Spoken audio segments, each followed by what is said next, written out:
that Ame got caught inside of the cogs, and they were ready to reset one more time. This is a bit of a longer fight where Ghost is going to go ham as well. Good arena, but this time around there isn't that follow-up that they've been using. That this 1-2 combo. Snapfire didn't have ulti available, and this is the buyback from Noob. We talked about that this is going to be used in a similar fashion to Centaur ulti. Come in, find the sniper in the back lines, and in this one, he's just going to die. Yeah, you can see despite the deficit, the team play is still there from NGX. This is still a really high caliber team where they understand that they're behind. They have the Underlord Pipe Crimson timing. The way that they need to play the fight is have him go in first, and with that comes the risk that he dies. And so he not only has gold for these items, he has gold for buyback as well, and he's willing to use it. It didn't end up panning out for them, but this gave them a very big window into the game where it looked like Xtreme was completely snowballing. Yeah, I think Xtreme also kind of learned after that team fight because they realized that the CK cannot be too far away from the sniper. That's why he actually got caught by the hook. As long as they maintain formation, a diamond formation, the sniper is in the middle, and everyone else is surrounding the sniper, the team fights are going to be really, really easy for them. And also they were really, really good at going in and out with their hero. So they ensured that the sniper had all the time in the world to just keep peeping everyone. Yeah, a fun thing that we have as well available for us with the players on stage and everything is getting to listen in a little bit to their comms. CK. Watching CK. I have buyback if needed. I have buyback. No stun on me. Watching was buy. You need help? Full HP. They're killing me. Are you salty? I heal you a bit. We get sniper. Alice is trying them. We're fighting.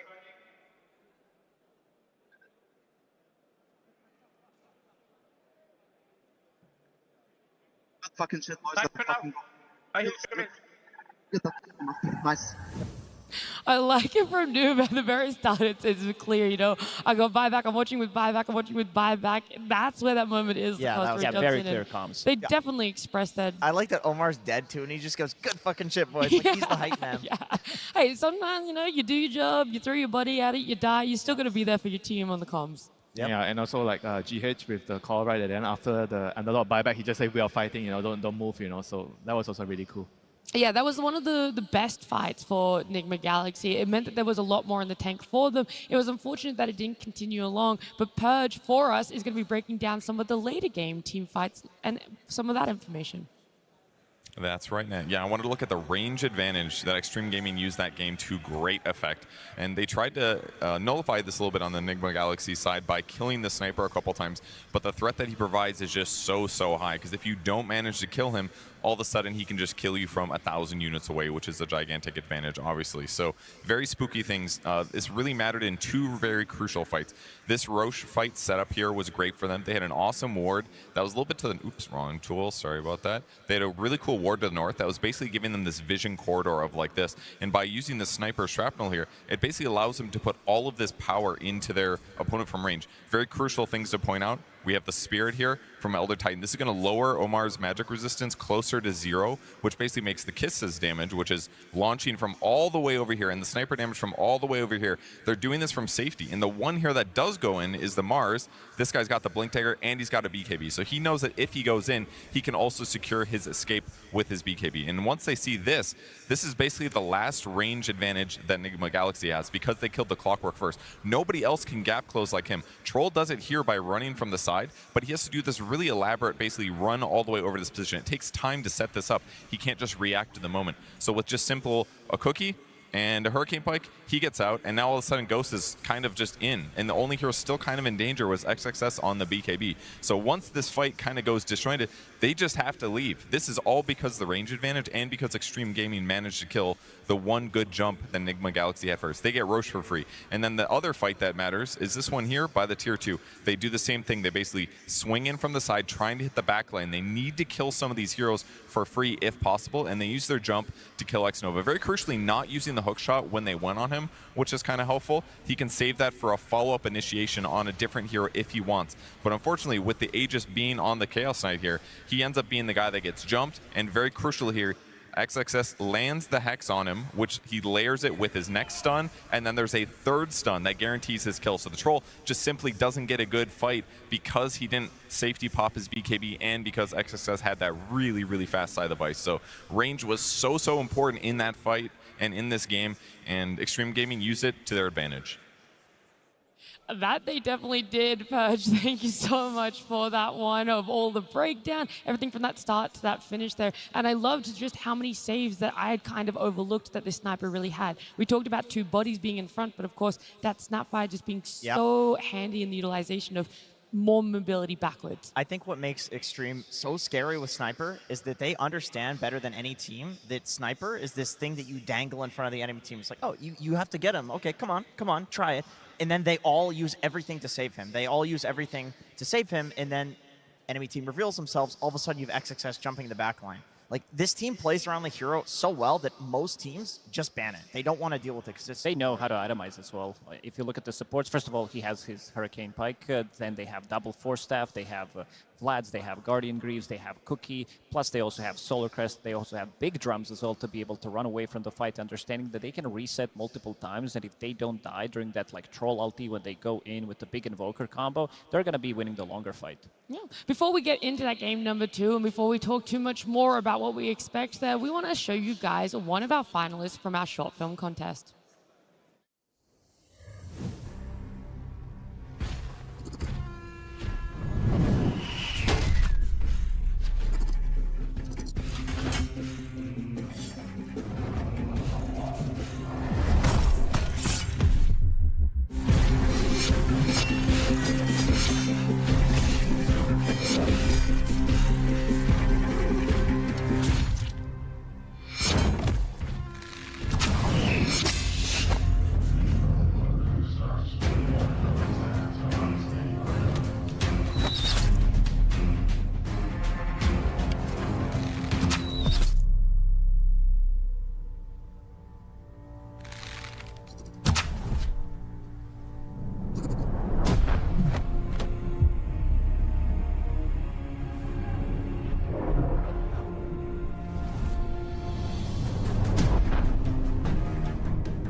What a fantastic show. That was sad. I feel like I felt every emotion from, like, hype about this battle to absolute sadness around this armadillo. That was a roller coaster of emotions. It was so well made, though. We're going to definitely be having some more of our short film contest finalists throughout the weekend. Make sure you guys keep tuning into this one. And, of course, we want to see which team is going to be making their final stand here. We've got Xtreme Gaming up against Nigma Galaxy, with Xtreme Gaming leading in a one-game advantage. Both teams taking back to the stage after having us talk, whether it's on the side of Xtreme Gaming, how to keep ahead of the curve here, whether they're going to be picking up even more heroes, if they can try and get their hands back onto that sniper. Nigma Galaxy, is there an answer, or is there a straight-up ban against it? I don't know. What do you guys think? Is it worth leaving it in and trying to counter it? Like, they didn't have Blink Dagger on Troll. There are better answers than, Underlord Clockwork. I mean, I think it only happened because of the picks, though, because the sniper was picked because you open a draft with Invoker. So I think if you don't open the draft with Invoker, you're probably not going to have to worry about sniper. Oh, be careful. Be careful. You're talking to XG here, dude. These guys will just whip it out. You're not. I don't think you're going to pick sniper before you see your lane matchup. Oh, for sure. So if you're not opening your draft with your mid hero, I think the sniper could be banned later if you think it's necessary. But I feel like the ban initially is not what I would do. I would just try to maybe restructure my order, my sequence. I'll pick my mid hero later, and if I really need to ban it, then I will ban it. I agree with that one. The thing is, though, they value mid lane dominator builders for Sumail right now. This looks to be what NGX thinks is like the strong thing in the patch. And I feel like Sniper's probably good against all of those. Like, he'd probably beat Muerta as well, right? In the last 5 games that they did play, they did pick Sumail's hero 4 out of 5 times. Yeah, but the thing with the Muerta is, it's different because Muerta is a flex pick. So when you pick the Muerta, you don't really feel like, oh, it's really going to be mid, and you're going to pick your sniper right away. Yeah, but they also opened up with the double Nature's Prophet, which is also a flex pick. So they might need to, maybe open up with an offlaner or just the straight up position 5/4. Yeah. Yeah, it also goes back to those bans, right? For Xtreme Gaming, it was very targeted against Nigma Galaxy. They went for like the Marcy, the Morta, the Bane. So whilst it wasn't necessarily targeting what Sumail likes to play, it is taking out all these things that I think have been the good openers, the strong foundations on the side of NGX. Yeah, the foundation is going to be very, very crucial here. Who's going to be on which picks, which side. You're going to definitely have to plan everything around that. And I do feel like maybe it's more beneficial for Nigma to be on the second pick. Normally, I would say it's easier to be on the first pick side, because now the more I think of it, because both teams are very, very focused on getting their mid matchup. So being on the second pick side means that you can decide based on what they are opening, and then maybe you can 9-pick Sumail's hero without fearing that, oh, there's this sniper. Because I don't think they are going to open number 8 with sniper. No. So they're going to pick something else, and then if you think Invoker's open is a good game for it, then you pick the Invoker at 9, and then you ban the sniper in the second phase right away. So I think in this sequence, second pick is probably easier for Nigma to plan around. And if XG has last pick, you're just not letting sniper in the last ban phase through. Yeah, I agree with that. Okay, so it feels like there's a couple of solutions there. We'll see exactly what they've been able to bring up for themselves, because it brings me great joy to say we've got a game number 2. Xtreme Gaming versus Nigma Galaxy. Game 2. Our lower bracket run for Nigma Galaxy could end short here. They've got to bring everything they possibly can to the tables. Xtreme Gaming, they've been waiting for this moment to bring out those gotcha picks, get that sniper on these hands, and now looking towards the bans. It's not changing up too much in what we saw for that game number 1. Shadow Demon is also out now, but this also allows Nigma Galaxy to potentially take the Bane for themselves on the first pick if they want to, because I think they've been playing very good, but also banning Mars, which means that Beastmaster's not going to be in the pool, and this hero has looked amazing. He is undefeated at the TI main stage. We did have the stats for it, I believe 5 out of 5 games. It allows you to be played from 2 different roles, and it gives you so much tempo. Yeah, I think if Earthshaker looks like it's going mid, even just in general, like Queen of Pain would be really good to come out here. I think Noob plays an excellent Beastmaster. I know it's been played a lot more mid, and Sumail can play it. He was one of the first people actually to start experimenting with Beast mid. The Shaker, like, we have seen the counter to it, and it is dominating it in lane. Shaker not having a very good win rate on this main stage. A lot of teams have come up with ways to bully him out of lane, but also be very proactive on the spots of either blocking the Ancients being stacked or just taking another call with them to try and steal it. I think the main idea here to exploit this hero is he's, after all, a melee hero in lane, right? So you have to be able to pick a good matchup to pressure him. So I assume with the next ban, they are definitely going to more or less remove the Quap, because the Muerta is already banned. So those are the 2 main heroes that are going to pressure the ES in the lane. I'm not sure if there's a third one. Both of those heroes also follow the Earthshaker, because of course both teams are aware that this can go position 4, position 3, or position 2. You know what? Pick Quap, you can go to any of these lanes. If Quap is banned, could they just use Sniper for themselves to pressure the Earthshaker in the lane? I like it. Because you think about it, right? He's going to go Ancients, and Sniper is going to take your tower. I think that's like a fair trade, you know? Like, I feel like that would actually make it difficult for the Earthshaker to play the game. What about a Helm Dom Sniper mid from Superman? Are we going to see I think we're overcooking it here. You think we're overcooking? We'll see. We'll see if we're overcooking. I'm going to listen to Lacoste on that one. Okay. Yeah, it might be a bit too much. I'll listen to Kuro. I'll see what Kuro picks. Alright, we'll be Nigma interested. Galaxy, they did ban out the Bristleback, which did give yesterday Xtreme Gaming a lot of speed. This is also Battle Fury Bristleback, which is pretty uncommon. It's a good matchup into the Beast. It is. And also the other good matchup is definitely Gyrocopter, something that Beastmaster doesn't like to play, having that flak, making sure that you can pressure him in the lane as well. Yeah, I was looking at the past for Xtreme Gaming. It's mostly been in that off lane for this Earthshaker. So you guys are right. You kind of want to hold off a little bit about exactly how you want to open up. If you want to put all your stocks into the fact that it is going to be going a mid Earthshaker, some more bans, Gyro coming out there, Bane too. And leaves Xtreme Gaming going for the Warlock. I like it. I mean, this is a Beast lane counter. you Fatal Bonds the wave, and that will hit the boar, that'll hit Beast. So if it's played in the off lane, which I feel like it probably is here for NGX, Warlock will do well against this. It's also very hard to like initiate a fight against Warlock ulti plus Fatal Bonds. You roll someone, the rock's going to come on top of you and then get hit by some 2-3 man Fatal Bond and the fight instantly turns on you. Okay, so they're doubling down on NGX and saying, well, you want to fight us? Okay, we're going to pick another S-tier team fighter. Circles on circles, you know? Yes, yeah, classic Dota. Classic TI. More circles. This is a really, really good pick here. It counters both Earthshaker and Warlock. I mean, Warlock does not lie at all against this has to be Snapfire from Xinqiu again. It's just too good to pass on. You're playing against Beastmaster, easy cookie against Aurora. You have a follow-up from Warlock, a Fissure. So you can choose how you want to be taking the fights, prolonging them. Great against Phoenix Egg, great against Clockwork and his cogs as well, so it feels really, really good. That gives you a team fight. I think the one pairing that we've seen in the previous game, Snapfire plus Mars, now you can do the same thing with the Earthshaker. Yeah. The only issue with that is it does make the support duo a little bit weird between like Snapfire, Warlock, like who's actually running the lane with the off-lane Earthshaker also might not be so ideal, you know. So if they are going for a Snapfire, maybe I would lean more towards the Shaker being like a mid hero. I think they could, I mean, they could also go like Snap Puck, something that's like really, really active on the mid lane that solves the issue with the supports running around and doing stuff together. Yeah, and the Puck also definitely exploits, right, the fact that you have a Phoenix Clockwork support duo. They don't really have the best lockdown against the Puck here. So there you go, the Puck for Snapfire. And this is just going to mean that this game is going to be all about the team fight again. Punishable by the sniper again. I mean, yeah, sniper. I think they have a couple of good options. The sniper definitely. Not sure if Sumail wants to bang it out. I think Void Spirit could be really good, very elusive.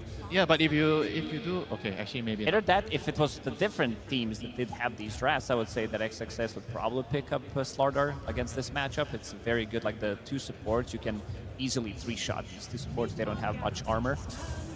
Oh, Ghost Medusa. Right away.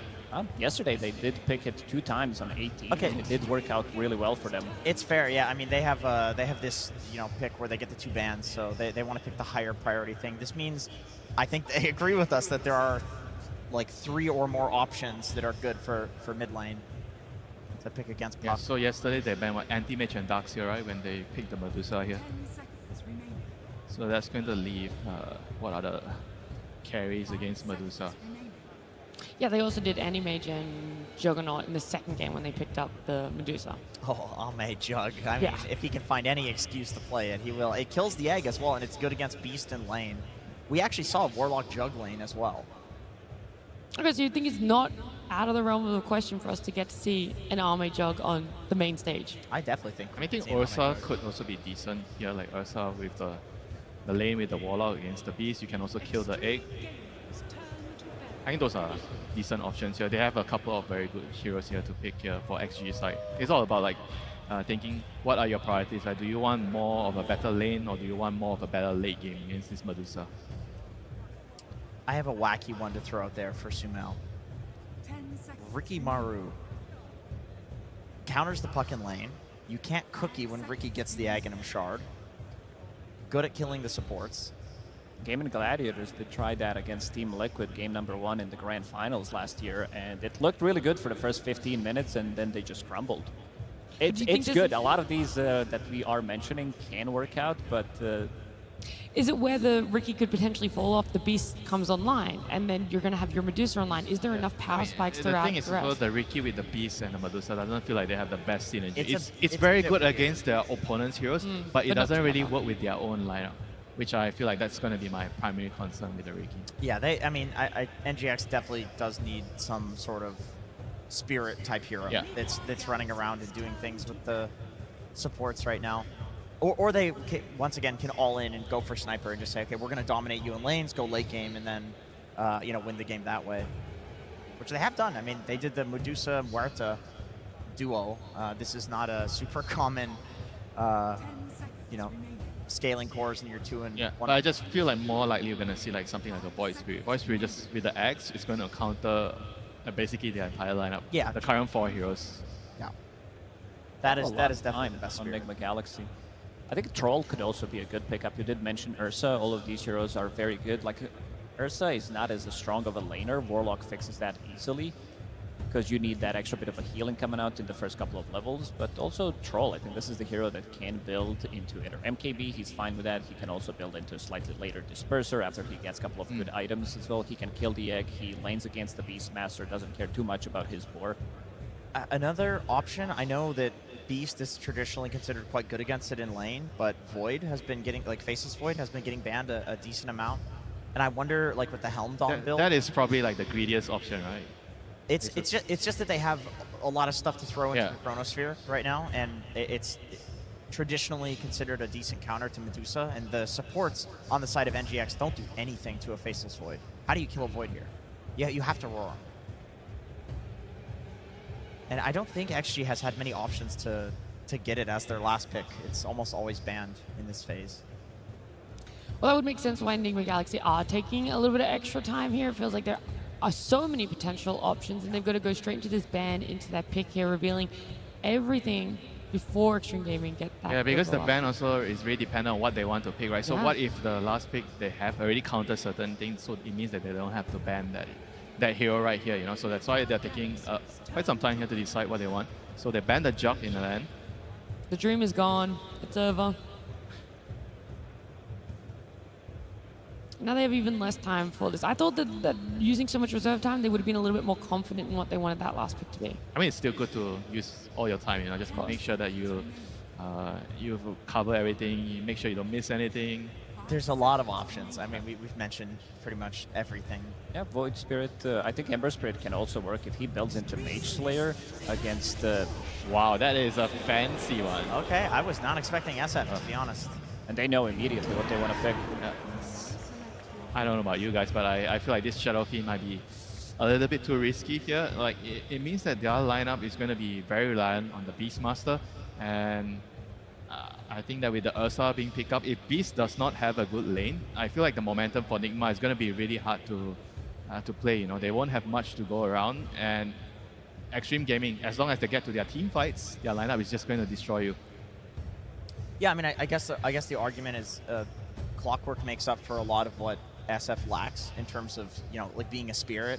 SF does a lot of damage. He can't really kill heroes on his own until he gets some items. But Clockwork, he will keep people in a circle for you to deal, you know, hit your raises, hit the ulti.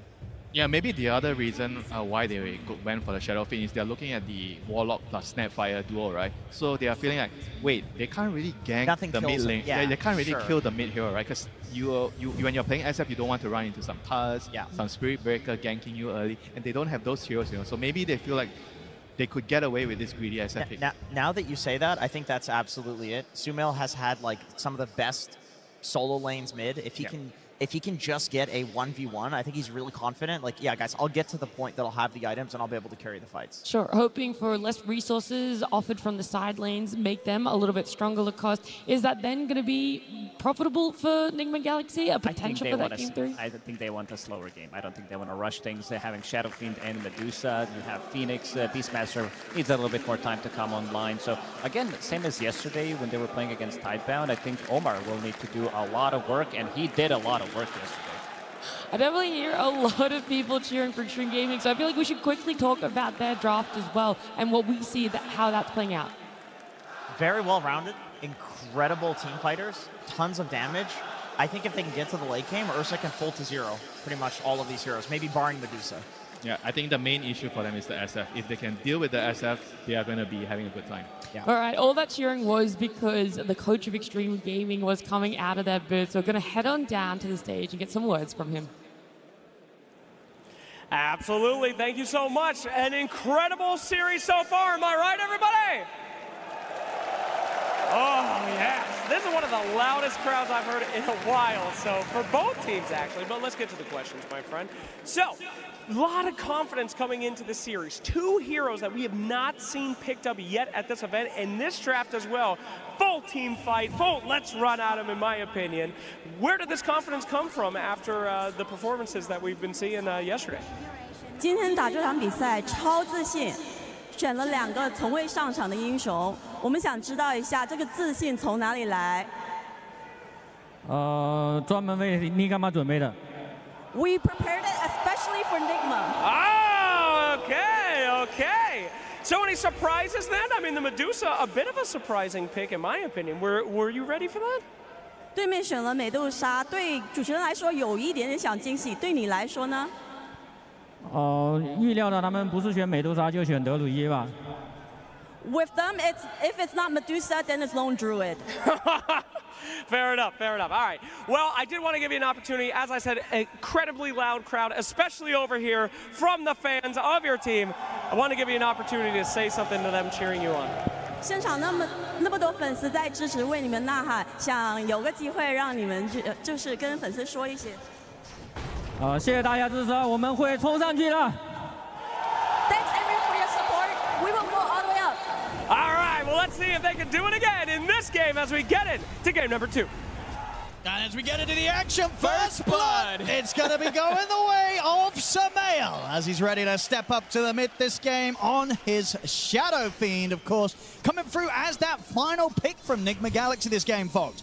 And it feels like he does have to do quite a bit, right? Especially with Omar making that quick early little swing around, finding XXS. They've got their early game prepared. Look at the double ward block as well, looking to get themselves to an advantage at the start here, giving Sumail a good time versus XM in particular. So let's see how he's going to be able to do with a pretty much free bottle right at the start of things. So Sumail is going to be going toe-to-toe with XM here.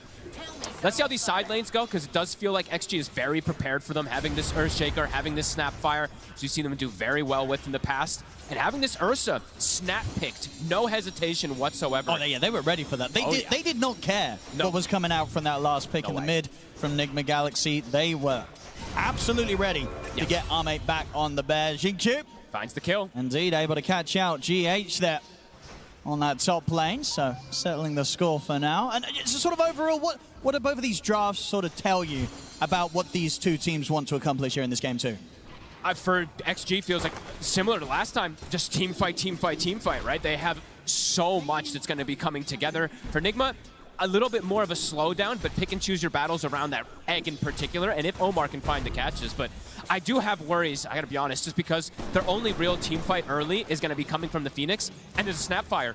So that egg is going to be addressed in almost every single situation, and looking back to what happened in that last game, control became a bit of a problem too. And again, the stuns are lacking for the side of Team Nigma. I mean, that XG has a lot of stuns, and Nigma does not have that many. Yeah, I mean, so when you look at the lineups, would you sort of see this being another game where there will be that period early to mid where the 5-on-5s, Omar, they're just going to have more to press on XG, and Arme caught.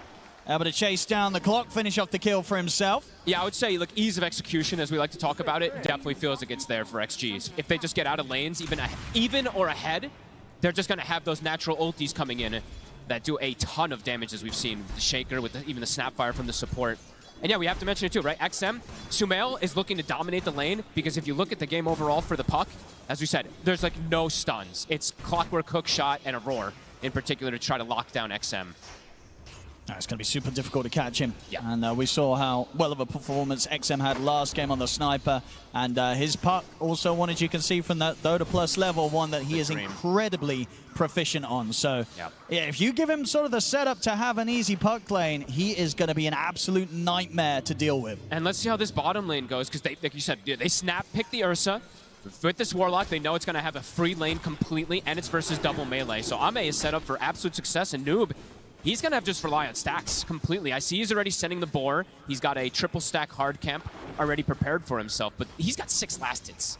He's getting next to nothing down here in terms of CS. Yeah, very good control there from XG so far. And overall, do you sort of see why they were as confident as they were with picking up this Ursa? Do you sort of like how this hero matches up against a Medusa lineup in time, in terms of sort of timings and strong points? Yeah, no, for sure. It gives you Roche, it gives you Tormentor, it gives you itemization that you can do later on if you want to get a Disperser or anything, but also just straight hard damage, right? The longer that fight goes versus Medusa, you will be able to bring him down.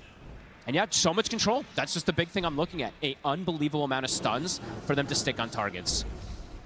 We'll see how the mid lane so far is going here between Sumail and XM. 27-5 on the SF against the 20-1 on XM.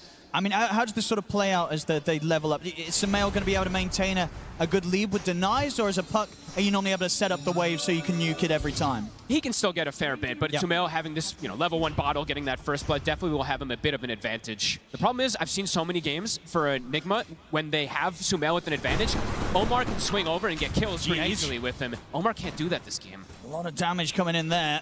Xingqiu wants him, can't quite get him. The level 2 Shredder is very devastating in the laning phase. As we see there for GH, very low armor. Gets brought down incredibly low. Especially if there's ever a situation where XXS is able to get him with a right click from the enchant totem. Oh yeah, that almost shouldn't happen though. Right? Sure, yeah, you got to keep that distance. In the lane, later on of course that's going to happen, but... GH still very, very low. And Xingqiu is just going to be able to shoot him down. That's twice that he's been able to pretty much do this almost on his own. Yeah, rough couple of deaths there. GH getting caught out. Xingqiu last game played it pretty flawlessly. This one too. He gets the kill, blocks the camp as well while he's retreating.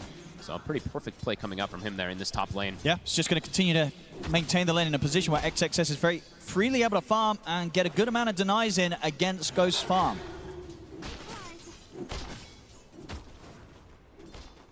So far, slightly favorable early signs here from Xtreme in the way that they're maintaining the lanes. It's going to be a lot of eyes on what Sumail can do from the mid on his SF. Sumail and Omar to set that tempo in particular, to have that game for Ghost so that he can sit back and farm.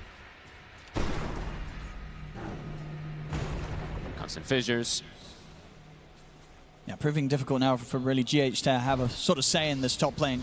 Each time Xingqiu pushing him away. So I mentioned this last time, the way that they had their lane setups. This time they, of course, it's GH still playing that 5 position, but not having that matchup where they have like a ranged hero with the melee hero, the Clockwork with the Dusa, which is a pretty strong hero, versus Earthshaker too. So interesting that they decided to do this and just keep it very standard rather than adapting it in any way.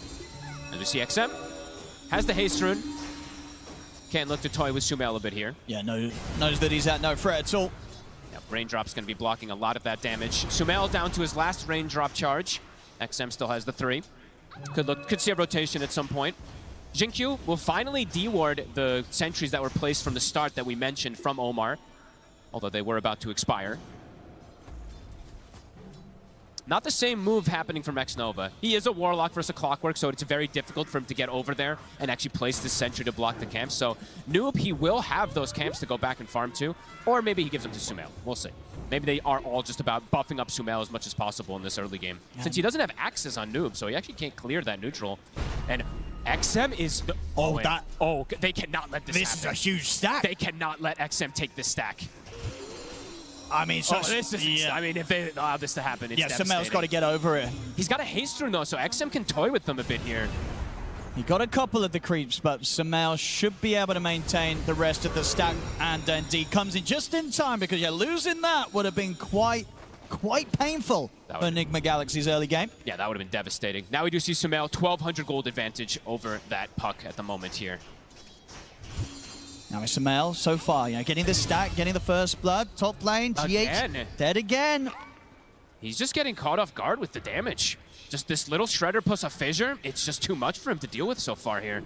This is going to set XXS up for a very quick Blink Dagger timing. Even with the fact that they did block those camps, it kind of doesn't matter because of how much he's getting from the lane. Oh, and he's going to have... This is the off-lane Shaker, and he might actually have a pre-10-minute Blink Dagger. That is devastating.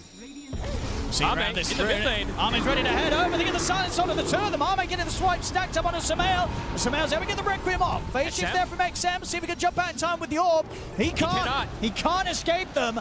They'll get bonded here, the 3 of them, and Armin's ready to step back in, cookie forward. Sumail will get taken out. Xingqiu shoots down Omar. As XG bringing in the numbers there to contest this rune. Short, they lose their puck, but it's Ame, the carry, turning up and getting involved positively. A very cool move. I feel like that reminds you of Spirit that used to do that one, right? The 8-minute, they bring the carry to the mid lane at times. Ame, knowing that he can get involved into the fray. They do lose the puck, but they shut down the SF here. 1 time down. Noob in position to try and make the return to the bottom lane a bit more difficult for Ame, but he should still be able to safely make his way down here. Ghost is getting absolute free farm up here too. That is being said though, XXS is, as you said, gonna have that Blink Dagger at one of the earliest off-lane timings. Omar maybe continuing to get in under the tower if Noob's able to get this creep wave pushed in. Xnova has the book at the ready. He can pop 6. We're going to try and set things up here. Arme turns towards Omar. We'll have to hold back in the cogs for now. Nigma Galaxy stepping up the pressure. So eyes on the Warlock. He's a little low on mana now, but he can consume the Grimoire to drop that Golem if there is an aggressive play. They won't push forward on the side of Nigma. They're still very difficult to push the Ursa out entirely.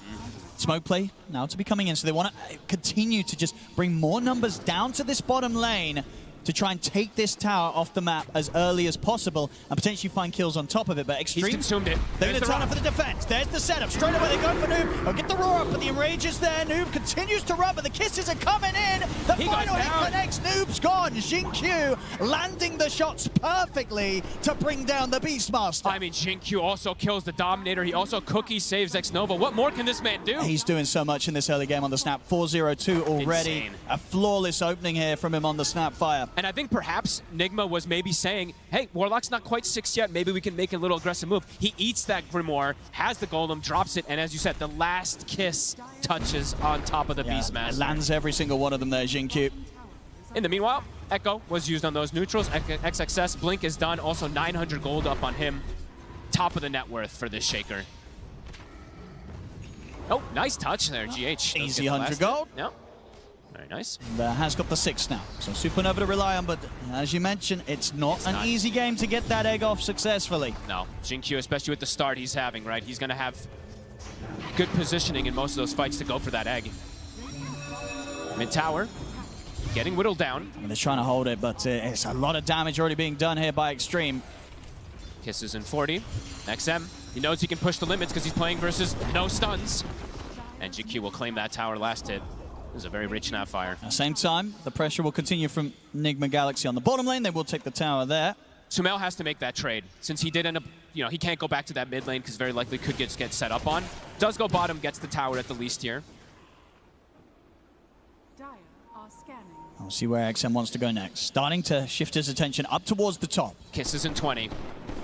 Ghost does show himself. He has a big wand, so it does feel safe to show himself up there. Should be ready with numerous TPs though, Nigma Galaxy, if they do want to try and turn up and defend if the dive comes in. Omar needs that 6 very badly for the team. He needs that hook shot available for them to have an initiating force at the moment, because for them to actually walk into fights at the moment, very difficult. They literally would just have to walk into them, while XG, as we see now, have 3 different ways to start fights, especially with that Blink Dagger being done. Both carries, though, continue to be in farming. pretty perfect form, right, for the opening of this game. Ghost and Arme getting the entrance into the action. Oh, nicely done there from Omar. As they would hope for in terms of the timings. We've got the Battle Fury pretty much done here on Arme. So 12-minute Battle Fury for the Bear. And as you can see on Ghost net worth, he's in a perfectly fine position as well at the moment. A few hundred gold ahead of that of the Bear. So both carries should be pretty happy. Both having the dream, essentially. And they look for a setup. It looks like they're making a move bottom. It's right on Noob. They get the setup, and Xingqiu straight away ready to bring in the damage. They just drop the Echo as well. No hesitation. He wants that extra money. Xingqiu gets the last hit again. Mega kill for the Snapfire. I mean, the way this top lane's gone, you know, sure, we talk about the fact that Ghost has still managed to find the farm out of this lane. But the amount that the duo of Xtreme got between the two of them is set up for XXS and Xingqiu to just really get the ball rolling between the two of them. The supports are very rich on the side of XG. Xingqiu, we saw what he was able to do that last game with early timings, early shard plays. So far, having a very flawless performance. The support's definitely struggling on the side of Nigma. XM still falling behind a little bit from the mid lane. Absolutely. Despite also just, you know, being able to take out that tower rather early on in the mid. Hasn't quite found as many opportunities as he would hope for himself to get involved with the Dream Coil. Whereas on the other side, you know, Sumail on the SF, that step ahead and ready to look for opportunities himself as they're coming in with the smoke again. They want to try to set up perhaps for a tower push here, but it is into a lot of ultis. Kisses are still cooldown 50, same thing for Echo, but the Golem and the Coil is at the ready. Here's the smoke.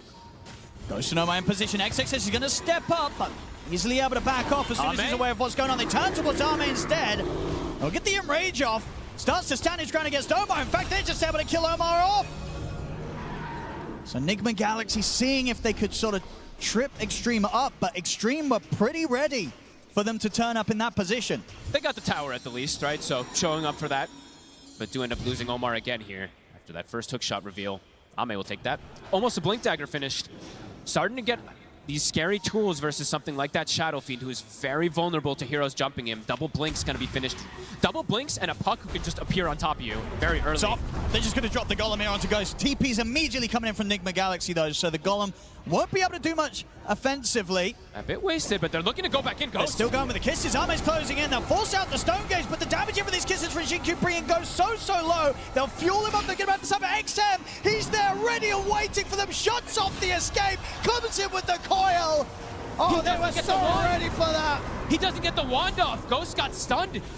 Now GH, we'll see XM look to chase him down as well. He's not going to go completely in for the dive play. He's already got what he came for there. I mean, that was just so smooth from Xtreme. They had no idea he was coming from that angle. Really starting to build up the early lead now. Xtreme 11-2, 4K lead, taking out these towers. And that blink is done now for the Ursa. Sumail's game just feels so difficult, Owen. Unless he can do some type of crazy position plays, but versus double blinks and a puck does feel incredibly complicated. Especially with these timings Ame's hitting, because once that bash is online, right, it's going to be so difficult for Sumail to turn up and get the combo off. I mean, even if he does, right, he can always get the enrage, right? Like, you can never, it's very difficult to ever Requiem an Ursa, Requiem at the puck, perhaps on the Shaker in some situations, but there's stuns, right? It does feel very hard in this early game for Nigma with the way that XG has prepared, with the way these lanes went down in particular, too, as we keep saying, the supports, almost level 10 on the two of them. A slow start for the side of Nigma. I'm ready to go again. Echo Slams at the ready. Kisses still going to be off for 30 seconds, but with just sort of the jump burst alone between the two of them, most of the heroes on Nigma Galaxy will suffer. Omar, Ame does find him. If they find Sumail, it's going to be quite a huge one. He's just a free kill. They're on top of him, it feels like. They've got enough control and burst. Here comes the silence from XM. Nothing to be done there by Sumail. Uh-oh. This is looking really tough for the Shadow Fiend. They wanted him to get a snowball going, but he's now bottom of the course after that death. Noob. He's going to start running down in this direction. I feel like he's got to be careful. XG's still got a lot around. He's going to open up with the roar onto XXS. See if he can make this play happen, but the kisses are up. XXS will die, but it's going to cost Noob his life. They get a trade. Xingqiu claims another. With these sort of kill involvements that he's going to have, he's level 11. He's very soon having this level 2 kisses. And he's doing already so much with level 1. He's got Pavis, I believe, finished up too to block out the damage from that Medusa, from the, I mean, mostly from the Medusa. I think they're starting to just realize that it's going to be the Medusa versus the world very quickly in this game. Straight into the pit here. Addressing everything else. Is there a chance they go for a steal? They do have kind of hook shot and Stone Gaze at the ready. They could try for a risky sort of move here. I mean, it is under vision though. Look at the ward they placed down. X-Nova, he sees them smoke. They've got Supernova ready at the waiting as well, so they have got the tools. Can Omar get the angle? They've got to try for this Nigma Galaxy, but are they going to be able to do it in time? It's there. Oh, shot they're in. Can they get the steal if they can't? Ame gets the kill, gets the Aegis. As Nigma Galaxy have to run, but a Fisher from XXS will stop Omar having any chances of retreat. They tried, and they were so close to getting the timing, but Ame stands strong and claims the Aegis. It's one of the cleanest early games I've seen from XG. Just pretty much no mistakes coming out from any of them. Quick moves, super early Roshan, pre-Tormentor as well. And Ame, as you said, that Basher, it's pretty much so done. early. Dusa, SF, like these heroes, if you can get on top of them early, very difficult, but if you have Bash as well, they can't even turn and stand their ground. Ghost starting to also fall behind, a 2K difference almost between him and Ame now. Sumail just yet to be able to get really involved. He, of course, has that one kill from earlier, but besides that, just difficult for him. So much magic damage. He's going for the blink next. It feels like he has to go all in, but maybe does have to change the build a little also. We'll have to see what he wants to do. And it really is just, as you mentioned earlier, so much pressure on either Noob or Omar to find some sort of hook shot or raw setup. Because without that, there's just no stun. You can't make the plays. You can't have a chance at trying to take down a puck. Another freebie. It's a beatdown so far. Hook shot trying to catch somebody here, but off the mark. 60 seconds cooldown. How on earth do you catch this puck? I mean, he has Blink Dagger now. Max phase shift. He almost has to make a mistake. for you to get any type of catch. And Noob, he will lose the Overlord. Jin-Q will claim that 250 gold. That's the Solar Crest done as well. Shard plus Solar Crest done, 706 on this Snapfire.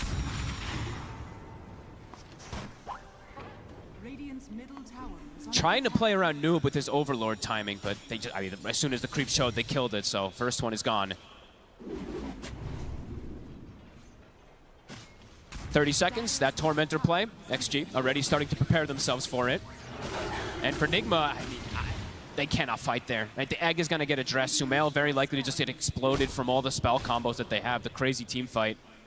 So might just have to give this one up and hope that Ghost can just farm as much as possible out of it. It's going to become one of those games, right, where it's just for Nigma Galaxy, it. indeed, just hope that the Deucer can carry them. And of course, it has been able to many times before. Hook They shot. get the hook shot. They get into the roar. That's the 2 bits of lockdown and the Centaur and the Cogs. They There we do go. it.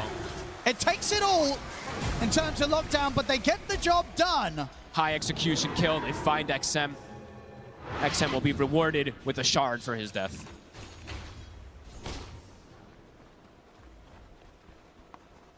Arme ready to continue to push on. 2 minutes on the Aegis. Not a lot that he fears right now. At least Nigma's able to find something there. Sumail also has the Blink Dagger done with the Arcane Rune. Oh, look at the items that come in, though. This is the issue, right? Because they're having such good times on the offlaner, too. XXS now has a BKB. So if he does try to go for that setup with a Requiem, it might just get countered. Noob might be in trouble here. Oh, yeah. There we go, straight away. Very dead. As soon as they see him. Another one for Jin-Q. He even gets the Overlord creep. He's just getting so much money. Nah, he is having a ridiculously good timing on the Snapfire. This is crazy numbers already. I mean, best Snapfire first pre-20 win ever, 8-0-6. I think ever that I've seen. And yeah, going for the blink. I mean, once that's there, it's pretty much going to be impossible that you ever get the egg off. Yeah. He's always going to be able to blink in, Little Shredder in from a safe spot. And potentially just the saves too, like Blink, Cookie, and Ally. But yeah, absolutely, hard. just positioning being crucial there. Omar, Sumail, they're looking for the wraparound. Trying to catch them off guard here. They get the Omni auto X over, but it's kind of awkward. And in fact, he's going to get the chance to live. He's away now. They get the jump in onto Sumail. The bash comes through. They have the Invis to protect him for now, but the Dream Coil Snap holds him in position. Sumail will be able to get away, but GH is dead. Nigma Galaxy have to retreat. They can't even kill the Warlock with their combo. Arme diving in under the tower, on towards Ghost. That's the carry dead. A true disaster for Nigma. XG, a masterclass. Literally 0 mistakes, it feel like. And tier 2. And a tier 2 probably to fall here too. Starting to fall indeed. I mean, getting so much done with this Aegis on Arme. Nigma Galaxy, they tried their chances there. Yeah. But it just didn't work out. They couldn't lock down and kill this Warlock. And even if they do, very likely they all just die immediately afterwards too. So an attempt there from Nigma, but quickly answered from XG. BKB is about to be done after all the rest of his pickups that he already has. He is massive on this set. I mean, Sumail's game just feels actually impossible. Coming on towards the top lane, Sumail and Noob, they got to get out of here. Power Ranger TP is coming forward. Immediately killing that Overlord. The kisses to Scout. And they're going to be able to find him. The Fisher comes in. You can't escape Jin-Q. He's always ready to spot you out and just do the damage. It's like, what do you do against this Snapfire? Don't give him it. This is actually insane what he's able to do so far this game. Nigma can literally get nothing going their way, it feels like, right? Even when they got like one of the kills, it wasn't a free kill by any means. The trade ended up happening on bottom. I believe that was the last one that they were able to find. The moves from XG just too fast, and yeah, the BKB done for the Ursa. Sumail hasn't been able to find this Requiem combo, and he may not be able to at all in this game with the items that they've been able to pick up already. XG. They've got to be careful down in Nigma Galaxy. XG are coming in from multiple angles. XXS, he's got the BKB. They're going to try and burst him. They get him with a hook shot, but the BKB's there, straight into the Echo Fishers. He locks down the 2 of them. XM ready to come over as well as the Dream Coil's there, catching out Sumail on the retreat. As Sumail nowhere to run once again. XG take him down. Arme deals with GH off to the side. it's level 1 hook shot, super low duration, right? I mean, sure, it only goes up 0.2, but even 0.2 makes a difference in these type of situations. Doesn't get the Requiem before that BKB. And these items, they got them too fast, Owen. The fact that the Shaker was able to get it this early. I mean, just his item timings in general, right? Parasma online, 24 minutes in on XM. And they're making it look pretty easy right now. 21-4. As we said, it's Ghost versus the world, but they have the answers for this Dusa. Even though he has Butterfly, the Parasma's done already. The Ursa can start to make the build toward that MKB if he feels like he wants to. Oh, he can, and he's going to be well on the way, Arme. 2,500 gold ready to start spending up into that MKB. I mean, almost 5,000 gold ahead of the Dusa. And space now starting to be pretty limited for Ghost, and he's actually under vision the whole time. They know exactly where he is.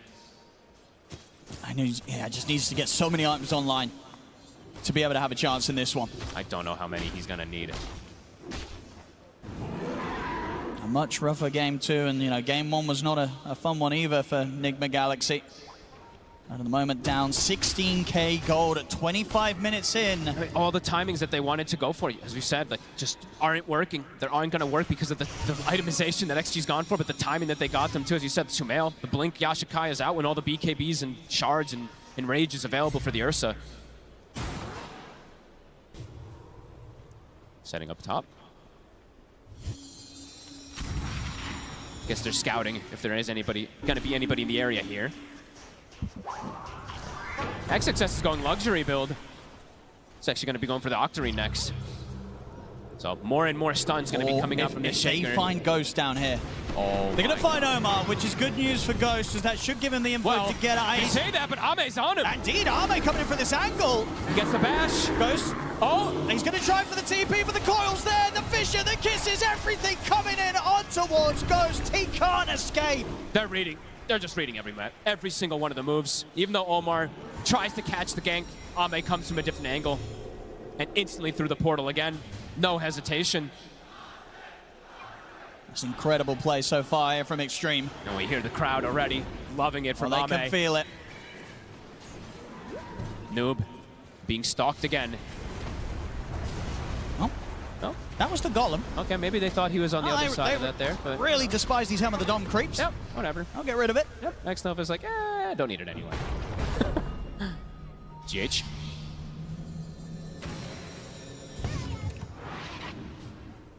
There we go, as you say, Octarine, 26 minutes in. One of the fastest ones I think we've seen. Has to be, I think, around these off-lane Shakers. Because usually they build, Kaya in between, usually it's a mid-Shaker as well too, so. Yeah, there we go, no surprises there. 2 minutes faster than you've seen it before. Crazy timings. Again, now Roche back up so quickly. They're getting everything. MKB's done too, so approaching this fight, impossible.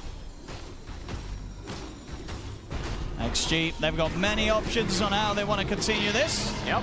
They can keep farming it up. They can try and run it down the lanes. They're that strong right now that whatever they do, for Nigma Galaxy to find something to do in response, it's just going to be so difficult. It feels like this is one of those games where Ame is unlikely to die. 7-0 so far, set up for absolute success. 6K over the next core. And we saw a fair few of those games earlier on the road to TI from Ame, and he's bringing them out now on the main stage. Yeah, road to TI, he had 3 deaths total. Of course, the next day, didn't end up having 3 deaths in one game, but showing what he can do when he's been given a free game. Yeah, just showing as well why they so quickly picked that Ursa. They knew that Ame was ready to pop off on this one. Shao-Wade said it. They came very prepared, and we're absolutely seeing that. A Lincoln's now picked up for XM, so the only spell that he had to worry about, as we said, was the Roar. Now has the protection versus that. Ooh, he's out. We'll get a sneaky grab there. A little bit of something there. They need every little bit of something they can get. Now let's see. Can Nigma Galaxy turn this one around? I mean, Noob is just not getting much growth, Owen. It's the issue. He got the Butterfly, I believe it feels like 6 minutes ago or more. He's only gotten 2,500 extra gold afterwards. Just no real space for him to farm. XG, they're sweeping the map, not giving that opportunity for him to get any type of items. Sumail does have BKB, but... Okay. He'll be able to get the Requiem off, but there is... Wait, these bashes though still right. Yeah, he is just very likely to die. If Ame gets in and kind of... probably needs to get the bash on the first or second hit. He'll be able to put a stop to that. True, and there's a Golem actually, so they probably still can interrupt that as well too, but... We'll give him at least a little more protection versus the crazy amount of magic damage that's also in the draft of XG. But one of the more uphill battles, it feels like, for Nigma, as Ghost just now getting surpassed by the offlaner of XG as well. They still just have to do their best to avoid Xtreme Gaming completely. Yep. Try and build things together so that they can scramble together some sort of semblance of a team fight and defense on the high ground, despite this huge lead that Xtreme have against them. That feels like it has to be at the high ground. Anywhere else, I mean, even at the high ground feels almost impossible at this point, but that just has to be where they look to pick that fight. Ame, he's in, the banner's down. Ready to get damage done. Still 2.5 minutes on this Aegis, so a lot of time for Xtreme to amp up the pressure. Stopping that Sunray. Nigma Galaxy, yeah, what have they got? It's 2 minutes still on this Aegis. The Ursa's fully buffed up. Trying to hold on here in the competition. And at the moment, just having to watch Ame tear apart their barracks.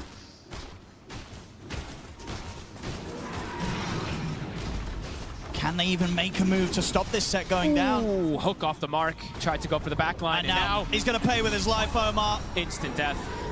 And that's a BKB as well from Samael Press to attempt to make that move work. So Ame, he can get back to business onto the racks. Full Abyssal Blade out as well. That's the fortification coming out from Nigma Galaxy. They're catching both waves as well. XM clears top wave, Ame clears bottom wave. Momentum on all three.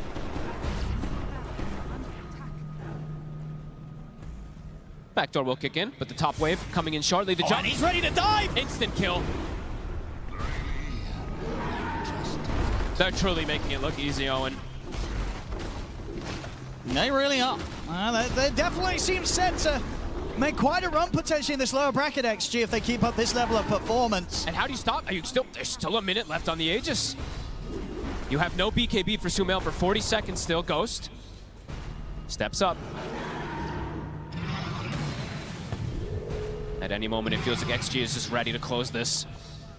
Yeah, they know how to push their advantage very, very well here. XG not getting slipped up at all. Kisses. And they get the catch in on the tree line. They look towards Noob. The Ghost Scepter will buy him enough time to back off. So he'll survive the jump this time round. Ghost. Another tier 3 gone. Ame moving in onto the Medusa. Ghost has to be careful. Mana's falling low. Buildings are dropping. Ame, Aegis, 20 seconds. Trying to slow him down here with the Fire Spirits. The Rain Tracks is gone. Got what they came for. Looks like they are going to respect the fact that Nigma Galaxy are all up and that Ame's Aegis shortly about to leave his hands. Just playing it as safe as possible. They just got a ton of money pretty much on everybody. Almost a full Aghanims on the puck. Ame, soon the Swift Blink. How close is Ghost to sort of the next item? He's still not close, Owen. He's not farming. He can't. 800 gold or so until he has the Skadi complete. Even then, he really needs that Daedalus on top of it to have the chance of doing enough damage to scare or threaten any of Xtreme's lineup.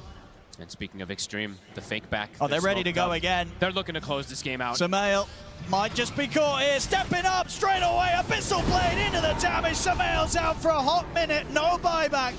Godlike for Ame. It's Xtreme. Claim the final, well, sorry, the second set back. They've still got the bottom lane to deal with, but they're ready to sweep around and go for that straight away. Just clinical. And no need to head back right now as Xtreme coming up to 30k gold lead, coming up to 1,000 gold a minute in this game. One of the bigger and earlier advantages that we've seen grow on this main stage. At 30 minutes in particular, right? Having that So almost early. 1k per lead is crazy. Ame. GH won't find him this time. The tower's gone, the final set of barracks exposed. They jump into the tree line again. XM catch the silence in on towards Omar. Not enough damage to kill him off. Ghost starting to push forward. Attempting to hold them back. We'll get them off the racks momentarily. 10 seconds until Samael's back in. Ghost was able to at least finish his item. His damage still not quite there, but at least something to give him a bit more protection. And Xtreme continuing to play it careful. They know how close they are to moving on here. They don't want to let this slip away from them, regardless of how far ahead they are.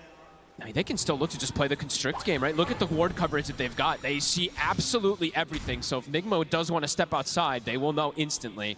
And Ame, yeah, look at this, 9,000 ahead of Ghost in that net worth. The Swift Blink is finished up.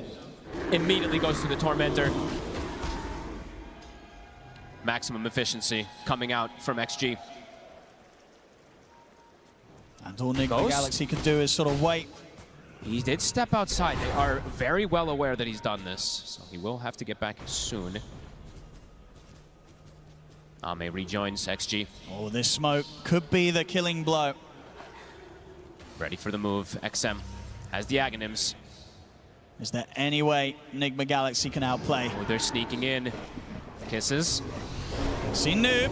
Ame tries to make the jump on a GH. He'll get the dive off, so they'll avoid the initial jump from XG. Final racks. CP coming in here from Noob. XXS. He's got A on disc at the ready.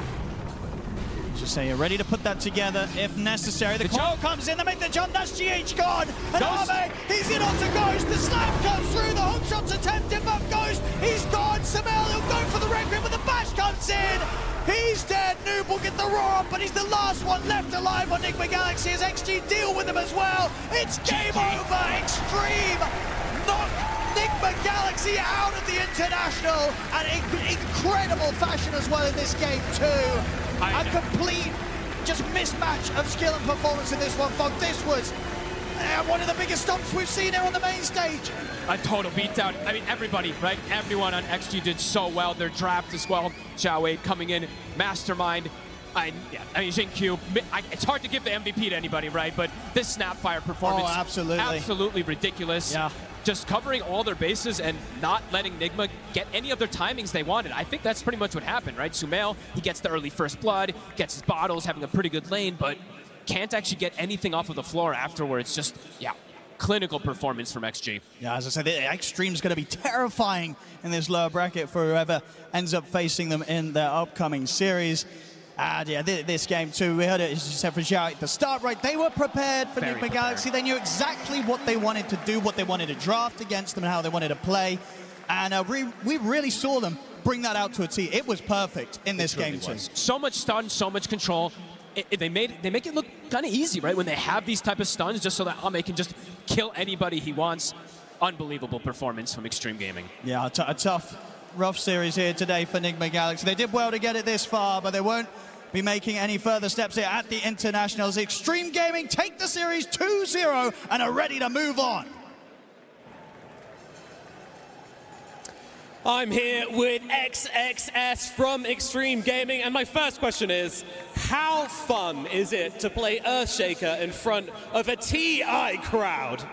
首先，恭喜获得本场比赛的胜利。我们想问一下，在主舞台上，在 TI 的观众面前玩旱地者小牛有多爽？我觉得现场的氛围太好了。当牛头选出来的时候，大家都很兴奋。我很喜欢这种氛围。I think the atmosphere in the stadium is awesome. I love the atmosphere when we picked Earthshaker. Everyone's clapping. I love it. Brilliant. I mean, you guys came so well prepared for this series. Why did this aggression just work so well versus specifically Nigma Galaxy? 能看出来本场比赛之前做了很足的功课。你觉得这种非常暴力的打法，为什么针对 Nigma 特别有效呢？我觉得我们只是拿到自己比较擅长的阵容，发挥的比较好，所以赢了他们，就这样。I think it's more of us picking our comfort heroes and making our strategies work. It's more of that. Worked extremely well for you guys. And I want to ask as well, what did you learn yesterday from your series versus PVISION that you're able to take into this one and just take it so dominantly? 我们还是想问一下，从昨天的比赛，在 PVISION 上面有没有学到任何东西带入了这场比赛当中呢？昨天我觉得 PV 的带线，然后把我们搞得有点晕吧。然后我们今天比较注重一下带线和就是一些处理。I think we were a bit knocked off by PVISION's lane pushing yesterday, so today we learned from that and we took care of it. Excellent stuff. XXS, you played so well in this series. Hamburg, China, they may be down, but they are not out as they stay in the international. Make some noise for XXS and Xtreme Gaming! The arena having a lot of fun seeing Xtreme Gaming continue here in the lower bracket. A lot of chanting, and I mean, in that interview there, we heard about it. It wasn't so much what they prepared for NGX, but very much just having those comfort heroes, Lacoste, and I mean, the sniper coming out. Can you get any more comfort than that? And then in that game number 2 as well, we saw them just feel flawless. Yeah, Amazursa also another classic. These are the heroes that they love to play. Xinqiu on the Snapfire, on fire pretty much throughout the whole game, being paired up with either. You see this Earthshaker with Ursa, just to have +1 so that he can be grabbing the kills, and it was pretty much flawless. We said that Nigma Galaxy, they need to take it slow, and they took it slow, but you know what? Xtreme Gaming, they wanted to end this one quickly. That was a nice little tidbit about the lane pushing. Like, that was very honest from him, because I do think PVISION, you know, we saw it yesterday, the way that they're using the Dom creep is very oppressive. So, I mean, this was not a close series, legitimately. So whatever they learned, like, that worked out. Yeah, Xtreme Gaming getting to bounce back like that. We get to see them progress, but unfortunately, it does also mean that we have to say goodbye to Nigma Galaxy. Yeah, thanks, Nat. I am here with GH, legend of the game. That's for you, bud.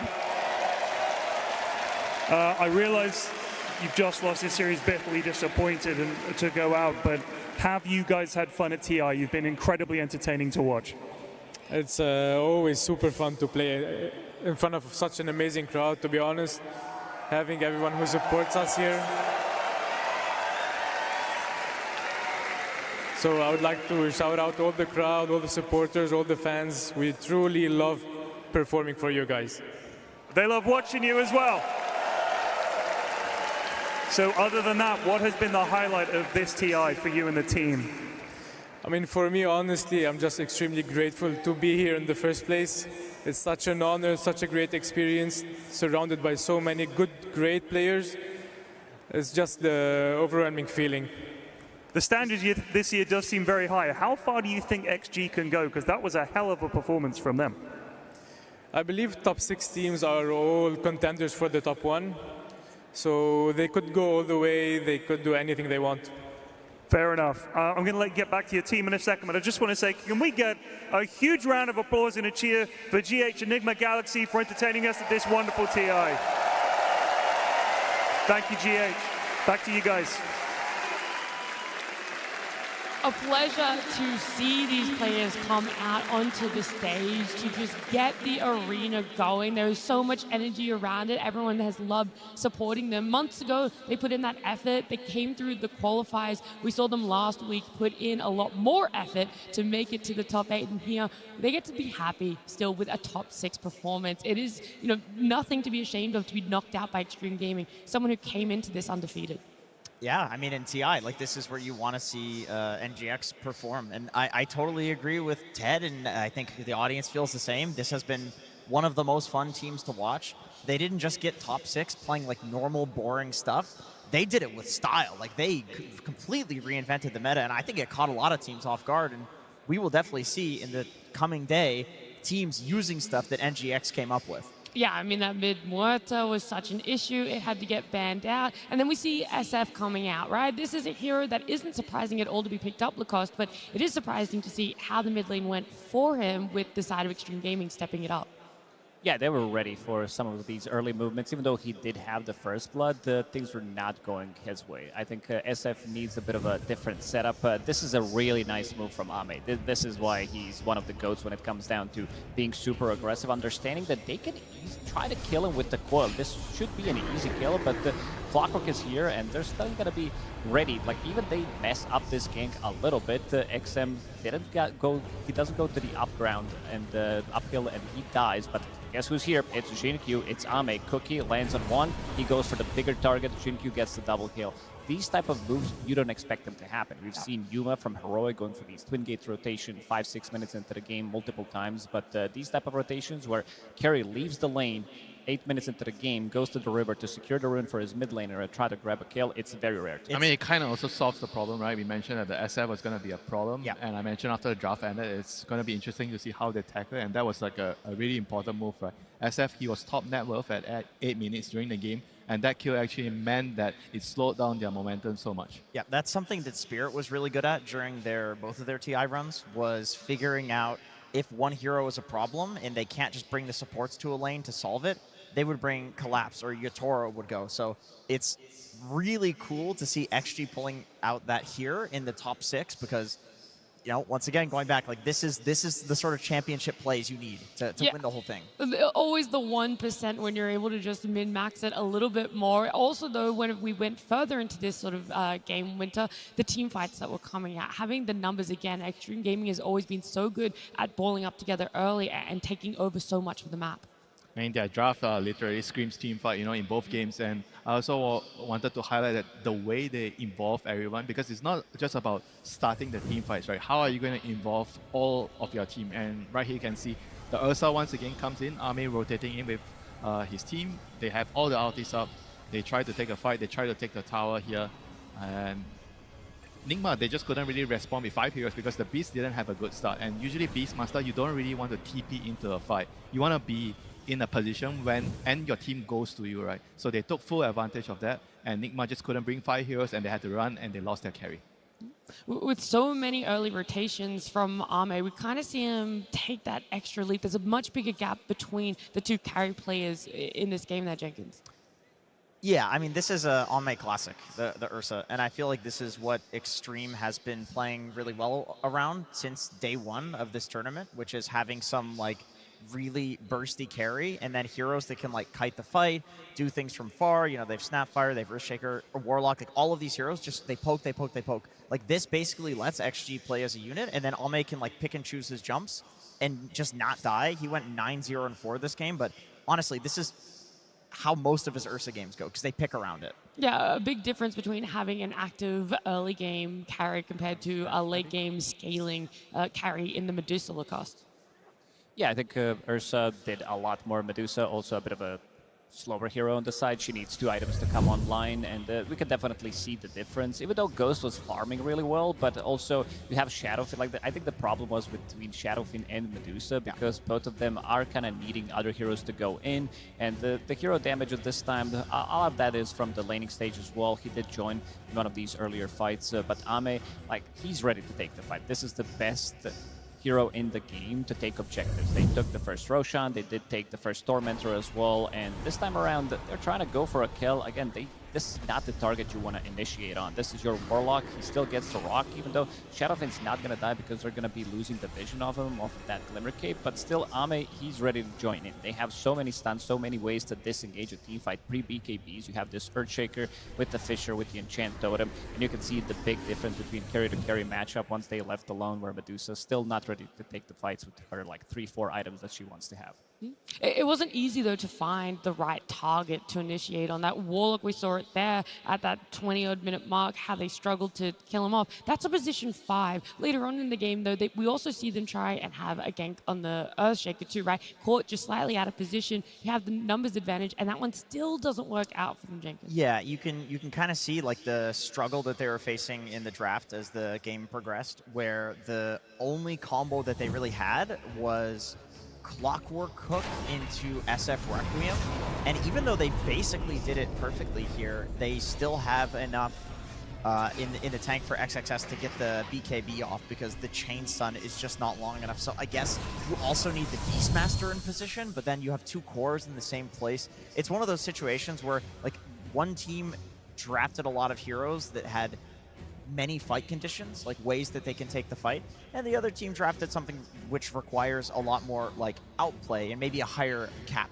I think if you look at the score, it tells you the story of the game where both of the supports are trying to make something happen because all 3 cores are really not having a fun time. They did die 8 times on both of the supports. Noob didn't have a good time at all. Every single time Snapfire with the Earthshaker paired up with the Coil. Very easy to execute combos once they go on him. He doesn't have much of a defense. And they managed to shut him down. He was the playmaker who was supposed to take care of the map. You did talk about the Clockwork and the Shadow Fiend, the combos that we've seen that they missed executed the 2 times as well, but Ame standout player for a good reason. Yeah, the 2 moves that he made just now in the highlights, the gank in the mid and the top rotation, those are the 2 moves that kind of just cemented the lead, for Xtreme Gaming there. And especially like the Ursa, I think same can be said for the other side, on Nigma Galaxy side, when they had the Beastmaster, I felt like he lacked that carry gate rotation, right? And not to say it's Ghost's fault, but as Medusa, you generally do not want to You can't do that, yeah. And so maybe you have to go back to the draft. Maybe it's probably better for them to enable the Beastmaster, because like I said, with the SF being in the pool at the end, it means that a lot of the responsibilities of the momentum of the game falls on the Beastmaster. And if your Beastmaster doesn't have a good game, you don't enable him, it's very difficult for your team to move around the map. And because he wasn't really the overall last pick, they picked the Ursa to kind of win the lane. And you don't help him, so how is he ever going to get into the game? Right, I mean, he's overall first pick, and they didn't flex him out of offlane. Like, it was very clear throughout the entire draft that Xtreme expected the Beast to go offlane. They picked an entire lineup that countered Beast offlane, and then NGX felt like they still had to run it offlane, but then they have this whole game that they need to play through him, and it just results in this problem. It probably, I think, went differently because they saw the 2 supports, right? They were caught between 2 minds. So either we go with the original plan to enable the Beast, or right now we try to abuse the fact that they had these 2 supports, which doesn't really offer a lot in the early game, and we pick a greedier mid, right? So in the end, they went for that, and it clearly showed why it didn't really work out. Yeah, a lot of symptoms that came from what could have been a very simple fix, but that's all in hindsight. Nigma Galaxy now out of the international here. We're going to take a look at our bracket because Xtreme Gaming's day is not over. Whilst they have won this elimination best of 2, they are going to have, best of 3, they are going to have to play later today as well. And that is going to be the winner of either BB Team or Heroic. So it's a long day for them, a lot of time between, and maybe time to reset. Lacoste, it's a really fine line of resetting but preparing too. Oh, for sure. They did manage to reset after the Road to TI playoffs, where they were kind of undefeated. Everybody was starting to copy, try to figure out what Xtreme Gaming is doing. They did lose to PVISION yesterday, which was one of the game was competitive. The second one, they couldn't figure out what PVISION's doing on the map. Very annoying team to deal with. And now they have a couple of series left to figure out who they're going to be playing, either BB Team or Heroic. But Xtreme Gaming, they're definitely resetting, and you can see them powering up. This is pretty much Xtreme Gaming from Road to TI. All right, we would be talking about these teams, what's to come, what their time is going to be filled with, and we have a little bit of time to fill with you guys. And so over the last few days at this international, we got to catch up with everyone and ask them about who they think is the best mid laner. Hello and welcome to the International Hall of Fame. This year we asked every single one of the 80 players competing at our event to rate the very best TI winners in history by position. So we've got your carry, got your mid, got your off laner, we've got the hard support, and we've got the support. Gentlemen, let's turn our attention to the mid laners. I want you to cast your minds back to TIs of yore and perhaps of yesteryear and choose who you think has been the most impactful and bestest mid ever. The best TI winning mid player as selected by the players, the Hall of Fame. Oh. This is a really tough one, I think. Oh, really? It's Miracle, end of the show. You're saying Done. Miracle, end of show? I know it's Miracle. I know Miracle's #1 on that list. I think there's a case out there for Dendi. Okay. I think if people want... Okay, this is a bold one. Look, I love Dendi. You know I love Dendi, but come on, brother. You're saying Miracle? What are you saying? It's not what you think. Let's be clear. What do you think the players said? It's Dendi. It's not Dendi. Who is choosing? In terms of multiple TI victories, Oh, yeah? it's Thompson. Oh, that is a good... But Right? Because they're Dendi- swapping out the mids on Spirit, you know? That's true. They're throwing them around. It's Miracle. It's a joint first. Oh. Really? Yes. Yeah. Joint first Oh. between Joint Miracle and first Sumail. place.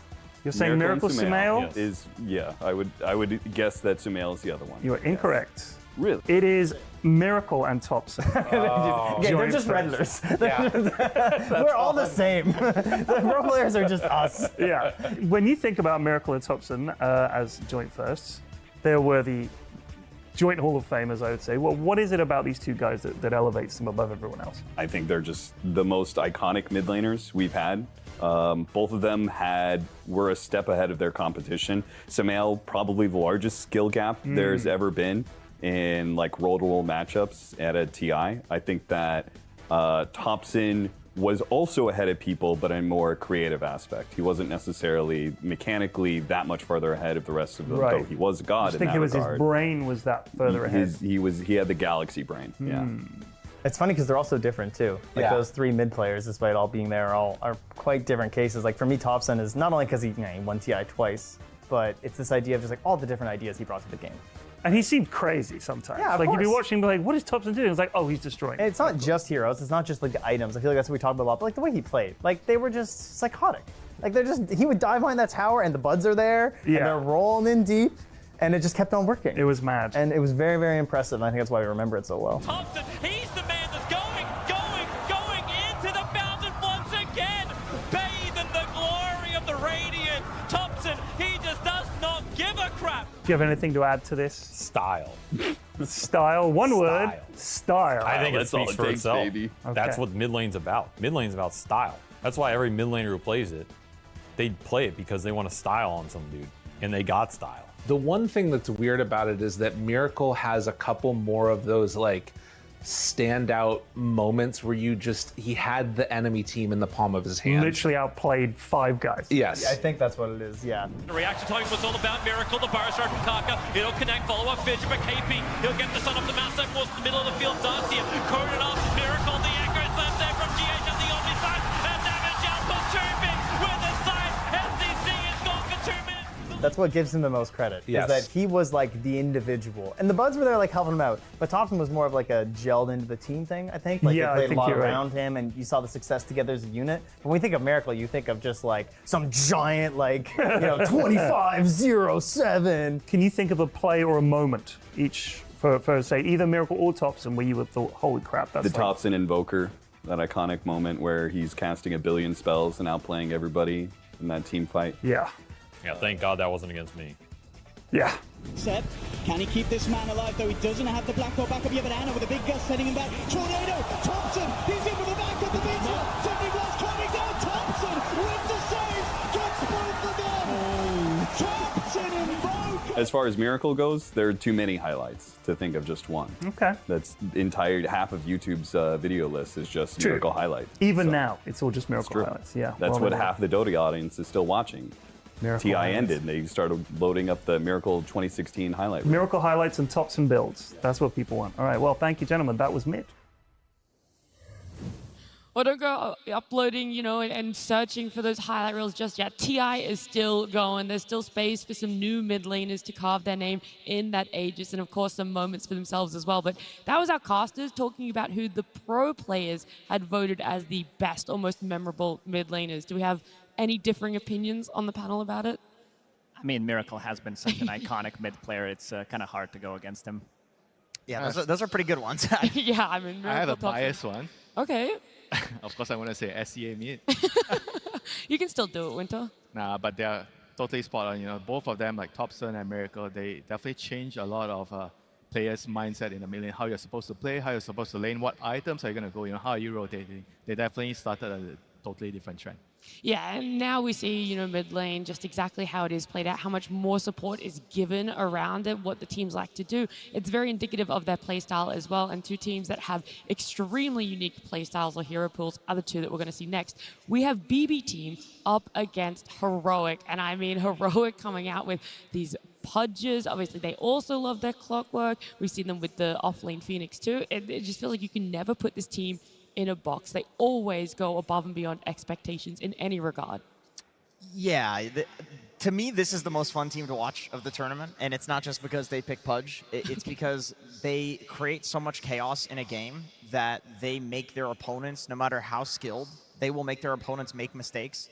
And Dota, where there are no mistakes, is boring. You just see objective to objective, and the game ends.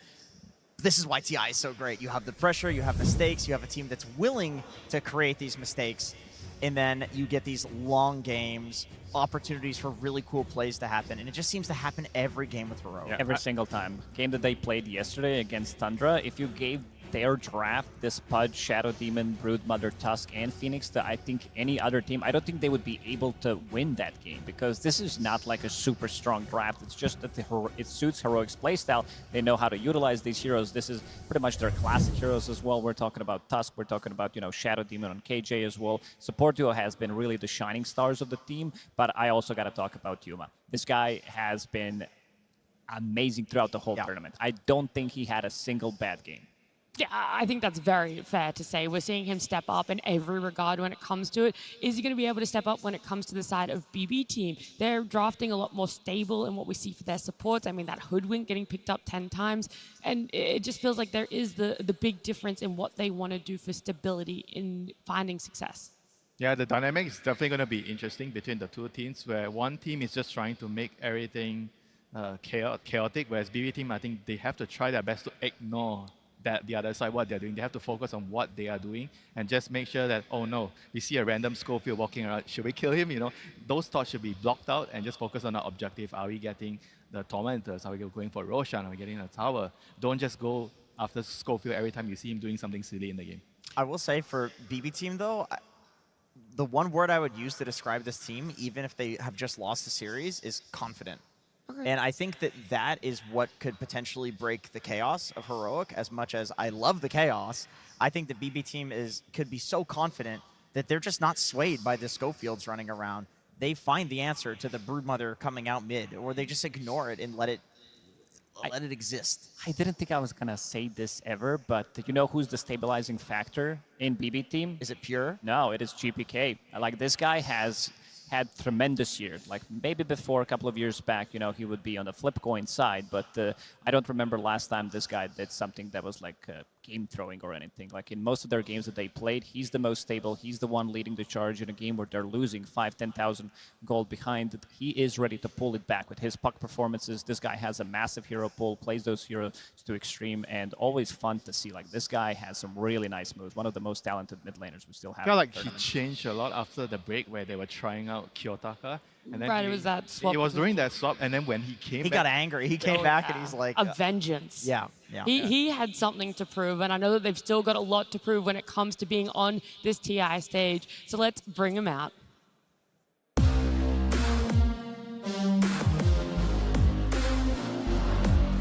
we're back.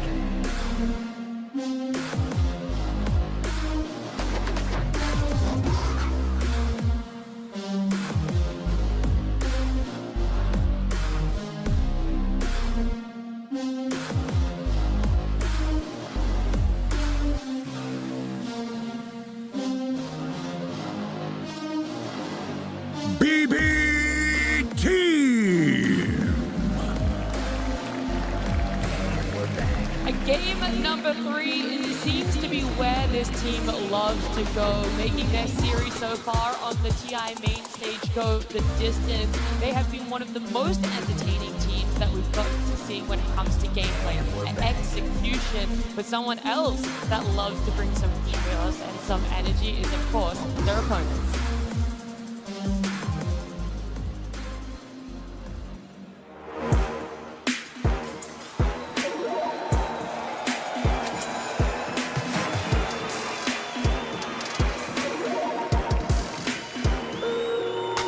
Wisely and crush those responsible.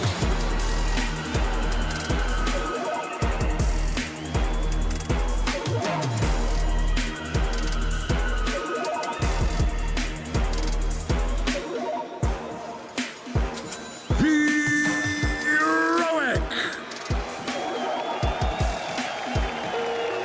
Choose wisely. These 5 players are striving for their best result at an international, not just personally, but for the South American region as well. Top 6 is where they currently sit after this best of 3. If they can get a win, a top 4, that is the best we've ever seen from these players and from that region. A lot is on the line for them, a lower bracket run. It's definitely possible. They showed up yesterday. They can definitely show up again today, Lacoste. Oh, they definitely can. This is a team that is super explosive. And when we talk about South America, Thunder Awaken, they did reach that 5th, 6th place at the TI-11, infamous 7th, 8th place Beast Coast, Heroic TI-13, and Beast Coast and infamous during TI-9 and TI-11. So for the region, this is pretty massive. Having a team that is doing so good at the TI main stage is just pretty impressive and doesn't seem like they want to stop. I also think that this matchup might be a bit of a different one for BB Team because, I mean, they did meet a couple of times throughout this year. BB Team did win every single time, but I think Heroic powered up. This is a team that learns a lot from their mistakes after the loss that they did have earlier, and all I'm seeing is a completely different mentality and a completely different playstyle than any other team that we still have left at TI. Yeah, so for these players, you know, their best results at previous TIs as well, but also how many they've been to. So quite a lot of them playing at 4 TIs, including this one. Miro, this is his 3rd one. So there has been so much growth already in previous placements for them, but Pure, he's the standout one there in terms of having achieved so much already. I feel like he's one of those players that just would not be happy going out here now. This elimination, I think, means more than anything to he wants to make it to that final day is essentially what I'm saying. Yeah, he did reach that with Tundra, but also I don't think Pure has reached his full potential yet at TI here because in the previous performances, this guy is the dominating factor. He's the one controlling the tempo of the game with his Monkey Kings, with his CKs. He plays Lone Druid as well, but I don't think he's playing to 100% yet. It really feels like BB as a team, they live or die off of the back of Pure. This is what we saw in the series yesterday, where he was rotating on anti-mage, you know, level 2, level 3. Oh yeah, that mid rotation. It was really interesting. Like, he has very creative ideas when it comes to the game. He has a lot of confidence, but as a result of that, you can have these games where it's very volatile. Like, either he's 18-0 or he's 0-18, which makes for very interesting Dota. I mean, on top of that, I think it's very rare nowadays to see a carry player leading the team as the captain. Yeah. Like, usually you see it come from the supports, or maybe sometimes from the mid player because a lot of the plays come from the mid, or maybe sometimes in Tundra's case, you know, the 33, you know, the offlaner is the captain, you know, but you rarely see nowadays players from the carry role actually captaining the team because on the carry side, there's a lot of responsibilities on your own, right? You have to really focus on your game, your itemization, your laning, what you have to do in the game. So having to hold that extra responsibility with the draft and taking care of the team aspect is something that is really, really big. He does have a lot of interesting ideas as well. This is the guy that during one of the Valakias, he was pretty much the only one who was playing Lifestealer, so if he sees something is good, he's definitely going to try to push it. I believe he had 90% win rate on the hero, 9 out of 10 games. He played Hoodwink Carry too. He did play Hoodwink Carry. You did mention that they are playing a lot of Hoodwinks from position 4. Got to be careful about that one. When you're playing against Heroic, Meepo can always come out. Guess what? Guess who also plays Meepo? Not so far at TI, but he loves to run it. See, this is the thing you have to be worried about if you're Heroic, is that the way that BB is making their way through this tournament, the way that they're changing every game, the way that Pure is trying things, and yes, he has some games where he doesn't look so good. Guess what? This is exactly what they did in Wallachia Season 5, and they won.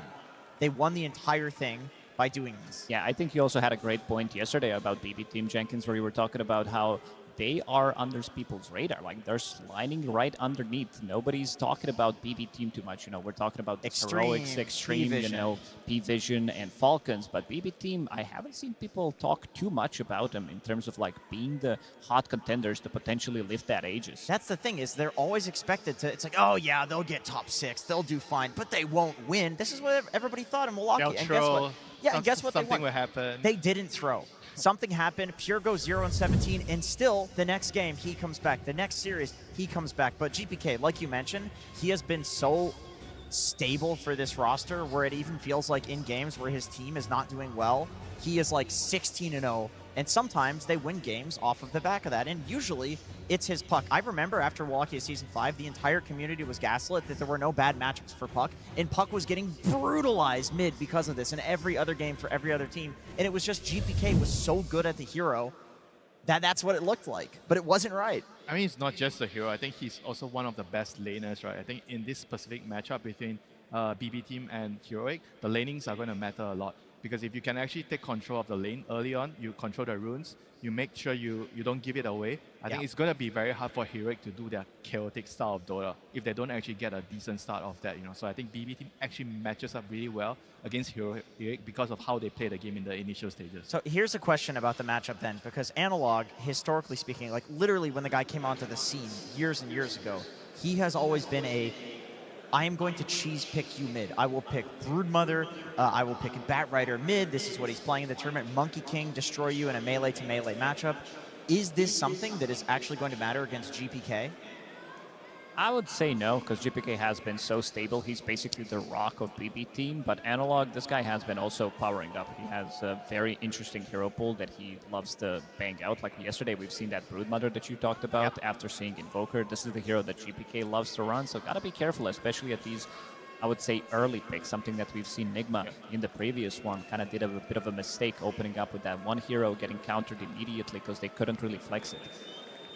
I want to see their past encounters because we've talked about how it's always been slightly favoring BB team, how in tournaments when they're sliding under that radar, they're able to go the distance, go on to even potentially win it there. But for Heroic, this is just something that doesn't feel normal in terms of a tournament for them. There we have it. BB it's been team. Hugely favoring BB team. Right. So yeah, it's not been looking good for Heroic. But this is months ago that you have to factor in. There has been a lot of significant growth for Heroic.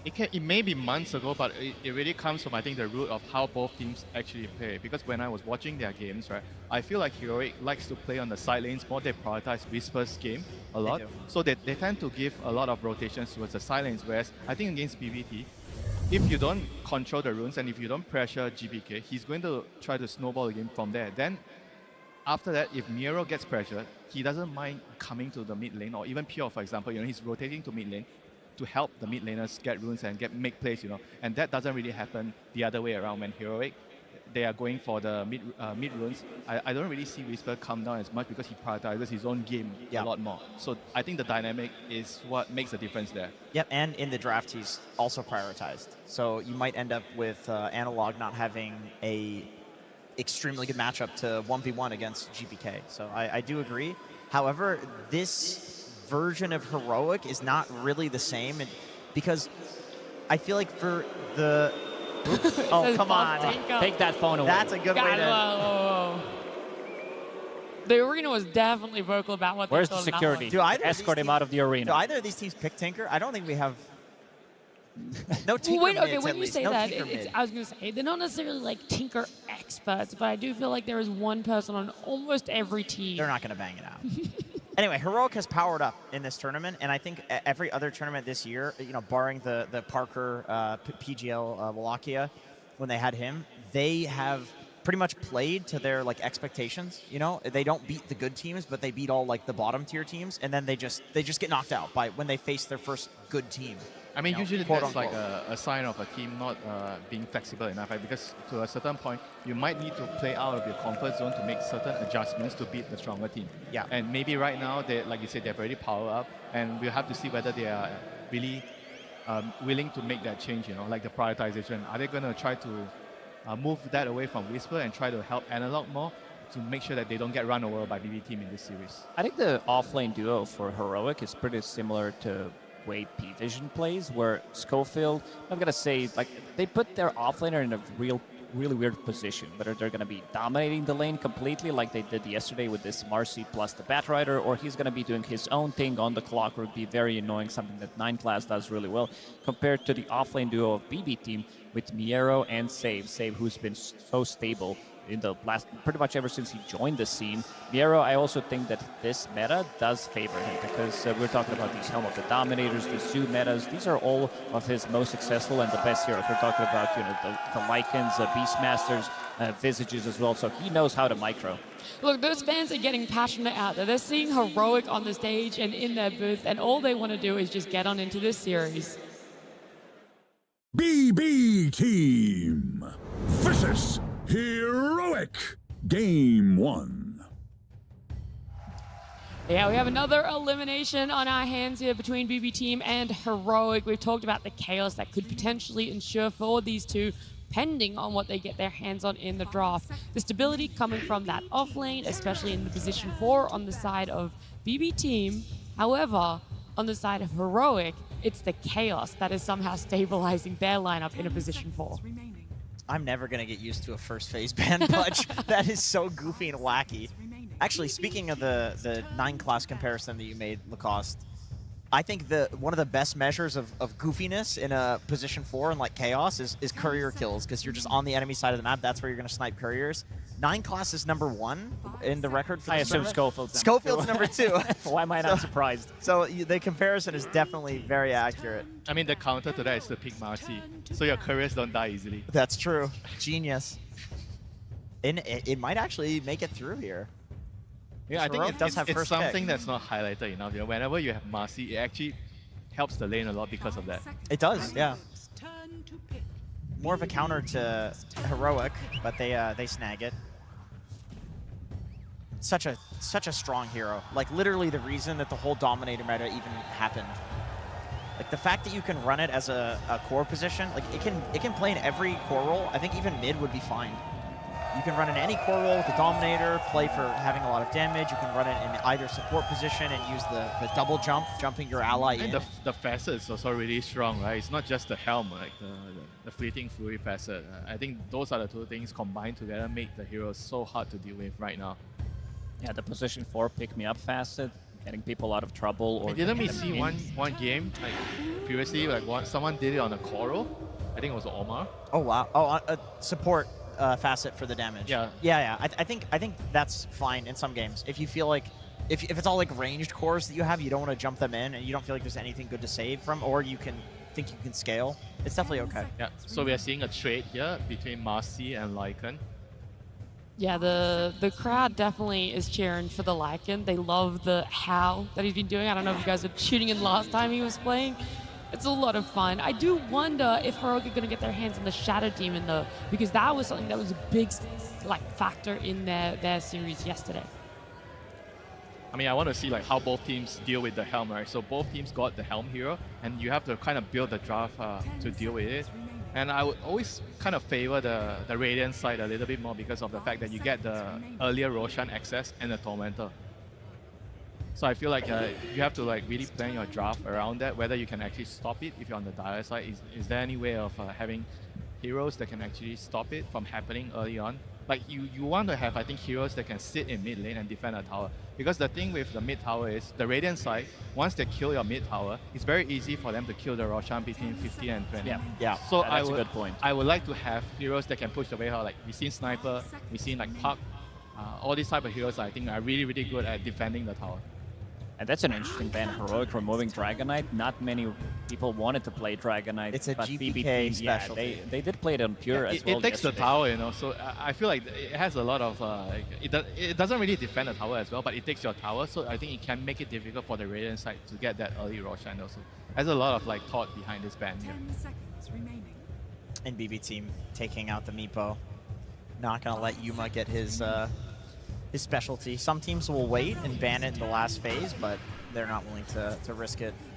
Heroic does have the pick out of phase for the last pick. Yeah, this one not really being too much of a surprise. The Hoodwink. He should. Yeah, I was going to He say should. the crowd. He's Yeah, we're good. going to put it up for Thompson, you know? Who knows? There might be a return. Hey, there's one day Divide for him. Llama in the back. Saw Divide Llama there. We're seeing everyone in the crowd. Shoutouts to Divide Llama. Yeah, awesome. We're going on to Heroic. And their pickup here with the Chen. So this is a different sort of take that KJ can go for. It's a very fast-paced lineup with Marcy and Chen. They're just planning to run them over from the early game. They're like, Falcons. You know what Falcons did yesterday? Yeah. They removed Dragon Knight. They did beat Dragon Knight as well in one of the games, but they also did play Chen, which gives them quite a lot of momentum. Like Chen brings all these auras, very annoying for the offlaner to be laning. Yeah, I think you might your mana burn. We might actually see a Wyvern actually popping out here for Kataomi. Ooh, I think Wyvern is good. very good against these two heroes. He's very good against Chen. He kind of blocks the Marcy's damage. So it'll be interesting to see whether they actually go down their route after this. Whoop. Okay, Queen of Pain. I would say this is quite punishable from Heroic. It's also really good with the Chen, right? Because Chen likes to go mid and pressure and take the tower. Co-op always keeps the enemy mid lane low on resources, so it gives you a lot of opportunities to kill the tower. That's a cool point. That's a cool point. I feel like there are heroes that can counter Queen of Pain, and I don't know. She doesn't really like playing into Lycan that much. This is a very interesting one. I mean, Hoodwink is a really low HP hero and very hard to catch. So I do feel like Queen of Pain loves playing against Hoodwink. And the thing with Heroic is Schofield does play Quap. This could be a Quap 4. Could be a Whisper Quap as well. So for now, they're just keeping the flex open to see the two heroes that BB team is going to pick. They need some kind of a control. I don't think having Hoodwink as your control is going to be enough, because this is not a reliable control. Maybe in Save's hands it is, but also Lycan doesn't provide you with much. But again, if we talk about the Lycan, this hero gives you very strong timing. It gives you like 12, 13 minutes Helm of the Overlord as well. Then you're going to be pushing with your Wolves, you're going to be pushing with your Shard. A lot of ghost pushing that's going to be happening on the map, which means that the lanes are going to be in a good position, which opens up potentially you going for Tormentor, collecting all that information. One of the reasons why this hero is first pick. Yeah, we love being able to open up the map for those objectives there. I just don't really know where they go for this. If there is this comfort that needs to be relied on, or if you're going to try and go for something that is going to be catching someone off guard. I think BB kind of have to just like pick their heroes. They don't really know the lanes, right? It's very Yeah. hard to tell what's the lane, but they have to pick their position 5 and their carry, right? Because they're picking twice in a row. Yeah. So I feel like they just pick a really strong lane. I'm trying to think, like, what can they pick that will hype Casual Disruptor, I think, is fine. Good for catching the Queen of Pain, because you're going to be having vision. And this is going to be the hero for GPK. So they're deciding to pick the mid lane right away, which, I mean, we already discussed, maybe the co-op is not a mid laner, so it might not be the lane that the Void Spirit is expecting to go in here. So, but they're putting more stock on keeping the carry hero until last year, probably because he doesn't see the lane, so he doesn't know what he wants to play yet. Right, this is a decent catch against the Quap here, and Lycan gets people to run away from him, so guess what? Disruptor brings them back. Yeah, he loves an anchor, for sure. I mean, this is like one of the best duos, right? I think I remember seeing these two together. I think earlier today, I think Nat, you mentioned. Yep. The combinations, Disruptor and Lycan. It's a very strong trio, too, between the mid and the two supports. Like, they have a lot of kill threat, lots of magic bursts, lots of ways of locking people down, and even if the two supports go with Lycan, like, these are really good This is what trios. Lycan likes to have with himself. Any kind of lockdown, any kind of a slow, something that can keep him in place just so that he can be the one dealing that damage. And I would say that this is relatively natural response to what they do have. Because So I guess Shaker's going mid now? Yeah, I assume so. I think this Queen of Pain will be shifted to Off lane? Off lane, I would say. Yeah, it's very still open. similar to like the Bat and the Phoenix that he plays, right? He plays all these like range heroes that deal a lot of damage, aiming to destroy you in the lane. I think that's probably the reason why BB team felt like they are more comfortable waiting for the carry pick to fully understand what is a lane matchup, because that's what Heroic like to do. They like to destroy the safe lane. They do. They're always having that strong offlane. That's what we guys talked about coming into this one. And so it does make sense that they're looking to try and hold off, give Pure the best game, because he hasn't really been having the greatest showing. He has a lot more potential than what he's been bringing to the main stage so far. So we'll see what exactly gets taken out from the side of Heroic. What are you worried about? What is a Pure hero that could do so much damage to their lineup? I feel like if you know you're playing into Queen of Pain in the off lane, Lifestealer, Abaddon? Abaddon would have been great. Lone Druid does very well against Queen of Pain. Oh. And I feel like that's something you should be afraid of, not necessarily because it's the best, but because it's very good and it's BB team. But does it depend on who's your 4 as well, right? Maybe the right position 4 would enable the co-op against that specific matchup. I don't know if there is a position 4 that enables Quap versus Lone I mean, Druid. some of these melee position 4s, if we're talking about Task potentially coming out, but for now it does seem like they are thinking that this... I mean, Marcy is kind of the same type of the hero if we're talking about melee position 4s, that they do have stuns. Queen of Pain, Marcy could be their offlane duo. Yeah, just pick another carry, right, if they want to. Yeah, that's true. That's what BB seems to think. They're banning out the carries. Yeah, Marcy Quap is definitely a very strong lane. Disruptor can feed in that relentlessly. Yeah, so that Queen of Pain and that Earthshaker, still having some questions, but now I feel more confident that Amasi is going to be a support. So yeah, just straight up banning out what carries are good here. So both of them trying to get the best lane matchups, the best possible last pick. Yeah, but Pure gets to see his lane, and he gets to see the carry-to-carry matchup first too. So. I mean, if you're picking a carry, I kind of feel like it has to be like a more general one, like something like Gyro. For Heroic? I mean, yeah, for Heroic. Yeah, I like either that. Because you don't or I really like know your Tempo Assassin. carry matchup. You want something that, oh, TA. Yeah. You need something that can maybe fight a lot more early and just help your team, you know. Gyro Chen would do very well against Lycan in lane. Yeah, you have the flag for the creeps. Yes. You have the armor. I think. And Lycan it's an is excellent gate hero as well. I think Heroic loves to have a carry that can come through the gates to unleash their offlaner Whisper. I was building up because they're still thinking about this ban that goes into that pick for themselves. What else has Pure just really been? I think Lifestealer. I think Lifestealer is a really big one, but the one that you did mention as well could work out, especially if this is going to be Queen of Pain from the offlane, and it does look like it's going to be. It's just too scary in the hands of a team that's willing to. So they need to pick something that kind of covers the Lifestealer's bases here. I agree. Would that really be that Gyro though, or do you lose a little bit of faith? That was the matchup. Gyro in Lifestealer is a bit complicated. I don't think you can beat the Lifestealer later. What about picking up the Lifestealer for themselves? Wow, well that answers my question. Yeah. Maybe like, do you just hard push? You go Nature's Prophet. You just Nature's Prophet looked so bad from We're gonna Oral, I gotta say. I think TA Gyro are really good options if they want to speed things up. These are also heroes that allow your supports to be playing around you. So you are not going to be afraid of Lycan. Chen's going to give you protection. Chen's going to be giving you some armor as well. And if you're fighting close to them, these heroes are going to be strong. But they're going to take... Oh, I like that. This is good.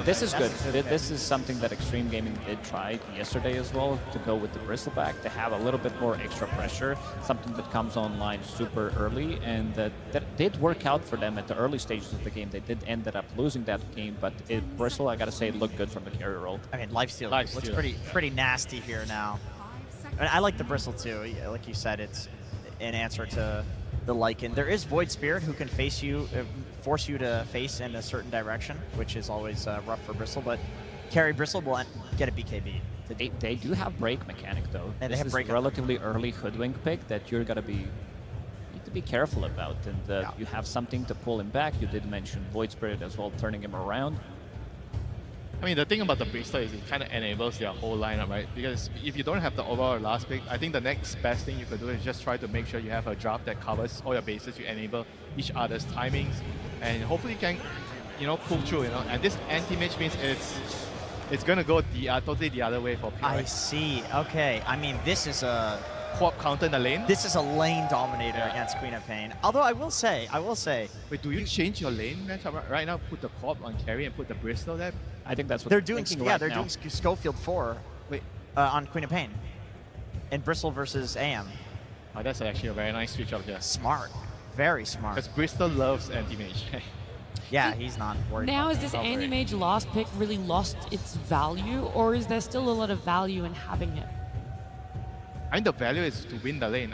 I feel like their lineup is slow with the anti-mage, but if you can actually win the lane, then it kind of compensates for that fact. But Heroic is noticing that how important is AM needs to win his lane, so they're swapping their heroes down to try to destabilize that. So I think I kind of like what Heroic is doing here, and I feel like this AM won't have time to pump. Yesterday against Falcons, this anti-mage was level 2 in the mid lane, trying to go for the gank. I think this time around things are going to be slightly easier for him, but overall, when you think about how much control they do have against this anti-mage, there's Earthshaker. That's pretty much about it.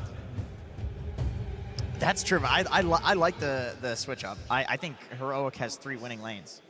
Earthshaker should also do very well against Void Spirit mid. The question is, it is GPK. He seems to win matchups that he shouldn't. Does that factor in? But I love the switch up. I mean, it's not just the lane, right? After the lanes, they're going to group up with this Shaker and Chen creeps and the BB in front. How is the AM going to stop the push? They're going to lose their towers. They're going to lose Roshan. They're on the Radiant side. Tormentor is going to go down. And I feel like AM is going to need too long, and he's going to miss his timing in this game.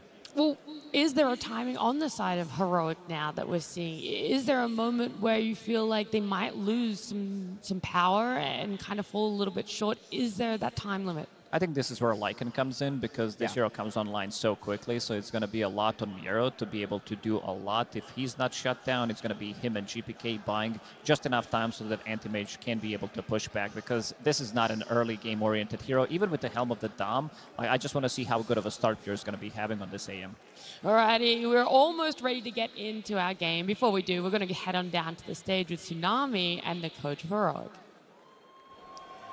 Thank you very much. I am indeed joined by Caps of Heroic, where I've got some questions about what you made Schofield do this game. You picked up the Queen of Pain, decided to turn it into a support. What's the idea here?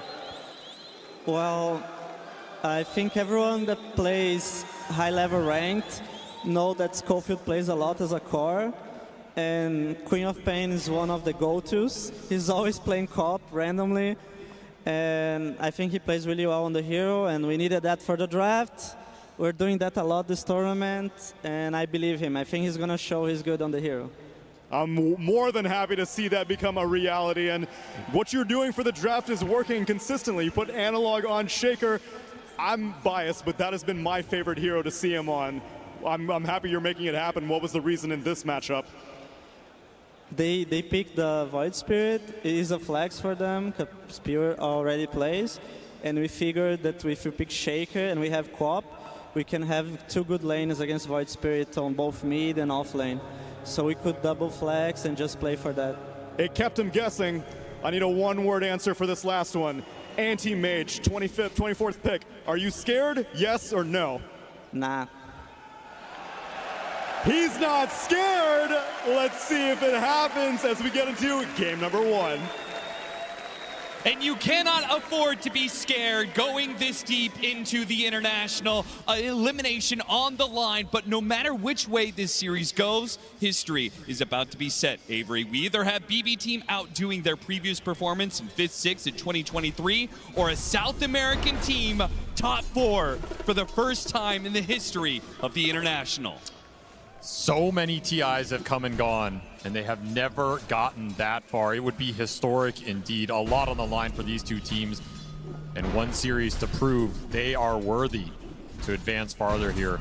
This is quite a Game 1 draft we have in terms of how much skirmishing, how much team fight has been prioritized, and already the action commences. First blood to KJ on that bottom lane. Exactly what you want to see if you're a Heroic fan. This is a team that plays better when the action is fast, chaotic, in your face. You don't know what's going on. Classic South American style Dota. And Pure, he's going to fall as well. Heroic taking this laning phase by storm, just as they intended from their draft. This lane swap is really going to hurt the AM pick, and we saw how much damage this AM suffered yesterday on the hands of Pure. I mean, he had one of the worst lane stages I think he's ever had in his career on this hero in that last pick situation. He got lane swapped into another rough situation, again, already suffering. You do not want a repeat of that game if you are BB Team here.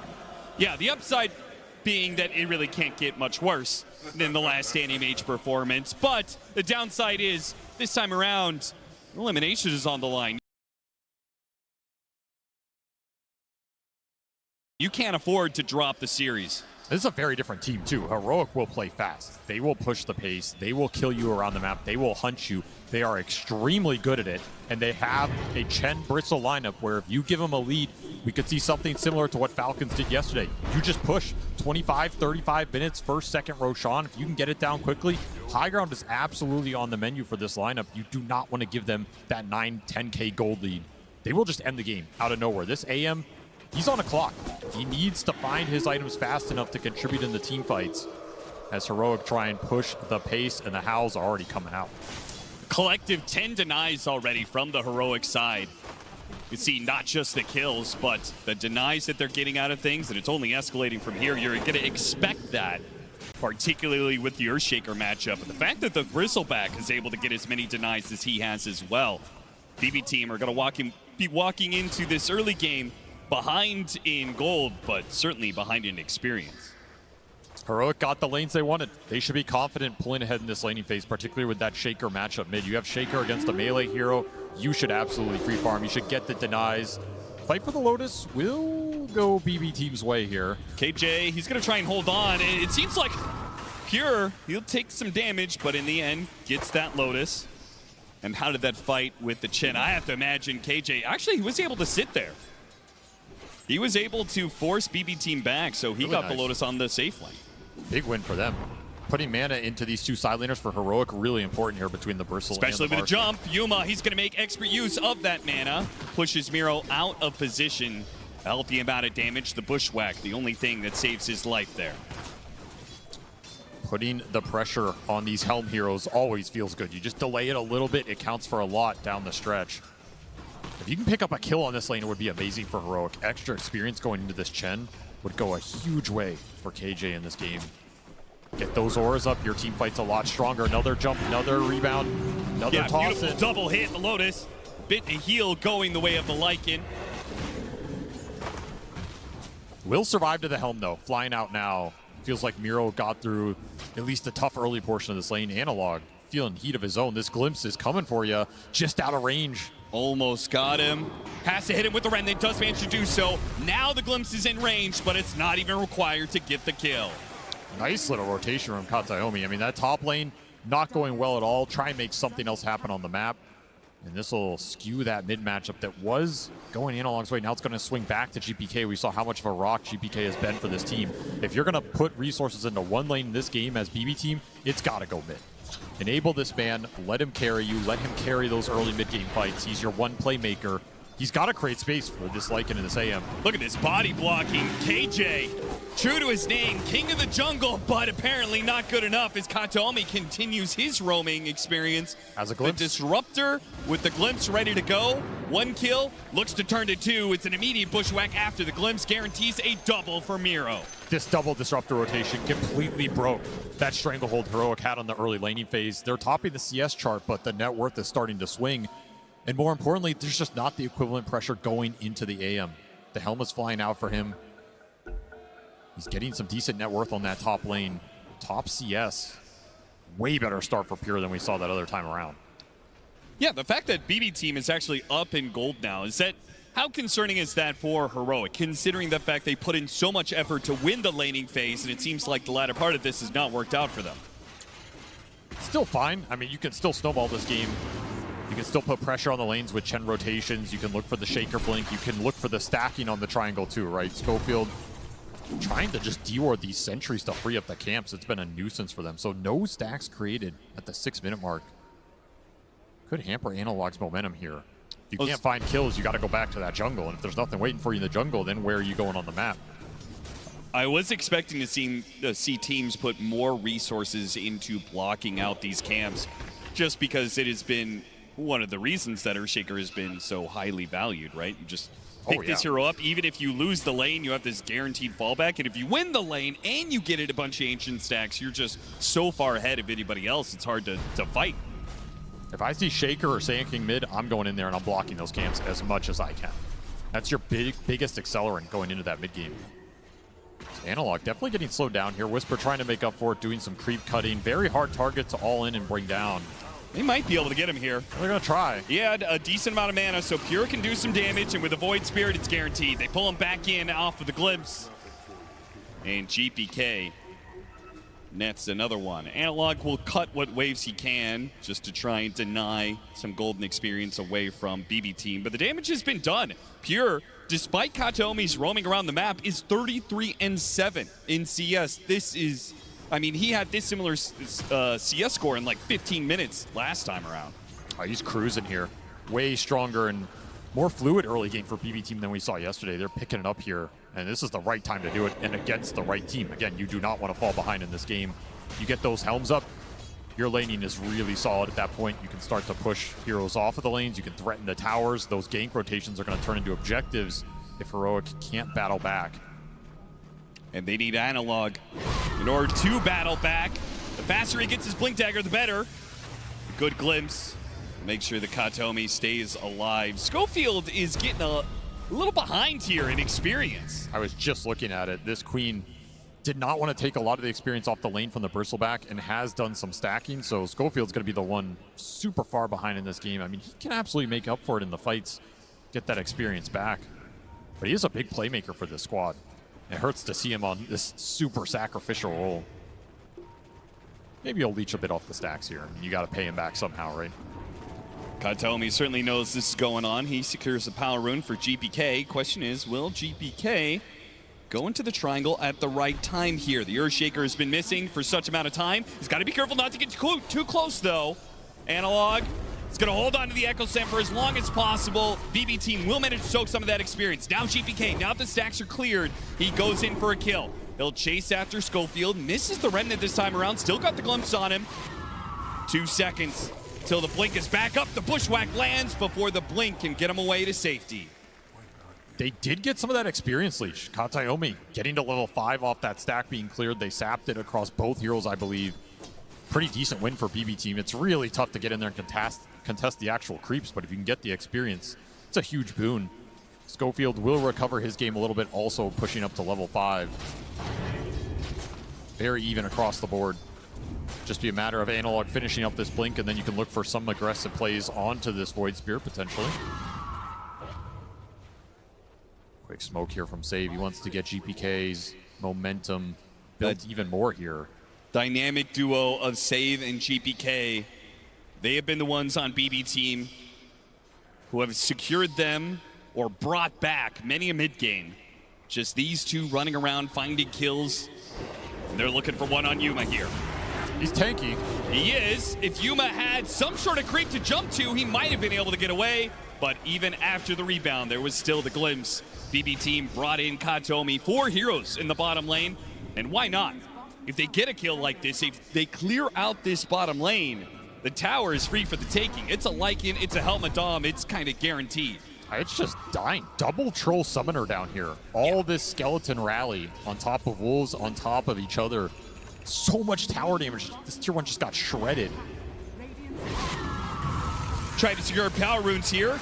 Instead, going for the kill on Kataomi. A Fissure will help out here, slowed down by the Hellbear. They certainly got it, but the trade-off.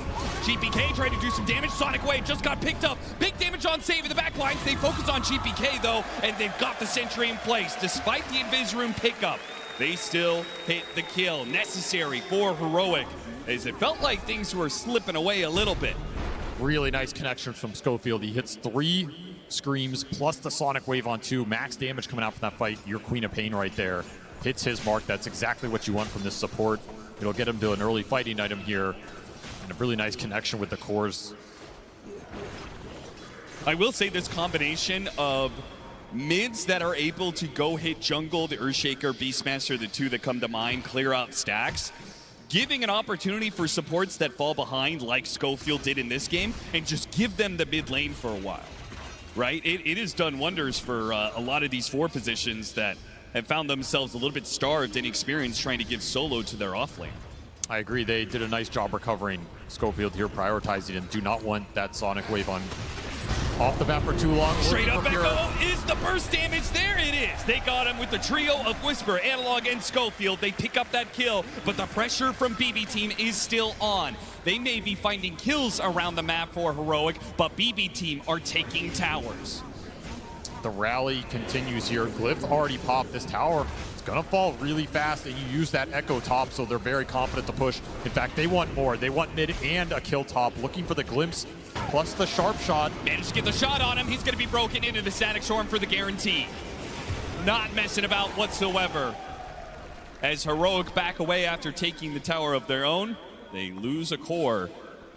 This is a really fast-paced game right now. Everybody's just looking for more off of the initial play, and those are generally the games where Disruptor thrives, because you always get that +1. You always get that secondary kill off the little tower of the fight.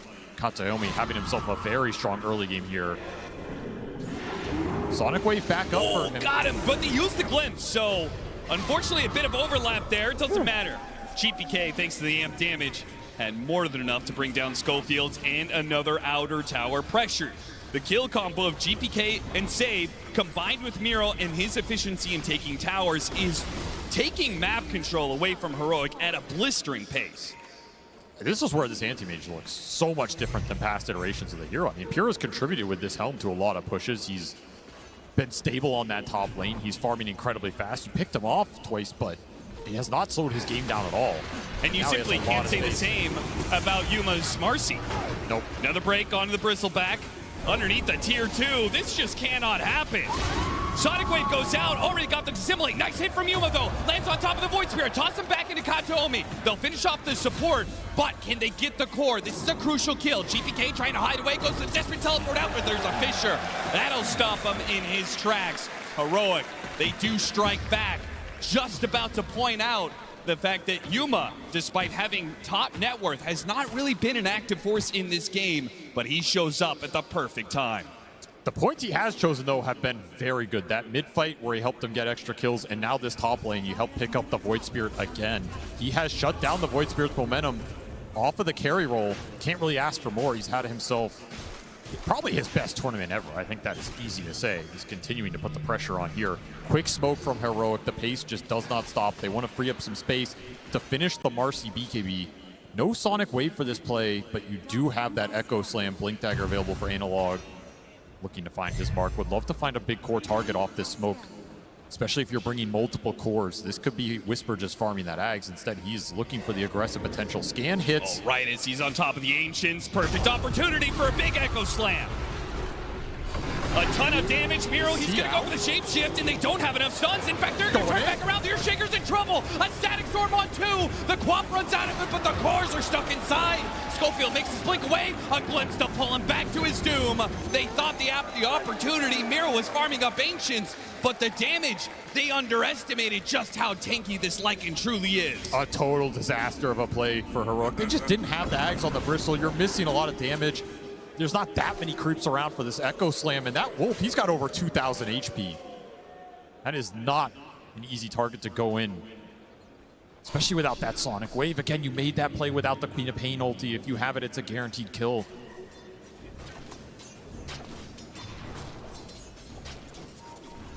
With the Lycan coming online, this Helm of the Overlord, with the Void Spirit picking up a shard soon. We've seen the way that this is just kind of clears out waves or neutral camps wherever he lays this Aether Remnant. And all these outer towers gone. It feels like Heroic is just going to be shoved into, their own little 1/3 of the map. And it's going to be BB Team owning everything else, which is really scary to think about when the Battle Fury is completed for Pure. Right? He's just going to be hoovering up the entire map. And their catch is really limited. This is a great catch team, but you only have so many spells to try and find this AM with. And as you said, there's a lot of units that are going to be on this map for both teams. A lot of Doms in this game. You have Chen Creeps, you have Lycan Wolves, a lot of scouting potential to help you rat if you really want to. And that is part of BB Team's game plan here. They want to free up the space for the Lycan and the AM to just get these side lanes in. They're going to be ghosts on the map. You're not going to be able to catch them. This next 10 minutes could be really difficult for Heroic to find the type of team fight they're looking for. If they can find that fight, though, the BKB on Marcy it's good should right now. ensure they win it. Like, I feel like they do win on 5-on-5. It's just unlikely they get the initiation for it as BB Team continues to pick them off around the map. Schofield shot down right in front of his mid-tier 2. Not even the middle of the map is safe. And this is the issue. This kill team can play around that mid lane. You're going to have issues shoving it back out unless you commit multiple cores here. And the whole time you're worrying about this situation, AM's farming out top, Lycan's farming out bottom. Side lanes are getting pushed back in from units. This map is not fun to play right now. Analog will be able to match the Void Spirit's ghost shove that he's able to do with his own Fissure spam. Yeah, but look at how clumped they are. Afraid to go on GPK. I mean, especially with the shield rune, he's just unkillable right now. Yeah. But you're getting corralled. A lot of heroes by this bottom tier 2. You have to regain some map control here. Either smoke out, get some wards, look for the pickoff, or back each other up to get these lanes out. You have more information to play off of right now. This is turning into a lane shove game where the AM has free reign, and that is not the style of game we want with this Heroic lineup. No, not at all. Here's that smoke. They have everything available. Sonic Wave gives you the extra damage right now. And that BKB timing on Yuma. really powerful if he can just lay into some cores. It feels like if this smoke doesn't land. I mean, how do you land this smoke, though? This is the issue. You just got to go blind. But if it doesn't land, I feel like they are almost going to be forced into late game scenarios. Right? It just doesn't feel like they're going to ever get enough map control to take over the mid-game the way they want to. This might land. Smoke from BB going straight into them, unaware of the positioning. And it's 2 supports, but they throw it inside the Fisher pit. They do not hit the 2 supports that are on the side, but thanks to the Bristleback cutting in from the side, they should be able to still get them. Schofield makes his blink away, but he's still going to take out in the end.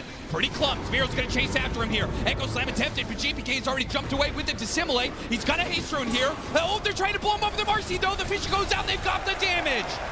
2 swings from Yuma, 2 rounds of that ultimate.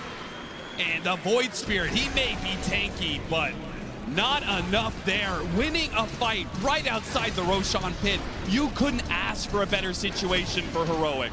Very awkward start. They thought the smoke broke because they were doing Roche, so you had to kind of blink in blind. But it gets the job done. This Shaker's just such a menace in these early team fights.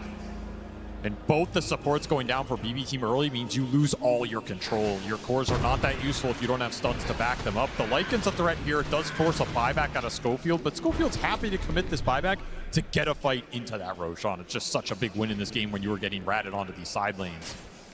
And Pure not confident enough to go in here with limited resources, not great mana void targets this game.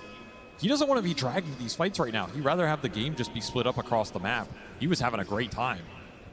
Now all of a sudden, Heroic pick up some steam. They're going to get another aura on the Chen as KJ will finish mech on top of the drum. A lot more sustain coming into this already pretty tanky lineup with the 2 brawlers on the front line, plus the Marcy, who now is an Aegis. Momentum shifting back over to Heroic's side after that team fight. The smoke, it worked out beautifully. Now it's time to see if they can actually be a little bit more on the offensive, if they can actually get some of that map control back. Some of the ways they're trying to address this, they've got Schofield going more lockdown in the Rod of Atos. Here, he got hit by the stun, pushed back in, so much burst damage. Beautiful connection there. That's a very limited window to hit that. They hit it absolutely on point. Yuma making his presence felt again. And that was Pure getting a little greedy, trying to kill some Chen creeps and Dom creeps. He actually mana voided them too. It just shows you how much it takes to get some of these off the map sometimes. Oh yeah, he's been mana voiding neutral creeps probably every 2 minutes or so. Yep. He hasn't done it off cooldown, but he has been done it a number of times this game. Probably feeling like if he can just get to the late game, he'll be able to win it for his team. But farming that area in particular, I think, is dangerous because you know that Heroic, considering they have the Aegis, they're going to go for the Tormentor at some point. They're going to play to that side of the map soon. Straight into the Queen of Pain, rewarded for the buyback earlier, and a nice shard to pick up. Silence could be really influential in this game, especially against the AM, against the Void Spirit. This is a super nice game for the Queen of Pain shard, especially when you're on support. Like, you can just aggressively blink in, go for the silence. If you trade your life for a core, that's a win. You're not a core Queen of Pain, who cares? Found the Disruptor. BB team maybe trying too hard to get control of the map. The Disruptor very far forward there. Oh, their momentum has been killed in this game. Heroic starting to take a lot more control than I expected. Sage spots KJ, trying to take some Lotuses, and he's got no allies in the area. He's definitely going to die. And BB team know it too, thanks to this lane ward they have at bottom. Awkward area to end up as the Chen. Yeah. He's getting farmed though. You gotta remember this Chen lineup, that like 30-35 minute mark, you get that third aura item on him, you have Hand to God to back it up. That's a lot of HP for this BB team to get through. They have pretty good single target focus, but their AoE team fight is really lackluster. So they have to pick their mark very well. They have to all in that first core that they see. Potentially even reset the fight after that. Getting one kill is not going to get them a team fight victory here. Sade getting a bit of information. Spotting some heroes, maybe trying to block any potential smokes. Playing off this ward. I would be surprised if BB want to fight right now. It just doesn't look possible. I mean, the way that Katomi is playing into Heroic, I don't know. It's a little different. 5, 6, 7 minutes ago, yeah, BB team had full control of the game. They may be able to pick off Analog here. As, yeah, he is shot down, just too much damage. Playing around that one ward they have down there. Super nice find. Felt confident with the shield rune plus Hand of God, but the Vessel off of GPK will negate a lot of that potential healing to come through. It gives you confidence to go for these pickoffs, and that's where this lineup will thrive. Just keep finding solo kill pickoffs. Don't let Heroic group up and take objectives. Of course, the team fight, you're going to be a lot happier around the map. We see what the anti-mage is doing top. He'll instantly get pinged. I mean, you can ping him, but to go and kill this man takes a lot of time, takes resources. Yeah, if you don't kill him right now, he's going to have a Manta, making it even harder to pick him off when you get that jump, like that silence from the Quap, for example. Interesting smoke from BB. Going through the gate. Almost like they're reading some sort of play that was going to go on the AM, and they were trying to back him up. Instead, they just run into Whisper. Yeah, it's just a Whisper. Now, he has a BKB. He pops it now. He's got his team joining him. They've got some Suns on Pure. Pure is the one who has to blink away. And what they get out of it, still 250 gold off of that Helm of the Overlord creep. Something to work with. BB team just out. Continue to farm the map. No reason to take that fight head on. That'll waste the Aegis period here for Yuma. Time's out. So that next Roshan potentially in 3 minutes, you're looking at that. And you really want it if you are Heroic. You gotta gear up for that fight. Could be a fight that BB easily contest if they have some nice item timings for it. I don't know. I mean, you're going to get Aghanim Scepter on the Void Spirit, but is that going to matter if you're matched up against triple BKBs? The BKB timing is going to be tough for BB to fight into, but they potentially have Nullifier on Lycan, that Ags on the Void. If you can get to another item on the AM, I think that team fight is absolutely doable. Again, you're looking to go in, get a target, or pop BKBs, reset, kite that fight out, re-engage. It's not just an all-in slam. Sure. For Heroic, it's a lot more straightforward. You can just go in and slam. Yeah, see hero, stun hero, all in.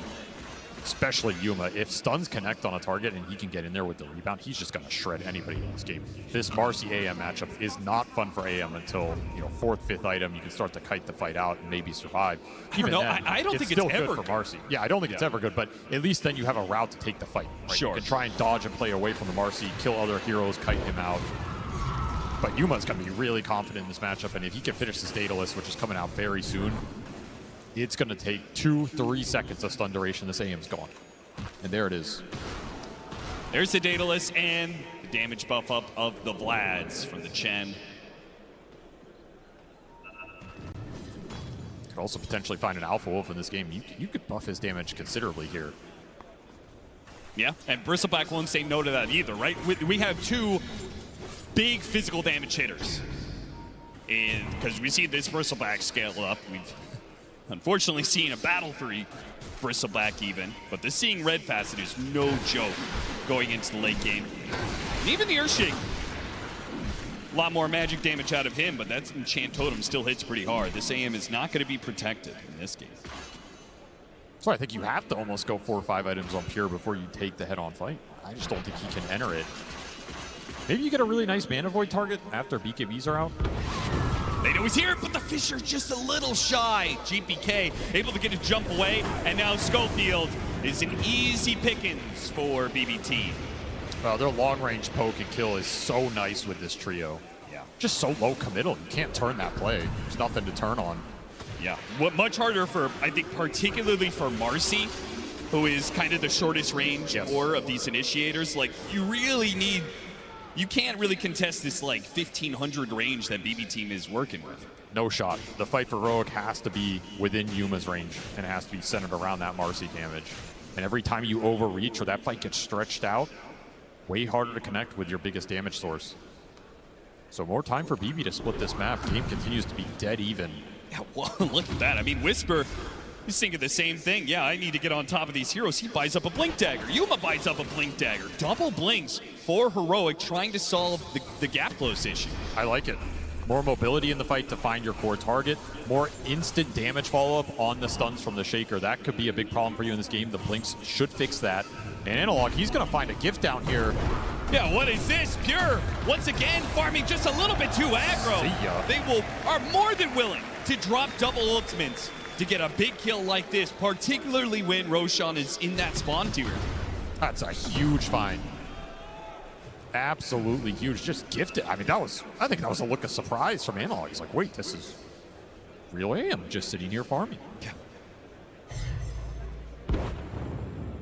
That Roche will be in 30 seconds time.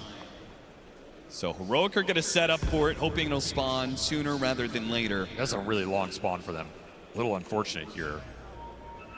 But it also means they can just keep trying to take fights. They'll run into some wards, clear out the area. Thanks to a gem on Yuma, not even the Wolves are safe to scout out Heroic. Max spawn. You try and force it now. 15 seconds on the AM. There's a window here. I mean, they have a lot of physical burst to put into this. I also feel like it's easy for them to do it with just 1 or 2 heroes. Not a ton of risk in that regard. Yeah, you just man up here. I mean, again, BB's pit fighting is pretty lackluster. Even if you're clumped in that pit, what's to punish you? Static storm drop on a mass BKB lineup? Who cares? And even the Wolves, if they're not killed by the Marcy, they're converted by the Chen. Schofield, I mean, he's been punished a number of times for these aggressive blinks. Apparently, he just does not care. The smoke wraparound, though, is coming from DBT. Moving up through the river, and Heroic have a lot of heroes inside of this pit right now. This is pretty dangerous. They're just all inning for it. Trying to finish up this Roshan now, and they will be able to do so before BB Team strike. Now, a Bushwhack grabs a couple, Sonic Wave goes out, and with Whisper blinking up to the high ground, it's hard for BB Team to get through. Nevertheless, they get on top of the Static Storm and take away the 2 supports. But do they want to fight this Marcy? After all, he's got BKB, he's got the Aegis, but it looks like Yuma has called it quits. He wants to back away. Whisper doesn't want to do the same. Nullifier placed onto Yuma as he's being hounded by the Wolf, but they go after the Bristleback now, who's just barreling forward still, refusing to back away. Now he pops his BKB, but it's a bit too late. The physical damage, it's stacked up, and he's dead. Gem on the ground. Beautifully played fight from BB Team. They got the angle. They take the Chen down first. That's your biggest target. Take the sustain, the auras out of the fight. You get the other support on top of that, and then you're able to kite it out. And there's just no ult for Yuma halfway through. He's got to bail in that situation. Yeah, I don't mind Yuma making the call to bail, but why are they not on the same page? Why is Whisper pushing after kills and Yuma backing out? It got very disconnected very early. The start wasn't terrible, but they could not protect their supports, and this Lycan is doing some work in these fights. He's just chasing people down. There's no real control for him. Nobody wants to commit on that target.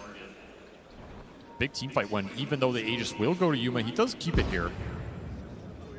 Something Heroic to play around, but not the team fight win they were looking for.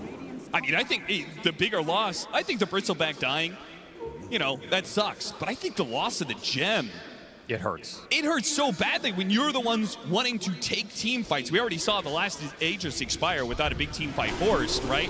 Oh, they're coming through the gate. Miro, you see this, right? You see what's coming your way. You just took the Tormentor, but you might just sign for it to get the grab on him. Hit him with a stun, lock him down with a Rod of 8 Toes, and once again, the Unleash combined with the Sonic Wave, they've got him. A Bushwhack, grab on a 2 though. Seems gonna burst down KJ, and he makes a break for it. He's out of here. Nice little pickup from Save. That is a 7x streak on that Lycan. Okay, Analog's not messing about. He could have waited for that Ghost Scepter to fade away and just Enchant Totem hit him, but he didn't want to take any chances. That's a very hard exchange to evaluate. I feel like it's kind of worth it for the Lycan. The Shard went to the Hoodwink. That's the one you wanted here. Sure. It's to use that Boomerang to pick up another support kill. Like, that exchange is okay, but that was a big streak on the Lycan. A lot of gold going into the Queen of Pain there. Still, it's time for Pure, who does have a Butterfly. So he has an answer, kind of, to the Marcy for a little while. But he has to pick his blink target perfectly in the fight. Like, if he blinks in and he just ends up in the middle of the bristle of the Marcy, his fight's over. Yeah. Nothing to bail him out of that situation. So he really has to let other heroes go in first. He needs to see the fight develop and come in later. It cannot be the first point of contact for BB Team. And Heroic will take that every time. I mean, if they see Pure, they're jumping him. They're all in him. Marcy is just going to slay him. 2 minutes left on the Aegis, and the lanes are actually kind of in Heroic's favor. They're getting them all over that mid line of the river. They have some map See what they control can to do play with it. Right, it's likely they will try and smoke during this Aegis period. I don't think they are confident enough to push mid tier 2 straight up. That feels a little brazen, given how these fights are going. Whisper trying to catch. Analog. He gets him with a blink forward, hits one stun. They need detection. They really want to get this gem back into their favor and should be able to do so. There's just no outrunning this situation. So the gem is back on Heroic's side. That means that they can make these movements without wards or wolves scouting them out as often. That was the easiest gem recovery of their life. Kind of was. Surprise save was out that far carrying it. Could have given it to GPK or something. I mean, this gem is just so valuable for the wolf scouting. Having confidence about the vision going into the team fight, and you give up pickoffs like this, it's going to lead to objectives for Heroic. They're going to feel a lot more comfortable grouping. This will be a free tier 2 top, as Pure gets a free tier 2 bottom. Santimage picking up the rat action. And I think he asked to rat because I still don't believe that BB team are going to be able to take the 5-on-5. You've got, even with the agents expiring, you've got this Chen who's going to pick up a shard, right? He gets one of those golems. That aura makes this squad, this triple strength core, so tanky. I just kind of don't believe that Pure has the damage to deal with that. He doesn't want to take the fight straight up, but if you can rat, you can put Heroic in an awkward position. Maybe you get a numbers advantage somewhere. Maybe the single core pickoff that we've seen BB do a bunch of times with the damage from this Hoodwink comes through and gets a hero really low, forces out early BKBs. This kind of chaotic situation can create openings for the anti-mage to come into that fight later. Again, you're not looking to go in here and man fight the Marcy, but he can do a lot of damage. He is incredibly farmed in this game. Helmet Dominator, Battle Fury Anti-Mage is doing what it does best, pushing towards that level 25, getting incredibly farmed. There's a full Abyssal Blade. That is something that lets you fight this Marcy. In fact, you probably have the advantage right now with full Abyssal plus Butterfly before the MKB comes out on Yuma. In fact, well, he just finished it, actually. He's also very farmed, so... Yeah, I didn't get a fight out at this exact timing. That's kind of what they're looking for, right? You get this Abyssal, you're, okay, I can go in. I can Abyssal stun this Marcy. I can give us a little bit of a bigger window. Whisper, he's going to be one to break this smoke. They do not want to go after this bristleback, but maybe they have to. Oh, go! They actually can go for it. Still, though, the Echo Slam hits on Miro. He gets off his BKB, and Yuma does not get a bash. He couldn't get the lockdown. A glimpse back with the BKB lasts just long enough for Analog. A Fisher as they try and retreat backwards here. Yuma does not see the opportunity. They may have to leave behind KJ, whether it's the Void Spirit or a glimpse. Maybe they can protect him still with the Fisher as he gets up to the high ground. Pure with the Helmet Dom spots him, but Disruptor too far away for now. So in the end, it's Whisper to die. Not much else out of that fight. I guess Schofield did buy back once again. He is certainly not making a whole lot of progress in that network chart. Just huge burst damage coming out on that first target they run into. No bristleback back interaction. They just go heads up, chain stun him off the Bushwhack Remnant Abyssal. Overwhelming damage. Trying to pick up Save again. Yeah, Save once again not expected. Ooh, at the Sonic Wave. He tried to push him back into his team. That's okay. All is forgiven as long as the outcome is still income for Heroic. The crazy thing is they took that Bristle down, they have Heroic on the run, and you're still hesitant to straight up chase with the AM. Because you don't want to blink into this Marcy just yet. Will be 25 for Pure. And that'll be Mana Void cooldown. Nice little talent for him. Thinking about BKB here, that would give him a lot more confidence to go in early in the fight. Not afraid of the Shaker chain stun potential. Now he can Mana Void even more neutral. It's efficient. Brought the Shaker down bottom, plus the Marcy, maybe looking for a quick pickoff on one of these waves. They will only find illusions. This feels like the point in the game where BB wanted to get to with this lineup, right? You stalled off the early momentum, you fought through those first two Roshans. Now you're getting to the late game with the Anti-Mage, with the Lycan split push. You have a lot of scaling to fall back on. You have a Disruptor Ags you can get into. You have 3 more items on GPK that he can eventually build into here. A lot of room to scale. I feel that way for both sides. I mean, the Void Spirit, known to be quite the menace in the late game, and they've got some very solid supports behind it, but Heroic also have like this tri-core lineup. It's not just all in on the Marcy. I think their biggest problem is going to be, yeah, that man right there, Schofield, and how well he's able to progress. Having to buy back 2 different times, and the sacrifices he took in the laning phase means that he is not scaling the best. But even he is working towards a Scythe of Ice, and as long as he's got levels, he'll have damage. Smoke coming through. BKB done for Pure. He buys out for this moment. A fresh blood right for Analog. This Octarine opting for that over the Refresher. They're going to spawn Whisper, try and burst him down again. Whisper wants to make sure he gets off the BKB first. But it does mean that the commitment from BB Team, they can just go in and out.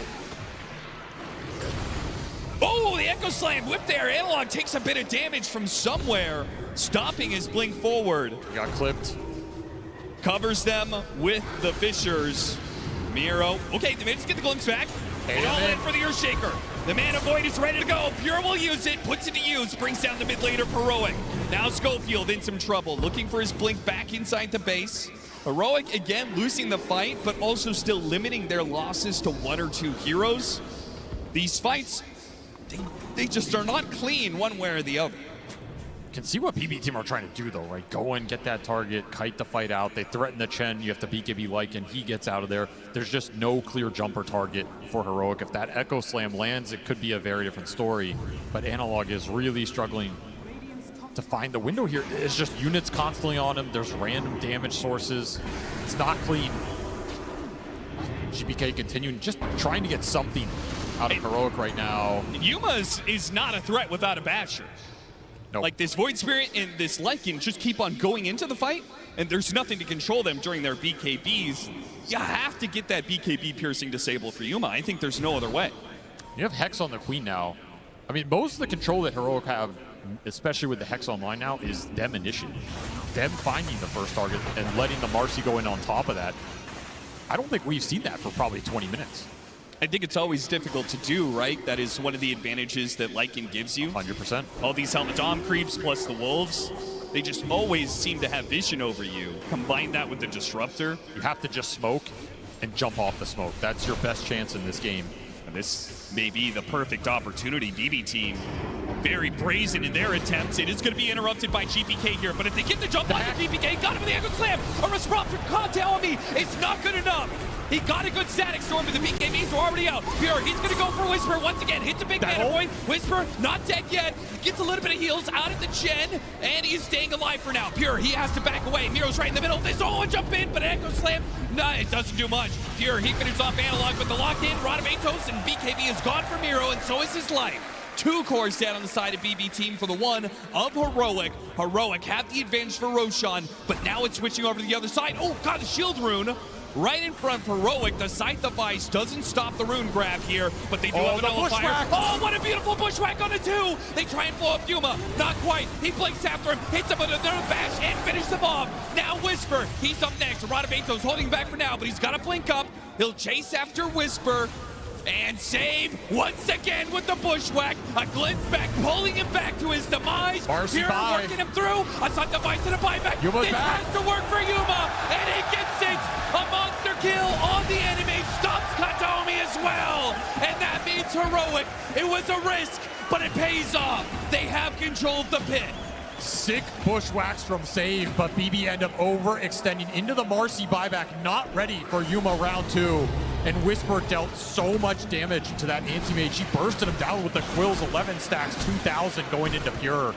He just could not survive the physical onslaught. The buyback, I think this is coming too late. Oh, they're committing. Try jumps inside the pin. Can he grab it? He's got it! JPK, he rips it away from Heroic. And now, it came at a cost. It cost them the buyback. If Yuma dies here, he's in trouble. He got BKB unleashed. Now it's Pure. He's in trouble. Gets off the man to hit by his stun. And if Blade goes off, a Fisher to try and stop him, but he's away. And now, danger time. BKB not up for Yuma. He's dead. A dieback. 2 minutes. Heroic kept the fight on without him, with just 1 core to do it. And being hounded by the Wolf, Miro chases after them all the way back to their fountain. All the way back if necessary. They will find that 3rd core. And Heroic now on the brink of death. They've been cleaned up all over, and BB Team have full control to push as many buildings as they want.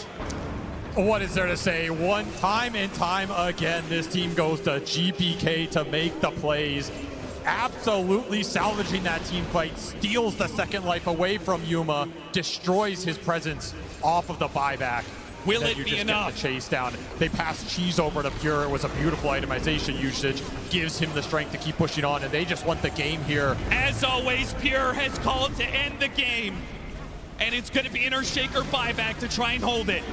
Without the Marcy, though, it just feels impossible. No Bristleback buyback available. They simply just do not have the damage. Nothing will stop BB Team at this point. Try as he might. He tries to go in with his BKB. They pop the cliff, but it is delaying the inevitable. BB Team, they have routed you, they have outfarmed you, and they will take game number 1. What a game one it was. These teams are just here to brawl. There's a lot of creep action going around in the map. I'm sure it's very uncomfortable for Heroic to play, considering how they would prefer to play this game, but that is what you're up against. And this BB team is just, they're weird, man. Like, they have these games where it looks like a struggle, and then at some point, the switch gets flipped, and they are just in zone. They are hitting every spell. They are routing you in the fights. The game just ends instantly within 2 minutes. We saw this yesterday in that game one they played. I don't really know what's causing it. I don't know if the early game is just so awkward it slows all their pace down, but once that switch gets flipped, this team is on, and they are terrified. 35 minutes of farming. The Animage has come out of the jungle. He says, I'm done farming. It's time to end the game, and Pure does just that. The acceleration from BB Team closing out this game, I mean, an Aegis snatch is really what turns the tides here, Lacoste, because there's all these fights around mid, a back and forth between the two teams, but it all comes down to that Roche. One thing I always loved about BB Team is that they're ready to use their buybacks, come into the fight, and make sure that they're going to be ready to, like, they are a team that's, I would say, out of the other teams that are still left at the International, that are willing to risk it the most when it comes down to the buybacks. We saw like 2 buybacks in Nigma series, but they are on point. They use those buybacks, and they're going to be winning the fights off of that. Yeah, that game was awesome. That was like a UFC fight where they just like brawl right at the end, and then one guy gets knocked out. That was S-tier cinema. Like, I love the buybacks from Heroic. I really like that they were trying to like risk it all there. That is well within their character. But on the flip side, BB Team is, like Cap said, this is the team for just, we're going down mid, boys. Yeah. We're throning right now. Even if it's like really risky, they're gonna go for it. Like, you cannot give them that opening. They will take it. Yeah, they know exactly when to take it, when it's offered to them. We're going to go towards that earlier part of the game here, though, Lacoste, because there was so much done by this Disruptor to really help out the lanes, to really help Miro, which you said that Lycan was going to be a big question mark in biding the time for this anti-mage lineup. Yeah, and he was throughout the whole game. I think Kataomi understood that top lane wasn't really playable in terms of who he's laning against. He was laning against Bristleback, which is not the lane that they want to play to. They got one early kill relatively early on, but he is ready. This is level 3 Disruptor, 4 minutes in. Kind of leaves Anti-Mage alone in the top lane, gets a really good pick-off, and then moves to the bottom lane 20 seconds after, which is going to be resulting in another good kill. Kataomi was pretty much involved in most of the kills at the early stages of the game. That's why this Disruptor pick, when we talked about it, it gives them so much value. Like, you're trying to get out, Yuma's going to try to go with the rebound, but Disruptor's going to be able to catch him anyway. And the Miero, they needed a good start on him. I think Miero had an insanely good game, and in this type of a matchup, we know that Whisper, he's not the biggest enjoyer of the Lycan. He only has 18 games so far in his professional career on Lycan. The trade that they got, getting this Marcy for Lycan and giving it to Miero, who's one of the better Lycan players in the world, I would say was a big mistake. I mean, the Lycan just made so much space for the AM, right? He could just single-handedly pressure. I think the lanes was like a huge problem. The waves are always pushed out. Lycan's pressuring on a tower. It just makes it very, very difficult for even the Chen to move forward on the map, right? There's this battle going on in the mid lane. The Lycan creeps is in the mid lane. The Chen creeps is in the mid lane. They're both trying to shove up the wave, but it just gave AM so much time to farm after that. Yeah, I agree. I think that's a really interesting thing about the Dom meta in terms of how it's progressed is support's understanding that if they have a safe lane core that is building into Dom, you have these items that give you regen and like health and stats in the lane, so you can actually leave the lane. Like, you can get active. It's the Dom is not just affecting the meta for the cores, it's also very affecting the supports as well. I mean, do you think the matchup actually should go that well for the anti-mage? Because I felt like part of why the early game went so well for the Disruptor is because he didn't need to babysit the AM. You know, the AM had a really good start. He could be left alone, and then he could just run around and setting up kills. I guess I'll respond to a question with another question, which is like, your understanding of the matchup, isn't that based on a meta where anti-mages weren't going Dominator? Because I feel like that changes things a lot in the calculations. Yeah, it just changes so much of the viability of anti-mage. That's been one of the biggest questions about us seeing so many more heroes being picked up in that carry role. What really makes it viable? Something, though, that we weren't really too sure going into this one was if Yuma was going to be showing up today, right? He's been having an amazing series, an amazing performance on the main stage, but for this one on the Marcy, there was a lot of great fights for him, but it was rough to come up against a Lycan in lane, and it required him having to do so much more for the team earlier on.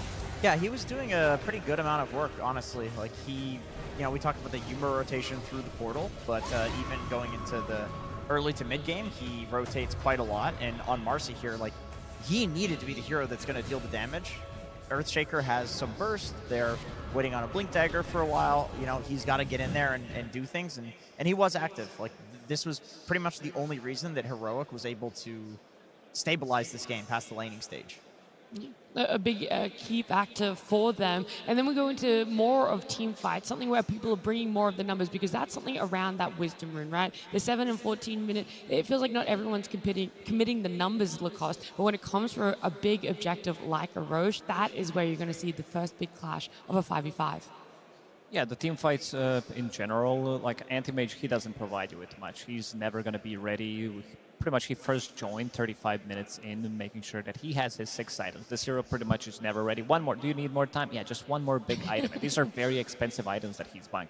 He's buying the Butterfly, he's buying Abyssal, BKB. He's never going to be ready. And this is the fight where they're going to pretty much get the perfect initiation. Look at what the GPK is doing. He goes in, gets out, and turns him around with the Remnant, and then they're ready to join. You can see that Pure, at this point of the game, he has enough of farming. He's going to be blinking in. And there was also a couple of later fights as well where they were unable to get the Echo Slam. I don't think Heroic, they were on the same page. And at this point, you see that Anti-Mage, he's ready to take the fights. He's ready to jump the target with the Abyssal Blade and blow him up instantly. I mean, the reason why you're going to really find really good Echo Slams is you think about their heroes like Anti-Mage, Void, Spirit, Lycan. They're not going to be next to each other. They're always playing different sides of the map. They're trying to break your formation. So it makes it very, very hard for the Earthshaker to find a good Echo, in the team fights.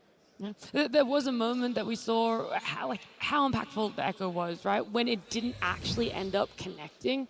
We have to look at this. I'm curious. I want to look at this very closely because I wasn't sure exactly what clipped Analog here, because he had a really great, big Echo opportunity. Look at BB all stacking together in the top right of the screen. What was it that clipped him? Oh, it was Disruptor. The Disruptor Q. Okay, extremely heads-up play from Katomi then. I mean, we talked about how he performed in the early game, making the rotations for his team. But we can see from this clip that his impact in the fights was more significant than we were even noticing on camera. Yeah, the Disruptor from the early and now what feels like into that later part of the fights is massive for Disruptor. Yeah. But that Earthshaker not connecting with his Echo was so impactful. They were actually kind of lucky that BB Team didn't take more off of that they had a second chance where we saw a significantly better Echo Slam take place, and that's what led into that next Roche fight and ultimately the Aegis Snatch and then into the BB Team victory. Yeah, we have to take a look at the Aegis Snatch. I mean, that's a given.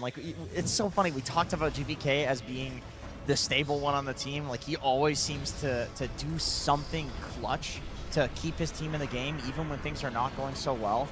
This was such an important moment because Heroic was committing all of these buybacks for the fight. This was their Hail Mary. Yeah. And BB is like, well, okay, we also need to take a Hail Mary. And GPK in these moments, I don't know what it is, but it seems like he always seems to be able to pull it off. I mean, this was like the game ender right here. Once they killed the Marcy again, I think the game was practically over already for Heroic. There's nothing much left they could do in the game. The Anti-Mage is unkillable. You don't have the Aegis, and yeah, I mean, this is just you're just thinking about the next game at this point. I do wonder, as amazing as seeing an Aegis Snatch is, and we obviously see the outcome of that, how much would this have differed if we had have seen the Aegis go to the side of Heroic and have all of those buybacks come out from BB? I still feel like the BB side are going to be happy with the situation, even though if they don't get the Aegis, but they felt like they could have just ended the game there. That's why they are a very special team to watch, right? I think most teams would maybe just prefer okay, we have AM, we have the Battle Late game, let's just not use the buyback and slow risk it down. Right? Play slowly. We're still going to be able to win it, but Pure says, no, I want to end the game now, GPK, please go ahead and get the Aegis. That's because he finally had his items. He's like, guys, I can finally fight. Let's just do it. And of course, GPK going to be our standout player for this game 1. You just can't look past it. Oh, absolutely. I mean, that Aegis steal and also the itemization that he did go for. He understood that they need to be able to punch back at the early stages of the game, so didn't go for Aghanim Scepter. Instead, opted to go for Spirit Vessel. That gives him a little bit more tankability. Gives him extra bit of a damage. Like once you finish off your Spirit Vessel, once you get to tier 2 neutral items with the Strength Treads, you basically have 2000 HP. If he didn't steal that Aegis, I would say that Miero, like, he's kind of my MVP because of how well he moves across the map. And this guy, it's pretty much his meta. I think I said it pre-series that this guy enjoys playing these heroes, and they got a very good pick for him. And also understanding how far he can push the limits of his hero with that Wolf Pack, getting extra 5 seconds when he gets the kills, and also itemization. Like this time around, he didn't go for a relatively early shard that we usually see, opted to go for different items, picking up that AC relatively early on, understanding you're playing against Bristleback, you're playing against Marcy, there's going to be a lot of physical damage coming out, so making sure that the whole team is tanky enough. Yeah, we're going to take a look at this game from a different point of view. We're going to head on over to Purge. He's going to give us some more details. Hi, everybody. I know what you're here for. It's about Chen, right? That's why you're here? Yeah, he's one of my favorite heroes sometimes, but something that was really interesting about what King Jungles did this game, he got a completely different facet.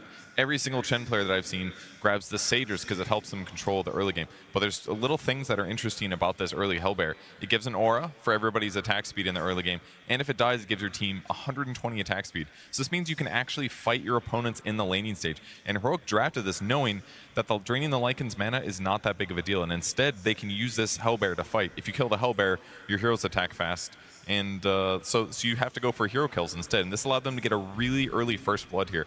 That big chunk of damage, by the way, was the bodyguard linking these two guys together and save attacking him once. So he got attacked a couple extra times. So early first blood gave them a really nice advantage. Look how strong this facet can be when he fights. He contests the Lotus by himself with his summon, and he uses his third skill on him, which is going to give him and his creep 5 bonus armor. So 2 different heroes actually get zoned by him by himself with that facet, and he offsets the minus armor from Lycan just by casting that third skill. So look at the pressure that they're able to put on Miero on the laning stage. It's actually kind of a miracle that he was able to recover and have such a good game, because this lane pressure that came from this different facet on Chen was huge. And when the wolves come in, you steal one of them, the one you have has 300 more HP, so they basically just took away his first skill and all of his skill points. Great lane pressure there by Heroic.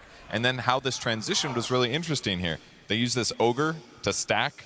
Basically, King Jungles focused a lot on farming because he wanted to buy aura items, like plus armor items, that made them more resistant against the physical damage that was being done. And something really cool about this, about the Chen that got buffed recently, look at this damage for Clap here. He's level 5 and this thing's doing 250 damage. This is his special one that he summons here. So he's basically using this facet to not only win the lane, but also increase his farm speed and counteract his opponent's minus armor. And then he's using his creeps basically just to push out the lane while they go get ready to do stuff, because now he can do this much faster than Helm of the Dominator can. And by pushing these lanes, what it does is set them up for a perfect Roshan. So they basically just stop every single creep from getting in Roshan while they prep to do this, partially using the lane push, because all of those lanes got pushed in really effectively. So everything they send in there to try to kill it gets destroyed, and that's why they were able to take this Aegis before BB Team was able to respond in time. Great use of map control, the summons and all that. It was a shame it didn't work out good enough, but it was some cool new tech that we got to see. I love to see when a hero has so many viable facets, the way that you can play the lanes so differently. Of course, we see that Disruptor really helping Miero the Lycan get back into this one, but it's crazy how different of a game it would have been just based off that one Chen facet. Yeah, he's right. I've never seen that one before. I had no idea that the Ursa Creep did 350 damage when you have it maxed out. That's kind of crazy. I mean, obviously it falls off. But for the early game, if you want to farm, you are going to get your auras faster. Yeah, maybe something that people who like to spam Chen might be starting to pick up for themselves. This arena, by the way, is very full. There's a lot of cheers for both the side of BB Team and Heroic. And someone who's down there right now with our fans is, of course, Tsunami. Thank you very much. Yes, indeed. The house is packed here tonight. But as I had mentioned at the very beginning of the day, it is a bit solemn. We have to have eliminations. Such is the nature of competition. And for every single iconic moment we've had in Dota, there's always been a team on the receiving end of it. So I'm sure Eastern European fans, do you remember the $1 million Dream Coil? S4, Puck, I know. It's tough memories for the Na'Vi fans, but the Alliance fans remember it fondly. Meanwhile, Chinese fans are still haunted by the voice of Seb! And South American fans, yeah, South American fans, we have a lot of these. I mean, there's no TI for South America yet, right? But there's one play that is still in our hearts. Allow me to set the stage, Tsunami. All right. TI-11, there's the howl. TI-11, Singapore, the smell of chili crab in the air, and more importantly, hope. For Thunder Awaken has made us the farthest they've ever done at a TI. That's it. Liquid, one of the best teams in the world, fighting in the lower bracket, literally for their life. Last game of the best of 3. Income Sacred gets the black hole, Pango inside of it, 1 HP. 1 HP, and every single South American fan skipped a beat as they saw the Pangolier roll away infested by the life stealer of Mickey. All hearts broken, many Liquid fans would cheer, but Thunder Awaken and all of Peru will forever remember this day.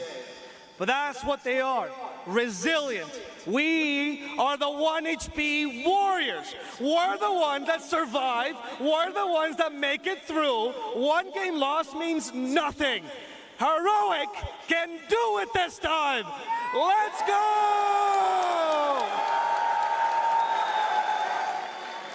If there's one team that's going to benefit from a crowd mob, it's Heroic. And these guys have looked fantastic when they've been on that verge of elimination. They've got to be more comfortable, right? And I think hearing all those cheers out there from their fans, that's what's going to bring them that energy. I'm hoping they've had the time to really put their heads in the right space here at Lacrosse. Think about it and come back and be more chaotic than ever. Make sure that we're seeing what South America is really made of. Oh, for sure. I think this team comes in very well prepared. They have like double coaches that are working quite a lot. Like it's always nice to see from and hear from them because they always give good insights. They're not afraid to show it to the rest of us. But I think a lot of teams that are still in the tournament have hidden strategies, and I want to see something else that is going to come out from Heroic because this one I really didn't feel that much coming out from this Queen of Pain. Yeah. I feel like there's been a good flex that they kept until the end. Even like the damage numbers, if you look at it, I believe he dealt 17,000 damage on Quap, pretty similar to Earthshaker, but something was just not clicking. I want to see Schofield on a bit of a different hero, something that can be more annoying. Even Queen of Pain, she does have a Blink Dagger, but some of these melee position 4s that he really excels playing at, Clockworker, Tuska, I want to see them on heroes like that, something that can buy time, something that can relieve pressure off his mid lane, something that can have a greater impact. To me, yeah, it's not chaotic enough. It doesn't create enough space on the map. And honestly, I thought Queen of Pain was completely imba about like 2-3 weeks ago, but the meta has changed so much since the road to TI. There's people building all of these DOMs. You know, Lycan is very popular, like tons of summon heroes. I don't think Queen of Pain is that good anymore. Is that because of those items you're saying that Queen of Pain has kind of fallen off? But you also have to look at the reason, right? Why did they want the Queen of Pain there? Because they wanted a hero that could be moved around, flex, and confuse their opponents. But I think they didn't really count for the anti-mage at the end. Or maybe they did, and they figured that, oh, we could just do the co-op support, but it didn't work out. Because for their lineup to work, they really need to get away with like some sort of early game advantage so they can snowball. Yeah. But they just didn't do it in the game. It felt like it was leading up to that for the support Queen of Pain, but we see double buybacks throughout the duration of this game, and I think that's going to slow. It doesn't matter what hero you play, that's going to be Schofield's going to do that regardless, no matter what hero he's playing. Okay, all right. You know, maybe I'm a little bit misguided on that one. Yeah, I feel like it just came down to like the strategy that they chose, right? I think in the first game of the series, it's fine if you have some idea that you think it might work. You know, you try to use a flex pick, but maybe your opponents are not aware of, and you try to lead them astray with the draft. Okay, fine, didn't work. Next game, you have to just keep your heads up, held high, and go for something else. Our teams are waiting in the wings, eager to come back down onto the stage here, get back into their boots, and focus up. This is elimination. Heroic, if they can make it back in this series, they will have the best placement that a South American team players have ever gotten. On the side of BB team, their expectations are high. Coming into this one, especially for Pure, who achieved so much at last year's TI, it would feel like a disappointment to get top 6, and it's a feat in itself to even get this far. Yeah, and I think BB Team are also a team that having one game advantage in a series is pretty scary. Like, they're willing to pull out some crazy stuff. I think that they also play better with confidence. Pure in particular is not going to have one of these like 1 in 17 anti-mage games after just winning a game, especially with the anti-mage. You know, like he's gonna pop off in the next game. So. I mean, also for Heroic, right? Every time they lose the first game, they kind of lose the series, right? They haven't really played any 3-game series so far, you know. So this is definitely going to be like a huge challenge. How are they going to overcome this BB Team here? Yeah, well, that's funny because BB Team right now on the main stage, all they've had is 3-game series. So it feels like what exactly is going to win out here in these two teams? Because BB Team, there is the confidence that carries over. 100% agree with you there, Jenkins. But sometimes it's a little bit of overconfidence. Maybe they try and think a little too far ahead. Yeah, it's possible it's a blunder against Heroic because Heroic does like to play chaotic. If you play overconfident into that and you give them some openings, they will definitely take it. One scary thing about BB Team is whenever we talk about them, this is the one scary team that has an extremely good early stages of the game. We haven't really seen that so far at the TI. I would say that this is something that they've been lacking, but if they can start doing that as well, that they've been doing ever since they've been formed pretty much as a squad, this is going to be a very, very scary team. They already are, but imagine if they can really push the limits, win the laning stage, have that 5k gold advantage 15 minutes into the game. Yeah, you're right. This is the team that is extremely aggressive and knows how to close out the games early. Historically, they've dominated lanes and then snowballed that into a dominating game, but that's just not how it's been so far. I felt like they've been a lot more patient than like compared to like a couple of months before, right? I feel like whenever they were having this sort of lead before a couple of months ago, they would try to push it maybe a little bit too far, hence the the throw-in nature of the team. And in this event, I feel like they have sort of like addressed that. They played more defensive when they could just sit back and farm. And they muted Pure's mic. Yeah, and when they needed to go aggressive, they would have tried to use their buybacks and do something aggressive. So I feel like I like that balance. I like that change, and it certainly paid off. So far. Anything else though? When you guys see this, it could potentially be Heroic's last game on a TI main stage. There's going to be some staples that you guys are eager and itching to see. I mean, you're dangling it in front of me. I want to see the Pudge if that can come out. Like, I would love to see an early phase Meepo. It wouldn't even surprise me if BB is expecting this and that they first phase ban like these cheesy specialty heroes. I feel like Heroic backs against the wall. Like, they're going to take risks that we have not seen before because this is them right about to be eliminated. Yeah, if they have to play like a normal game, I think it's going to be difficult for them. They have to throw things off the balance and try to surprise them. Just first pick the Meepo. Just whip it out. I actually wouldn't mind seeing KJ going back on that Shadow Demon as well. I know he still had a really good early game for the Chen, but there was so much when it came to team fights on the way of trying to pick up that hero. But we don't want to discuss Theorycraft anymore. Our elimination series continues between these two teams. BB Team versus Heroic Game 2.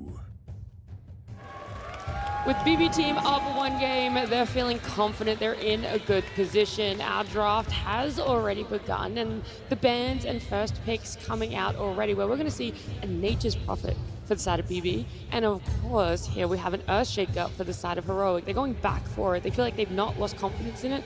And maybe it's more open to be flexed now. It still does a lot in most of these games. So, like, you could see that BB Team wanted to invade enemy triangle. They saw him going into the triangle, but they were keeping the distance, not allowing them to get instantly killed on 1 or 2 heroes potentially, but wanted to get something out, knowing that Earthshaker is still going to be very low HP after clearing those Ancients because you need to drag them close together. But again, you get very good timing on a Blink Dagger after taking the Ancients, and Analog, he did have a very good time in terms of killing the enemy carry hero. Pure got killed like 3 or 4 times by Earthshaker because he got that early Blink Dagger. Nature's Prophet to me is such a classic Game 2 hero because, especially if you win Game 1, because I feel like BB thinks that they are just simply the stronger team, and if they can win the lanes, win the early game, they can absolutely up the tempo with this hero. Nature's Prophet is a lane dominator almost against anything, and very few carries can TP around and get kills and take the towers like he can. I mean, sort of see like a heavy emphasis on carries that can be around the map to push out waves, right? I think that's why we see it in a resurgence in anti-mage, because he's probably one of the best, right, outside Nature's Prophet to push out those lanes, and we saw it how much he could influence the state of the game by just chopping out lanes and making it difficult for your opponents, and you give your team time to get objectives. This is very interesting. The bans Spectre, that this happened, seeing that they are banning out Spectre, which means that this Nature's Prophet is definitely going to be a core. So far, BB Team didn't have much success with it. They only played it once. They lost that game. And Nature's Prophet at main stage TI also didn't win a single game. He's been played 5 times. Didn't find much success. I think the nerves that did happen also are not in his favor. And now you're going to be playing into Earthshaker, into Clockwork. These are 2 very difficult matchups for you, allowing you to get on top of him, having multiple stuns. So he needs to do a lot. Even though he builds into Hurricane Pike, he builds into a BKB, still not an easy matchup by any means. Yeah. If it is going on Pure, I am also wondering about how susceptible it is in that early laning phase, because that has been the biggest weakness so far for Pure, is how punishable is this Nature's Prophet in that first 10 minutes. It will depend on the core that he's playing against, because Clockwork needs a core that will like actually jump on top with him and kill the Nature's Prophet. Although, great Timber pick, excellent against Clockwork, high strength hero, excellent against Earthshaker, high strength hero. 0% win rate though on the main stage. Yeah, but why are they showing here right now? That's like the question, right? Like, if they wanted a hero like Timber, wouldn't he be better at 18? Unless there's something that's going on here, you know, like maybe one of the heroes. I think this is a statement from BB Team. They are picking a hero that has 0% win rate on main stage and 0% win rate, 0 out of 8 games, road to TI playoffs and main why, stage combined. the reason I'm confused is because they chose to ban the Puck, right? So they seem to think that the Earthshaker is not going to be mid. And now they're picking Timber, I presume, against the Earthshaker, which he wants to go mid against the Shaker. That's what I find a little bit confusing here. I mean, one argument is Miro is level 30 Timber. It's easy to talk about, you know, the Amars of the world and forget that Miro is, like, he came onto the scene playing Timbersaw every single game. So maybe it's just a confidence thing. I also think it blocks Meepo a little bit. You don't feel as good playing Meepo into this, and I think Heroic could maybe bang it out here. We'll see. I mean, they have last pick, so they could look to get it there, but it's not going to make it through the second phase ban, or the third phase bans. No, I don't think so at all. That's something that everyone's very cautious of about letting them get their hands on. A Bane here as well for BB Team. Kataomi's done wonders when it's been picked up. That's something that gave them success so far on this main stage as well, is when he's on that hero. Yeah, Bane plus MP is absolute pleasure to have. You know, as a teammate, you're playing Bane. You want someone that can just come to you instantly when you catch a hero with your sleep or your Fiend's Grip. Even though it might seem like counterintuitive to pick Bane into Clockwork, because Clock is one of the worst matchups in the game for Bane. But I do feel like they put a lot of emphasis in enabling this MP. That might explain the Timber, you know. Maybe they are feeling that we need some offlaner to keep shuffling the wave and pressure. So you draw the attention to you, and then the Bane goes to you, sets out with the MP TPing in. Maybe that is the idea of their first 3 picks here. Yeah, BB is definitely prepping to be really active, because Timber also is a hero that loves being left alone in lane. So that means they can pick a support that can run to the mid lane, play around GPK, have Pure on Nature's Prophet TP in, and Miro's just chilling, farming. Yeah, Hero seems to agree that the Timber is going to be on the off lane, picking the TA right away. TA is like one of the better heroes against Timber in the lane. So let's see if like maybe BB Team try to, you know, adjust, try to move the Timber away, or they have to try to figure out what type of support they pick to enable the lane. You know, TA is just going to be, I think, a very strong lane matchup into the Timber. Yeah, I like this pick a lot, allowing them to have a super strong laner, and this is not gonna be an easy game for Bane by any means. He might need to shift priority. He might need to play as a position 5 in this one, because you're playing against Earthshaker, Clockwork, One Fisher, Clockwork with the hook shot, the trap silence from Templar Assassin, just the global silence in general is gonna make things a lot more difficult for Bane than maybe he expected. Yeah, that's a nasty silencer pick. Like, even Timber, Arcane Curse, he hates playing against this. The lane too, like just the silencer versus the Timber in lane, I think is a winning lane almost no matter what carry you have. If you're forcing Timber to deviate from his build, okay, that's why I felt like the Timber is gonna be, there's gonna be something interesting with the Timber. So that moving the Timber mid, they are picking a Darkseer, changing the lane matchup. So they are trying to outfox Heroic in the lane. So Darkseer against TA, that's a pretty good matchup here in the lane. they need a strong, probably strong position 4 to make sure that the silencer can't really bully the Darkseer too much. They could still get a very good matchup for them if they want to get something like a Lifestealer maybe for themselves and use this Nature's Prophet as a support plus the Bane.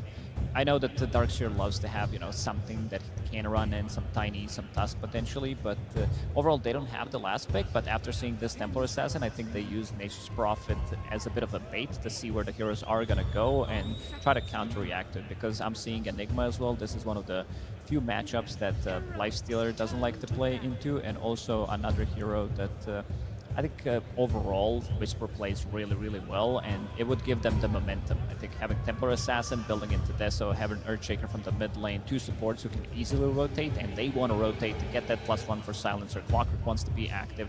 Could be that they just want to shut down the tempo that Heroic is building up. I love the Hoodwink ban because that could be either be a the carry or the 4. You have to ban it for both. Because, I agree with what you're saying. Maybe not Lifestealer, like there are also other options. Faceless Void is an option there as well. Like, I mean, any hero that builds a Manta style you want against Silencer, and something to win the core-to-core matchup against TA. I guess TA is kind of solved by the Darkseer. Do you split your band then, or are we still looking at a potential strong position forward to come out? Because you've given a lot of good carry potential for the side of BBT. Is it that easy to take it out?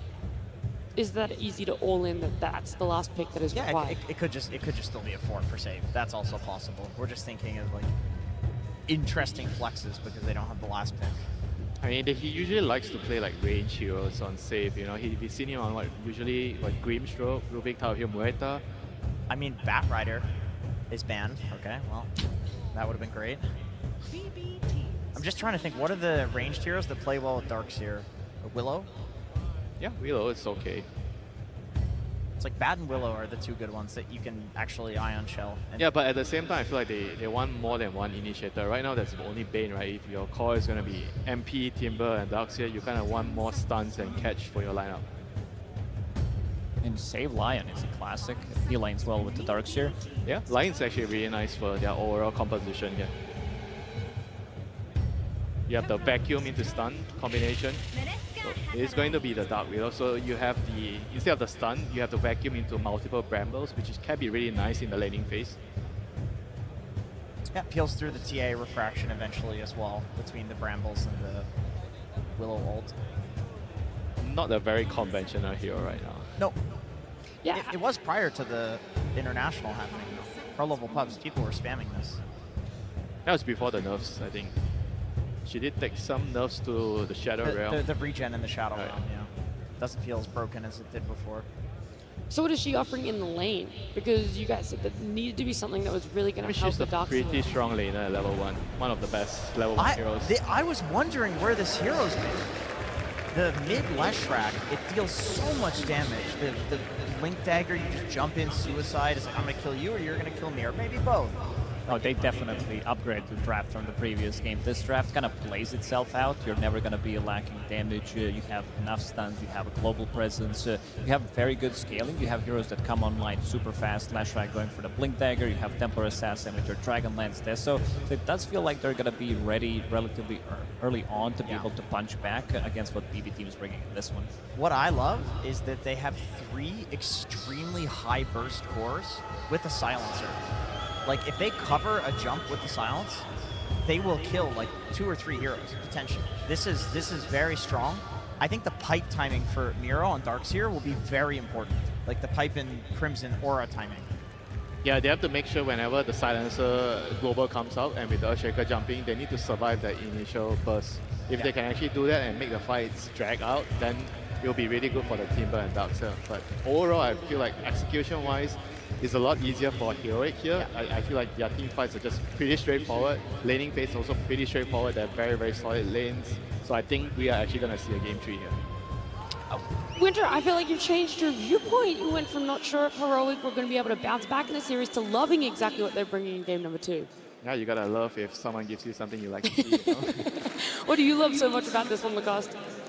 I like that they are shutting down the cores as well. I feel like with the picks that they do have, it gives them a lot of momentum as well. And BB Team, they are picking heroes with very low win rate. These heroes are low win rate or have no win rate whatsoever for a good reason. Nature's Prophet didn't win on the main stage. Timbersaw didn't win a single game, and they're really trying to push the limits. This is also a bit of a test. If they are going to be managing to win this one, it's also a bit of a statement for the rest of the teams that are still left in the tournament. Yeah, I like that you're bringing up those statistics. It hasn't been working for other teams on at least 2 of their cores on the side of BB Team, and so I feel like we need some answers exactly what that coach and how this draft is going to play out. And I can make that happen. And that, yes, I am joined by Bulk of BB Team, where I do have some questions about your draft. Timbersaw gets picked up. I don't know if you know this, 0% win rate in this tournament. It has been picked 8 times so far. Why do you like it? Тимберсон на этом турнире выбрали уже 8 раз, но у него винрейт 0%. Почему вы продолжаете его выбирать? Мы захотели исправить эту ситуацию и поправить этот винрейт. We wanted to fix that win rate. No more 0% win rate after this game. Makes sense to me. Last game, I asked Cafs if he was afraid of your last pick anti-mage. He said no. Are you afraid of the analog last pick Leshrac?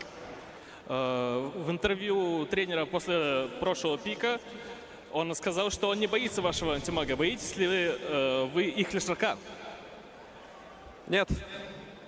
No. I'm sorry, I didn't get that. What was it again? Нет.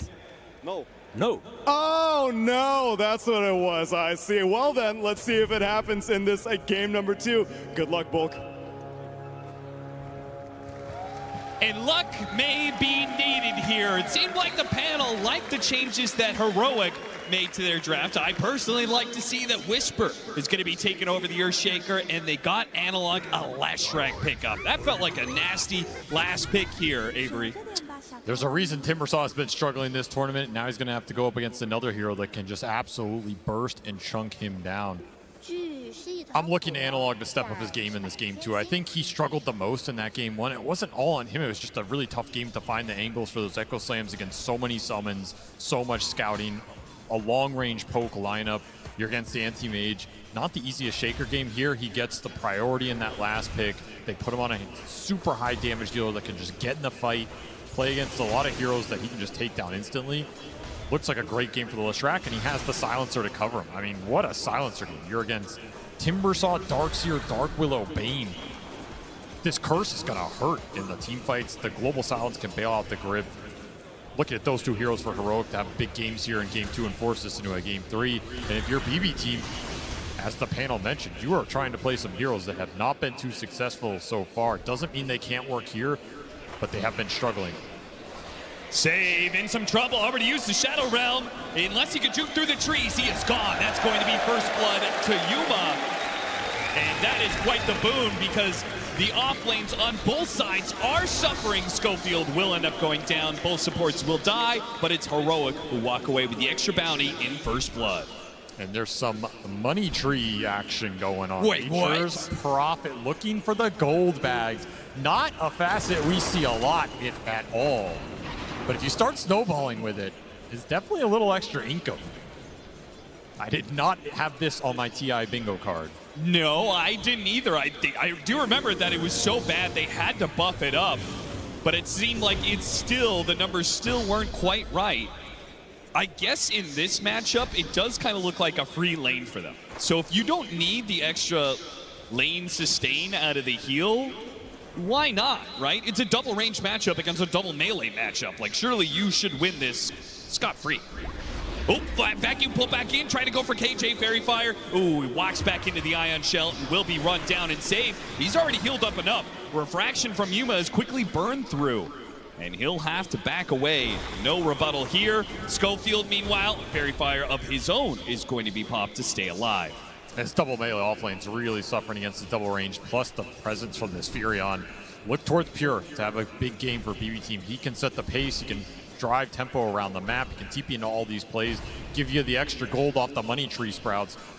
Those can go either way too, you know, anybody can pick up those bags, so you really want to snowball off this facet if you can. True. Have some bigger presence in the earlier team fighting. particularly if the other lanes are going to be a struggle. This Darkseer lane is not going the best for PB Team, and Yuma has had an incredible start on this TA. Despite some of the early skirmishing going both ways, he's absolutely free farming down there, and they picked up the early kill. So it's going to be another strong laning phase for Heroic. The Leshrack's going to free farm, the TA is pretty much going to free farm down there, and if they can get something out of this double melee off lane, it's another really good start to a game where they can pick up the pace.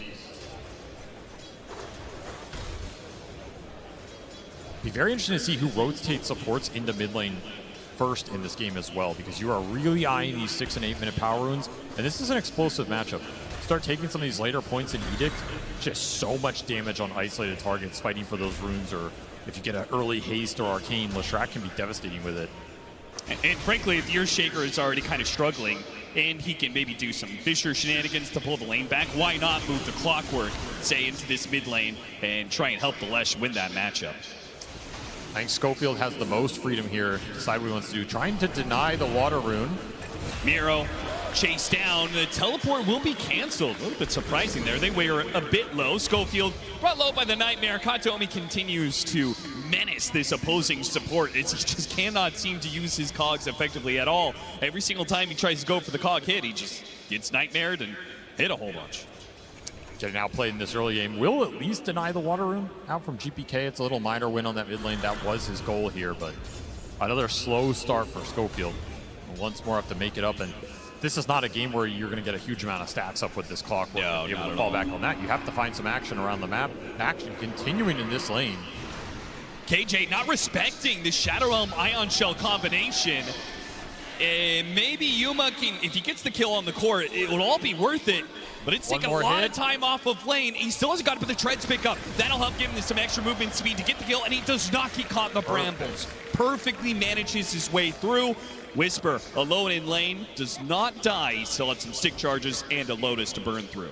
Third kill in this lane for Heroic, and a lot of solo experience going into the TA. Honestly, I think KJ, he's more than happy with that exchange. His TA is going to be ginormous. Already almost level 5. Level 6 on the Leshrack mid as well. I mean, it's Whisper being sacrificed up here a little bit, but this lane was going to be the toughest lane no matter what. You pick these heroes for the mid game, not their laning prowess. You just have to survive through it here.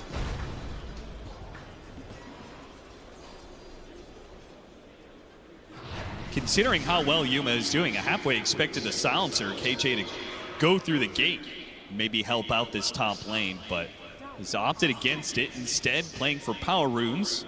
They're just too weak up top. Too many resources got burned out there. That play is not available. You can look for the mid clash, however. Again, these power runes are super valuable for the Leshrack if you can secure them. I love that, though. They already have the ward in place. They will run down KJ first, go back for the power rune, which spawns top. Works out well for them. Analog would have gotten it otherwise, but instead Katomi gets an amp damage, and he's going to pull the Leshrack underneath the tower. Now it's going to be the Clockwork who wakes up that Leshrack. Leshrack going back in with a dive ball. He's doing massive damage onto Katomi. One kill and trying to get out. No stuns left. Save has already blown everything there, so Analog will be able to get away. Support for support trade-off. Money bags collected for Pure. Happy about that. Analog, did he overstep into the river? He certainly did. Not having dive ball heating, he's in trouble. Sounds goes out though, and now GPK is the one who has overextended himself. Analog, he'll tick out. Analog didn't have to run forward. KJ will collect that kill. GPK offering a respectful tip to KJ for the rotation. It's just such a good Silencer game. They got it really late in this draft. He has great core matchups, great heroes to punish with the curse, and a great target for that global silence later. I expect a big game from King Jungles here. Pure feeling the heat of a Yuma rotation. Rocket Flare gives a little assist. Yeah, a bit too late. If it had caught him as Pure ducked away into the trees, maybe they could have killed it, but now Whisper has been baited. Go for that Pure kill. Templar Assassin can't jump into this, not with GPK. Timbersaw is showing. Analog still going to show up, though. He is so strong right now. He's going straight to Pure. That's a guaranteed kill. What else can you get out of this one? GPK tries to pick up a Yuma real quick. The refraction, blocking the damage, and missed the Timber Chain. Meanwhile, Analog, he cuts him down with that long-range chakra. The Facet comes through in the clutch for GPK, and he still has plenty of mana to work with. No more diabolic heating, so GPK has free reign of things. A triple kill for him. Man, that's the kind of fight you wish you had that Silencer involved in a little bit more. 3 points in Curse. He could do some serious damage to GPK in these skirmishes. He thought he was going to get involved there. Instead, Nightmare pulled into the Chakram. Analog He goes for the pure kill again, but around these ancient stacks and 2 heroes behind him, Analog can't go for another kill on this Nature's Prophet. Pure trying to get nice and aggressive. They know the ward's up there on the high ground, thanks to the Nightmare from earlier. And Whisper comes to defend these stacks. Does not want to lose anything. Does not want to split the experience. He needs this Echo Slam to recover. He will get it here, uncontested. Yeah, Schofield's going to block out Katomi. No way that he ever gets close enough. In fact, if he tries, he'll just add more experience to Whisper's coffers. Slowed down by lightning a bit. The hasted Timber. Oh, yeah, that's a little scary. Oh, that's it for the Shadow Realm. Not good enough. GPK. He wants Are you going to try for it? Timber chained up, and he runs him down. GPK boss gets that steal in game 1, and he is off to a 7-1 start here at the 8.5 minute mark. Just pure destruction coming out from this mid laner right now, who is on a warpath in this tournament, man. Yeah, is there any doubt? He has to be the team, the player that is carrying his team the most in this tournament. He is MVP in my mind right now. BB team are not here without his plays on the main stage. He'll have to go back to heal, but man, what a start for him. Playing into some tough heroes too. These are not easy heroes for the Timber to skirmish early. He really just played the fights well. You end up inside the cogs, you end up against the silencer spells, you end up against chain stun from the Shaker or the burst damage from the Lesh. Not the easiest Timbersaw game in my mind, and he's had an incredible start here. It's going to go a long way. He is the only reason that Heroic hasn't really broken away in this early laning phase. I mean, they're still up by a K, but it could have been so much worse, right? He gets that kill on Yuma, and that top lane rotation, that could have been just Pure dying again. He's kept Analog down a bit, but he will be the center of attention for Heroic. Hook shot does land, and really no way out of this one. Nope. The cogs lock him in a cage, and the silence prevents any spells. Analog, he knows that he's going to have to stay one step ahead of this Timbersaw if they want to push this to a game 3. And these smoke plays are so strong. They're not going to have a lack of damage like we saw in that game 1 where that play block got off. turned around. Not needed. Whisper already has his blink dagger. He gets in front of Katomi, and they chain the stuns for another kill into Analog. Now second in net worth, and Yuma is topping out the charts. This is a perfect pace for Heroic. They love this style of gameplay, and this draft is built for it. You just showed so many heroes, though. Yuma, he's left alone in this bottom lane and run down by a simple 1-2 punch of a Miro wall and save with the Bedlam. That is going to cost Heroic a decent amount. Gotta respect this Helm creep with the Darkseer Ion Shell and the potential Vax Stomp that can come out. It's been a while since we've seen this combination, but it'll be live in this game. And all that space that the Timbersaw created allowed Miro to catch back up. He was doing farming. He was doing big stacks in the jungle, so this Darkseer's absolutely back in this game. They're trying to pick up the pace themselves. Quell and Blade pick up, but the creep is on top of him with the Ion Shell. Echo Slam does go out. If they can trade this out to get the kill on Pure, it'd be massive. Whisper doesn't have enough damage by it. Oh, what a Cox hit! A Sprout over to the other side. Enchant Totem to stop him, though. And Pure, he's dead. He's aggressive. He's tried to be. Multiple of these rotations have resulted in his death, and Whisper is taunting him all the way to the grave. You got to have some respect for BB team. They went in this game, and they're trying to play Heroic style of Dota. They are just taking the clash, just getting aggressive, but this is a terrifying team to play this fast against because they'll take it to you every single time. I mean, these are some of the best skirmishers in the world. Schofield in his element right now. Smoke breaking, Schofield. He'll just wait it out. GPK runs right into that brick wall. I'll try and smoke the supports around. Tower goes down. Scan still hits on that hill. They're looking for a bigger core target in the jungle. They want Yuma right now with this grip. Is this two-man squad good enough, though? They land the grip. They're going to try it all in. They got him. And long-range hook shot. The grip is stopped, but the burst damage is still there. Now Schofield, big whirling death hit underneath the tier 2 tower. Cogs on cooldown, but BB team, they'll respect what Heroic have to offer. Backing away from the cliff and the multi-shot of the tower, not worth the risk for a simple support. First part of that smoke did not succeed up the high ground, but they get the nice flank. Yuma just not expecting 2 supports to be taking him down, but Wrath of Nature gives you that extra damage on all these plays. There, however, is the Blink Dagger for the Leshrac, and this is when this hero becomes the scariest hero on the map. You pop the Edict, you blink on anybody, they're just gone. It's way too much damage for an isolated target. Expect a quick smoke out from Heroic. Still have that Global Silence to back him up, too, so if you go in super aggressive as Analog, you can take that kind of fight. You can rely on KJ to bail you out of a really tough situation or some grip deep in the formation. Did he have that global for the Fiend's grip on Yuma earlier? have to imagine if you did have it, right? you would have popped it, right? It's true. We have not seen it used. Maybe Yuma expected he was going to get some sort of bailout here, but let's hope that Global Silence is put to better use here. This is the same smoke path. They scanned it, and they have this ward still on the high ground. Their sentry in range never killed it. Yeah, this is insane that this is still up. BB team unaware and caught out by it once again. Global Silence just in case. I think that was a little wasted global there, but... Yeah, that did not feel necessary at all. They had that kill guaranteed. One courier. And a second couriers? Pure trying to juke it through the trees. Analog and Schofield, they tried their best, but distracted by the courier, they still got it. But it is Whisper dying on the other side of the map.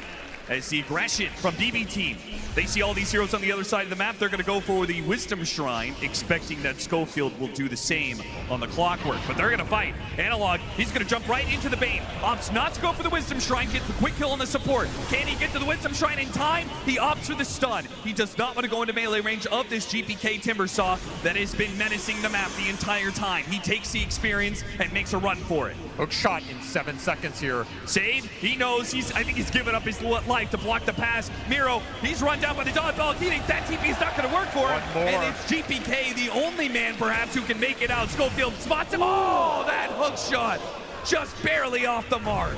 That is still a fight Heroic will gladly take in exchange for that shrine. They got so much of that. Some extra in for the silencer. It's up to 7 brain drain. And that Darkseer, he was the most farmed hero going into that fight. Miro quietly just having himself a game here, farming up at a very fast pace. Big kill to give away. It's your best team fighter on the side of BB. He just got locked in the cogs from Schofield, who chose to go to that fight over stealing the shrine. Absolutely the correct call. Arcane Rune in the river. Huge rune for both mids. Analog snags it. GPK not getting all the power runes he's used to. This is almost the downside for him having the best start out of everybody. Is, yeah, this Timbersaw went 7-1, but you can't push your advantage into this lineup. There's too many spells that counteract you.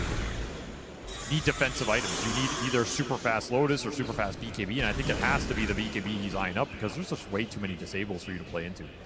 He also couldn't really use that momentum, not just because of the counters, but because his own supports don't start the fights. They can't really guarantee that heroes will stay inside the Timbersaw AoE, whether it's because of the Global Silence. Frankly, Heroic's heroes are just better for that, right? The Clockwork and the Earthshaker, they're going to be much more active at starting fights for their mid than BB team could be. Control is just more reliable here.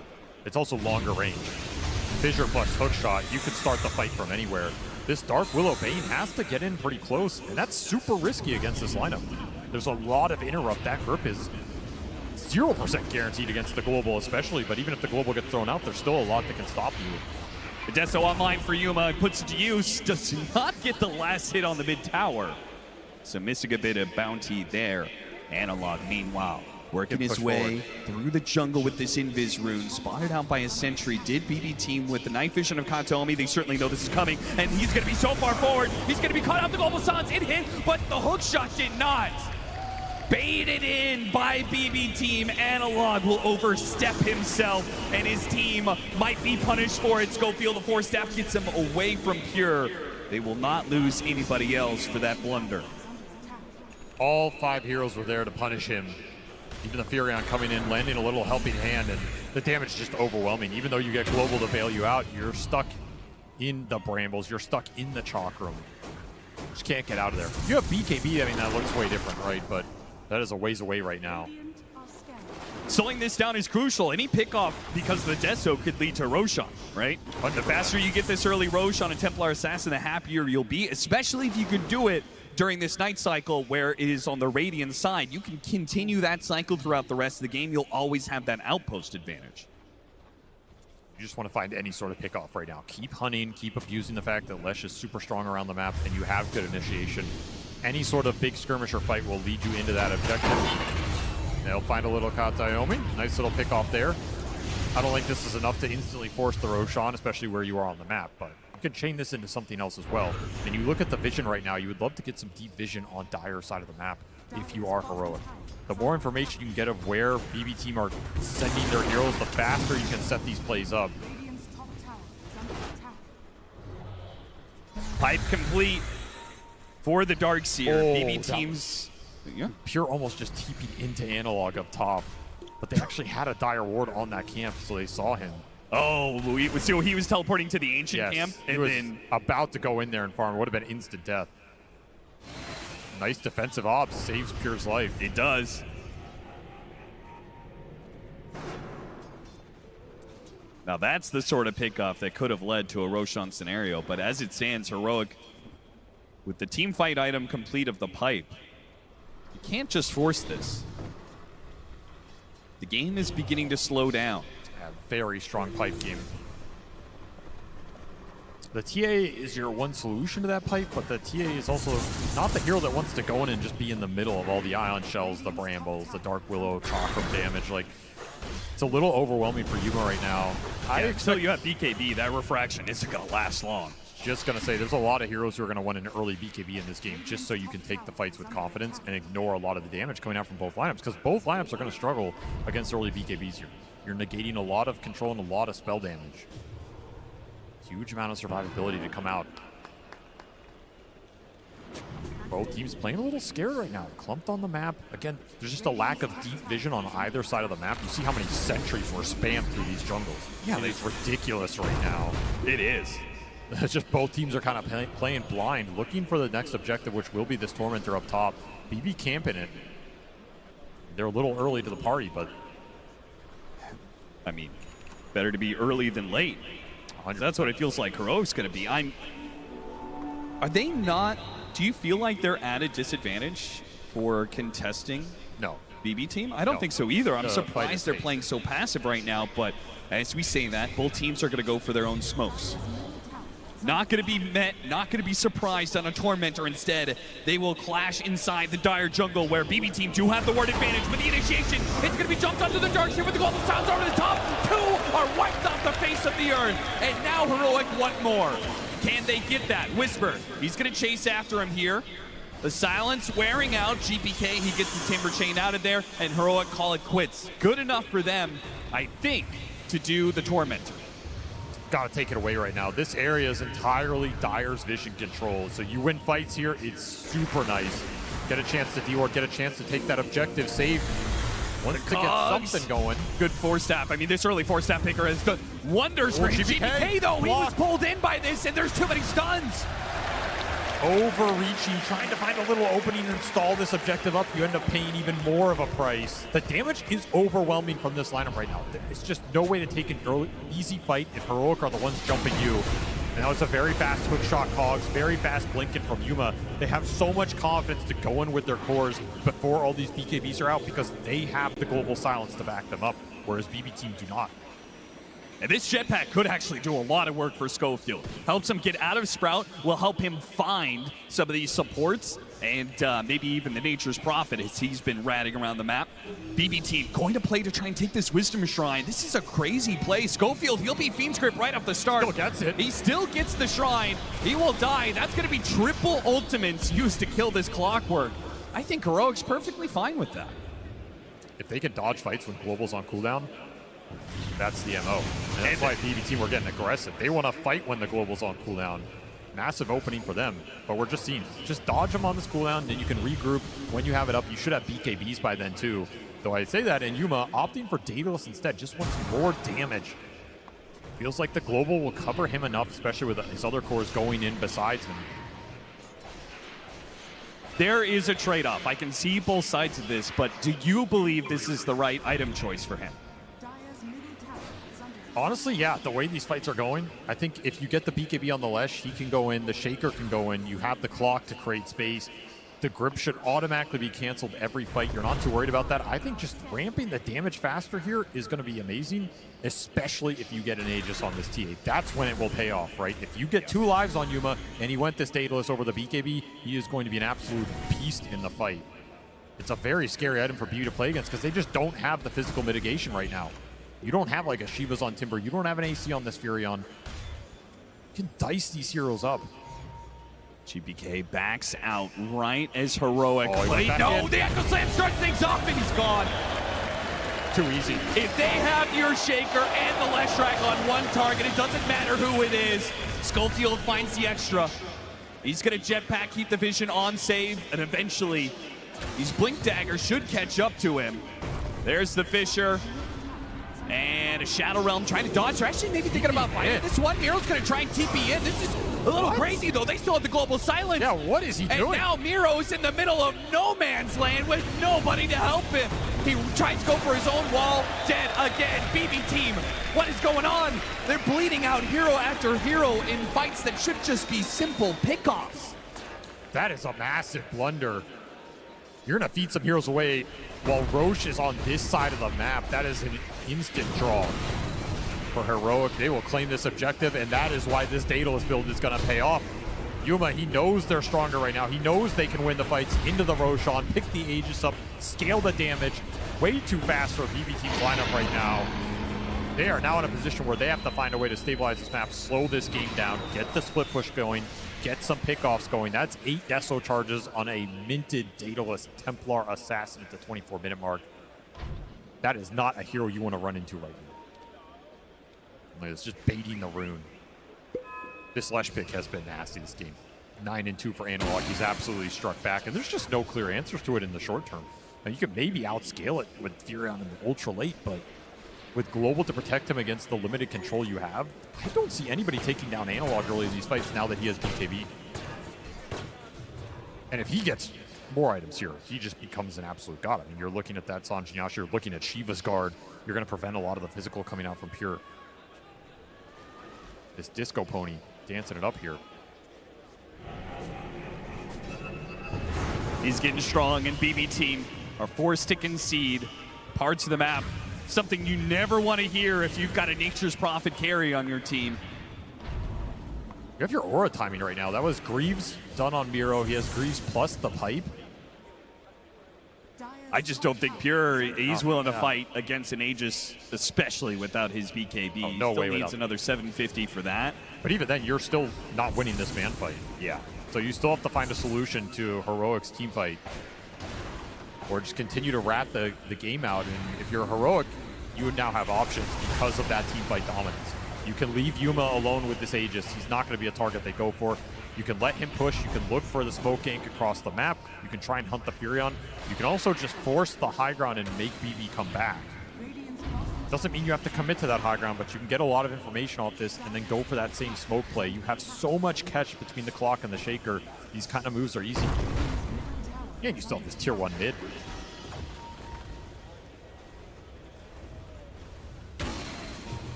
Every time you cross the river, you run the risk. There's just so many Blink Daggers, so much initiation, so many stuns. Heroic is bound to catch some of these heroes that cross over into their side of the map, catching a courier on the way too.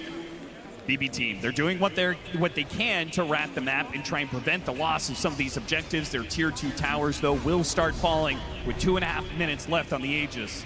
Is there any world that Heroic would ever hit the high ground to see how BB Team respond, or are we just going to systematically work our way tier 2 to tier 2?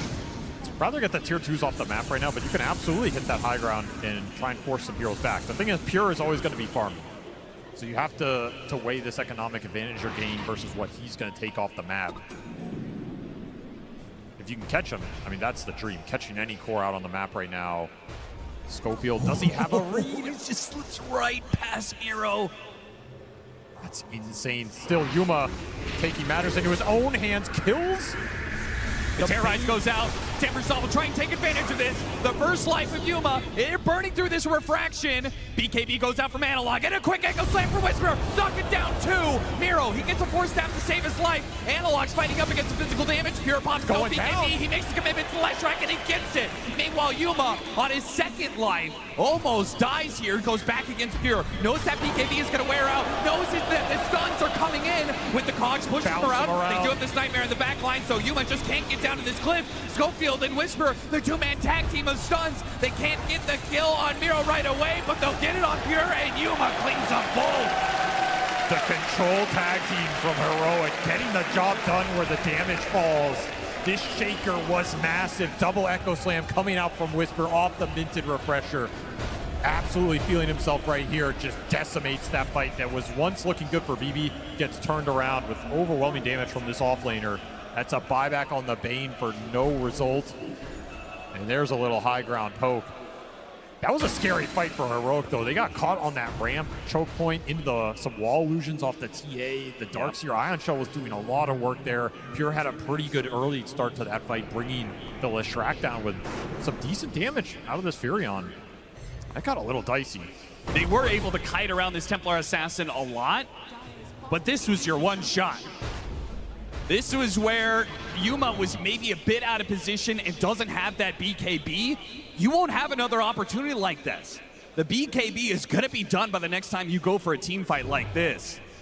And a lot of that echo damage did go into the Darkseer who had that pipe, so Miro was able to tank it. At this point, you're kind of, if you can get out, it's an okay-ish outcome, but man, the control from Heroic is just overwhelming, and they will always catch you. Power of the clockwork here. Schofield's just in the middle of you, causing chaos. Not a target you want to focus. Sets up the return from Yuma. Collects some more Deso charges here, up to 16 off that fight. Oh yeah, he's huge. Analog. Ooh, he runs into him and Yules. Save. He's faster than Analog. The BKB will be forced. They got to get out of here. Save. He does manage to get a helpful Force Staff to get away here. GPK is going to go for it. Now that Analog's BKB is on cooldown, but the Global Sound's over the top of that BKB. GPK, he is left with no offense, no bite. Whisper has an Echo Slam here. I can't believe they're right next to each other. Jesus, what is happening? A Fisher goes out, and Whisper is getting some stuns and Echo Slam on the two of them. GPK is in trouble.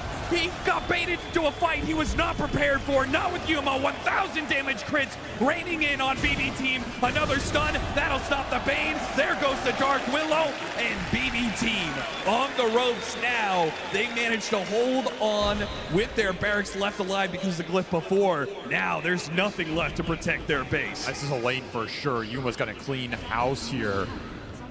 Another great Echo Slam from Whisper. Probably not the way he wanted to get it, but he'll take it. An immense amount of damage going into the Timber. Yuma cleans it up. No BKB on GPK because he used it earlier, and the Global Silence canceled the grip that was on the clockwork on the back of that fight. So you don't have grip to throw into those cores later on. I mean, this Silencer is just ruining the Bane's day. Oh, Pure, he's walking into a ward. Oh, they see him. He's got a BKB, but they've got the stuns. They've got the instant hits. Yeah, that is some overwhelming damage. Double wards in this jungle area. Heroic knew exactly what Pure's playbook was going to be when he's behind like this on the Furion. He's going to play to your side of the map, and Heroic were more than prepared for enough for that. Just look to the camps on the sides, right? There's only a few places he's going to go, and you know he wants to go to some of those ancient camps. They've been setting up for multiple times in this game, especially with the vision from the clock and the TA traps.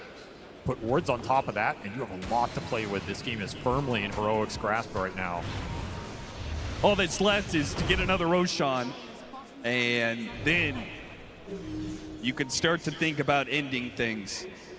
BB Team, I mean, if you're on their side of the equation, what are you looking at? What is the opening that could possibly bring them back into this game? Baiting out early usage of BKBs or Global Silence will create an opening in that team fight. That is very difficult to do without getting punished, though, because of the range on the catch, right? The other opening is Massive Vacuum. Yeah? It sounds a little difficult to get here, but in theory, if you can vacuum 3 or 4 heroes, you have some spells to combo with it. You have the Terrorize off the Dark Willow, you have Brambles, you have potential Centaur Stomp off a Dom Creep, you have Chakrams that can go through and dice everybody up. A Massive Vacuum into a wall, create a bunch of illusions, make that fight chaotic for Heroic, can be another pathway to victory here, but I think it has to be one of those two options. I mean, that timing is tight. Vacuum into Terrorize? Yeah, it's not easy against the BKBs that are now available for Heroic. And Heroic will lay claim to that Roshan and that Aegis. That'll allow them to go high ground once again, take the outpost as well.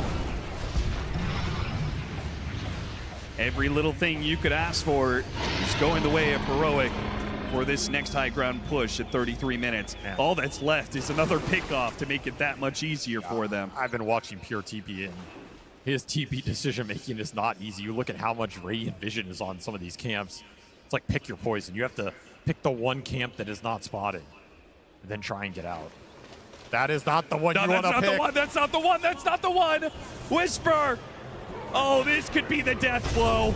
Back-to-back side of the map pickoffs on Pure. Read him like a book. It's just nowhere to go. He's just playing Minesweeper out here. Too much vision control on Radiant side of the map, and you don't want to keep farming your own because your team also has to get something right now. Nowhere safe to go for this Furion. Nowhere safe for GPK either. He's going to have to be forced to pop BKB. No teleport available. Is already canceled. GPK knows his life is forfeit.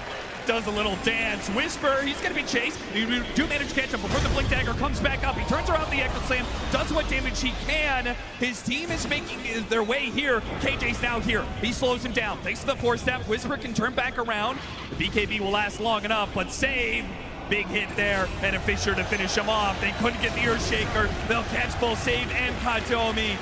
Worse comes to worse. They're losing their tier 3. They're losing their second lane of barracks, while Pure is still dead for another 30 seconds. And there's a refresher on the silencer. Why not? If one global silence caused you problems, how about two? This game has completely spiraled out of control for BB Team. They had some brief windows in that early game, but since Analog has been playing decisive, it has all been heroic. No hope in these team fights. No chance in the skirmishes. No ability to contest Roshan. And this game is just going to end before the 35-minute mark. You went into the Coliseum with heroic. Next time, you better come prepared, because this is not the team you want to come with less team fight against. Heroic say you want to play that early game brawl. We'll match you every step of the way and beat you with experience. They have pummeled BB Team to a pulp on this one. And BB Team are not equipped to be able to stop this one. It feeds for a three-man Quags. Why not? Schofield, Land thinks in style. We are going to game 3. This has been a really fun series to watch, and game 3 is going to have it all on the line. When the pressure is at its greatest, who will step up to lead their team to a historic finish between these two squads? You have to remember how much is at stake here. None of these players have made it to a top 4, and you are one game away from making history, potentially for your entire region. It all comes down to this. They've been here before. Game 3 on the line for top 4. What is going to happen when we go to game 3? Well, let's first break down game 2. It is a game 2 SA fans around the world are going to remember. They were one game away from elimination. Now they're one game away from making it to the top 4, the highest placement for these players. And what fashion they do this game 2 in. It felt like there was just nothing stopping them from all of their heroes doing exactly what they needed to do. I agree. Completely incredible showing. They went from playing against a team that made them look like they were getting pub stomped to pub stomping BB Team. Analog ran around on Leshrac owning noobs like he was smurfing. But it's easy to forget that this is one of his like staple heroes. He's played this time and time again. You can see the comfort. And what's really impressive to me is that, like Winter said, it's been 2-0 all the way for Heroic. This is the first time in a long time that we've seen that they win a game 2 when they haven't won game 1. So this bodes very well for them as a team. What an execution of the strategy. After seeing their draft, we were all like, okay, this looks so much better than what they did have in game number 1. Whisper on the Earthshaker, he had Pure's number throughout the whole game. Every single time he shows up in the side lane, you have 2 supports who can actually hunt him down. That's why when we saw it, this Nature's Prophet opener and seeing Earthshaker and Blocker, who said he's not going to be having a good time. And there's also a reason why Nature's Prophet is not winning, why Timbersaw is not winning. He got that ultra kill, but guess what? Heroic, this is the team that's every single time they're going to be bringing in numbers. How many times so far at TI we've seen them use early buybacks, make sure that they have the numbers. They're bringing numbers into every single fight. I mean, the Timber was kind of the only hero that was keeping BB Team in the early game. You know, he had like a 7-0 start. He was like having a pretty good time. But then it just came to a point where when the team fights, the actual real 5v5 started to happen, you could see like it's so difficult for them to fight into the Shaker, the Global Silence. And when you look at BB Team's lineup, the Darkseid and Timber, just they don't really have a lot of synergy between their heroes, right? very hard for them to start the fight. They can only maybe rely on the Bane if he gets a good sleep, or a grip after the silencer uses his ulti. Yeah. It's basically a lot of things need to be going in their favor for them to be able to start the fight. Yeah, when you're in these positions, the easiest execution is what you want. Comfort is definitely what you want to be feeling in this one. And looking at these replays, just seeing how quick Heroic are to react on everything that BB Team is trying to do. It felt like immediate rotations all the time coming out from them. But Jenkins, leading into this, when the Lesh came out, you absolutely loved it. We see Analog pop up on it. Where did this hero go? Why is it finally now making its face at the stage? I think it was a perfect draft for it. The pure damage that he does, not speaking of pure, speaking of Analog, goes through all of the barriers that would come out from the Darkseer. It bursts through the Timbersaw's reactive armor. It's very good at jumping and killing Nature's Prophet. There's not much he can really do when you get on top of him. And the global silence coming out, it is risky. I think that's why Leshrac has fallen off. It's that, like, if you don't get a good early game, he jumps in and he tries to kill you and he feeds, right? You just have less HP, you have less stats to work with than they do, and they just kill you before you kill them. So you need to snowball, and he did. It requires a lot of comfort, especially in this situation where you're lower bracket. You're about to get kicked out of International right now, and you're potentially breaking a record for South American Dota. Like, there's a lot of pressure there. So the fact that he's able to do this under that pressure is very impressive. Yeah, especially when they have never came back from losing the first game. This is like Not do or once. die for them. And so being able to actually turn this around takes a lot of mental strength. Yeah, Jenkins, you mentioned how good of an early game Leshrac needed to have to make impact. Let's go have a look at that, right? Because the lane went so well for him. He actually ended up helping out everyone else on his team, or at least shutting down what BB Team were trying to do. Yeah, this early game was kind of like the battle of the mids. I think GPK's rotation here was very good because Analog was also making the rotation. Of course, Timber versus Lesh is not so easy, so Timber was level 6, Lesh level 7. That's max Edict with the pure damage. It is quite significant. So this was a very chaotic fight. Going back and forth, I think GPK ends up with a triple kill here. Analog gets some kills as well. But I totally agree with Avery when he said that you are playing Heroic's game. To run around in the early game and engage in this chaos, like, you are entering into a chaos pit with a team that they were born there. Yeah, probably that's why we saw in the first game how slow they were taking it. They did not want to risk it too much. They were trying to mimic some of the rotations as well. Again, GPK on the Void Spirit in that game number 1. And coming into the third game, I think they're going to need to address this issue, not fall into a trap to try to play the game that Heroic has been playing. And also for this second game, they really didn't have a way to initiate a fight, especially if you're playing it from behind. Who's going to start a fight? Timbersaw jumping in and be like, yo, guys, I'm here, try to, maybe use some spells on me, but they do have the overwhelming damage that we talked about, having this Leshrac with the pure damage, having Temporal Assassin. Yuma had an insanely good amount of farm, and we talk about the team fights, but you now have Global Silence to counter any kind of team fight, even if it happens, but there is none on the side of BB Team, so they will definitely need to fix the draft coming into the third game. Agreed. Yeah, struggling to initiate, but it also felt like they were struggling to disengage. Heroic thriving in that chaos, and they kind of just got to chase whenever there was an attempt from BBT. They get to keep getting more out of a team fight, out of a pickoff. Yeah, there were a lot of Benny Hill type situations in this game, which I think favors Heroic a lot, and you could tell that when they smell blood in the water, they continued to strike and strike and strike. They did not only take this kill on GPK in the mid lane, they figured that the rest of BB, well, they had to be positioned in somewhere here on the map. And also, they know that if GPK is going down as the most important hero, that the rest of BB is probably going to retreat. So they get kill after kill after kill. BB might stand for bleed bleed because they're bleeding out in this situation. That was kind of the entire game. Like, it was just BB team bleeding kills. It looked like a pub. I think the elephant in the room is that their draft was almost disrespectful with the picks. You heard Bulk at the start. He's like, nah, we're gonna up the win rate. Yeah, I think the data leans very heavily one way for a reason. We also look towards people who are specialists in certain heroes. Are they picking it up? Are they also just as confident? It doesn't matter where in the draft you pick it up. It's still going to have that question mark. Is it good? And for both the Nature's Prophet and the Timbersaw that has bad win rates on main stage here, you open your draft with both of them, and there's no actual real flex potential despite seeing everything else that comes out from Heroic. Yeah, and also the bans, right? Because they banned the puck, which is really confusing, right? So they thought that the Shaker was definitely not going to go mid or some reason. But then why would they actually show the Timber? Because I would only show the Timber if I'm absolutely certain I'm getting that specific matchup. So everything itself needs to be looked at, and maybe a little bit of overconfidence after winning the first game, so they felt like they could, do whatever they want in the second game, and they got humbled.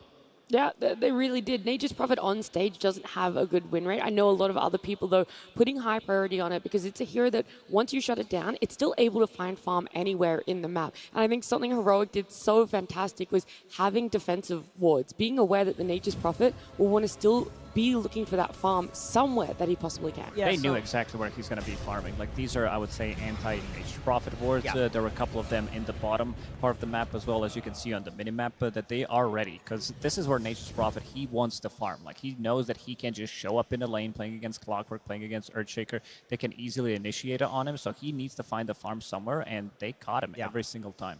My thought process with this, and maybe this is a reach, was that like Heroic is so dominant in their region that they play a lot of these qualifiers where they have a huge lead. But there's a lot of these pub players, right? Like, people are really high skill from pubs that they're still playing against, and they know where to farm. So Heroic is very good at stopping a team from farming when they're behind, because from their qualifiers, they're always ahead to this degree. Because this was not just like a win by Heroic. This was a stomp. And Heroic, because of their regional dominance, is actually very good at stomping teams if they're ahead. Like, BB's not going to come back. There's a lot of competition going on here at TI. It's not just our players vying for the Aegis. It's also, of course, all the creative people at home that are doing some submissions for our short film contest. So we're going to take a look at one of our finalists.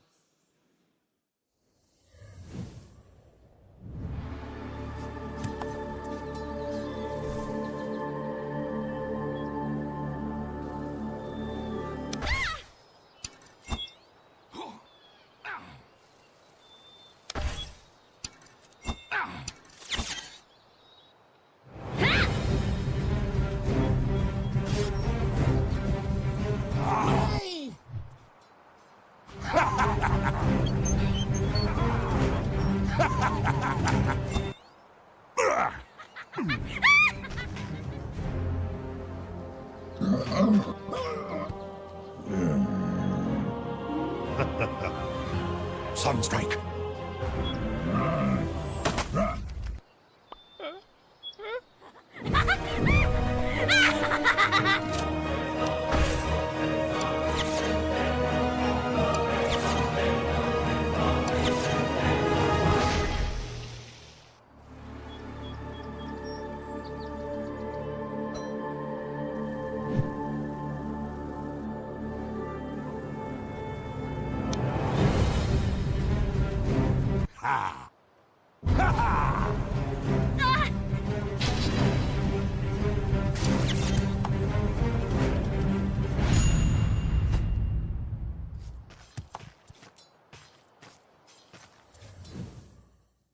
I love the creativity that comes out there. I mean, I had the arena when it showed up that there could have been Pudge being removed from the game. It's never going to happen. This is the most iconic Dota 2 hero.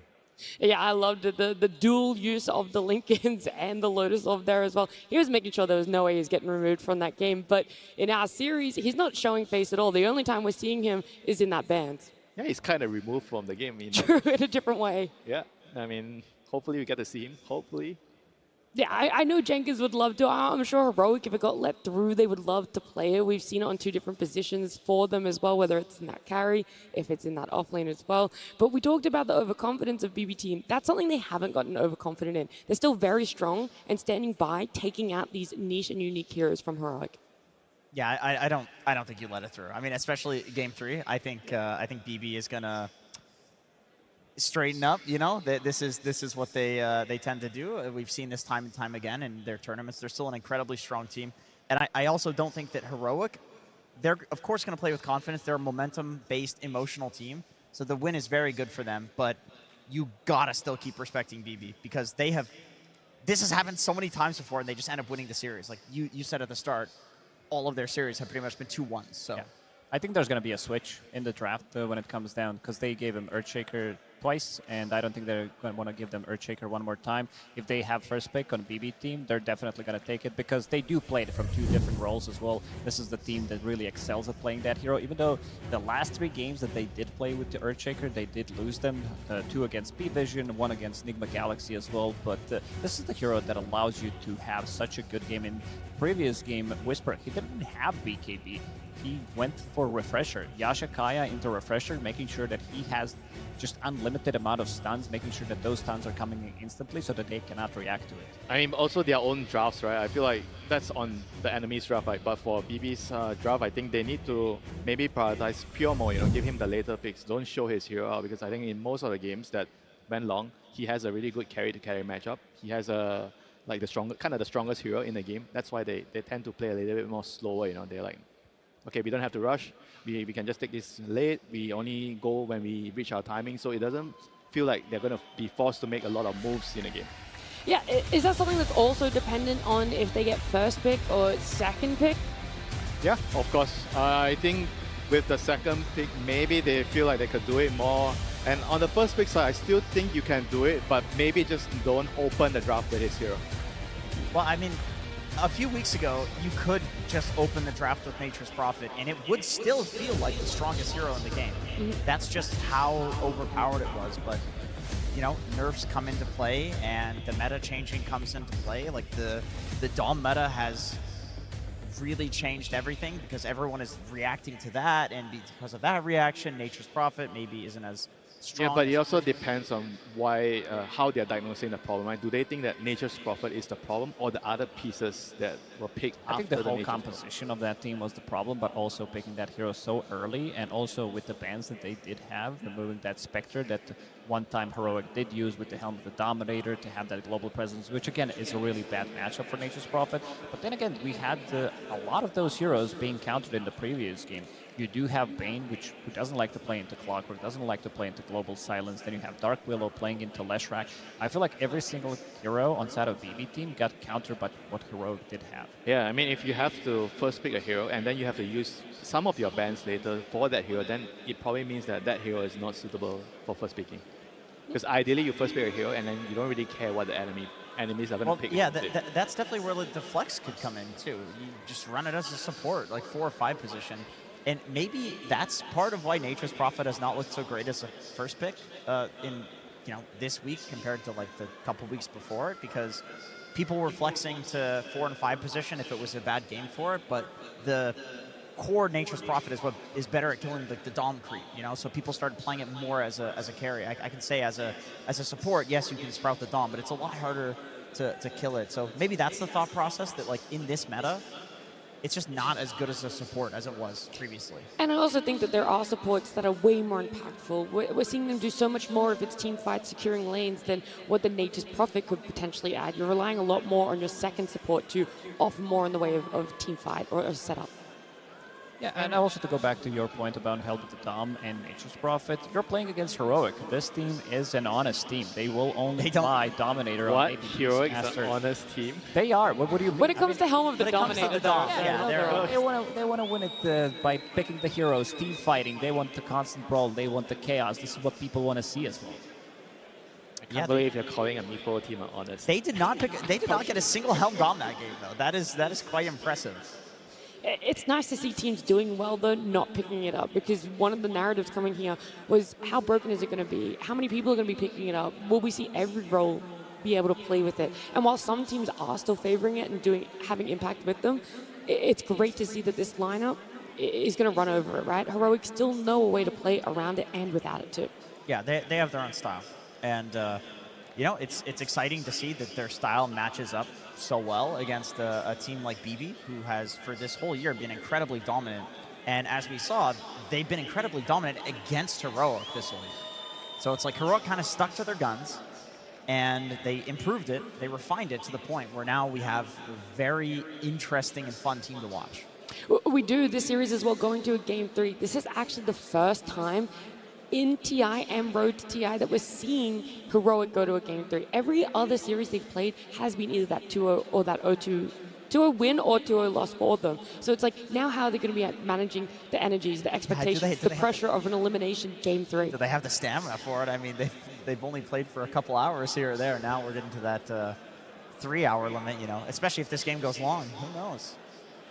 I mean, it's Dota players, you know, they can play 10 games a day. I'm sure they'll be fine in this series, you know. And on the other hand, BB team, they are quite used to playing 3-game series so far. You know, they've been playing a couple of those. They've come out on top of those. I'm sure they know what they need to do to just calm down, make sure that they can play a clean game in the last game of the series.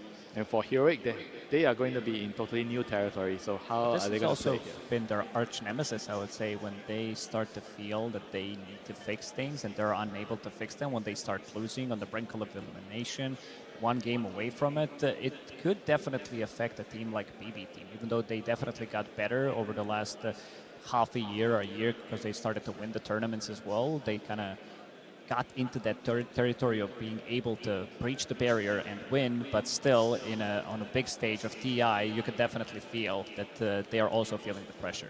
Yeah, their main stage series, when it has gone this way, if they won game 1, they ended up losing the series. If they lost game 1, they ended up winning it. And I wonder if that trend continues or if there is going to be that reverse. How are they going to be able to bring it back from here? Is it as easy as being like, way too open? Sometimes it's not just like about fixing, right? Sometimes you just have to remember in the games that you win, what did you actually do correctly in those times, right? And you just go back to those games and just do it again.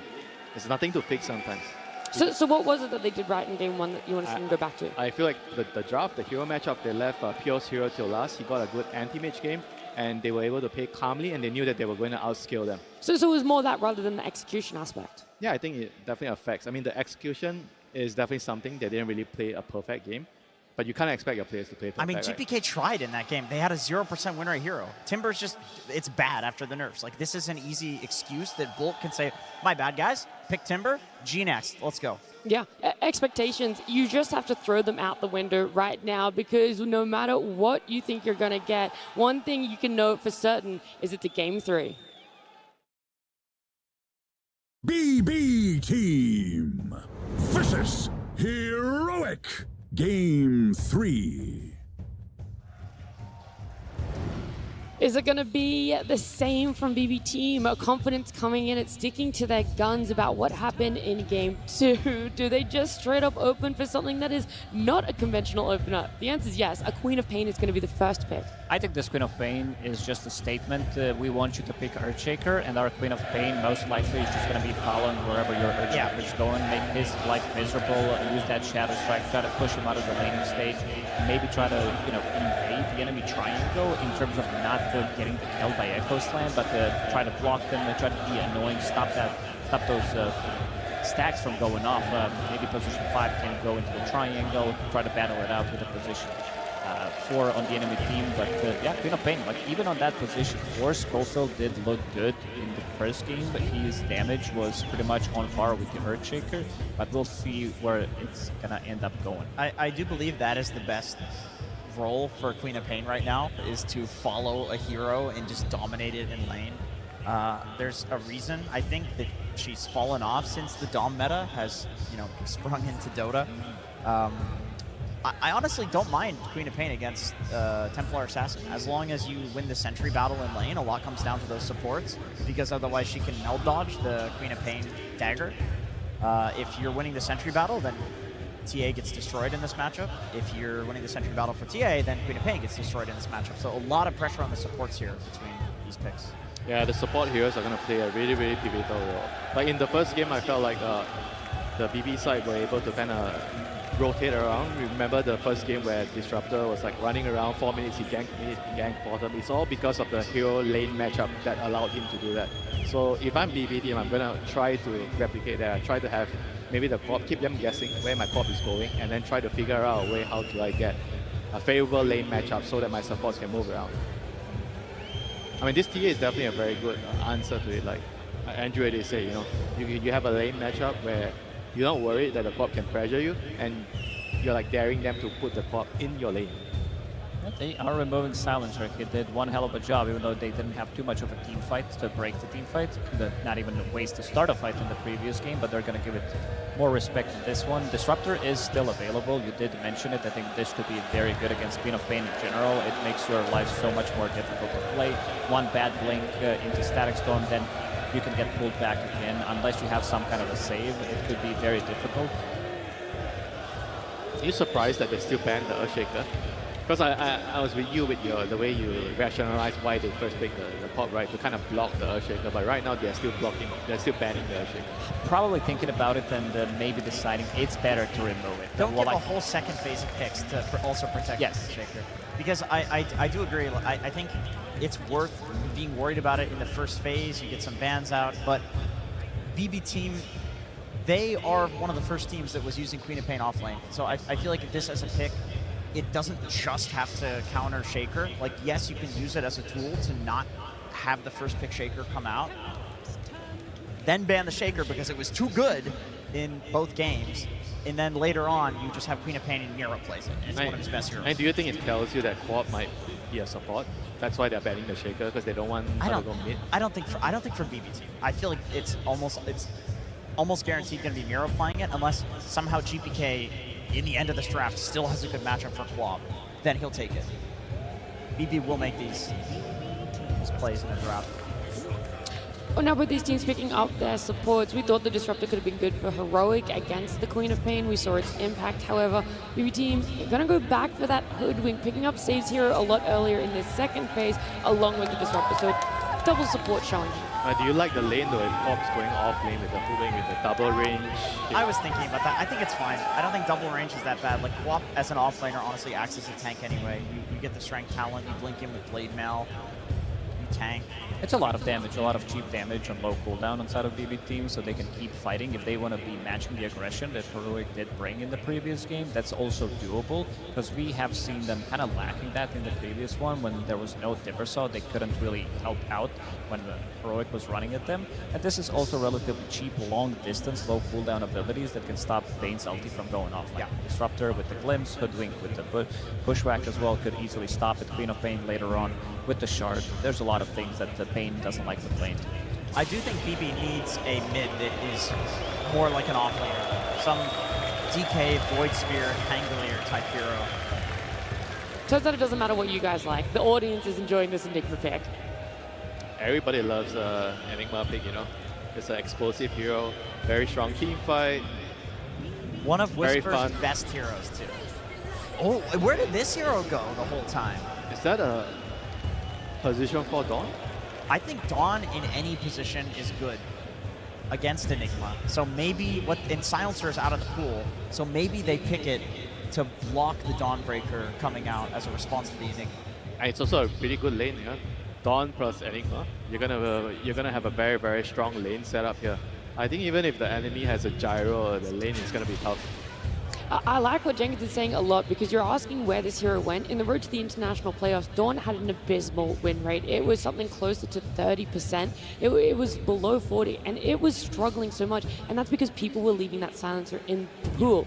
I think the counters to Dawn are such hard counters. Like the two big ones are Silencer and Nyx Assassin. Anything that can stop her from ulting in. The Nyx one is not even that easy when you get the X, because it's so quick. Sometimes you just don't get it in position in time to stop it. But yeah, it's true. And you can get a BKB on Dawn. So it's not like impossible to play. Silencer, that's a hard one. Yeah, that's very difficult. But we do see the gyro here, so like standard hero against Enigma. But Heroic definitely had some plans towards dealing with the gyro. They probably feel like with the Dawn, the lane is strong enough to handle the gyro and Disruptor. It's a super strong lane. Enigma plus Dawnbreaker, you have the slows for your Eidolons, you have multiple stuns plus the Blood Grenade. If someone's getting caught in that lane, either Disruptor or Gyrocopter, they could be definitely getting the kills. And with Enigma, the lane is going to be closer to your tower, so you can kind of always play aggressive.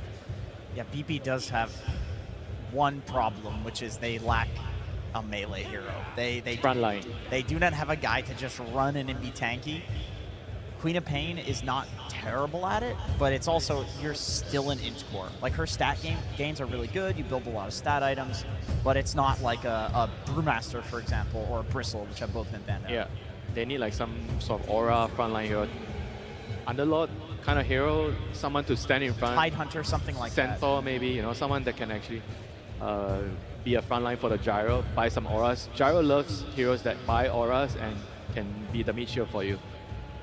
So I think those are the heroes probably we would maybe see from BB team here. I think they need a Blink Initiator. I think they need somebody to go in and just stun people, because starting a fight is going to be a bit hard, something that they did struggle with in the second game. Sure, you have Queen of Pain, you have Disruptor, Gyrocopter. He wants people to be kept inside of a certain area to be able to go in and just to, you know, keep them in a place, so that Gyrocopter with the Flak Cannon, Queen of Pain, Centaur is getting removed. This is, I would say, one of Miro's better heroes. I would say that potentially Mars is okay, but you have Enigma, you have Dawnbreaker, Sanking, there it comes. Sanking is the hero that could give them that just Blink Initiation on lower cooldown. It kind of does both. It gives you a hero to run in and be tanky and start things off, and then also be a Blink Initiator and a team fighter later on in the game. Yeah, I like this a lot. I also like the lane setup a lot more here. Yes, with the Hoodwink. It's a hero that plays much better with the Hoodwink, and honestly, any like try pairing of the heroes on BB has a lot of damage, a lot of stun, a lot of catch. This is a very solid draft, very magic dependent. Gotta start them young. You gotta get all the information you possibly can. Give them all the lore. Know that they've been to all the TIs. Have you heard this one before? I didn't know Arteezy was in the audience. That's gonna enjoy that one. That's a classic. That's a classic right there. I mean, do you guys like a Dragon Knight here? Dragon Knight against Quark, and then you have Dawn with Dragon Knight. Good call. An amazing prediction from Winter. What are some of the key reasons that you wanted to see it being picked up? Lane matchup against the Queen of Pain, and it's also really good with the Dawnbreaker ulti. It's a good setup. I think it allows them to play together as a unit. I also think if he's going to be going for a Blink Dagger, potentially Mage Slayer, you have Mage Slayer plus Pipe coming out from the off lane, and so good. You might be having a lot of issues in terms of dealing with damage. This is something that Sanking really hates to play against. There's also going to be Queen of Pain. Sure, she does have some pure damage, but most of the damage that they do have is going to be magical early on. Yeah, I mean, it's pretty much all magic damage. Even Gyro doesn't like playing into a Mage Slayer plus Pipe combo. I'm looking at where these heroes are going for Heroic. And it's the Enigma position 5, which I feel like has not been seen as a support in so long for competitive. It doesn't work most of the time when you see it. It doesn't work. It's like a Chen, right? In a way, it's a Is weaker it? version of Chen. Yeah, if someone's going to pull it out, it's either Insania or King Jungle. I mean, so basically they're doing this to avoid the Enigma against Gyro matchup, right? They're trying to improve their odds of winning the lane, which I can understand why, but it means that their whole draft is slower, a lot slower, I think, with the Enigma position 5, because you don't really offer much to your team early game.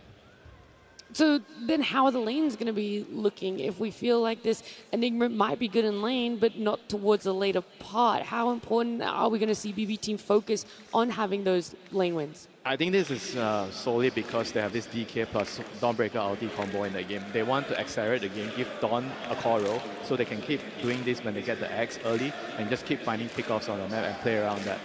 I think they're hoping that would actually carry them through the game. They have very good counter initiation as well. You have this Dawnbreaker, Aghanim Scepter is pretty much your core item. You have Dragon Knight who can blink in, Enigma. Eventually you're going to be getting the items as well on this position 5 Enigma, because you can always go to jungle, try to get some farm. Maybe stay in the lane a little bit longer depending how that lane's going to go, but you know, we always talk about Sanking not being the strongest laner. I want to see how much he's going to be able to get out of that lane. And some final thoughts from you, Jenkins? I think in that lane, he can get a lot. Against TA, you peel the refraction charges off. You got a Hoodwink in lane with you, too. You're against Enigma 5. It's pretty easy. All right, with our game number 3, we've already talked about how important this game is. It's elimination for Heroic. If we see them advance, it could be the best placement South America has had. Before we get into the game, of course, we're going to hear from their coach, Caps. Thank you very much. It is time for game number 3 of this elimination series. Caps, you seem pretty pleased with the heroes you got on the board. Tell me about what you got. Or we can just soak this in. Guys, are you ready for this game number 3?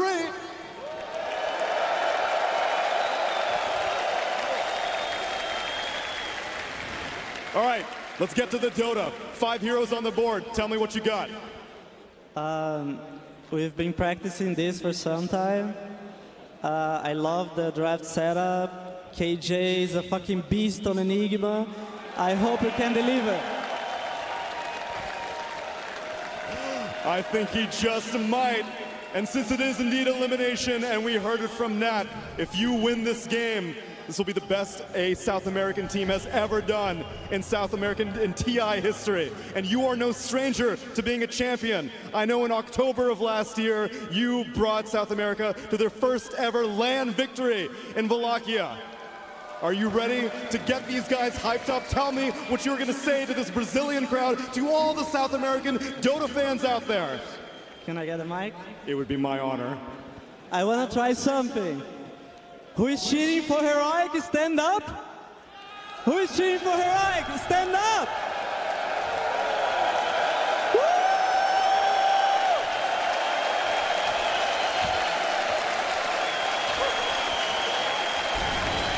I think we got more than 50%. I think you did, Cass.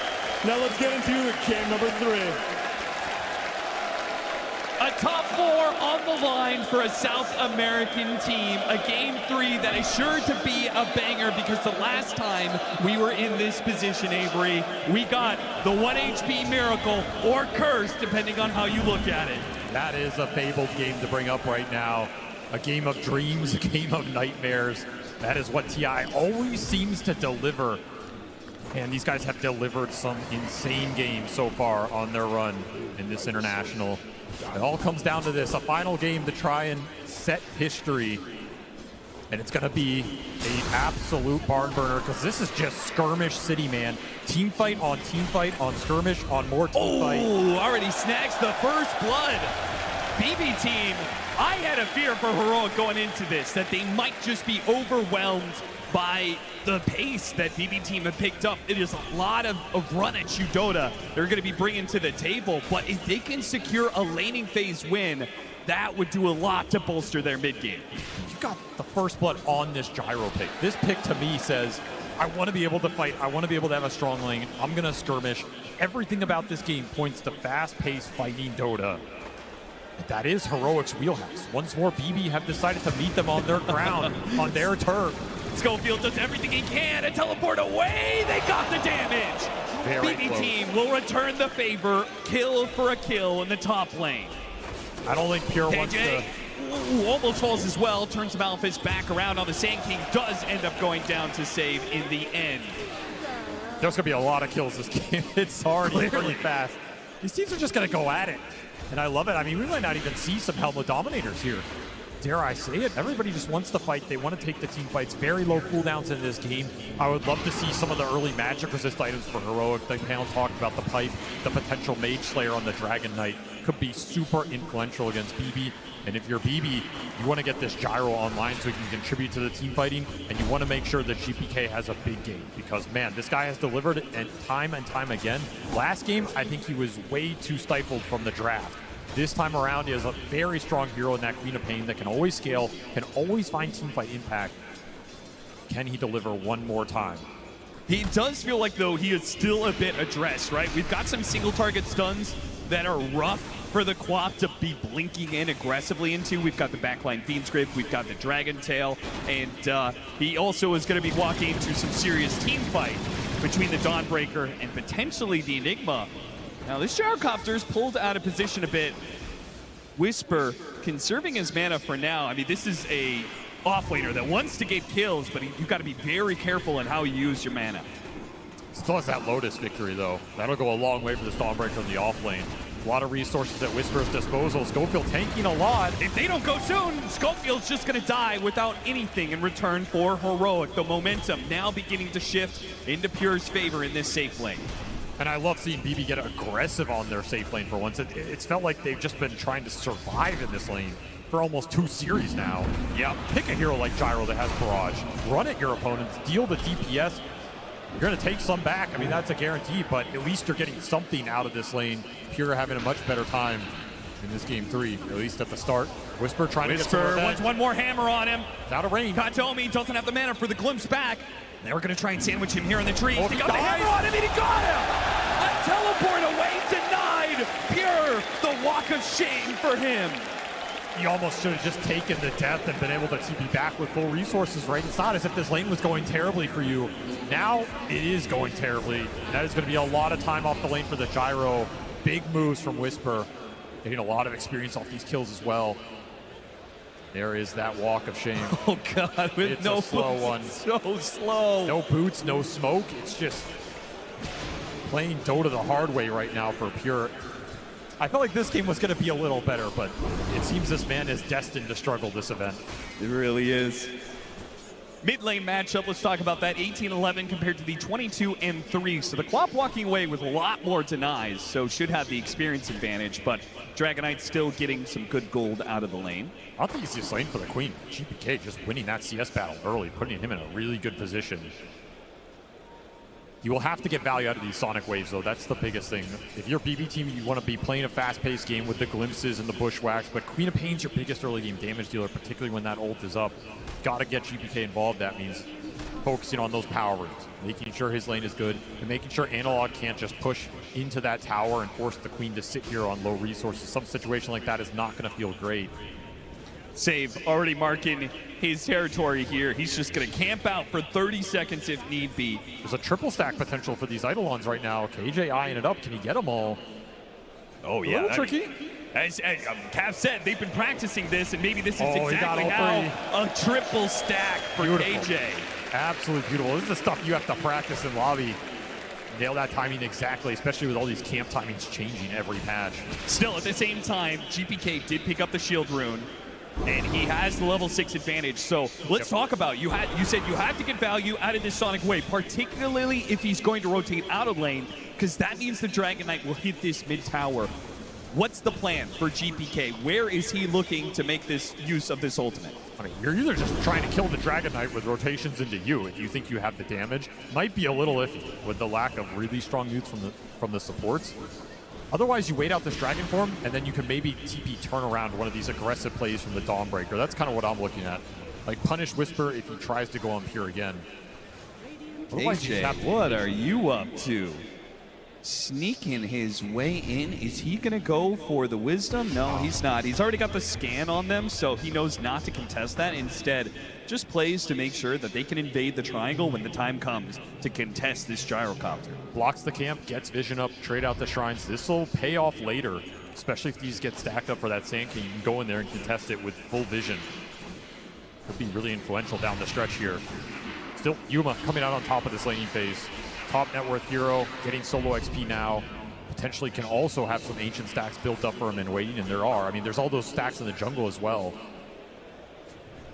KJ just playing an economy game. He's not really playing the lane. He hasn't been pressured to sit on there too much. He's not using the Eidolons into the Sand King. He's just using them to stack.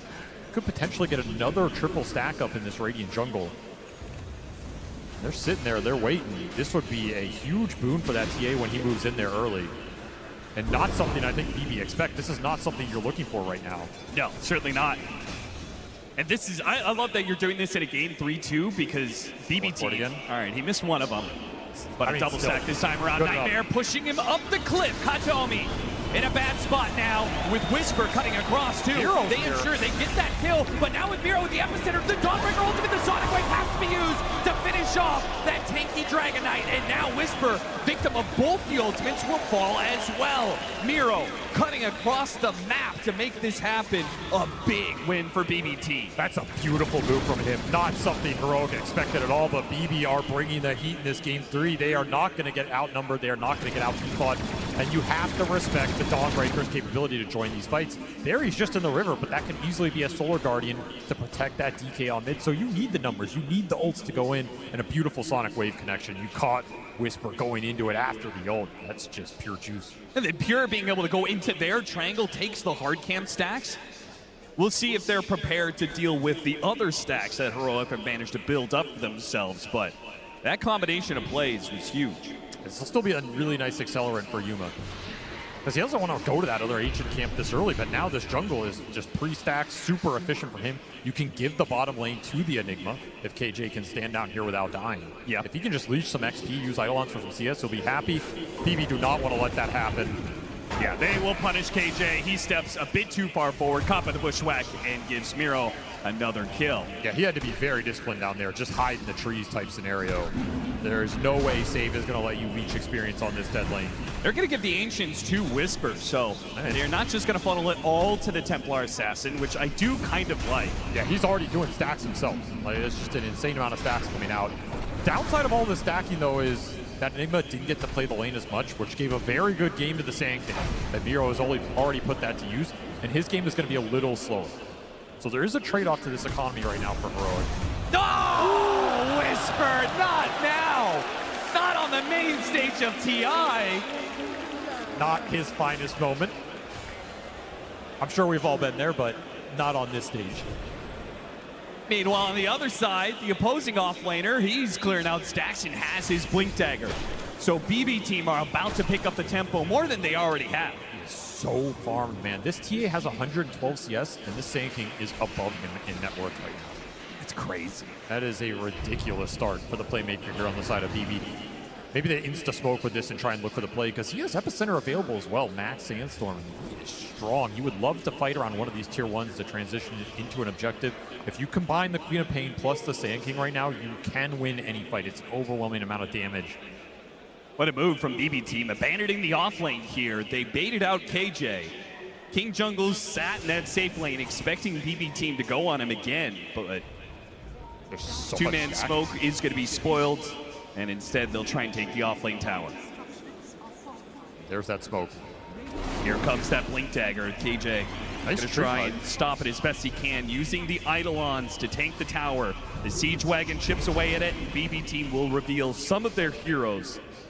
But the full extent not known by King Jungles, not hit by the Burrow Strike, but the Bushwhack will certainly land, and they'll still have a glimpse back when necessary. Pull him back in a little bit. BB team are very scared to go in on this. They just don't know what's behind King Jungles. They had the right idea. The Heroic was behind him. They finally commit. A bit of an overcommitment with GPK dropping the Sonic Wave. I mean, maybe he just wanted the kill, but he didn't even get it. That was a lot overcommittal. I mean, this is a super important spell in this early game. If you don't even get the tower out of it, you're going to feel a little bad with that usage. Nonetheless, you did save the Epicenter, so you can continue to move Miro around this map.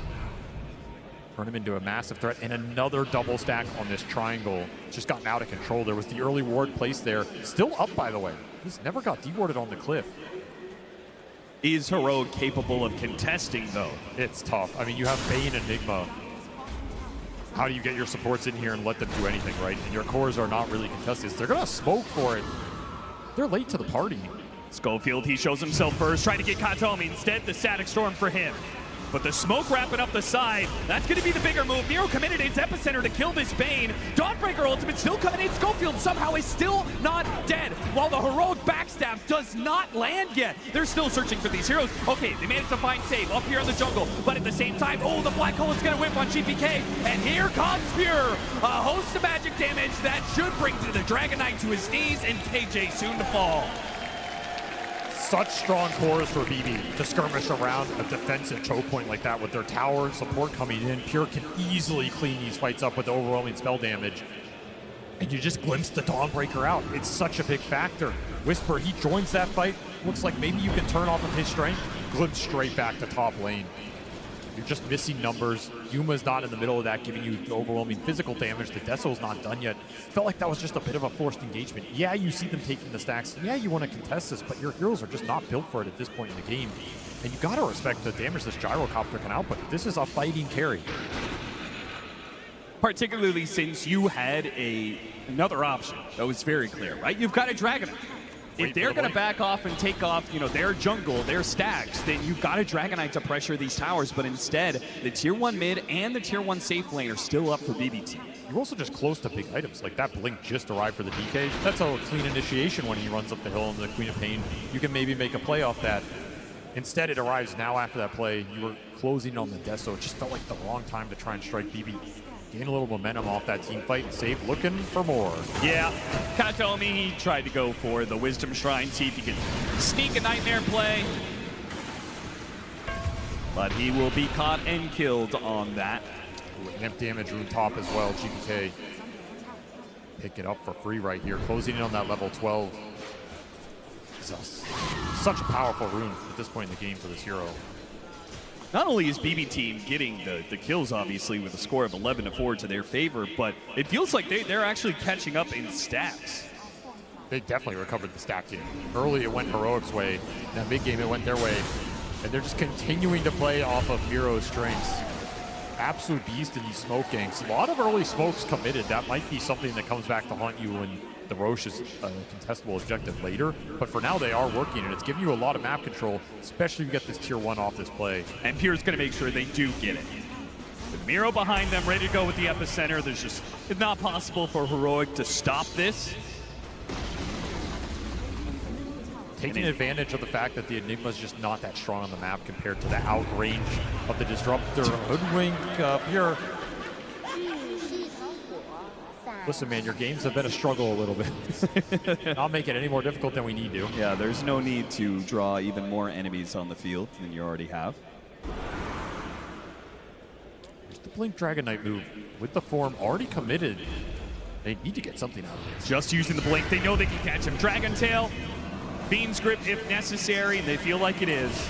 Big kill. That's a 4x streak, almost 1,000 gold to the team after that kill. And some early Deso charges for Yuma, almost level 13. Really nice clean pick off there, abusing the fact that tier 1 went down early in this game.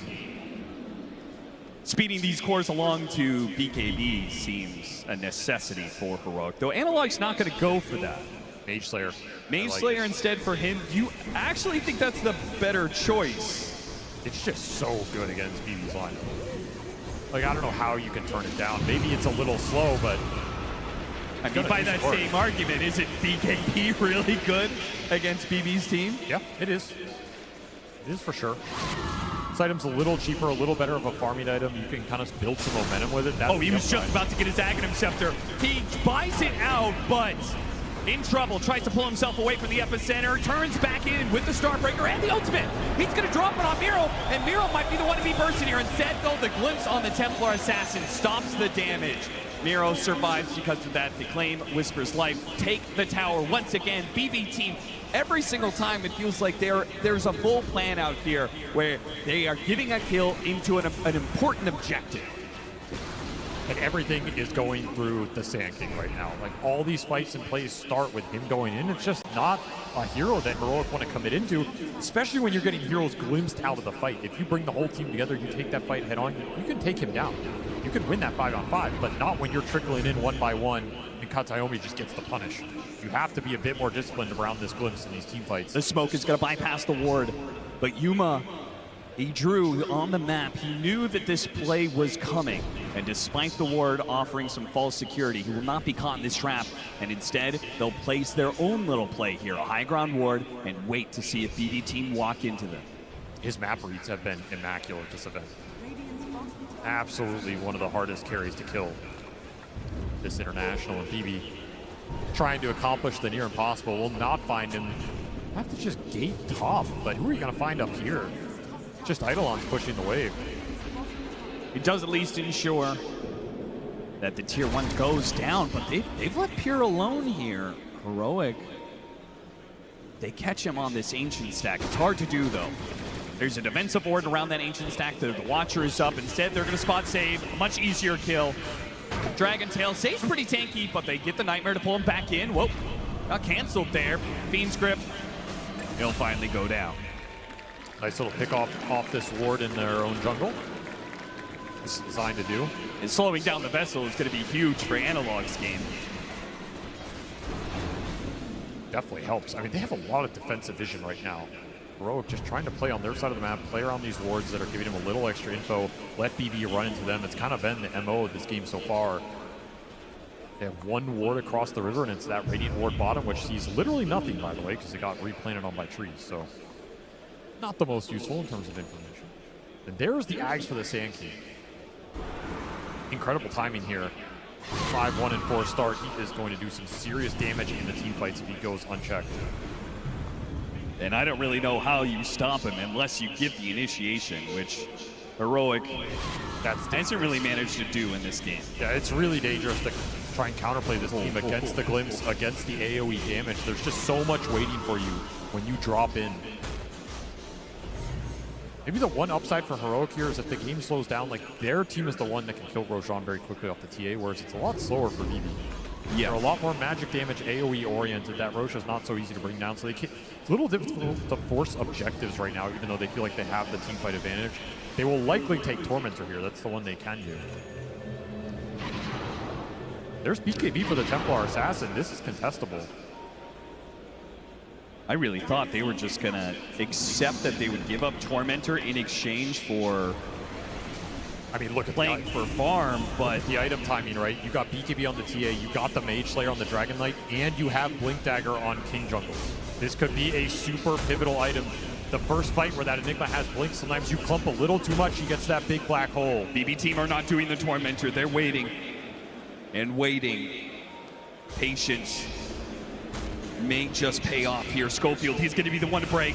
They got the vision on him, trying to get a ward up there. Does manage to spot out at least the Sand King. Analog blinks over the initiation. He got the Dragon Tail stun into a little bit more of the Stormbreaker on the JPK, but it goes away.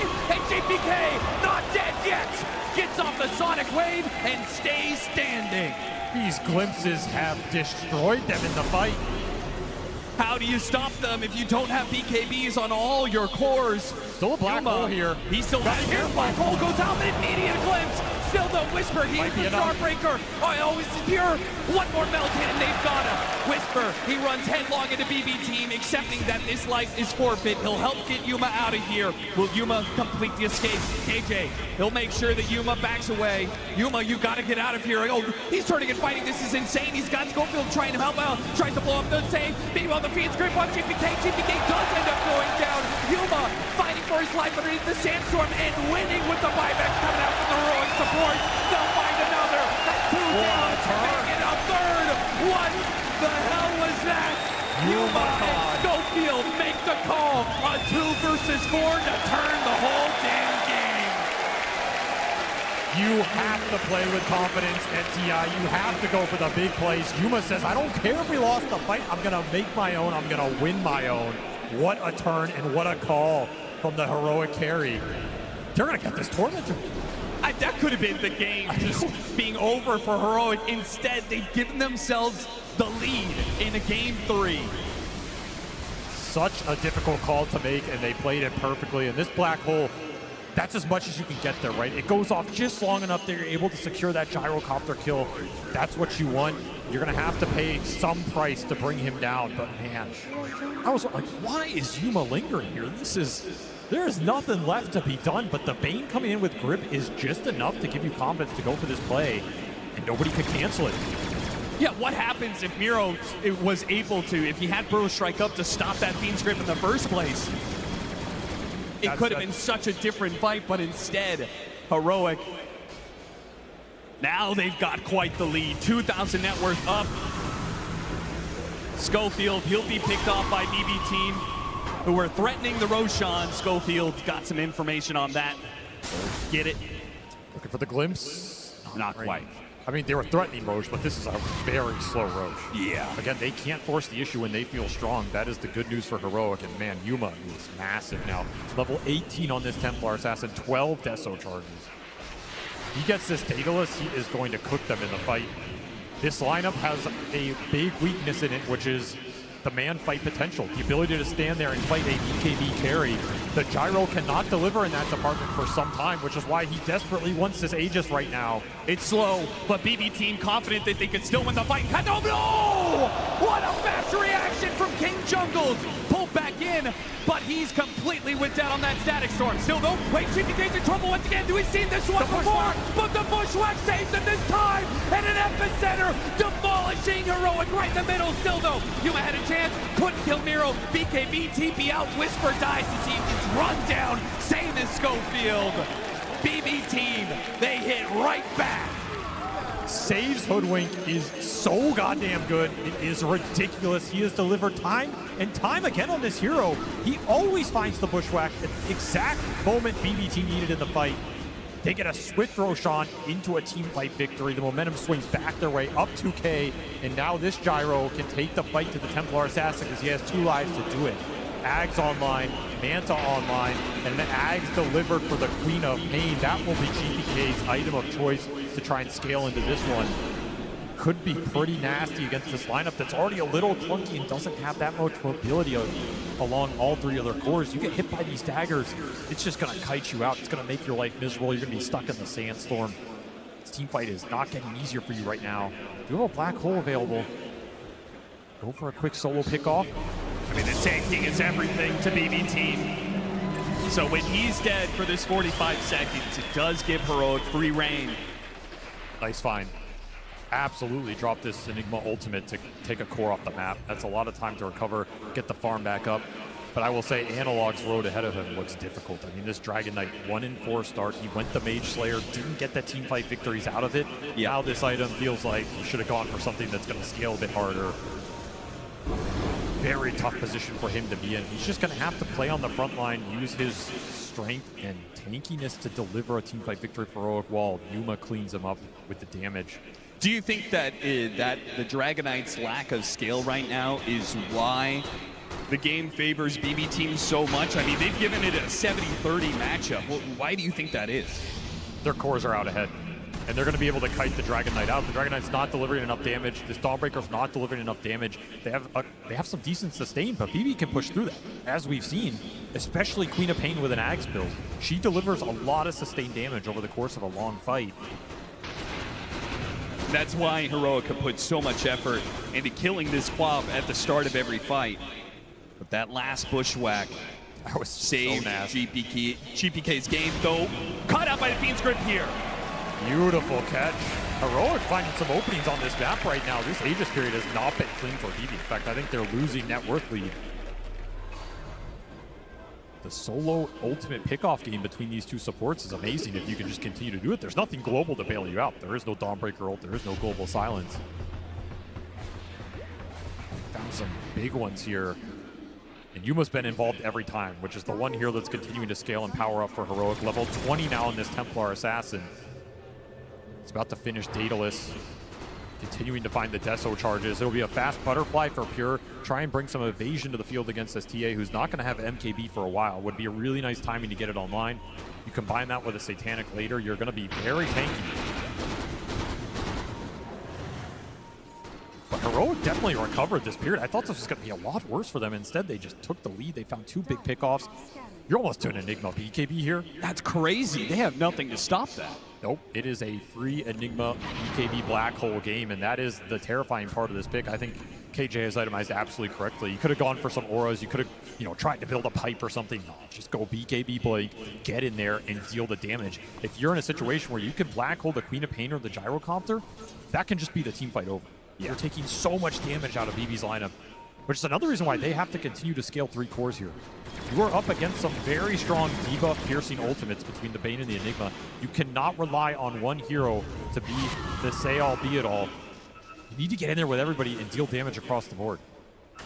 BB Team, with less than a minute left on this Aegis, want to take the tier 2 top, completed a butterfly. A lot of timings coming together here. And Pure likely to just brute force it. Level 20 as well. You have to get something out of this Aegis. You have lost around 4 or 5K net worth lead. It will also be the Wisdom Shrine. Another big win. See, Whisper, he's going to try and stop Miro on the other side, but Miro gets there other one. And that means they're going to chase after the Gyrocopter. Unable to find the stun. Could have Solar Guardianed into that. That was a dangerous play for Pure. That was. KJ playing with fire on the back line here, just taking camps away, getting wards out. Yeah, look at all the vision he's gotten down and placed that lane ward up top. Like, they know what the game plan is. KJ, he wants to just rat the map as much as possible, and he's doing a good job of it with his Eidolons. Yeah, the wards enable that. I mean, this is an impactful 0-8 Enigma. It does not feel like he's 0-8. No, it doesn't.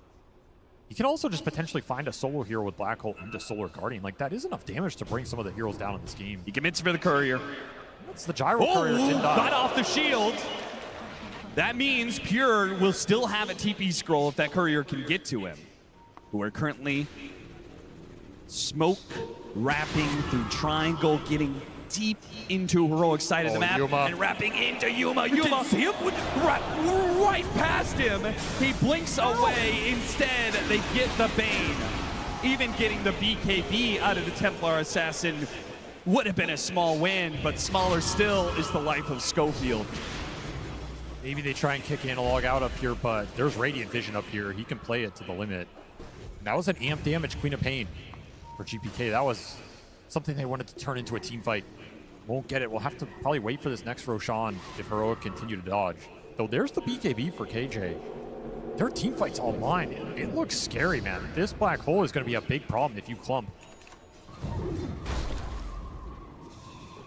I think it's always scary when you have the rat combined with the clump punish, because you're so busy running around the map that sometimes, you know, maybe discipline, it wavers a little bit and you don't maintain that positional, you know, distance between each other to make sure you don't get black hole. You're so busy chasing after the Enigma or the Dragonite who are ratting you out that you may find yourself in a turnaround situation. Heroic. Not expect the move to come into you because you've been on the chase for so long. Now you are the chase. And it's Katomi. Two-shot casually by Yuma. The rest of the smoke not revealed yet. Now it shows on a save. Save shoots himself down to the low ground, but revealed. The trees are taken away from him. All cover gone, and Yuma, a godlike spree for him and his Templar Assassin as they regain control. Just feels like Heroic have a better read on this map right now. Yuma just playing out of his mind. A perfect game from him so far, 9-0. TA has an insane amount of Deso charges, an insane amount of damage, and if you give him an Aegis in this game, that was an important reason why BB took it away. You do not want to put Aegises on this Templar Assassin. That fight becomes impossible. Oh, we're just outmaneuvering him right now. They have found more pickoffs. They've gotten the lanes in better. They've got deeper vision, more information to play off of. And it kind of feels like they're outscaling him. Like, they have this Enigma backup. They have this Bane grip that can come out. I don't know what this Gyro is supposed to do in these late game fights against all these debuff Pure Scene ultimates. You can recover this Dragon Knight's game. It's not impossible. He already has that BKB done. He can build into some damage. You can get a Bloodthorn here. You can eventually get to Black Dragon if you want it. You can get a Mjolnir. Whatever your choice is, this DK is going to do some serious damage. There's a lot of pressure on BB to try and find something here in the next 5 or so minutes leading into this next Roshan. You have to execute, have to find a jump, have to make Heroic clump so your AoE can go to work. That's the best thing about your lineup. Are they ever going to have anything that stops BKB TP out? At this rate, it feels like Heroic could do this indefinitely as long as they have the right vision to see the initiation coming. It feels like they could just keep splitting the map until they're finally ready to fight again. Austin, this is Heroic. Heroic doesn't dodge you. Heroic fights you. Okay, if they're stronger, they're going to force the issue. I guess the question remains, do they think they're stronger? Oh, they're trying to play Feroce right now. They know the exact timing of it thanks to the Templar Assassin in it. Max respawn. A double meld hit. It's fast. It's going to be so fast that BB Team, even if they were to move right now, they wouldn't get there in time. Such a big win. I mean, it's not just a win because you get an Aegis on a TA. It's a win because there was never a team fight around this point for BB. That is one of the places they could have gotten a clump out of Heroic, just naturally doing the Roshan. Their lineup could have punished that. That fight never happens. You missed that opportunity. Now that team fight's going to happen in terrain that is far better for Heroic to fight around. I will say this, without a doubt, BB Team just looked more scary. Right? They've clumped you could feel all the way. They're just 5-manning across the map non-stop. Heroic, they're playing with some risk, right? Their heroes are split up around the map, and as a result, the net worth that they pulled back into their favor has swung this win probability to almost an even game. I will say Pure is hitting his power point, right? That Satanic's done. He has the butterfly. There is no evasion Pierce on this TA yet. You get some good evasion procs in that fight. You get a good Satanic off. You can live for a very long time here. You can maybe even survive some of those big ults coming out from the supports. But you're right, they're playing a little scared. I mean, there's a Tormentor sitting there right behind him. They're expecting the fight, but how long can you wait for this?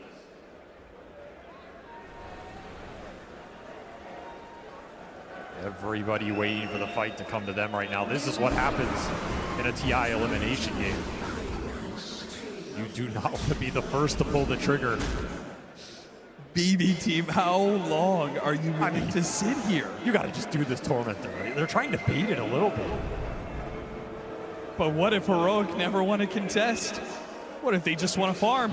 This is where patience can be rewarded. They just walked over that observer ward, BB. They got information. That's what they wanted. They saw 2 cores up here.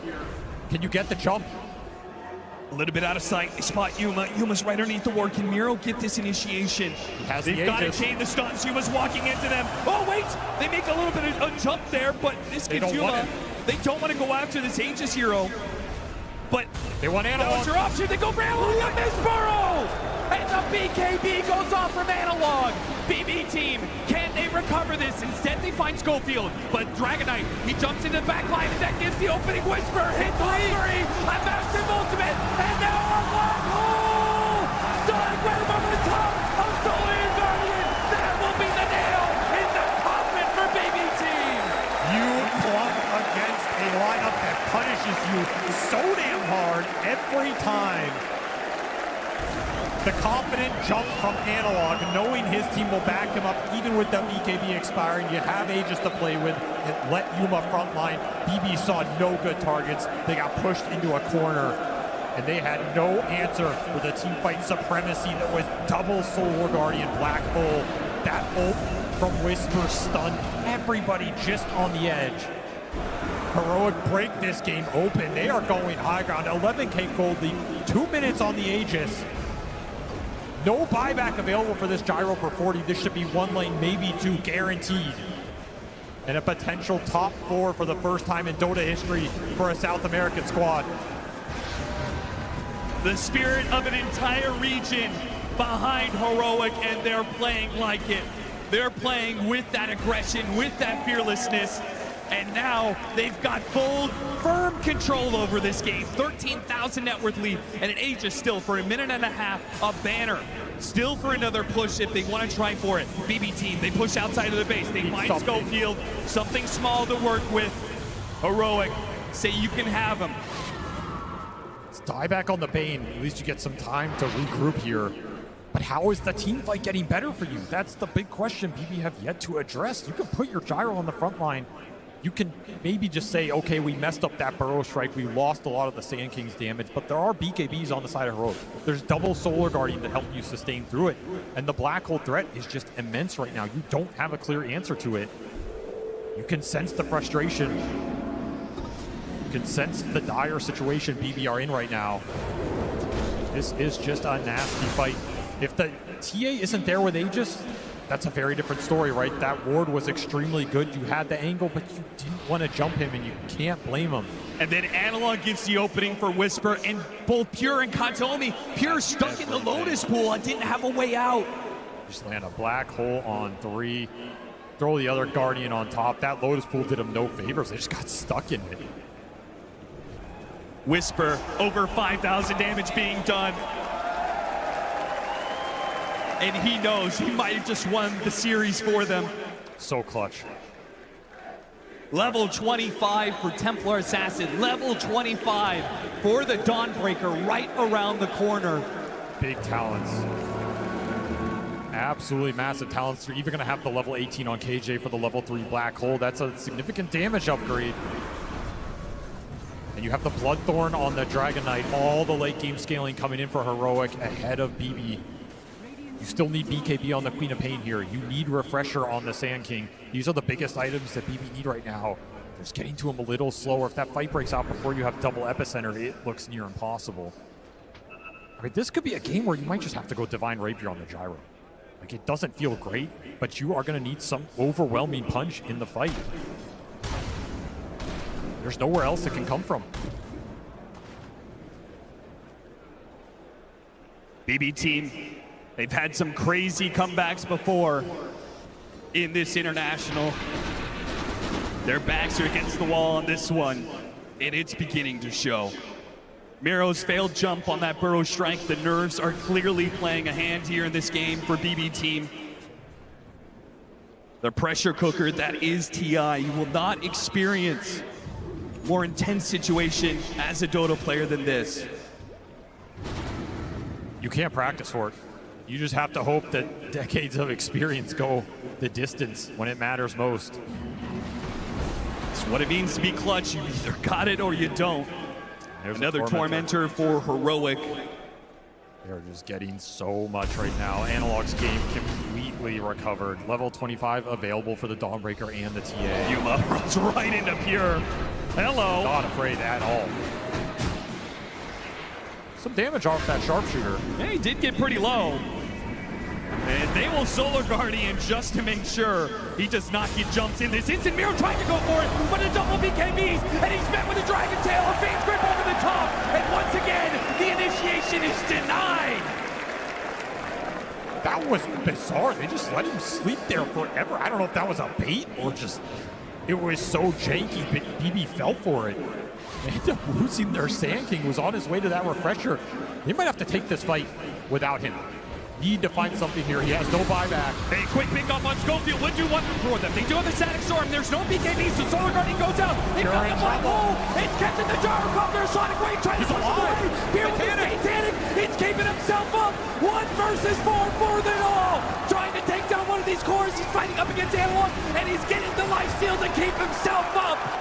BB team on the edge, but they will hold off that fall just a little longer. Dude, what a fight from Pure. He just gets in the middle of everybody with this Satanic Butterfly, gets a couple evasion procs. The Dragon Knight got us isolated, couldn't put the damage into him. He survives, gets a massive Satanic off, and finally able to deliver a killing blow to Heroic in this team fight. That was a very bold fight to take. 4 on 5 without your biggest team fighter. Beautiful execution here. Sonic Wave lands exactly when you needed it on all 3 cores. Look at Push Yuma up. Oh man, pushed up to that high ground. What can you do? And the daggers are just flying from GPK the entire time. They took such good advantage of that Dragon Knight being isolated in the kinetic field Static Storm, pulling a team fight win out of nowhere. BB do it again, and they're going to get Roche off this. This is going to be another Aegis for Pure to play with. Refresher Shard in the pit, Banner in the pit, to take all of that away from Heroic. That would have been a game ender. The game has slipped through Heroic's grasp. They were in control. They were marching their way to victory. And now this is absolutely anybody's game.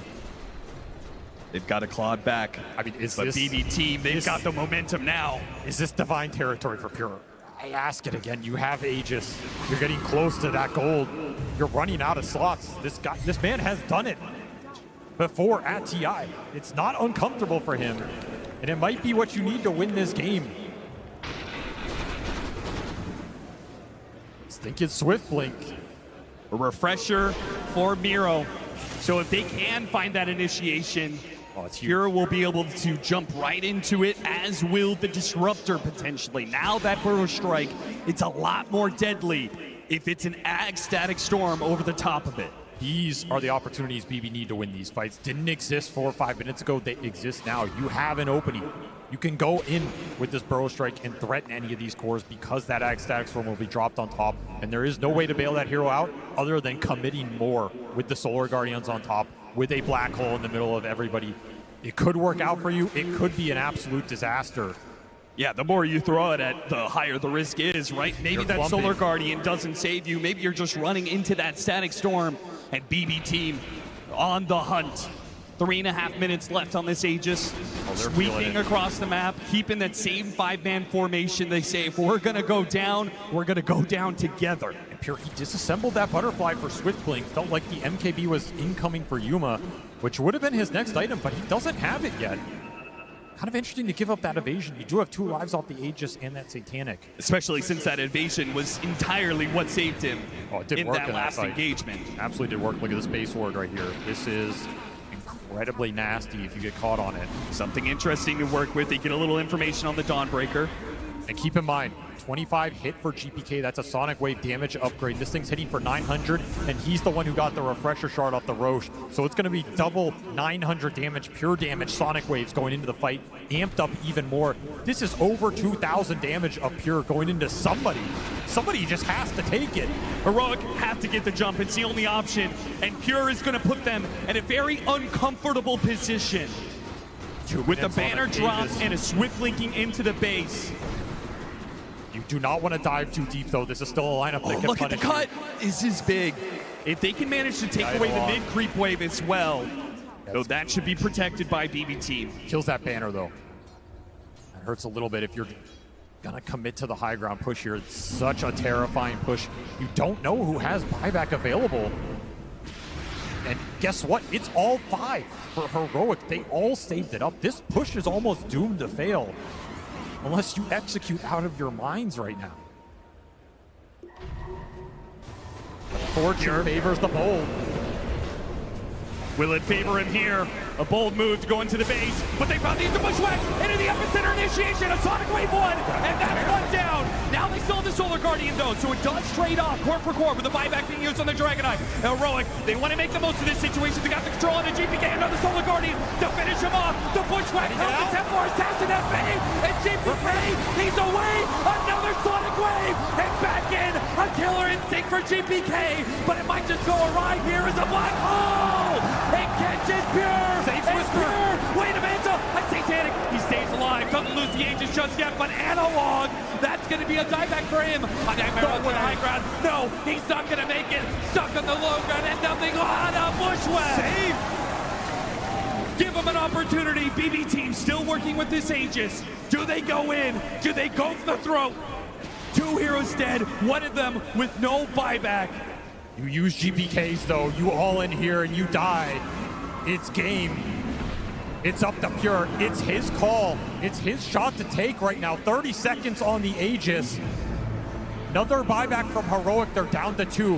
Whisper on that Dawnbreaker. Yuma on that TA. They somehow got Whisper out of that Another fight. refresher. They may not see this coming. There's another black hole available. As he said, they got the Static Storm on a Pure. But you can't go. They can't. No. GPK. go. He does go. He does get that kill. He does force that buyback.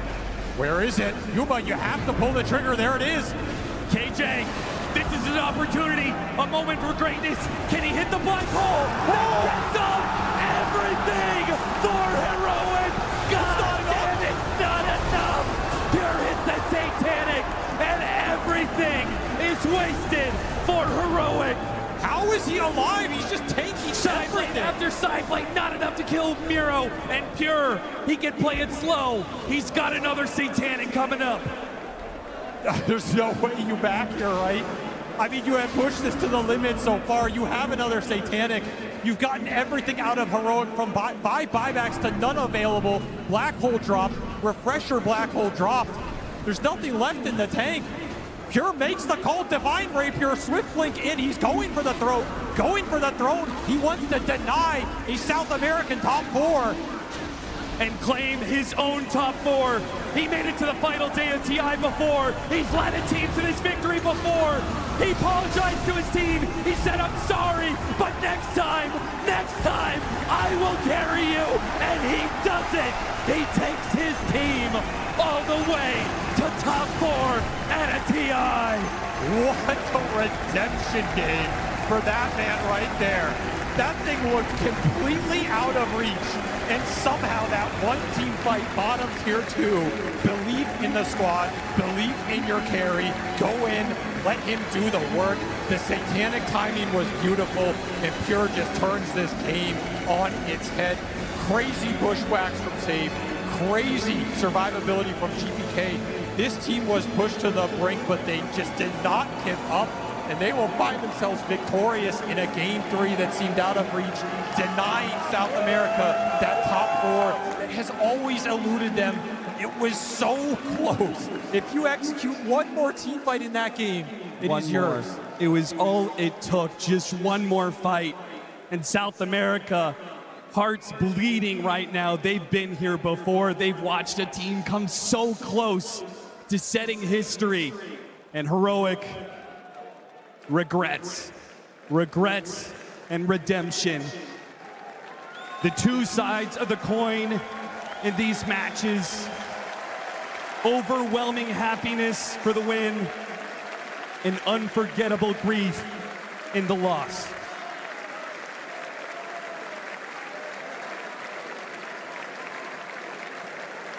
Man, what a series for these two teams. It's one of the most memorable BO3s I think we have seen at TI in a long time. So much on the line, so many clutch plays, so many insane teamfight victories off the spellcasting alone. In that last fight, that base defense, you land the black hole of your dreams. You cannot ask for more, and it is not enough. Let's talk to the man of the hour. He did it. He did it for BB Team. Let's talk to Pure. Pure, I mean, what on earth was going through your head at the end of that game? You were locked in, making no mistakes. How do you stay focused in a moment like that? I mean, I think I made quite a lot of mistakes, but we won in the end, guys. So happy about that. You mentioned before in an interview for a different language yesterday that you feel like you haven't been playing your best this TI, but I think that game earned you a lot of redemption. That was some incredible moments. Do you feel like you've redeemed yourself? Of course, guys, I think we disappoint you a lot, guys, with games against Falcons in the upper bracket, guys, but we gonna come back stronger, and we already show you, we have already shown you that we can win, and we're gonna try our best, and we're gonna be even stronger in the finals days and in the finals, guys. All the way to the finals, that is a promise right there.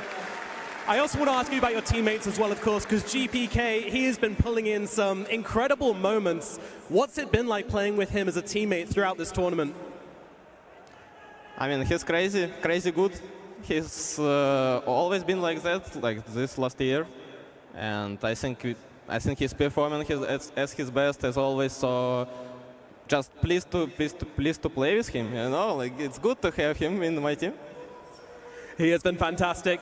Last question from me then. Of course, we do say goodbye to the South Americans here, but as an incredible carry player yourself, how do you feel about how Yuma and the rest of Heroic played in that series? He played good. I think he made a lot of progress like since last year, and he's playing really nice. I think he's a proper carry. He can win some tournaments maybe someday.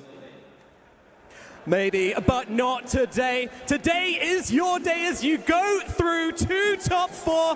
Guys, give it up for Pure and BB Team!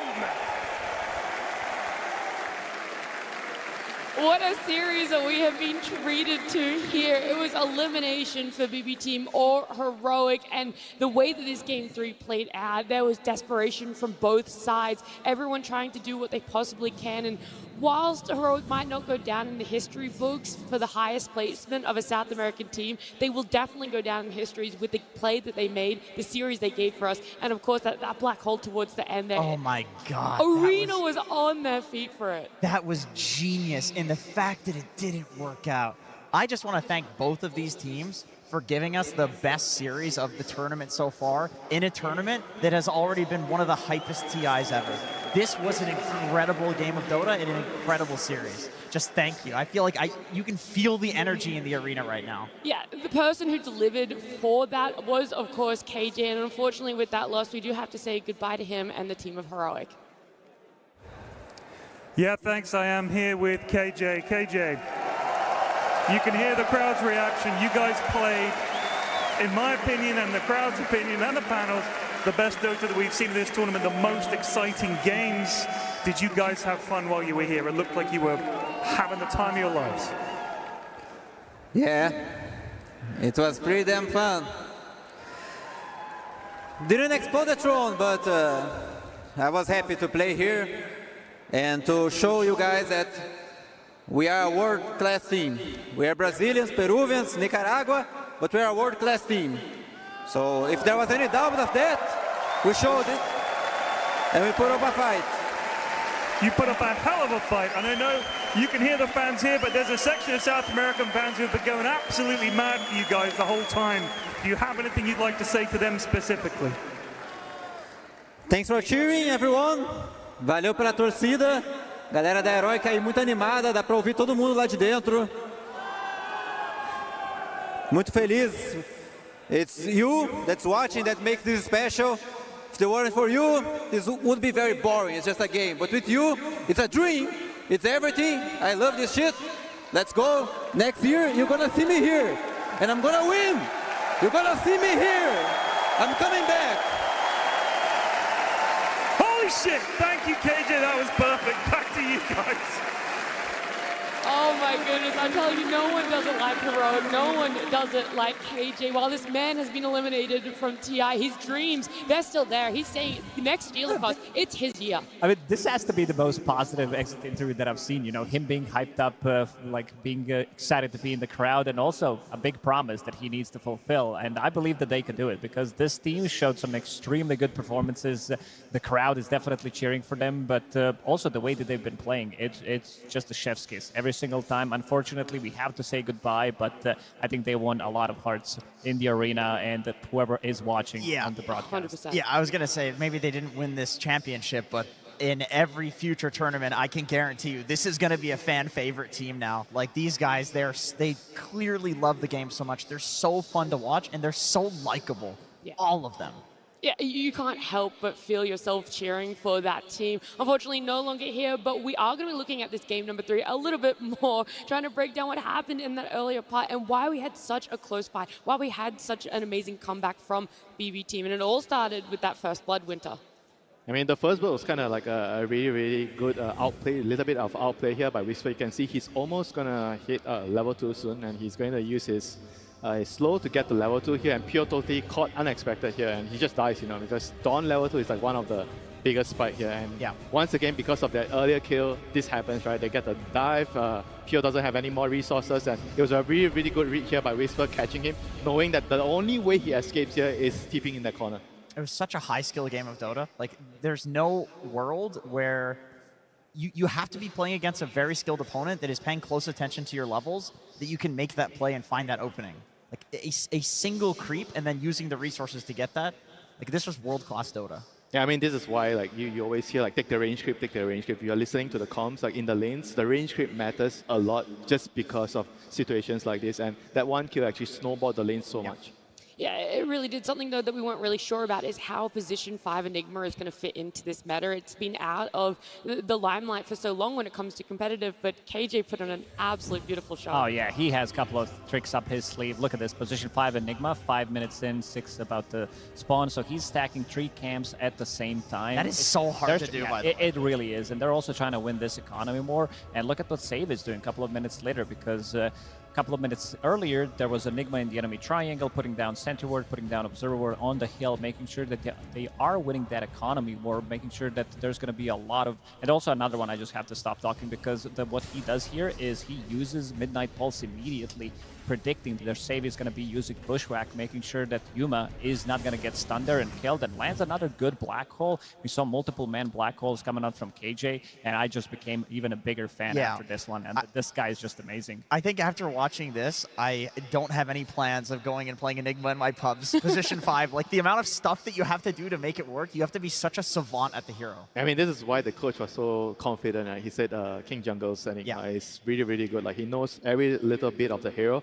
Every inch, like in the early game, what he can do. Because this hero is so greedy, right? If you don't do enough in the early game, it's very difficult to have space for your hero to farm in the mid-late game. Yeah, and then you start to wonder, when is he going to be able to have an impact in the team fights? When is he going to be able to start joining? But these teams started fighting early on, significantly earlier than what we've seen other teams start to do. It was around this 12-odd minute mark where it's like, yeah, everyone's coming together, and let's try and make some initiations that still stacks.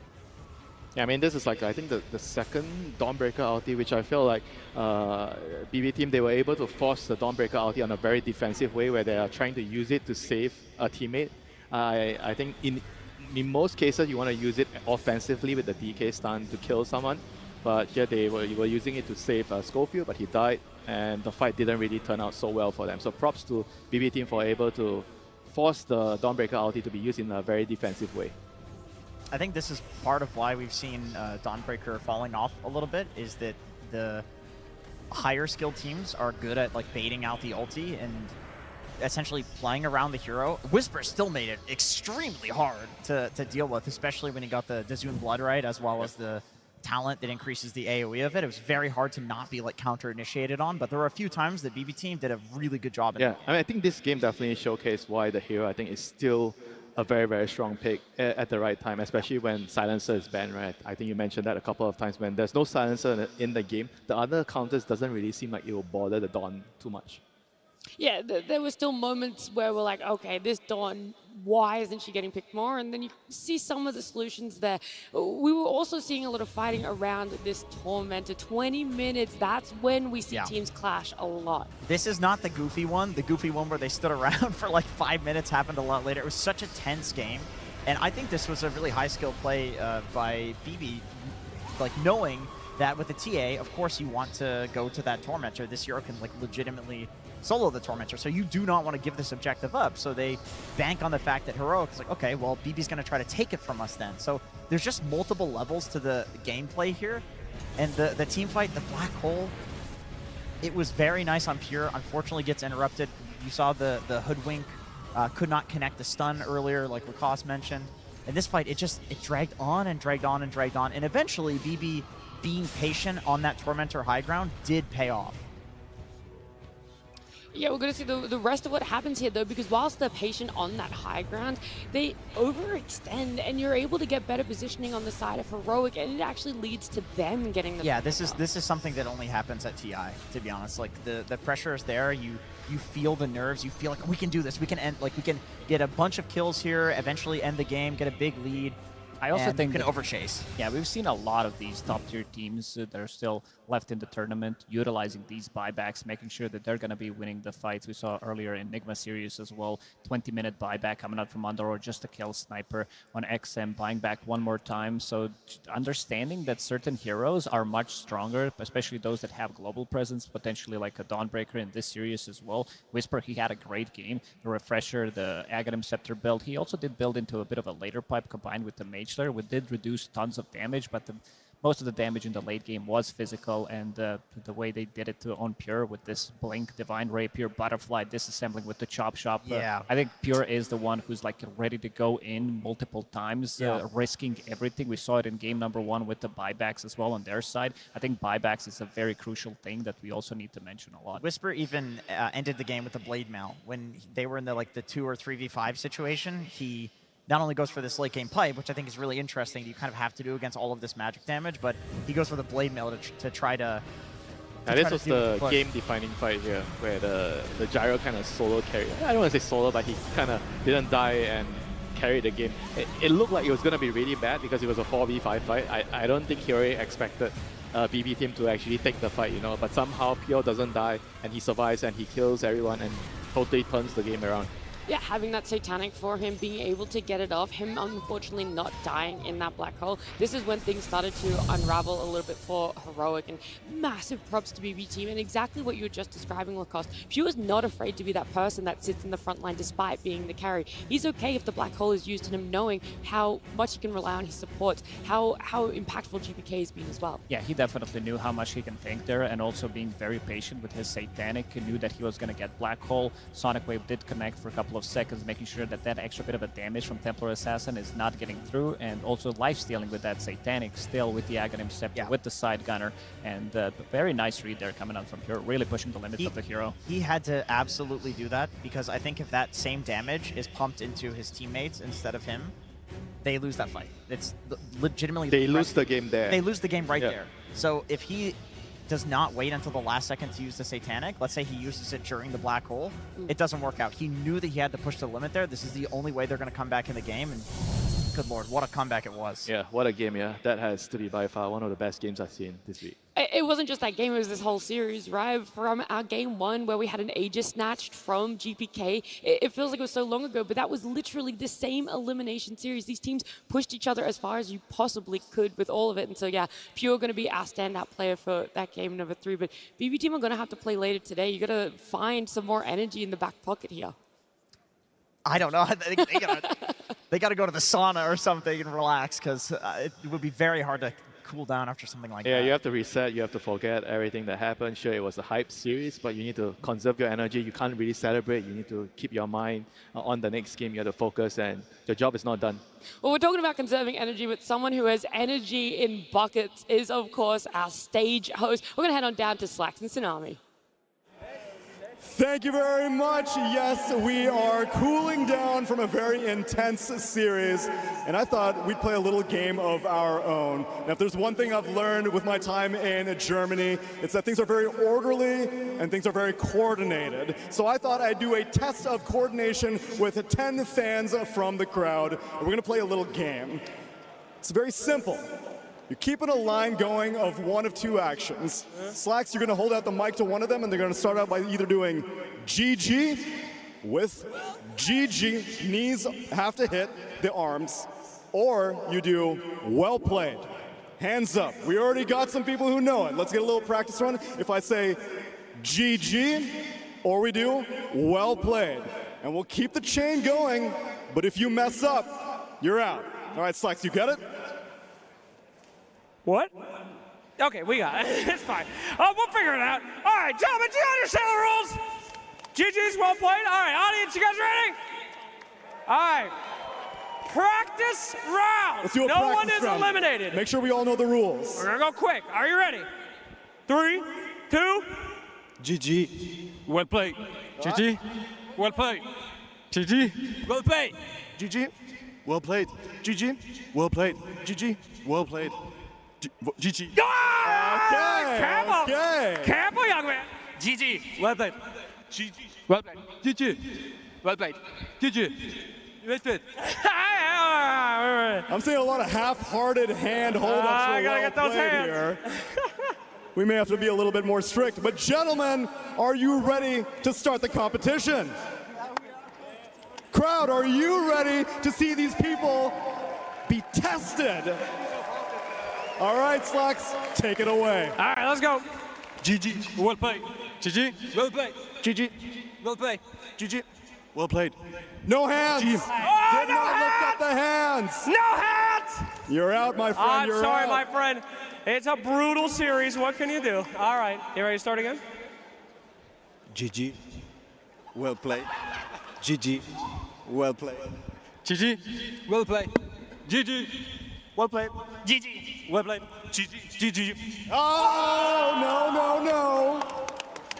Can't have two GGs now. You got to say well played. It's kind manners. Right. All right, we'll start from here. GG. Well played. GG. Well played. GG. Well played. GG. Well played. GG. Well played. Ooh, clown. Thought about that one. GG. Well played. GG. Well played. GG. Well played. GG. Well played. GG. GG. No. What do you think? Crowd, one more Crowd, chance. did this man do it correctly? Cheer if you think he should stay in. All right. Lucky. GG. Well played. GG. Well played. GG. Well played. GG. Well played. Well. No. Oh no! They're dropping All like right, flies. here we We're go. This is eliminating good. all of them. Here we go. GG. Well played. GG. Well played. GG. No. Oh, he said well played. We had a knee well played. Oh no, they're dropping. All right, here we go. We'll start from here. GG. Well played. GG. Well played. GG. Well played. GG. Well played. GG. Well played. No. We had a double tap knee well played. Sorry. Oh, we're getting down to the wire. We're getting down the wire. All right, here we go. GG. Well played. Well played. No. Bring it in. Here we go. GG. Well played. GG. Well played. GG. Well played. GG. Well played. Oh! GG. Well played. GG. No. Does he stay, audience? Cheer if you want him. You're in. Last chance for you. And here we go. GG. Well played. GG. Well played. GG. Well played. GG. Well played. GG. No. I'll take it. Well played. Yeah. GG. Yeah. Well played. GG. So close! I'll take last one. Last hit I'll give it, all right? Here we go. GG. Well played. GG. No, no, not this time. Not this time. I'm going to count that out. Sorry, my friend. The final 4 remain. All right, here we go. GG. Well played. GG. No, no, no. Okay, top 3. We need some names. What's your name? Introduce yourself. Daniel. Weiren. Hasset. Okay, here we go. Our top Let's take a calm moment and go. GG. Well played. GG. Well played. GG. Well played. GG. Well played. GG. Well played. GG. Well played. GG. Well played. GG. Well played. GG. Well played. GG. Well played. GG. Well played. GG. GG. Well played. What? GG. I didn't say. All right. Are we keeping them? GG. All right. The crowd saved you. That's the last save, guys. All right, here we go. All right, Graham, zero tolerance from here on Zero out. tolerance. All right. GG. Well played. GG. Well played. GG. Well played. GG. Well played. GG. Well played. GG. Well played. GG. Well played. GG. Well played. GG. Well played. GG. Well played. GG. Well played. Ah, I saw the crouch. I'm sorry, my friend. It's zero tolerance, but you are still a bronze medalist. Congratulations. The final 2 remain. Final 2. Any words out there to the crowd, my friends? Let's go wild. All right. Any words out to the crowd? Apex, represent. Okay, here we go. Ready? 3, 2, 1. GG. Well played. GG. Well played. GG. Well played. GG. Well played. GG. Well played. GG. Well played. GG. Well played. GG. Well played. GG. Well played. GG. Well played. GG. Well played. GG. What do we do? I think we've Well reached a played. deadlock here. I think we have 2 winners. Ah, you both win. Congratulations. We'll get you guys some prizes. Thank you to all of our players. And thank you guys for watching. Thank you all very much. And now let's get on with the show. Thank you very much, gentlemen. That seems like quite the workout on the stage as we're getting ready to start our second half of the day. We have got 4 teams remaining. And before the day is done, we will send one other team home, and we'll know one of our first round finalists as well. So a lot of exciting times ahead, and I hope we can match the excitement from the series we just watched kick off, because I think we just witnessed the most exciting series yet here on the main stage. No, you could just feel the passion in the series from both teams, right? You know, Heroic really wanted to get top 4, make it there for South America, and also we'd have had 4 different teams from 4 different regions in the top 4. It would have been just so beautiful. But BB, they had the the resilience to make sure that against a threat of the KJ, Nigma, and all the stuff they had, they could find that comeback and win that game 3. Yeah, they're really in their comeback arc on BB. I mean, I don't know what's going on with them, but it's been a joy to watch. That game really set the tone for today. If the next series isn't as hype, I'm going to be disappointed. Yeah, it's like for the next series we have later, like the lower bracket one at the end of the day. Like both these teams in BB team and you have Xtreme Gaming as well, they looked incredible today. Like Mira is saying, you have the comeback from BB team, still the early game, a little scrappy, but later on,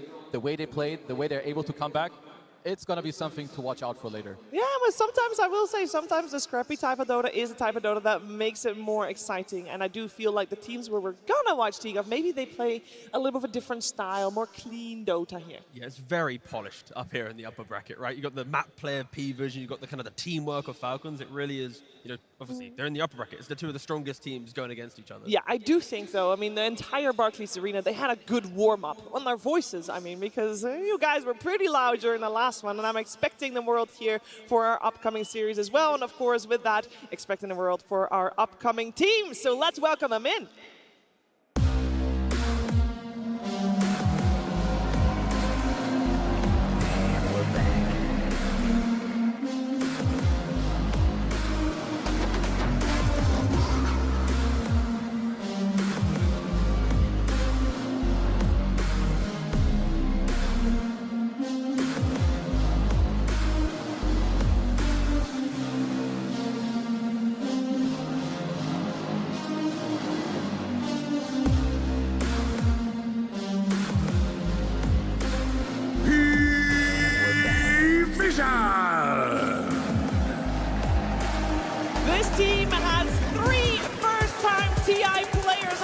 roster, but you would not know it.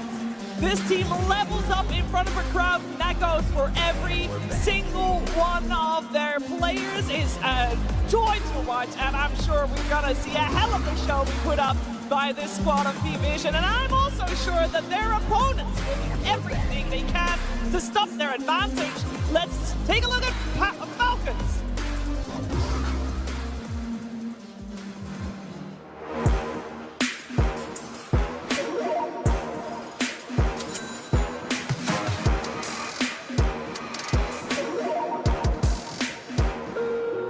Choose wisely and crush those responsible.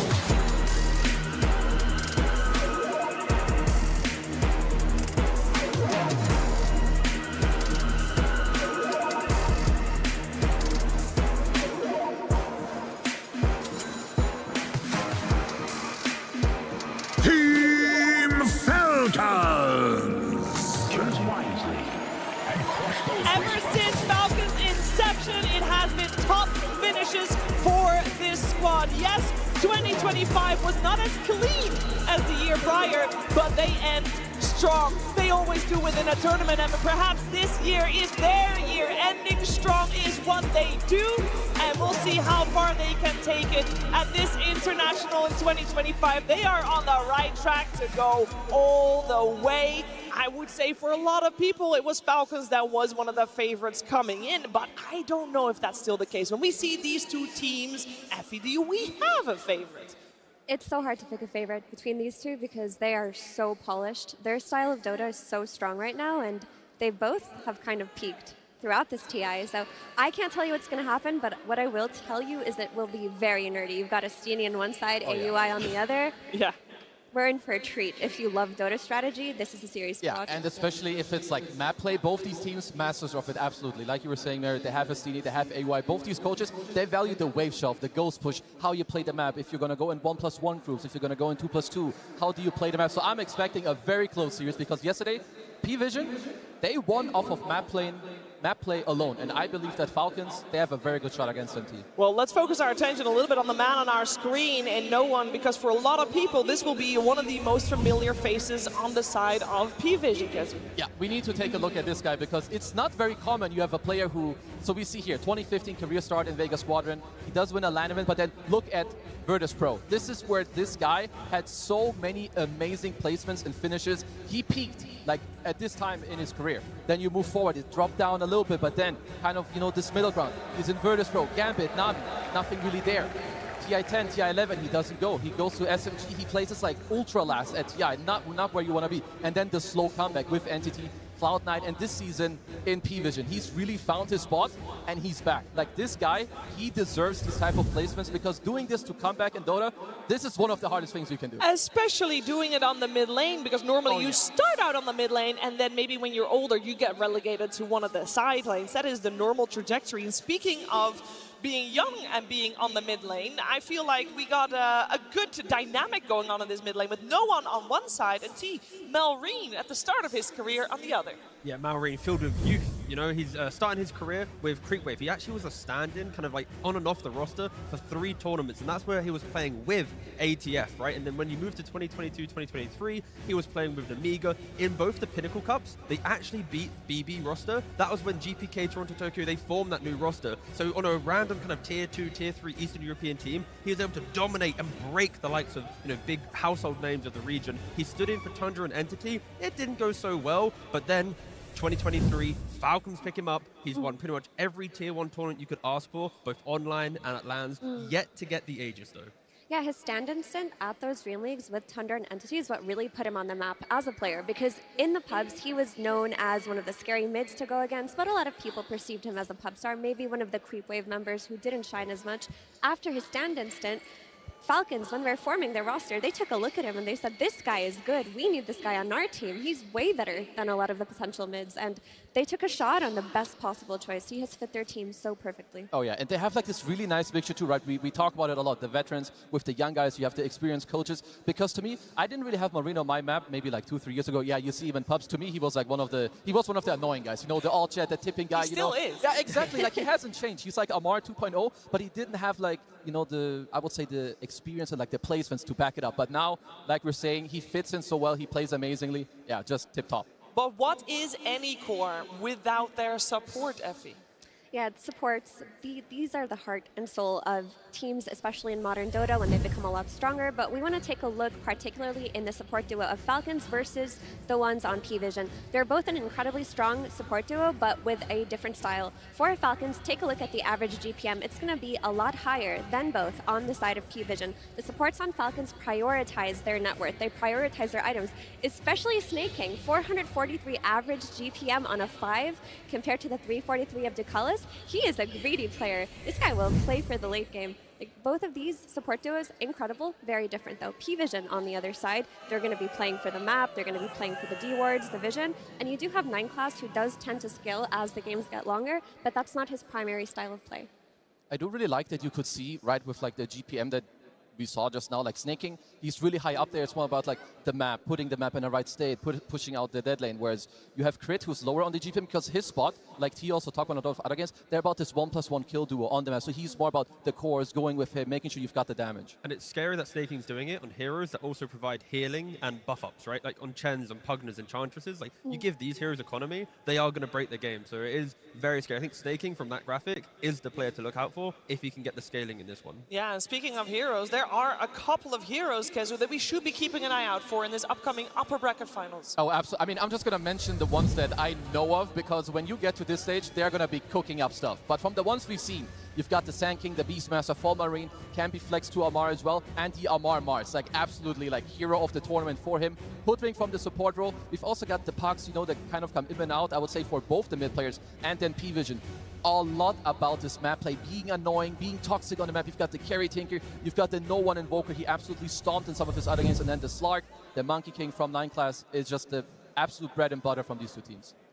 It is the bread and butter, and there is a lot of pressure, and I'm sure that both teams have done their prep to, you know, maybe alleviate the pressure a little bit as we see Skeeter getting in the zone for the upcoming series.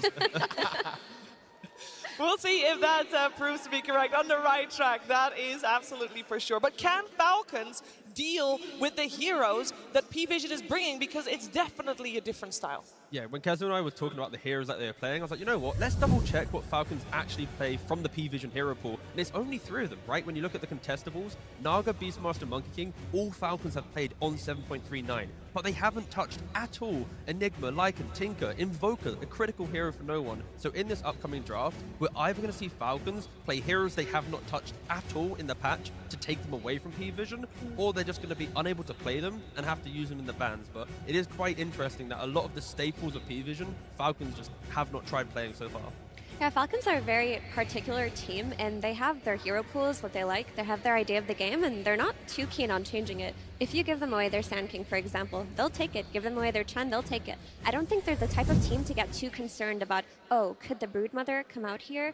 Could the Invoker potentially come out here? If that does come, they will address it, but their style of Dota is so strong that they should just stick to their fundamentals. One thing to note, Amar did play the Slug previously in a different patch, but on the offlane role. So if you want to go absolutely crazy, then Amar would be doing that. But, you know, upper bracket TI finals. If the right game calls for it. I mean, really yesterday he busted out a 24 Huskar. You cannot say he's not going to pick something else. Exactly, but he's done it in the past. But of course, Crit, he's an honest man. He's not playing the support slot.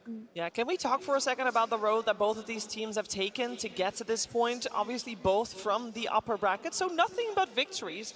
That's good. PVISION has 2-0'd both their opponents, where Falcons, we saw yesterday, drop a game against BB Team. Anything in particular that we can learn from that loss that they suffered, Kezu? Maybe something about the mid game, because if I remember correctly, they were also doing very well in that game too, and then they kind of let it slip away. And that's not the first time I've seen that. That did happen to them in the road to TI as well. So maybe PVISION overall feel like a little nicer. Maybe that's something they want to exploit, like this potential mid game pressure and threat, try to force them into a mistake. But like we've talked about, and also the coaches, they're so experienced, they're going to have looked at this, you know, AY and Destiny, they're going to talk to their boys, guys, remember this, let's do this, and yeah, they're going to be ready for this. It is kind of fun to see only one hero that both of these two teams have in common. That's kind of unusual, isn't that right, Effie? It is unusual, but like I said, these are very stylistic teams. They have their own way of playing, and ATF in particular, like he was the hero specialist. His hero pool has expanded quite a bit, but every few patches will fixate on a handful of them, and for this patch, it just seems to be the Mars and the Bristleback. Those will be the most contested. I think we still may have potential for the Timbersaw to come out, something like the Huskar we've seen yesterday, but for the most part, that Mars has been his bread and butter. Yeah, and definitely one of the heroes that will be contested in the upcoming game. And speaking of that game, guys, upper bracket finals, one of these two teams will be guaranteed a TI finalist of this year's international. A lot of pressure. Let's see how the teams deal with that in the draft. PVISION versus Team Falcons, Game 1. Here we go. We got Falcons on the Radiant side for this first game. PVISION on the Dire side. First pick also going the way of PVISION, and that does mean that Falcons has overall last pick in this draft. Definitely one to look out for. And the Mars, we already touched upon a couple times, out of the picture. We're going to see a couple of regulars removed as well, with the Naga Siren as well as the Lycan. And other than that, it's all up in the air. The two big questions for me when you draft against Falcons is, one, are you letting through the Sand King? Do you have a plan for it? Two, are you letting through the Chen? And do you have a plan for that? That's really what we have to think of today. Yesterday, we did see the Sand King be let through by BB Team. They did end up beating it with a Hoodwink plus DK combo. Maybe that's something that PV looked at today and thought that they could recreate. That's also something interesting, because a few of the heroes like that we didn't see on the graphics. So Chen is very important for Falcons. PVISION, I believe they haven't touched this hero too much, but this is a hero that is on their radar. Lucales has played it a lot, so if you don't want to ban it, you could go for like a cheeky first pick yourself, maybe take it away from them, because like we said, you get to this stage of TI, you're going to be cooking up something. You know what your enemies want to do. Falcons as well, do they want to go for like more the snaking? He plays like this big body, you go for more of the 5-man. Do you want it to play more of the map hero to kind of like contest what PVISION want to do? We're just going to have to wait. And going back to the Mars ban from PVISION, right, it's a lot of respect coming into this game 1. I don't think any other teams banned Mars in the first phase against Falcons yet, but with the way that Mars playing it, in some games it's Blink, Lotus, Lincolns. In others it's the Blink, the BKB, the Refresher. He's not just going for one build like you used to see, 6 months ago on Mars. He's trying to read the game and make sure he has the right items. And against the Zoo aspect of PVISION, throw down Arena, happy days. Yeah, speaking of respect, the 9-class Slark is respected in that opening ban phase by Falcons. I'd also like to see, because usually when Falcons play, Monkey King is banned against them. PVISION, they have first pick, they play a lot of Monkey King. Their other like substitute guy with Slark is banned out, so I wouldn't be surprised if that's what they want to snag. But then we need to remember they will be trading Monkey King very likely for the Chen, or maybe even the Beastmaster that's also left in the pool. And there's also Nature's Prophet left in the pool. Kind of hasn't been that successful on the main stage, but still a very popular hero for these teams.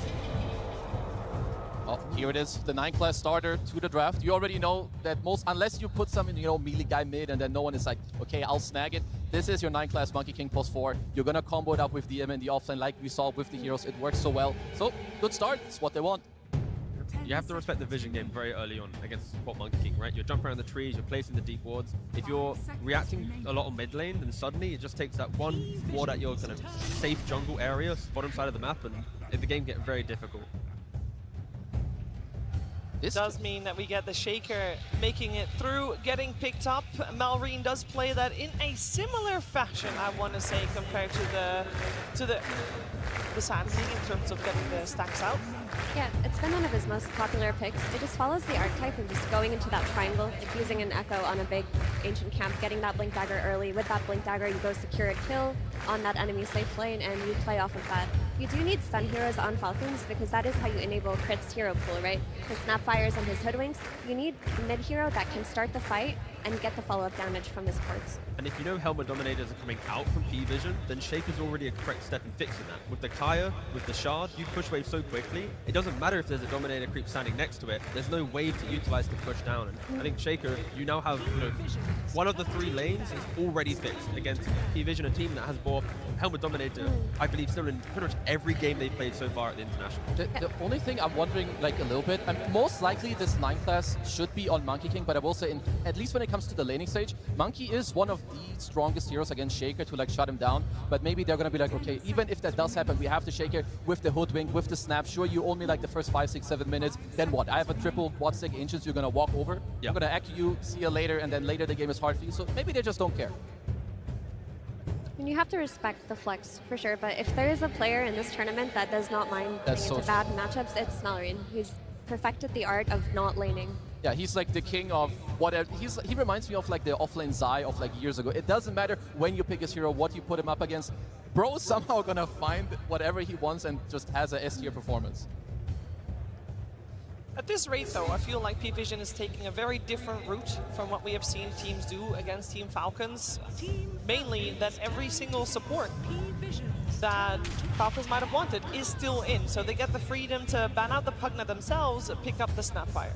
I think PVISION is respecting the fact that you can ban supports, but it's the front line that Falcons need to utilize to get themselves into a game, right? And I think a lot of the bans are the building blocks to the aggression of Falcons. I respect it, especially for a game one. You go with this style, if it doesn't work, going into the next game, then you start respecting the supports maybe. But go for this idea, try and implement it in the first game. And Falcons continue down the very kind of textbook approach of their draft. They enter the second phase, they pick Snapfire, there's Hoodwink, the Snaps. You just pick one of them, nothing too crazy.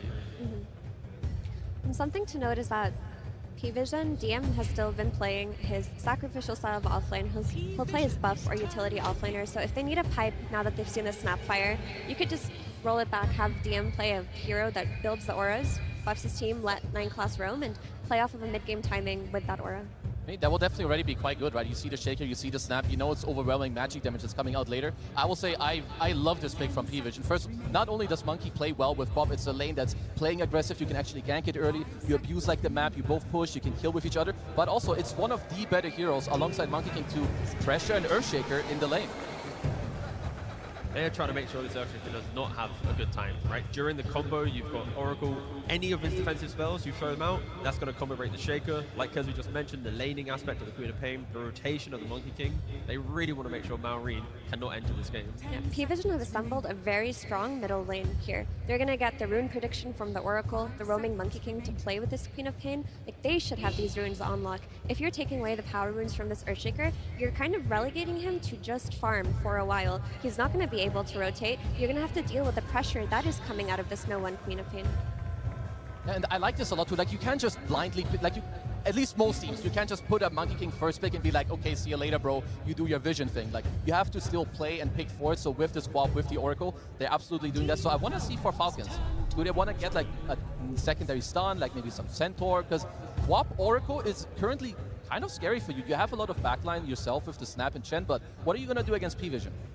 5-0. I mean, the battle's sustained, right? You've got the sustainability of Queen of Pain, the elusiveness of the Monkey King, Oracle, of course, as well. And now Falcons go, you know what? You've got all of this. We now have our Chen. Whoever you go on, we can push forward. And I think Falcons, they need to pick up another initiator so it isn't the Shaker having to go in first. I think if someone can develop the fight, provide information, and allow Maureen to then layer on top, that's when their draft will come online, be it from Skidder or from ATF. It also gives them the ability, after they've hit a few of their key item timings, to just group up. If you look at Monkey King plus Queen of Pain, what they want to do is they want to have Monkey King scouting in the tree line, Queen of Pain instantly following up. They want to just look for pickoffs on these side lanes, take advantage of Falcons playing their tri-core and scaling. With the Chen, you just group up early. You're not even worried about this Monkey King and Queen of Pain picking you off. And with the Snapfire pick, it is protecting Doom from that flexibility of the Monkey King that you guys mentioned, because if the Monkey goes into carry, you've got Snapfire the cookie, ways to displace and kind of keep the Doom alive. Sure, it's not going to be a great lane, but I think they respect the Monkey flex, but they don't really care. They just want to get their items, get online, and play for that mid game. Yeah, that wasn't a good Doom stat for Falcons, though, I will say, with the 0 and 2. How does it fit into this draft? Is it a good fit? Are we happy with this? They don't have perfect lockdown, right? It's a Shaker combination or a cookie. You're not really relying on a Centaur stun from staking. So find hero, Doom hero. Find hero, black hole hero. That's what I like. This is normally banned against people. Yeah, this is because the DM hero. is a monster. Like, they don't really get their hands on this hero, and it goes into like their script, right? You've got the Monkey King with the Nigma, the weaker guy with the stronger guy. I get you out of the lane.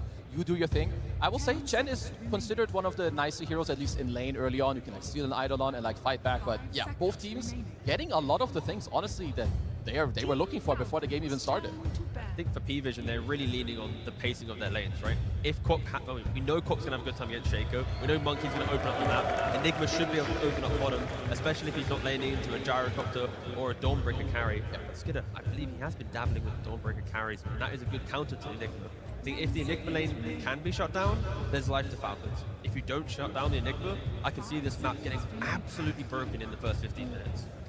We also have to respect the flex of this Doom. Like, you could easily, if the last pick from PVISION calls for it and Falcons see a better hero for the offlane, they could just throw this on Skeeter. With the Scorched Earth and the Chen, they could play into this Enigma lane comfortably, and then they could activate their Doom early on by just sending into the mid lane. The nice thing about carry Doom is it plays into enemy triangle. It will dive the enemy in the tower instead of just sitting in that offlane and trying to open a tower itself. And that's definitely something very nice about Falcons, and specifically about Skeeter. He doesn't need to be the win condition. He'll be very open to flexing and doing something else, you know, let his Zoomer kids, you know, the Marine, the Amar, who have all the skill, like, let them take over the game. Doesn't matter. I play for you guys. You know, we're going to make it happen. The one thing I'm still looking for people, there's like two things rather. If they could get a hero that, one, benefits from Aegis, would be super good. It's one of the biggest counters to Doom.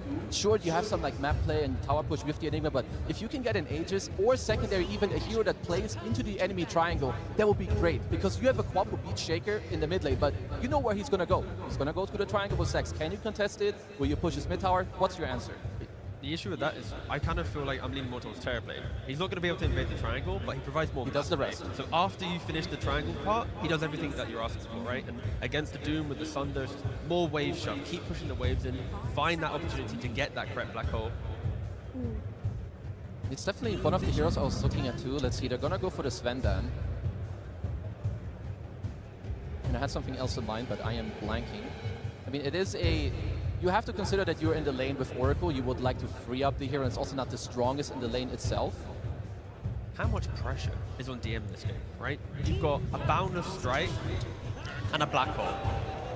Okay, so they had to do this because Medusa looked like such a good pick for Falcons, especially that they covered it with the Doom. They have to pre-pick the Anti-Mage in case the Medusa comes out. That was one of the perfect ranged carries to play into the Enigma lane. But why not pick the Huskar again like they did yesterday?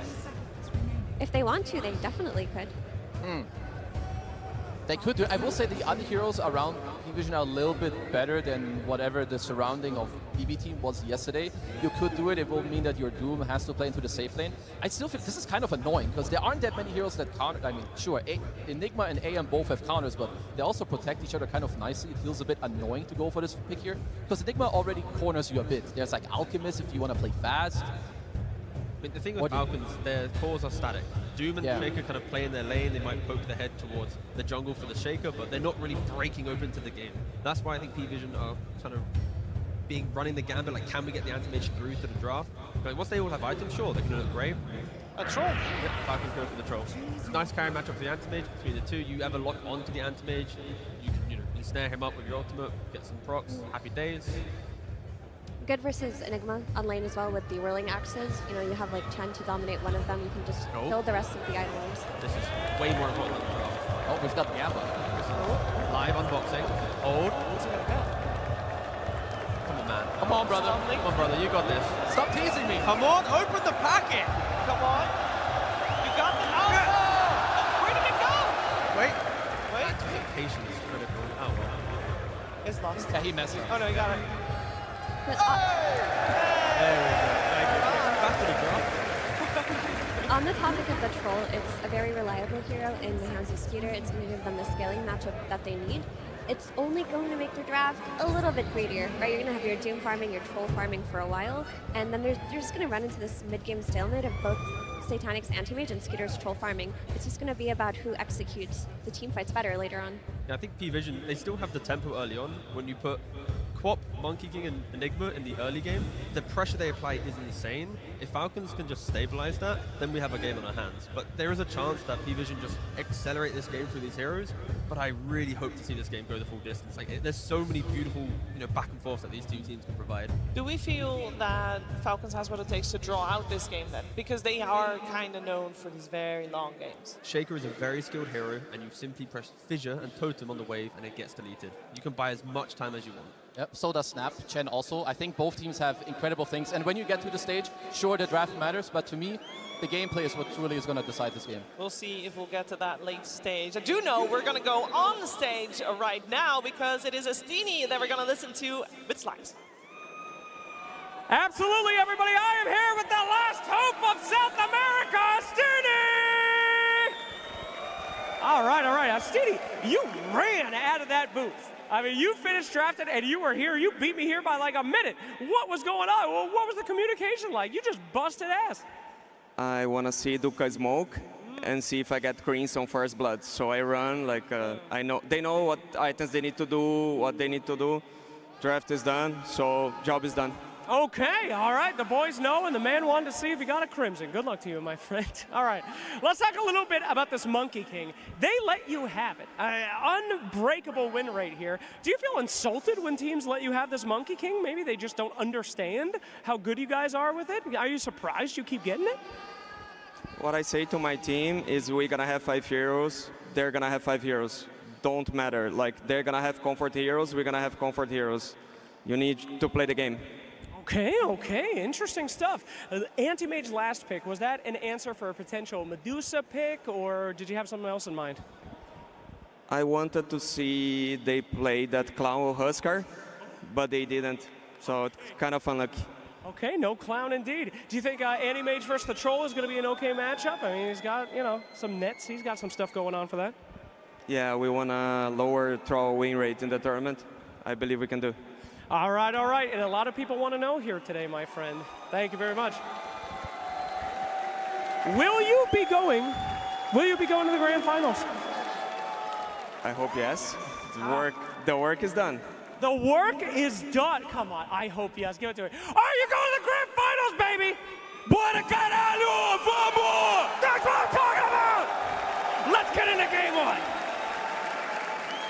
Welcome to the upper bracket finals here at TI Sunshine here with Center. We got PVISION versus Team Falcons. Quite the matchup. We've cast them feels like 100 times this year, and it feels like they're always very hype matchups overall. Yeah, and this tournament has been generating a lot of long games. The main stage, maybe not so many, but perhaps this could be that series where everybody has so much tape on each other now that we have that potential to really get some of the longer games. And if it's going to be tough to top that previous series that we just witnessed, because that was crazy hype, but these two teams, they're here for a reason, and a top 3 finish is never the target for either of these. These are championship-winning teams through and through. They've had a lot of finals appearances, both of them within the last year, of course clinching some of them for themselves.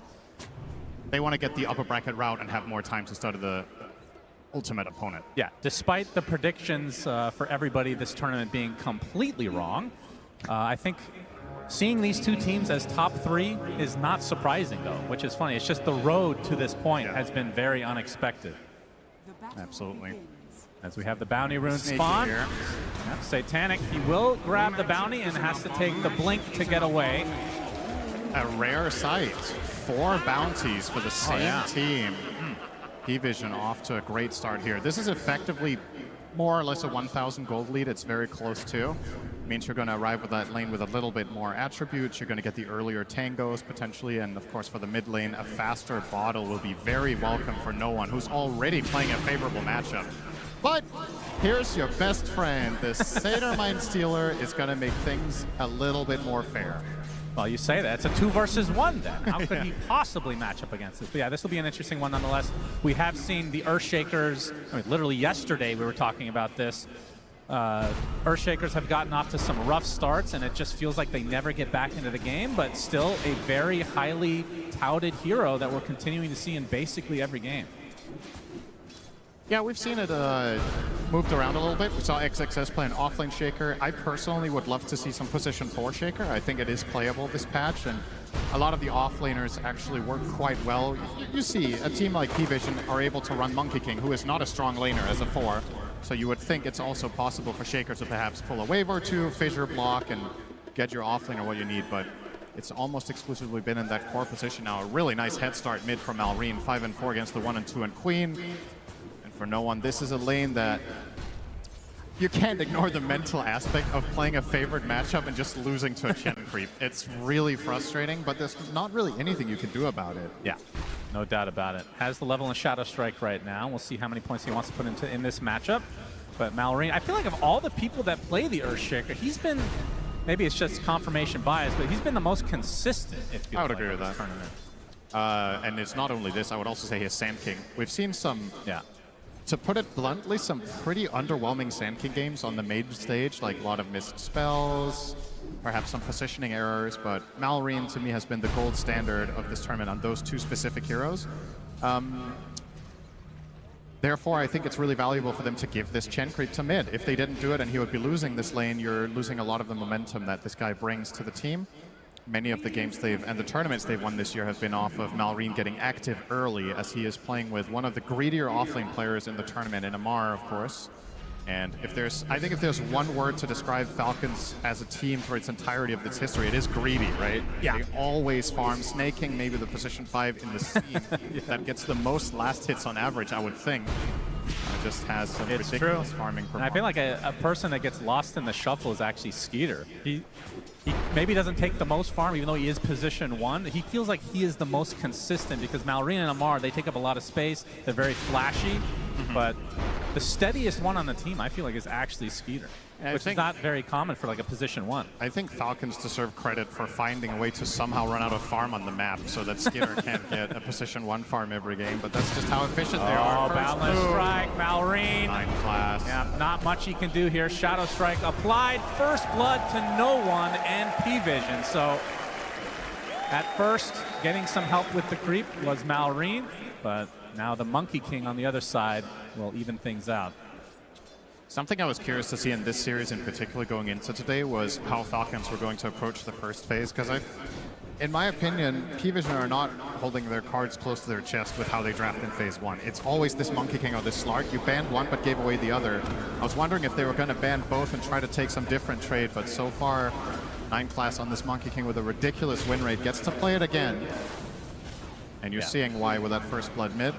Well, depending on how this game goes, maybe you'll get your wish in game 2. Obviously very early on, but when you think of 9 class, you think of easily the most annoying position 4 in Dota today. He just plays weird. I mean, not that Monkey King 4 is that weird, but the Slark he's brought into the fray as a support, much to everybody's chagrin in terms of pubs. That's always terrible, it feels like. In a way, he actually reminds me, this is a pretty long throwback, but he reminds me of a developed Maybe Next Time. If you remember how he was playing like Ricky and Bounty Hunter and just roaming around the map, killing couriers just like this, ganking mid, you know, just all over the place. That style seems to work very well for him right now. And I was wondering, nobody seems to really be copying him either. We're seeing no teams in this tournament really try to run a Force Lark except him. In previous tournaments, some teams tried without as much success, so maybe it just is one of those true specialty heroes that require a lot of practice or just, you know, instinct. Yeah, it feels like to be a support Slark, you have to be a true degenerate, which most of us feel like we are, but maybe not on the same level as 9 class. Yeah, there's always someone who's more degen than you, as the saying goes. Yeah, that is definitely a saying. 9 class gonna spot Snake.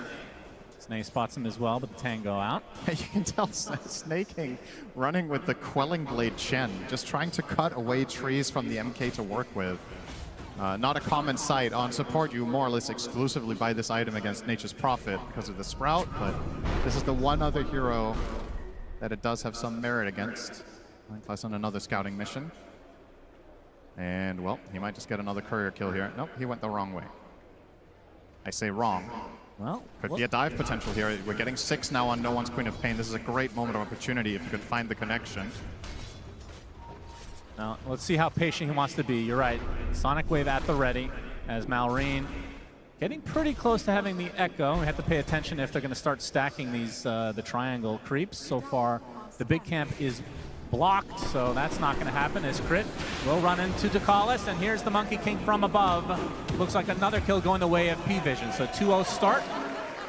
I'm going to make sure that there aren't any ancient stacks as 9 class just all over the place, which means that bottom lane kind of just left alone for DM, who we've talked about so many times before, one of the best Enigma players in the game.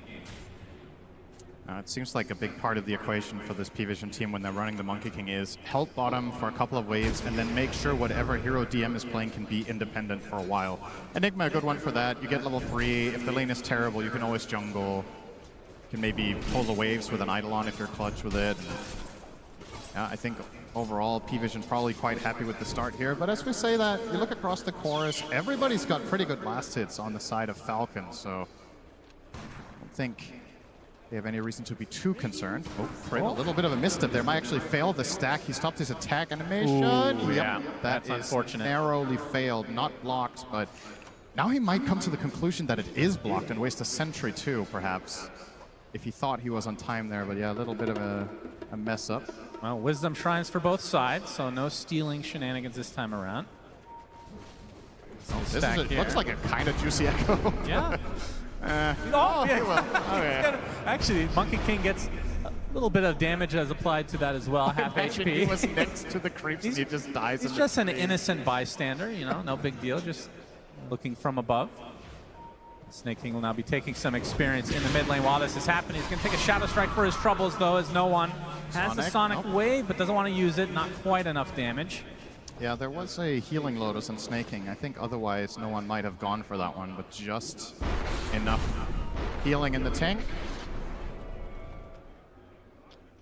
And I gotta say, relatively unsurprising, a quite slow start. These two teams are not generally all that explosive in the super early game, but they like to ramp it up when they get their first major items on all 3 of their cores.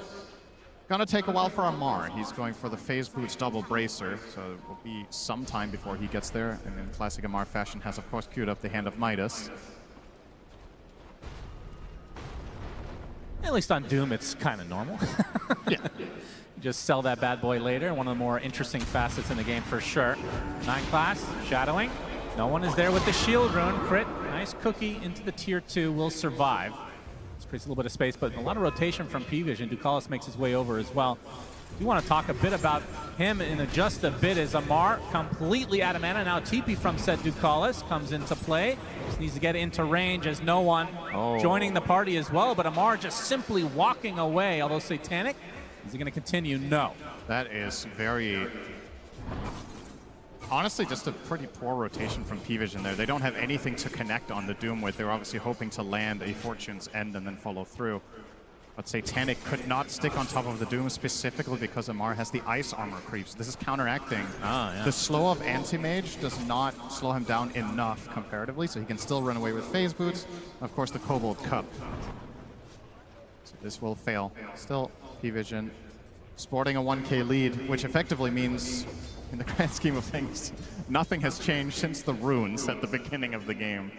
It's okay. Things will ramp up eventually.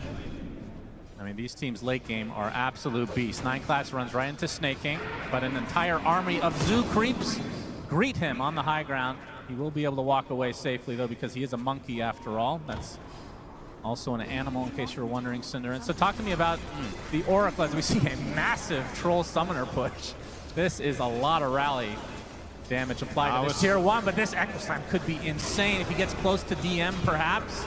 Doesn't have the blink yet. He will use the Echo to clear out the creeps. That must have felt incredible. Yeah, would you back to farming. would you have thought the first 2 echoes go on creeps, and he still doesn't have blink? That's true. He's not quite there yet. But honestly, can you blame him? I think this is a good echo. You just need to keep stalling out this push. You know you're going to eventually lose this tower. Yeah. Falcons are just playing the waiting game. They have a very greedy lineup to start. And they know that what's going to allow them to get across the finish line is to hold the towers as long as possible. Hand of God for Skitter. Yeah, try to stay alive. Has that ult activated. Trying to apply all the pressure to DM right now. Balance strike from below to 9 class. There's the first Doom of the game. It's going to be applied to the Enigma, but Skeeter dies first, and now Amar has to run away with no mana whatsoever. Are they going to continue to chase, though? And Amar attempting to get out. Centaur Stomp does hit. Very nicely timed. Amar looks like he's going to end up dropping. So that ends up being a 2-for-1 in favor of PVISION. Looks like DM did get picked off there. Yeah, this is a lot of pressure now to the tier 1, though. A lot of space. First black hole of the game goes on Troll. In the meantime, you're also split pushing top, and you're forcing that response from Falcons. Just immense pressure from these helms right now. Enigma helm, the anti-mage helm, and now Monkey King soon will also have a helm.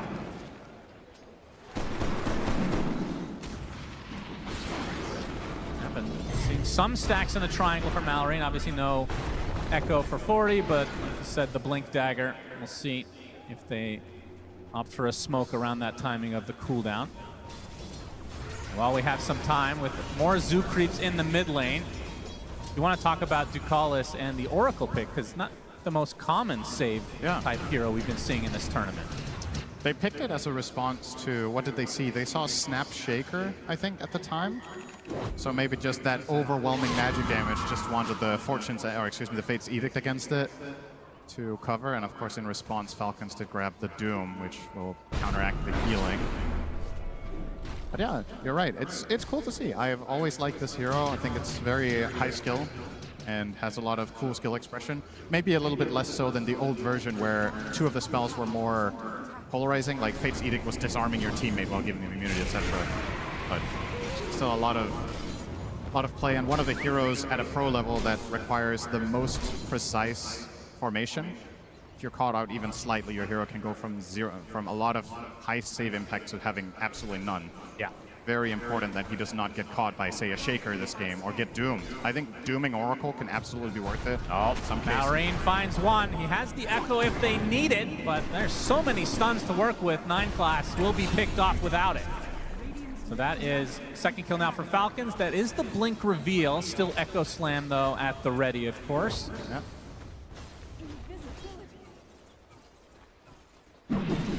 While all of this is happening, Satanic just having a completely free game on that anti-mage.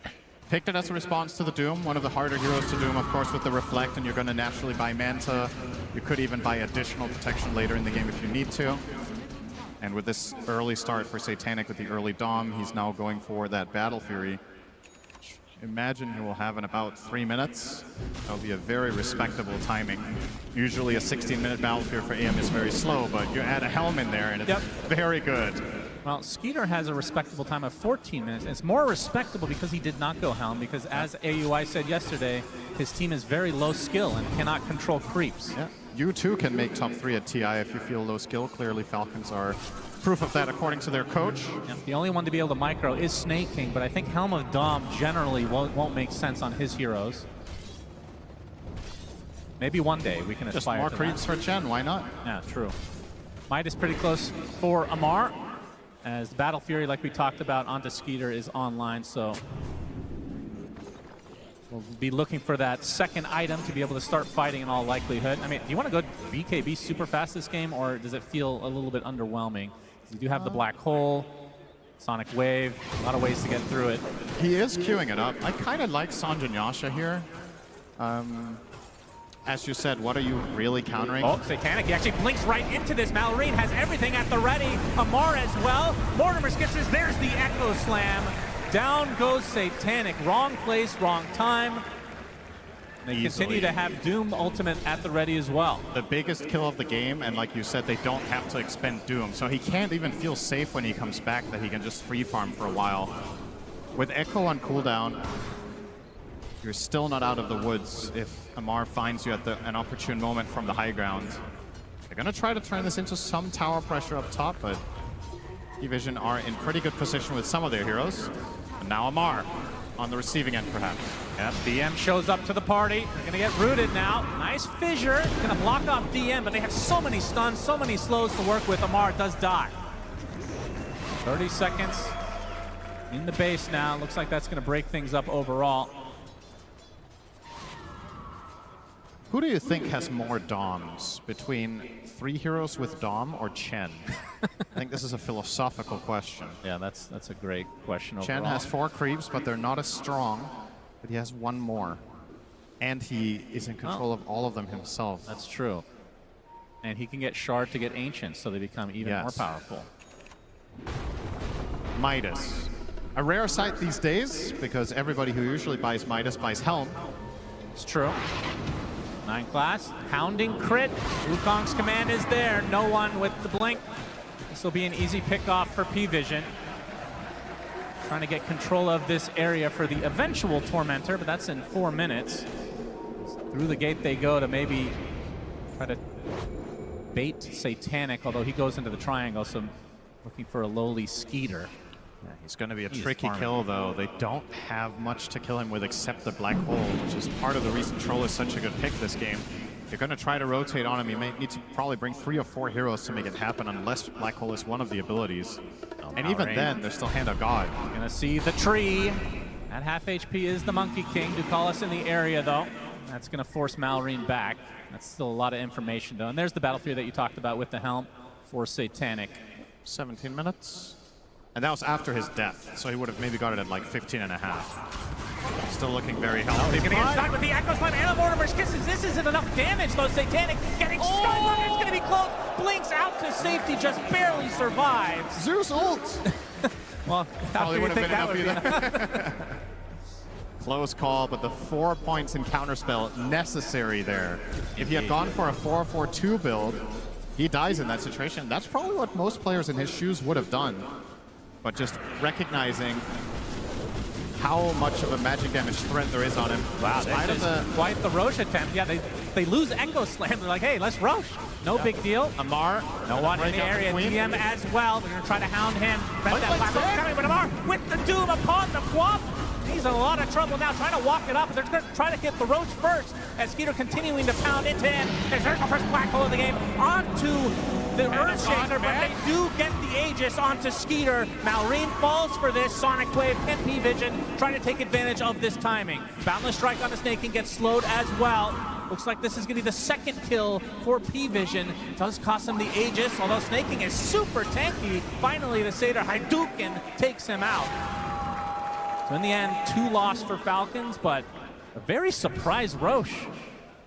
Yeah, considering they had spent those abilities on AM without killing him, the confidence to go there, I kind of like it still, and it did somewhat work out. I don't really know who you want to say came out on top there, because the Shaker kill is big, and most of the time I would favor the team getting the Aegis for that 2-hero trade. It's just a matter of, can Falcons actually even use it this game? I think it's going to be difficult. You're playing against a lineup that is a really big part of why PVISION has done so well in this tournament. They're extremely good at constantly pushing out these waves, and it's not a surprise that they've run these triple helms this game. They're just going to keep the pressure up, making it that much harder to get that 5-man group up for that Aegis push with Chen. Probably going to just expire. Yeah, we'll see. 3.5 minutes to make it worth their effort. I mean, at the same time, they are taking away from PVISION. Not that they really have the greatest Roche taking capabilities anyway. Yeah, PVISION were not going there. That's for sure. They're not ready to take Roche at all. Now DM rocking a pipe, so even more magic protection, of course, for the AM, but this time for the entire team as well. Falcons lineup right now. It is heavily magic dependent until the Troll really gets there. Oh, that's some nice cleanup from Crit. The Shard plus... There's only 2-point Scatter Blast. When that gets to 4, he's going to clean up these waves no problem. Yeah, Tier 1 being pressured now by Falcons. Will PVISION try to defend? It looks like they're going to back away and concede it with this Aegis advantage on the Falcons side. Of course, this will create more opportunity for Satanic to just continue to farm that close with that next item. This is the bigger value of the Roche, is that you are in prime position to take this Tormentor. There's nothing PVISION can do about this. And that was the bigger reward, because I think looking to push more than this would have been tough. You can see on the map, right? You get the Tormentor, but look at mid and bottom. Like, you have to start putting out fires now. 9class spending this opportunity to get some good vision out. Mid is pushing in all the way to the Tier 2, and now bot is well underway. Ducalis even getting to work with pushing as Oracle. Yeah, classic push hero. Yep. But they have their sights set on another Tier 1 perhaps here. This could work. And maybe grab themselves an additional Wisdom Shrine. No Skitter for this play, though. Yep, no one's going to be spotted. Centaur does not stomp in time. Malrine, though, still in the cover of the smoke. Looks like PVISION have already backed away. This could be the 21-minute mark Wisdom Shrine play, though. As no one.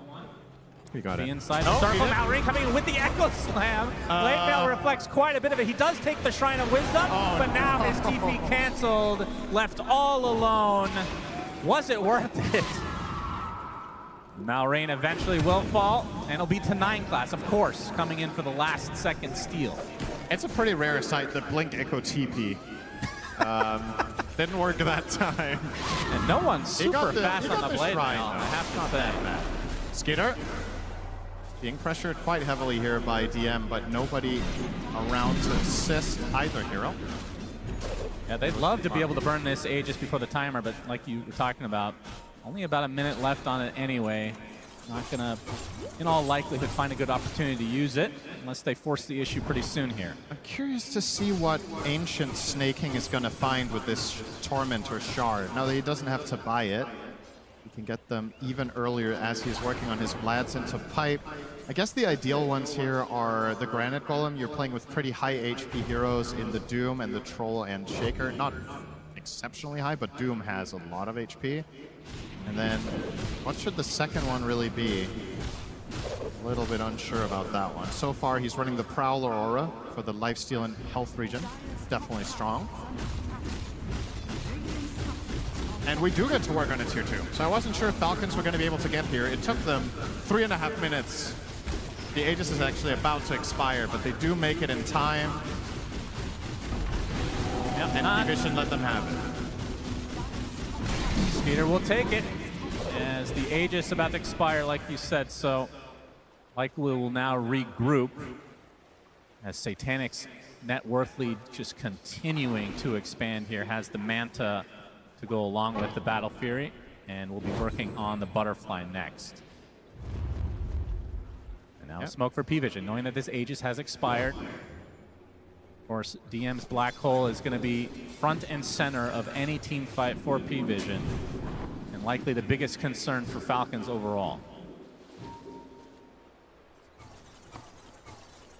Of course, don't think we mentioned it, but now that 9 class has reached level 9 or higher, the 5 points in Tree Dance is going to be hopping all over with the Simian Stride, reducing the cooldown to 0. This transforms this hero into an absolute nightmare to deal with. Yeah. Hopping around, trying to break smokes. He might be. If he were to jump right now, he would break the smoke on Skitter. Staying on the ground for some reason, which is quite unusual for Amar, he is spotted. The Vlad's now online for Snake King, as this battle is likely to start soon if they can run into each other. So far, like ships in the night. DM has that Force Staff. We've seen this a couple times now. Doesn't really feel like PVISION have any incentive to fight for the next 10 minutes. The way they've constructed their lineup, they are happy to go super late against Falcons because there's no reliable counter to the BKB Black Hole Enigma later down the line. Yeah. Anti-Mage wants to get 2 or 3 more items before he really feels comfortable fighting the Troll. Malrain gonna open it up onto the Enigma with the Mortimer Skins to follow, but he has the pipe, and now they have the TPs. Falcons now on the run. Malrain looking for a good echo, but they're not giving him one. He's just getting stun locked on the sideline. But there's the Doom under Satanic, blinking it all by himself. The echo goes off as Satanic attempting to run away, but Amar is going to continue to handle down the right flanks from Skeeter are enough to take out DM in turn. The Doom, there's a false promise to save the anti-mage for now. It looks like he will survive. In fact, close to full HP, so could rejoin the fight if they want. Amar forced the BKB and now in full retreat mode as Satanic is leading the way. Over the high ground, Satanic still has that Mana Void at the ready. Nice boundless strike onto 2 as Falcons just scrambling to get away. But there's the big Mana Void as Skeeter completely out of mana now. 2 dead in this fight. And 3 overall for Falcons. Make it 4 as crit tumbles. So PVISION, great response overall. And the fact that Satanic lived is kind of crazy. It's just so clutch, right? He gets doomed, and that looks like a very promising setup for Falcons. They use the Troll ulti, but Skitter not quite close enough to fight him in melee form, so he starts fighting at range. And as they're about to get him in kill range, the Force Staff from DM, he just walks in and pushes AM to safety, gets protected by the Oracle. And as soon as that false promise goes out, the fight is lost for Falcons. You just have to try to cut your losses, but that's the thing about this Monkey King 4. How the hell do you get away? Yeah. And another potential pickoff. Snake King shows himself in his own triangle. How dare he? No one there to clean up swiftly as the Amar coming to the RTP to try to support, but no one able to blink out to safety. 9 class might be in a bit of trouble. As Amar going to get slowed, and the Boundless Strike comes up. That's not going to be enough. So it's still a support for support, but it does require many TPs for Falcons to try to get some sort of a response. This is a major upgrade on the way now for no one. Full Ags just completed. He didn't have any of the components before this, so yeah, wow. A massive level up. Playing against multiple melee heroes, you know these Shadow Strikes are going to land. And on the side of Falcons, you don't really have any dispels. Troll doesn't go Ags this game, so he can't really get rid of it. That's going to be a problem. PVISION looking very comfortable, and you can start seeing the makings of Falcons getting a little bit cornered. The waves, once again, are going to be pushed more and more. And with this Battlefield, or excuse me, Butterfly and AM, yeah, they have to bring 3 or 4 heroes to kill him. Even then, if Ducalis is in range behind him with the Blink Dagger, how do you kill AM this game? You have to have 5 items on Troll and have him be uncontested for a long time, getting into that AM. I'll give them a drubbing they'll not soon forget. Yeah, Satanic going for Basher next. Into a full Abyssal, so it'll be even harder to take down with the extra HP that comes with that. And Snaking, or Skeeter rather. Looks like it will be the SNY, so the extra status resist, but does feel like he needs a +1 item on top of that to really pose a threat against Satanic. It really does feel like it's kind of up to the stun locks that the rest of the lineup have to offer, in addition to Amar's ult. Yeah, I was going to say, do you have any choice but MKB? And the answer is probably no. He is queuing it up for now. They need his damage to kill AM. It's just such a good pick this game. And when you looked at the options available to Falcons, this might have been the best last pick they had available in the Troll. Even then, still looking tough. They're going to stun no one. Absolutely no damage taken by no one. He's going to be able to get away. Fate's Edict on him. Indeed. Oracle. Again, a hero we haven't been seeing too much of, but so far has worked out quite well for PVISION. And it begs the question, do you buy Nullifier on someone on Falcons to get rid of Fate's Edict? It's like, maybe Doom could. Yeah, definitely not the ideal heroes for it. None of the heroes feel good about purchasing that. Yeah. As there's now a pipe on the other side, so Snaking finally finds his. And as we already saw, Roche number 2 is up.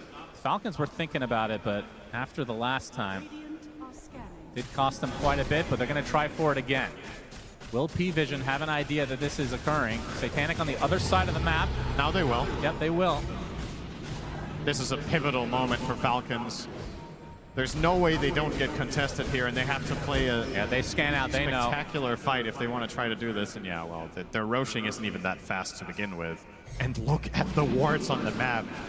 Courtesy of 9 Class and Ducalis, they've got really good coverage all around. Look, they're basically cornering Falcons to like 25% of the map unwarded. No one spots Malrine. Shadow Strike applied right now. There's a BKB for DM, by the way, and I mean, to stop it, you have Doom, and that's it. Yep. Unless you get a Basher onto Troll, which even with that is going to be kind of hard to cancel a Black Hole. Doesn't sound very reliable. This feels like such a good game for DM going forward now. Even without this lead, it's going to be hard to contest. Back into the pit, Falcons. They're going to continue to get spotted, though. They have so many Helm of the Dom crews they can always just send in here for Vision. This will never be a freebie, as Roche will now start his way to the other side of the pit. Summer vacation time for him as DM comes in with the Black Hole only on the one. The big Echo Slam onto 3 heroes from Malrine. Everybody's still super healthy, though. Finally, Troll gets off the ult. Satanic gets doomed to the other side. He's been able to walk his way past the fissure, though. And now there's the big throw from Roche. The Nigma in a lot of trouble. Got to get away from that big bad boy as Malrine onto the high ground. He's going to be saved. The Satanic now no longer doomed, wants to fight.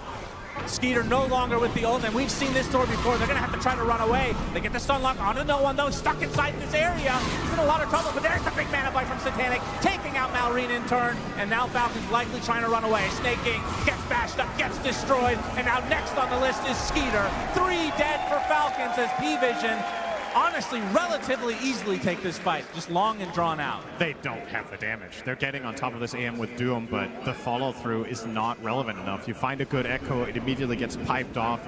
Ducalis didn't even have to ult.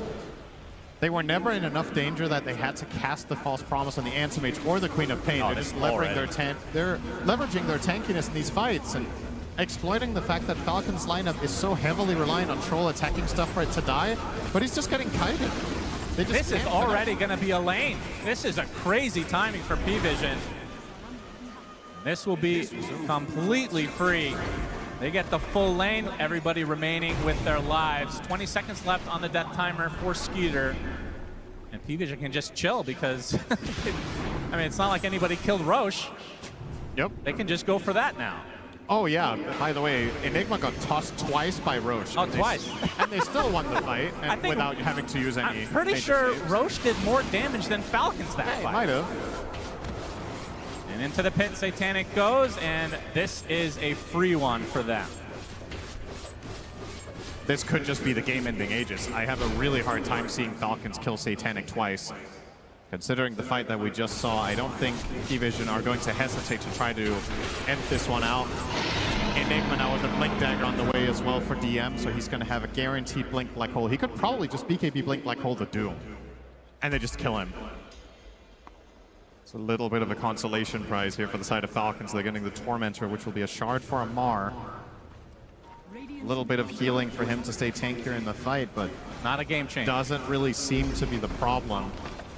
If you could kill that shard and get permanent amplified damage on Troll, perhaps that would be a good shard this game. Yeah, make sure that's in the next patch for sure. Sacrifice your own items so your position 1 can get stronger. Just like the good old Dota 1 days. Back when you were able to buy items for your teammates. You buy Rapier for Clinks. Remember those? Back when you could buy Aegis and it had 3 charges. Oh yeah, the classic times. And then it always took a slot in your inventory, you couldn't destroy it. Yeah. We've come a long way since then. Since the good old days of Hans 2 Clinks. Wonder if he was German actually with that nickname. Let's get a shout out for Clinks with Divine Rapier, everybody. Very related to the game, of course. Satanic, 4 minutes on this Aegis. What are they going to be able to accomplish with it? With already a lane of racks, which, I mean, it's not often you see an AM on your doorstep pushing and able to get a full racks. Also not very often you see him with 500 CS minute 35, but that's where we're going. True. We have 7 Gale Guards in the game. It does feel like both sides are super tanky. Yeah. And like you said, Falcons just lacking damage. Yeah, that's the primary difference here. One of these teams is not like the other. One of them has the damage. Maybe they should get... How do they get the damage, Cinderin? I mean, Troll needs the MKB, and then... Okay, what else? Shake a Refresher. Okay. I don't see any other solution, and I don't think you're able to take a fight before that, so... At the same time, PVISION aren't necessarily in a hurry. I think they could try to end the game. They don't have to, because of how good Enigma is this game. But I wouldn't mind seeing them at least trying to put the Aegis to good use here and poke and prod Falcons and see if they've got what it takes. There's no reason to give them that refresher on Shaker as well as that Troll MKB if you could finish the game before they get that potential play. Yeah. You've got to feel so confident after these multiple fights that Satanic is just seemingly unscathed after being doomed every single time. Now he's going to find himself a little bit of an illusion rune, so it's 5 AM now in Germany. When he uses his Manta, of course. Sure you didn't understand that. It's fine. It's for the more sophisticated It was a people. combination of me not understanding and not listening to you, which is a common trait between the both of us. That's why we're so good together. That's every sentence, basically. Thank you for paying attention. Here comes AM. Panic. Falcons have to pay attention immediately. This is a fast push with the banner. Yep. 2 minutes left on Aegis. The creeps are coming, looking like a juicy Echo Slam potentially, but Satanic has so much resist that he's going to be tough to take down not only once, but twice. DM, Malefice, there's the Abyssal Blade from Satanic, but the cookie onto Skeeter, going to be okay for now, but the tier 3 is not going to be okay. It's already dead. No one creating some space for Satanic, who now gets healed up by Ducalis ever so slowly. And this will be round number 2 onto this mid-barracks. Minute and a half on this Aegis. Not sure if you can just give up this second set. Gonna be able to try to burn this first life of Satanic. DM gets the Midnight Pulse off. Mana Void actually applied to Skeeter. He's very low on mana. We'll have to use the cookie to get away. Nightclass still on the tree line. As his barracks are still falling ever so slowly. Fortification comes out. Wukong's command not so fearsome from this support, but this is the state of affairs now for Falcons as another melee Rax will fall. Amar looking for the backstab potential. Full second lane for Satanic and company with little resistance from Falcons. He's full HP. They can just keep healing him with the Oracle. Even when Fate's Edict is on cooldown, the damage from Purifying Flames on AM is so insignificant, so it's a much, much bigger heal on him than any other hero. Just spam him back up to nice and healthy, and round number 2. 40 seconds on the Aegis. Amar wants to get aggressive, running around extremely fast. Satanic wants to continue to try to get him. Balance Strike's not going to hit Satanic. Looking for the Blink Abyssal potential, but no. We'll blink out safely. 30 seconds on Aegis. The Falcons can try to wait. Maybe they can get this Wombo combo onto the AM. 20 seconds. Big if. 20 seconds now. Onto the high ground. Attempt number 3 onto this base of Falcons. Boundless Strike can slow things down. Satanic will be able to get to tier 3. 10 seconds on Aegis. Will blink out. And it will likely soft reset, if not full. And it feels like Falcons almost have to try to smoke and go for something, but it would be kind of an obvious play as these creeps continue to just enter their base. You've been struggling against PVISION pushing with 3 Doms all game and having heroes off the map non-stop with the AM split push, the Monkey King cutting waves, the Queen of Pain. Well, try with 2 lanes as well. To make matters all that much worse. There's nothing really to write home about in this game for Falcons. It feels a little bit like, unless they pull off a miraculous comeback, this is one of those games that can be a little bit demoralizing. Like, you just never strung together anything. Yeah. Every time you tried to make a move, the enemy team was too tanky and outplayed you and outnavigated you. They had your number all game with Vision. Yeah, this game has not been close. They got the early kill on Satanic, and you thought there'd be something there for the future, but his farm has just been out of control as Amar. He's going to be able to get the Doom off onto 9 class again. Support Monkey King and attempting to run away. And Satanic is going to force the entirety of Falcons back just on his lonesome. See the Monkey King getting very low, and the False Promise will help him survive. Gonna heal him to full nice and easy, but that is of course now False Promise down. However, have they needed it? However, you don't have Doom, so that's a good trade for the side of PVISION. That's the only way you kill AM, it seems like. Now a Lincoln's on DM, so even less chance to stop this eventual black hole. But we do have a refresher. Amar fights the Malrine. Could be a start. Absolutely, get the stun lock. DM is the bigger prize, but Malrine comes through the echo side, but the black hole comes to fruition. Boundless Strike from above from 9 classes, a huge sonic wave onto 2. They take out Skeeter. Amar attempting to nightfall away. Will do so successfully, but still 2 dead for Falcons. Buyback available for Skeeter, but you can see PVISION gonna push the envelope and force it out of him. A very aggressive blink as Satanic's gonna work on the building, says Amar. Not able to provide too much resistance to no one. We'll be able to blink out with Oracle nearby. Satanic gets the range. Barracks wants to go for the killing blow onto Malrine. Midnight Pulse applied from DM. There's the right clicks from Skeeter, not doing anything at this point. Abyssal Blade from Satanic, trying to get out, get onto his ultimate from the Troll Warlord, staying alive just for now, but the rest of PVISION in the air. They do kill Satanic. It's going to cost Skeeter his dieback, though. Malrine dies right outside his fountain. Only 2 alive for Falcons as GG's come out. They do kill Satanic in the end, but it matters not. PVISION take game number 1. That felt like a complete strategic victory, but not only that, PVISION also have the plays to back it up. Keza was talking about this on the panel. He said, more so than the strategy, this is going to be about how the teams play today and who has what it takes when it goes down the stretch. Well, what if it doesn't? What if you just win? I mean, effectively, this game almost felt over minute 15. It was a rough one for Falcons. I know Falcons had 1 or 2 attempts, but it wasn't really that close in any of the instances that they tried to fight. They never managed to get a convincing win in any sort of fight. And you can see it on their faces here, looking a little bit stunned with just how one-sided that affair was. You got to get back to the drawing board in this short break and find the solutions. Yeah, no one ends the game 12-0 and 10 on the Queen of Pain. Absolutely going ballistic in this game number 1. I mean, Falcons, they've been here before. They've been down 1 game, as has PVISION. These teams have played a lot against each other. What do you think they need to do in game number 2 to try to change how this went? I think the main thing you try to have to solve is the problem with these waves just being non-stop pushed. So find a solution. That's right, Shivar! I didn't think you'd actually do that on TI main stage, Sunfan, please. But thank you. We're going to make this game down because this was a beautiful game of Dota 2, actually. And we saw a lot of cool little things come into play, a lot of fights where for a long time nobody died, all because of little tiny plays we're going to all highlight here with Kezu, Effie, and Tigov. Kezu, this game was beautiful. No, absolutely. Like both teams doing so many small things that then allowed them to like get an advantage in the game. In the early game, you have PVISION. They blocked a lot of the camps from the triangle to slow down Malreen's game. But also Malreen, usually we see him, he's able to get these early stacks, go into the offlane, make this first kill. But in this game, it looked like this DM Enigma. It's a hero that many teams don't give him. There was so much pressure. They just kept responding to the safe lane.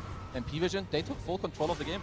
And this fight looked beautiful for PVISION as well because they kind of baited Amar to use a Doom very early on, kited back from the pit. Once they knew no one was safe, then they re-engaged with the Black Hole. Like the amount of layering in the team fight from PVISION, like offering up the correct heroes, getting saved by the Oracle, then following up with the damage in the farm of Satanic and DM, even no one. It's just a really good outplay in this first game. Yeah, this may have not looked that action-packed, but it was an incredibly high-skill game of Dota, and I think PVISION played a very disciplined and patient game as well. A lot of the moments it looked like maybe they could have gone out, made a play for themselves, tried to play off of their Enigma, but they were content to just wait for Falcons to break formation, to come into their triangle, to overextend, to get the save off on whoever gets doomed and then re-engage. And that requires a lot of patience because I think a lot of teams may have fallen into the Falcons' trap during that mid-game, and we could have seen a different game had they just given up their position one time. Yeah, PVISION just did a very good job at exploiting Falcons not being able to overlap their cores in the early game, right? Like we mentioned it during the draft, Troll is quite static in his lane, Shaker static from the mid lane, Doom static from the off lane, but they're all very static farm-heavy heroes, and PVISION, when you got a Monkey running around, an Oracle buffing you up, Enigma pressuring your towers, it's not natural for Falcons to want to react to that, unlike other drafts that we've seen so far. Yeah, I'm just really impressed with PVISION, like being able to keep your cool. This is main stage TI, this is semifinals, sure. Like you have no one on the screen, DM, like these guys, they pop up, and I'm sure too, if we could like listen to them, what they're saying, I feel like they played very cool and calm in this game. Like the pressure, it didn't get to them because like we're talking about, Falcons in the mid game, they get to you. In the early game, they get to you, they get their stacks, they go to your safe lane, they kill you, they take your towers, they got the Aegis, but they got nothing from it. Yeah, you could really feel the pressure that was on Falcons, where normally they're the ones applying pressure to the team's mid-game. They felt that they had to use their cooldowns, that they weren't using their Aegis. They ran into PVISION's triangle. Malreen missed his initiation on the side. He got killed, but Falcons took the fight anyway. They said, okay guys, we've doomed the anti-mage, maybe we can still win this fight, but in comes the Oracle. And on the topic of Oracle, that hero made this game way too difficult to play for Falcons. They could not find a specific fight to take because of the presence of Ducalis. Yeah, you could definitely make the standout player be no one when we see a 12-0-10. But why was he 12-0-10 if not for the Oracle? It's true. Like he can just go in, and he already mentioned, you know, it's not just that he has the guy behind him, he goes in for the Oracle. Like he baits the enemies. And at top level Dota, it's not all about the setup. It's about in this moment, what do you do and how does the enemy react? Sometimes they miss the vibe check. They did this time. No one, 100% kill participation. Just a beautiful game from them. Beautiful game of Dota 2. I also think it's maybe a little bit extra sweet for especially DM and No One and Astini, because last year they were on the Cloud9 crew and they were also in the lower bracket. And guess who eliminated them? Falcons, correct. So this was definitely a very strong start to this upper bracket finals. And we did start talking about this finals, talking about the mid lane, because there's such a big difference in experience in terms of career experience. How do we feel like they did in the game, Kezu? I would say that no one did really, really well. I mean, I'm not too surprised with like type of the hero matchup because you see it here already. He's like 1100 gold ahead at minute 12. And Malreen, his first moves, they always hit. In every game we've seen so far, it has hit. But no one in the mid lane, he gets the counter pick. They understand how to shut down Falcons. Like they strategize, of course, they have Coach City. He's going to tell them, this is the plan. We're going to pick the Oracle against this. We're going to back up and have Monkey King come over because Nineclass early in the game, he came to this lane. He was a difference maker. And this is a big reason why Falcons kind of struggled in this game. Yeah, and then, yeah, sorry, if you go. I was just going to say that typically when Falcons win, it's off of Malreen's first 2 rotations. Like he'll farm an item timing with the Blink Dagger Ghost on a key hero, and they'll get a kill off of that. This time around, it just didn't happen. Like the first Echo was to defend that bottom tower from Enigma's push. The second initiation on Anti-Mage, he got away with 100 HP, and then another initiation near the 14-minute Wisdom didn't work out either. So the kills that they're used to getting from Malreen that lead them to snowball just did not hit this time. It did not hit, and we're talking about Echo Slam, big spell, of course, but I did tell you we were going to look at the little things during this game and during some of those fights, Kazu. Oh, absolutely, because the little things is really what separates the pros from, you know, like the tier 1 level to the next. Look at Satanic in a moment. He's on edgy threats. Okay, before he gets jumped here, he will make sure, we don't even see it, but he goes into strength threats here. He has the correct skill build with 2-4-4, okay? Max spell shield because he understands this. Not only these two things, with the threat swap, the magic wand, and the correct skill build, he also has the Brawny enchantment on his neutral item. If any of these 3 things don't happen, he dies there and this entire game could change. But the small things, you do it properly, you don't slip up, you make it clean. Yeah, I don't know if this is a small thing, T-Gov, but I think Oracle getting a blink, probably pretty big. Yeah, I mean, Dakalis had a stellar game, right? And against a Troll Warlord, any type of disarm is incredible. So positioning is key. Getting off the Fate's Edict, getting off the Force Promises. You want to be able to enable your team both kind of aggressively through disarms and defensively. And yeah, I think getting that Blink Dagger Rush, other support players might be, you know, talking about additional healing or Solar Crest or maybe even like drums and stuff. But for Oracle players, the good ones, they know when to buy Blink Dagger. And Dakalis already was popping off in the first 22 minutes without the Blink Dagger. Once he got it, it felt like he was on another level in this game. Yeah, he only died the one time, which was already after he used his ulti to save MK, who got doomed, and his death made it so that they saw Falcons, they revealed who their heroes were, he tanked a few spells, instantly buyback, and PVISION won the fight. He did so many things well, and he played with that Troll, like T mentioned. There was no Manta on Troll versus Oracle, which is quite unusual as well. I mean, he did so much in this game, like even in the early game, like he's de-warding the enemy triangle, blocking the side. He's laning with an anti-mage. This is not a notoriously like very strong lane, but they make it happen. They know what they're playing for. They do it in the game, and overall, just yeah, it's beautiful. Yeah, it was a beautiful game. Both teams really danced around each other, and you really saw that they really only wanted to get the fights that they exactly wanted. And if it wasn't right, they would just back off and go again another time, prodding and poking here and there. And until at least a big fight happened. Yeah, I wanted to show you the sadness of this fight here. Malrine gets a beautiful echo in this backline, but unfortunately, all of Falcons were zoned by DM's black hole there. They couldn't move past it. There was no follow-up damage. And the theme of this game was every time Malrine missed the initiation or they couldn't get anything off of the instant initiation into kills, they would just lose the fight. Anti-Mage, who got doomed here, didn't even need to be false promised. He was just force-stopped out. They kited it a little bit, and then on the side, you have Satanic cleaning up.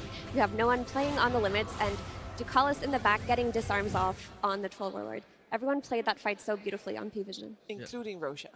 Yeah, he was a real big boy. He slammed DM like twice to the side, being like 6th player.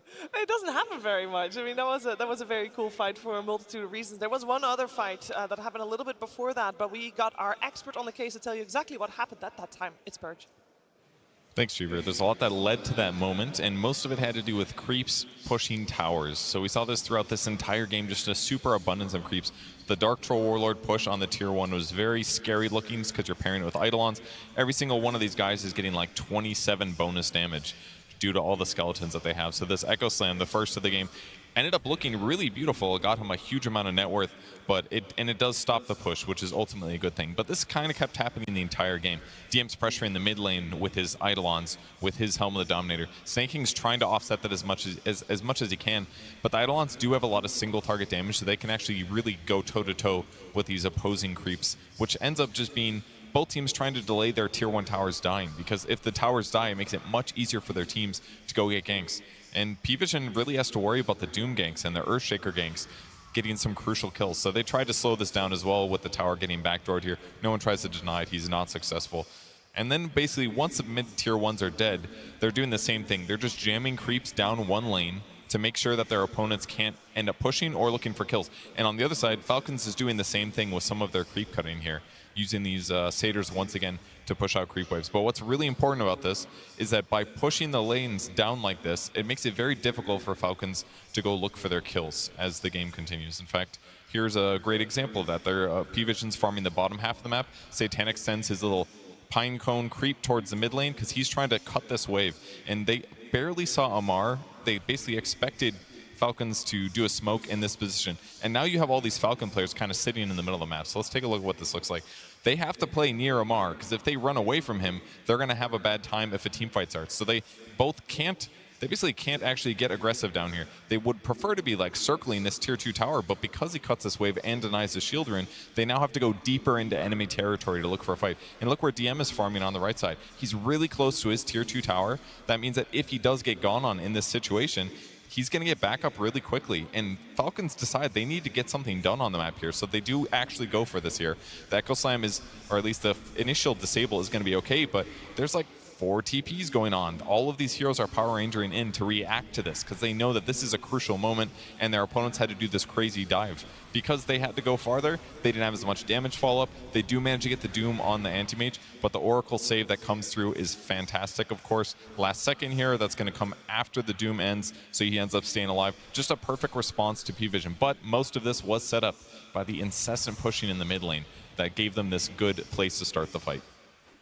Thank you very much, Purge. That also reminds me of what was said at the very start, because you talked about how good the map play is for PVISION. I feel like the clip and the fight that Purge showed us, that was exactly that. No, absolutely, and they do it like from start to finish. And it's not just that they do this, but they also have the Monkey King. So the map is already hard, and then there's a monkey around on the trees. It's like breaking your smoke. So the one thing I do like is that Falcons are their opponent because they're very good at this themselves. They know the answer. AUI is one of the ways he won TI and what they did. So I expect them to find the answer for the next game and show us something better. Yeah, I'm sure there's a lot of talk going on behind the scenes right now to see what they can do different and what they can do to push out to a third game in this series. And while they're talking, we're going to watch a new submission for the short film contest. It's time for Grudges.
I see nothing wrong there, totally. Sometimes you just want to make sure that justice is served. And I'm sure that Falcons wants to do the same with this upcoming game number 2. Only one team will be slotted directly into the grand finals. Teaguff, what do we think? What adaptations will be made? What will be the vibes going into the second one?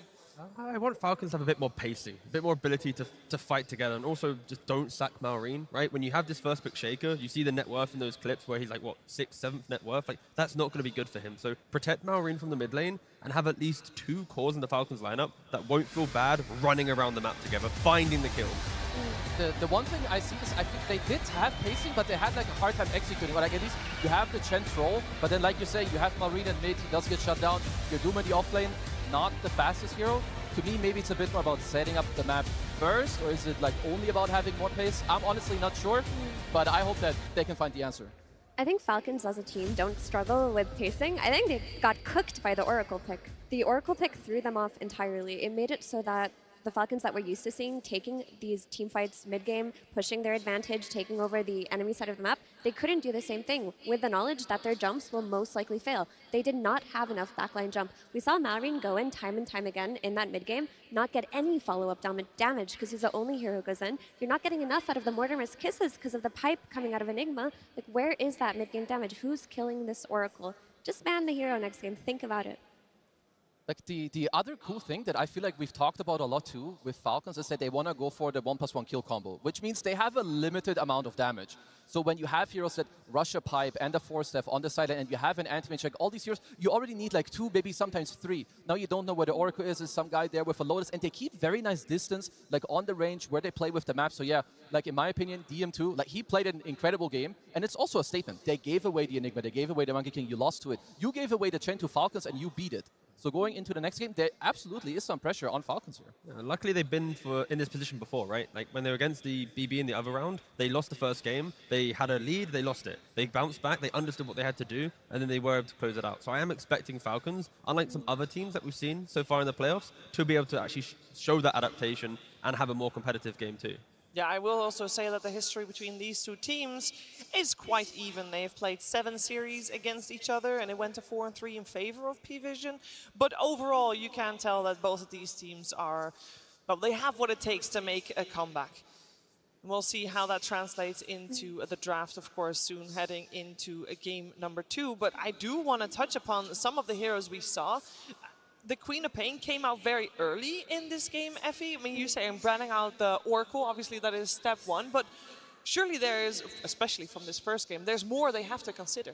Yeah, the Queen of Pain looked especially good, though, because of the way that PVISION drafted to play around the mid lane. They had the Oracle with the rune predictions. They had the Monkey King who ganked mid, minute 3. They got that kill on Earthshaker. The support duo was ready. They got every single power rune. I mean, I think Queen of Pain is a hero that all melee heroes will struggle against mid, but they can still play against her with the help of their supports if they get runes. It's just that Falcons did not have the punch to fight against this Oracle plus Monkey King support duo. Like Dota is a lot about like there's levels to it. It's like there's step 1, I beat you in lane. Then it's like step 2, what's like your recovery? Oh, I'm gonna steal all of your runes too. I'm gonna play into your triangle. My supports are gonna ward half your hard camps all the time in the triangle. So, and when you do just 1 step, okay, you slow them down. But you do step 1, step 2, and step 3, suddenly you will even see pros struggling against the best players in the world. Well, let's find out which pros we're gonna see struggling in that second game. And it's coming our way right now. PVISION versus Team Falcons, Game 2. This second game, we got the side swapped, where PVISION is now Radiant and Falcons is Dire. But T-Gov, the pick order remains the same in the sense that we will still have PVISION with first pick. Yeah, and that's going to put a lot of pressure on Falcons. Again, I didn't really see who had priority to understand this part, but in regards to Falcons being second pick, maybe not reacting with the Shaker, protecting a little bit more might be a better approach, but we'll see if they want to change up their bans. It's often getting 2 second pick games in a row. So far in the playoffs, it's always been like one gets second pick, next time it goes to the other team. Yeah, we haven't seen it like this before. For Falcons, though, they do have a lot of last pick heroes. We didn't see that come into play in that last game. We might see it happen this time. Maybe they do need to bring out some cheese.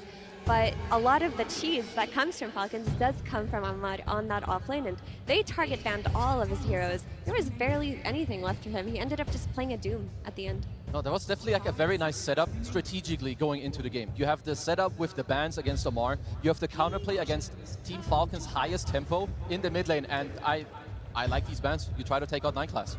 Finding these bans that I was expecting to see against PVISION, right? When you have 4 bans available, just put the Monkey and the Slug in the ban pool. They are the best 4 positions for 9 class to play that break open the map, that enable the vision game, right? So get rid of both of them, and then it just slows down the game just by a bit.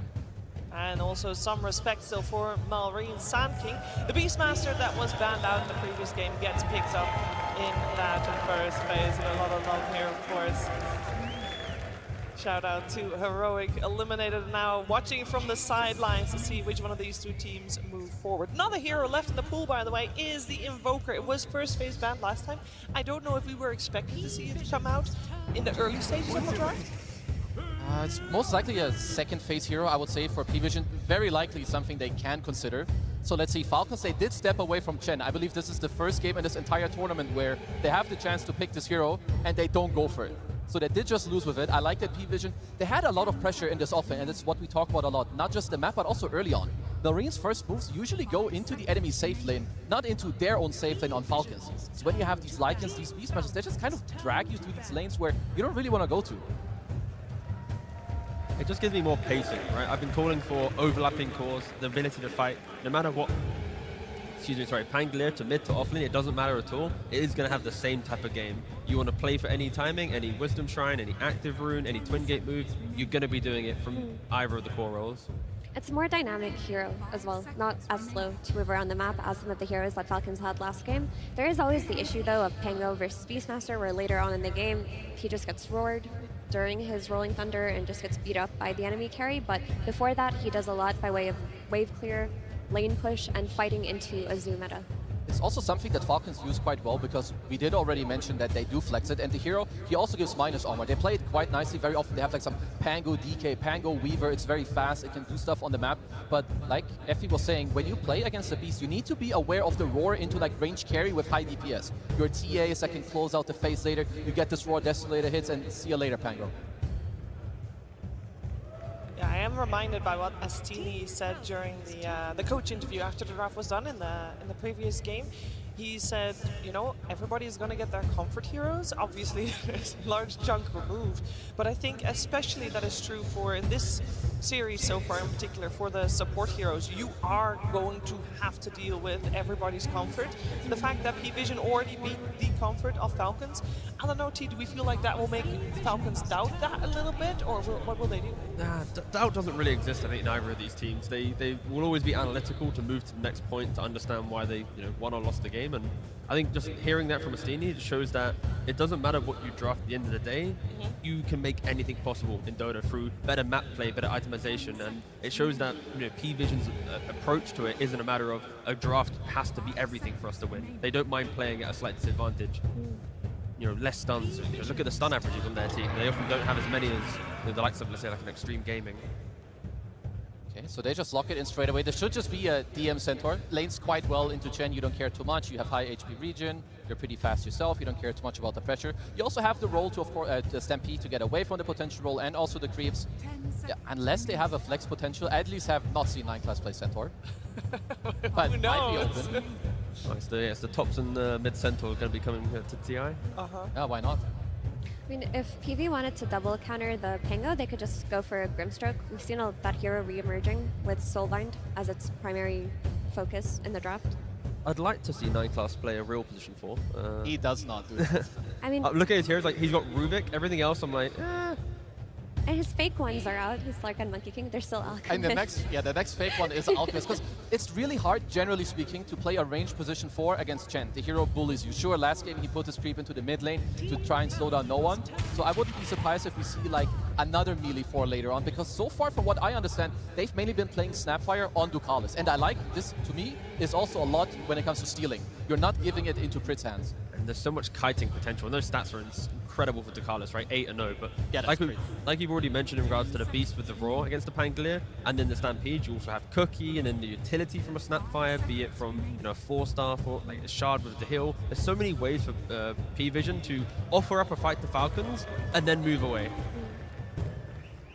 Falcons have to make sure that their spell usage is so on point. Falcons have the issue of damage to address too. Last game, there was just no follow-up. There was not enough coming through. This time around, Pango does do damage, but it falls off. Chen, he's just a sustain hero. We need more burst, and Snapfire is typically the go-to for Falcons. Having it taken away, it kind of leaves Hoodwink, which is not as much damage as a Mortimer's Kisses. Crit also has been playing the Grimstroke that we mentioned, and I wouldn't mind if they took it for themselves. Having a little bit more control, soul binding up the Stampede, you kind of got a Stampede in the same direction, and then we'll potentially enable 2 picks down the line to offer up bonus damage through the soul bind. You get the 15 talent, that's another 25%. And there's so many layers to it, but that all aside, they just go for the Hoodwink, keep it classic. And of course, DK Hoodwink, you saw BB utilize it against Falcons yesterday in that first game. I mean, they got their kill combo that we always talk about, a way to make a play on the game. You get that easy blink timing, and then you just look for opportunities. You look to invade the enemy triangle, because you see this Beastmaster who's been relegated to the mid lane because Chen would have countered him in the safe lane. You can go in there early, set up your invasions. That is an old one. TI1 right there. Hey.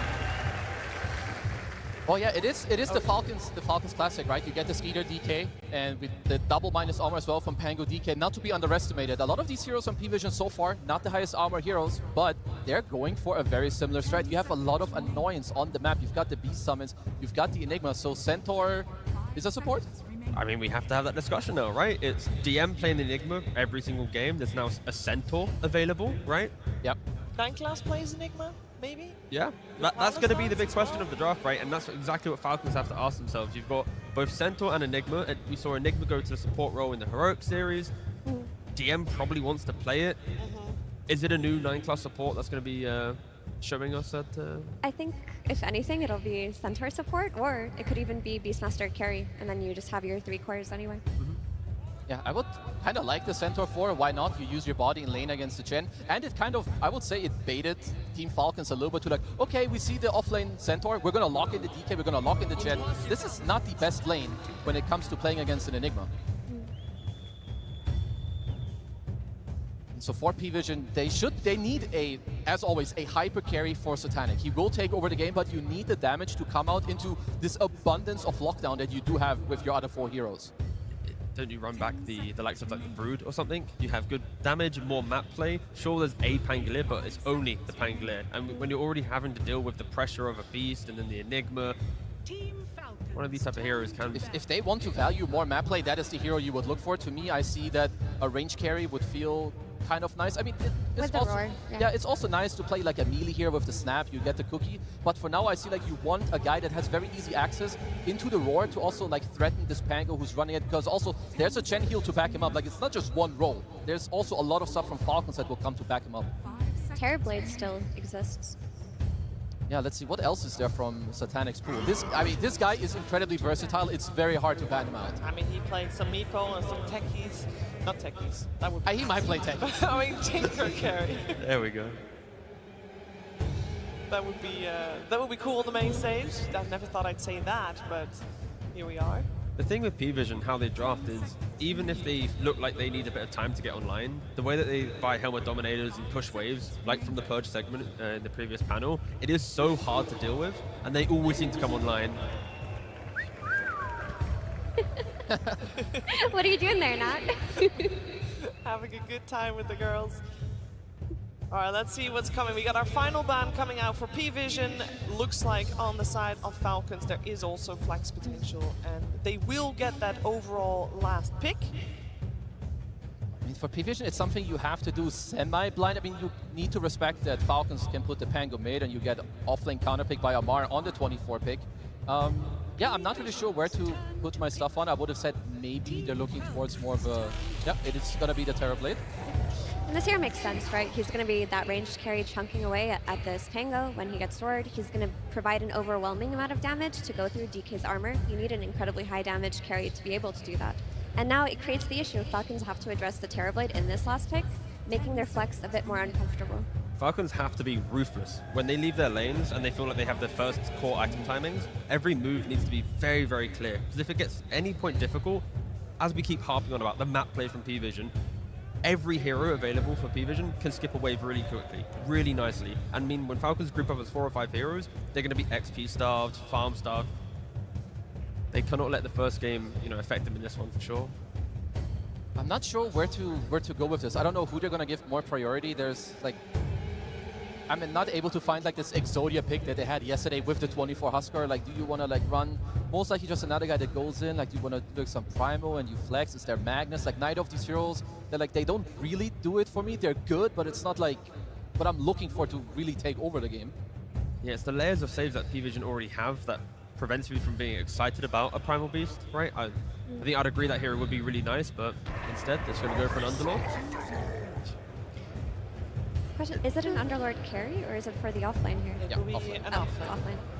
I mean, it is one of their staples also. It does give you like more mobility around the map, right? You can deal with the waves because you can be somewhere, you gate somewhere else. You have the lane against the TV, you're generally going to do very well. And you do build auras, which PVISION, they don't pose too much damage. Like in this early mid-game, it's all magic until Satanic has like 3-4 slots. So an early pipe with the Hand of God could be quite strong. I think if Skidder can itemize as a semi-carry, and then you have the Crimson on Underlord, the auras of a Chen, you run up together, Terrorblade might not even have the items to do the damage at that stage. So they could be, really, really formidable, but it's around 15 to 20 minutes, the correct auras, the correct positioning, and objectives should be Falcons. And as we theory crafted, we are going to have the 9-class Centaur coming out from support. What can we expect from something like that? Just wave shenanigans, an early blink, set up for your team, a body for this Enigma. Like it's a easy stun to have too, and the Stampede is a very cheap and easy disengage tool against what Falcons have going for them. I think the damage issues we talked about as well can be applied to Falcons draft. If they get their Blink initiation with the DK, they don't have enough follow-up damage because of the auras that are going to be coming out of PVISION. They're going to reset and take that fight so easily with Metamorphosis, just like last game. I'm going to be maybe slightly leaning towards Falcons. And again, I think it's the gameplay that will truly decide who's going to win this game. I love PVISION's draft too. I think if they get to delay, the game is probably theirs. But I like Falcons' answers a lot more in this game than I did in the previous. Marine shouldn't get dual lane this time around. That's it. He should have a game. You should have a game. And you mentioned earlier, T, that you want Falcons to play very crisp and clean, basically, in the early stages. Like, how important is that? And if they don't, do they have the chance to delay this game? If they delay the game, then PVISION will exploit the map, and they will control every move and have every bit of information. So for Falcons, they need to break from lanes, control the first Roshan, like play with purpose. If they stall out the game, then they're going to get picked apart. Any final thoughts, Kazu? I mean, if this game goes late, DM and Nigma with Satanic TV will take over the game. But I'm hoping for Falcons, and I believe in their heroes, that they just won't let it get there. They're going to close it out 38 minutes. 38, that's 38, very specific. Strict call. Well, let's see what's going to happen. I know there's a lot of people hoping for a third game coming out here, and one of those people is on stage is, of course, Coach AUI 2000, who's with Slacks. Absolutely, we are here with AUI 2000 from Team Falcons. Absolute pleasure to see you here on the stage yet again, sir. Now, your team is very used to being extremely difficult to draft against. A lot of heroes to ban, a lot of great players. But in this case, PVISION also pretty difficult to draft against. I mean, how do you draft against 9 class? As a team that's extremely used to people having issues drafting bans, do you feel like you have an advantage here? Like in this game's draft? Yeah, probably, yeah. No, I think we're pretty happy with our draft. Honestly, game 1, I think the game didn't look that good, but I think a lot of it was we just gave them 4 bounce runes, so it's hard to like draw conclusions after games like that. So hopefully this one's better. Absolutely. You heard it here from TI Winner. Once you lose 4 bounty runes, it's cooked. There's nothing you can do. Absolutely over. Okay, we got some iconic heroes, though. The crit, Hoodwink, can't get better. But then you also have some other iconic heroes, DMs and Nigma. Pretty scary stuff. Why'd you guys decide to let that one through? I mean, as you said, like they have a lot of heroes. You have DM who has some like Phoenix Enigma. No one has some like Puck, Invoker, Queen. Like there's just a lot of heroes who ban versus this team and versus us, I guess. So you got to pick what you should play against, and we want to play versus Enigma. Absolutely. All right. Well, we're getting into that second game, excuse me, here today. I have to ask this question to you, sir. Will you be going to the grand finals? Will we see a game 3? I hope so. You hope so? Tell me you fucking know so. Look at that camera and tell me you know so! I know so. I know so! Let's get into it. First blood already! No one takes out crit. AUI seem to be horribly wrong. He's very not confident in that answer as well. My goodness. But yeah, we have quite the draft here from both sides as game 2 is now upon us. PVISION 1 game away from making the grand finals. Will the nerves kick in? Well, if AUI thought a big part of the last game's problem was that they lost 4 bounty runes, well, let's switch it up for First Blood and 3 bounty runes. I don't know if that's really an improvement over the previous experience. Yeah. Wow. The ultimate result of this should once again be that no one will be pretty happy in the mid lane. This time, no Satyr to bother him, at least for now. And he will be playing the Beastmaster against Pangolier. A pretty easy matchup for Beastmaster in the first few levels. Then when Pango starts being able to kill boars, this could get a little more interesting. But do you think this early start should be good for him? This is the real story of the game, of course. They banned his Monkey King. They banned his Slark. What will he pick? It's a half horse, half man. Amazing Centaur is picked for 9 class. And of course, now that we're 1 minute 27 seconds into the game, it's time to start thinking about the cart and what that's going to do for this game. I've never seen him play Centaur, so I don't know if he's a cart enjoyer, you know? What can you do? He's gonna. And also, how is he going to climb trees as Centaur? That is another question that remains to be. We need to find an answer for. The old Stampede, you could traverse through terrain, but no more. Now you're just a slow horse. Of course, he has that facet, so he doesn't really need boots. We're not seeing the Counter-Strike facet ever taken. No. Which is really sad. There's no one in that mid lane. 8-4 right now versus the 8-1 on Malrain, so relatively even to start things out. Yeah, both players will be farming here. I think perhaps no one has a slight advantage in terms of the potential for a gank from Snapfire or Centaur when he hits level 6. But conversely, I suppose Hoodwink could make a similar move, but maybe a little bit more dangerous to leave the Underlord alone against Snap Terribly. It's quite a strong lane, a lot of damage, and a lot of it from far away. Underlord likes when heroes are up close and personal and you can trade back, but the TB and the Snap have the upper hand there for sure. Yeah, well, we're looking at 3 Helm of the Dominator purchases for PVISION. The mid laner on the Beastmaster for no one, DM's Enigma, and the support Centaur will also be going Helm of Dom. I think there is a world where no one doesn't buy it. I would say the mid beasts have been, out of the traditional Helm buyers, mid Beastmaster probably has the lowest frequency. Just into the Ags, I suppose? Yeah, you just Ags rush with treads, and if you go the Dom first, perhaps your ramp up in the mid game is a little bit too slow for what you want to accomplish. It's also a big part of the justification for Helm of the Dominator on a lot of the heroes is the farming speed, but Aghanim's just faster. You farm exceptionally quickly when you get this item on Beast. You can find kills that are otherwise impossible. The Dominator doesn't match. Satanic playing the Terrorblade this game. This was a very common carry from 6 months ago. It's kind of dropped off for whatever reason, but he is one of the best in the world at this, of course, going against Amar's Underlord. I mean, does Falcons have enough to contest against the likes of TB? That's why this pick is so good, in my opinion. Hang on, we'll see if him dies first. Then we can talk about why it's good after. How strong is Cinderin's Curse? Not strong enough, it seems. All right. Satanic will secure some last hits under the tower. So looking at the big picture in this game, what I really like about the Terrorblade pick in this is you're playing against Dragon Knight, who's going to go green facet, so all the physical damage, you have a lot of armor. You're playing against Pango, who's all physical, and you're almost dead. Lotus applies, Satanic dives under the tier 1 to Amar. Cinderin's Curse is just delayed like his brain, but in the end, very strong indeed.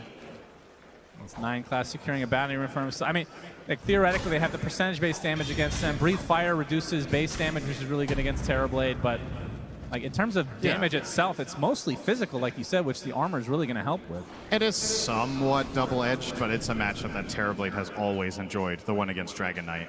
You outrange him in Metamorphosis form, you're going to buy the right items, you have inherently exceptionally high armor, and Dragon Knight will struggle to deal with that with the green facet. Pango's all physical. Underlord, yes, it's nice to have the auras against TB, but at the same time, the value of Firestorm against that hero also isn't the absolute best. He doesn't have as much HP as certain other carries. But it was crucial for Falcons to at least get on the board in this lane. Not something I would have expected, to be honest. Underlord Hoodwink, not necessarily a killer lane against these two, but they made it work. Mid lane's still pretty close. As we're getting close to that 6-minute power rune, we'll see if the supports end up coming about. As you can see 9 class on that Centaur. Close by, snaking. Getting some vision ahead of time. 9 class still level 2, has the hoof stomp double edge. As Malrine already using the swashbuckle. We'll see if they force the issue. No one with the primal roar available. Shield crash used as well. As bottom, looks like Amar's the one in trouble. Satanic has the Metamorphosis activated, and this is 3 members of PVISION gonna bring Amar down. No one gets off the roar just in time, but there's not gonna be any backup to try to go on top of Malrine. Instead, the Rolling Thunder will be completely free to rain right on top of no one's corpse. You will also get the rune as an added benefit. This was a really nice timed rotation from the side of Falcons. Nothing comes for free, though, with Amar dying, but probably happy to get the rune and get their Pango on the board first here. Considering, in spite of that kill, no one is still 500 ahead of the Pango. Kind of crazy when you think about it. 19 denies on the Beastmaster as well, putting on a clinic in the mid lane. Now the invasion. Yeah, this is pretty important. 9 class really needs these levels. No one comes in, takes most of the creeps with the wild axes. The Snake King taking over a boar for some extra vision here. And this is a 7-minute move. Contest and get this wisdom. This will be a level 3 Centaur minute 7. Yes, he is hurting big time. 5 seconds to come. Snake King onto the high ground. Will get the vision needed. 9 class absolutely cannot stand here. He's going to get bushwhacked. Gets off the hoof stomp, but dies shortly after. So Snake King takes the shrine. and Amar gets the other, so something the Falcons desperately need as they try to stay alive in this series.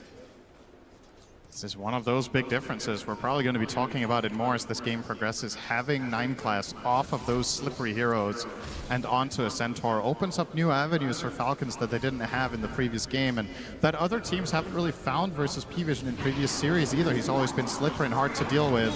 Yep, we got the hoof stomp with the help from the Cookie. Little Shredder doing some work as well. Amar trying to get away, but the blocks are too strong. But the TPs are coming for Falcons. It looks like this will break things up as Amar gets away with just a little bit of HP.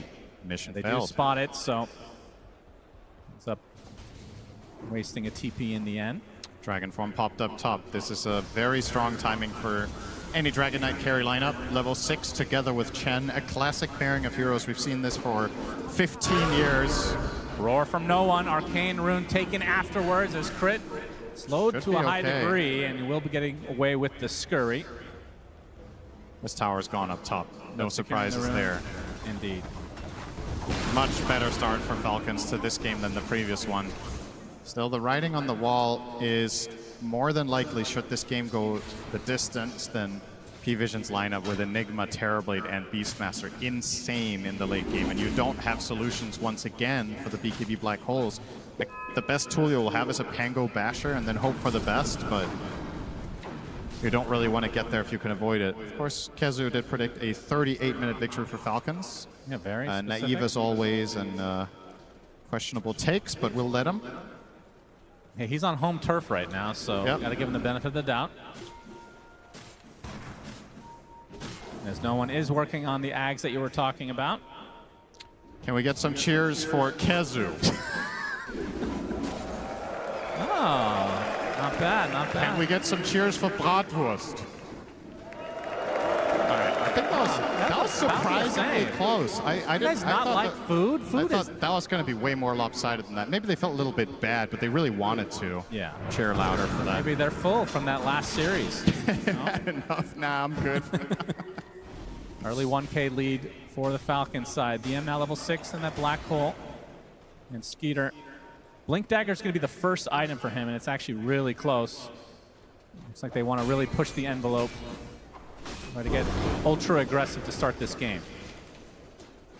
Yeah, it's going to be interesting to see when Falcons truly kick it into gear here. With this early defusal and Chen working on drum, perhaps that is when you're trying to collapse. You're also 100 gold away from DK's Blink.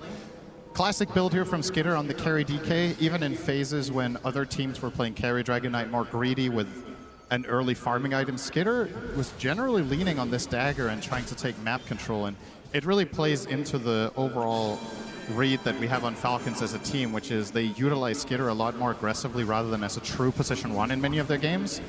However, in this one, maybe DK has to get really big.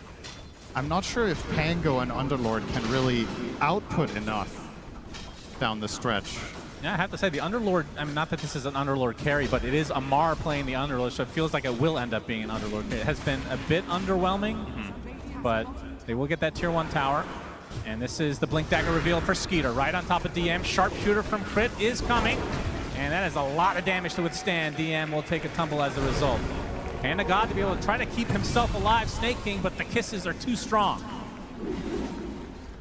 So some sort of a trade for PVISION, but definitely favoring Falcons this time around. Yep, another tower and a core for support trade.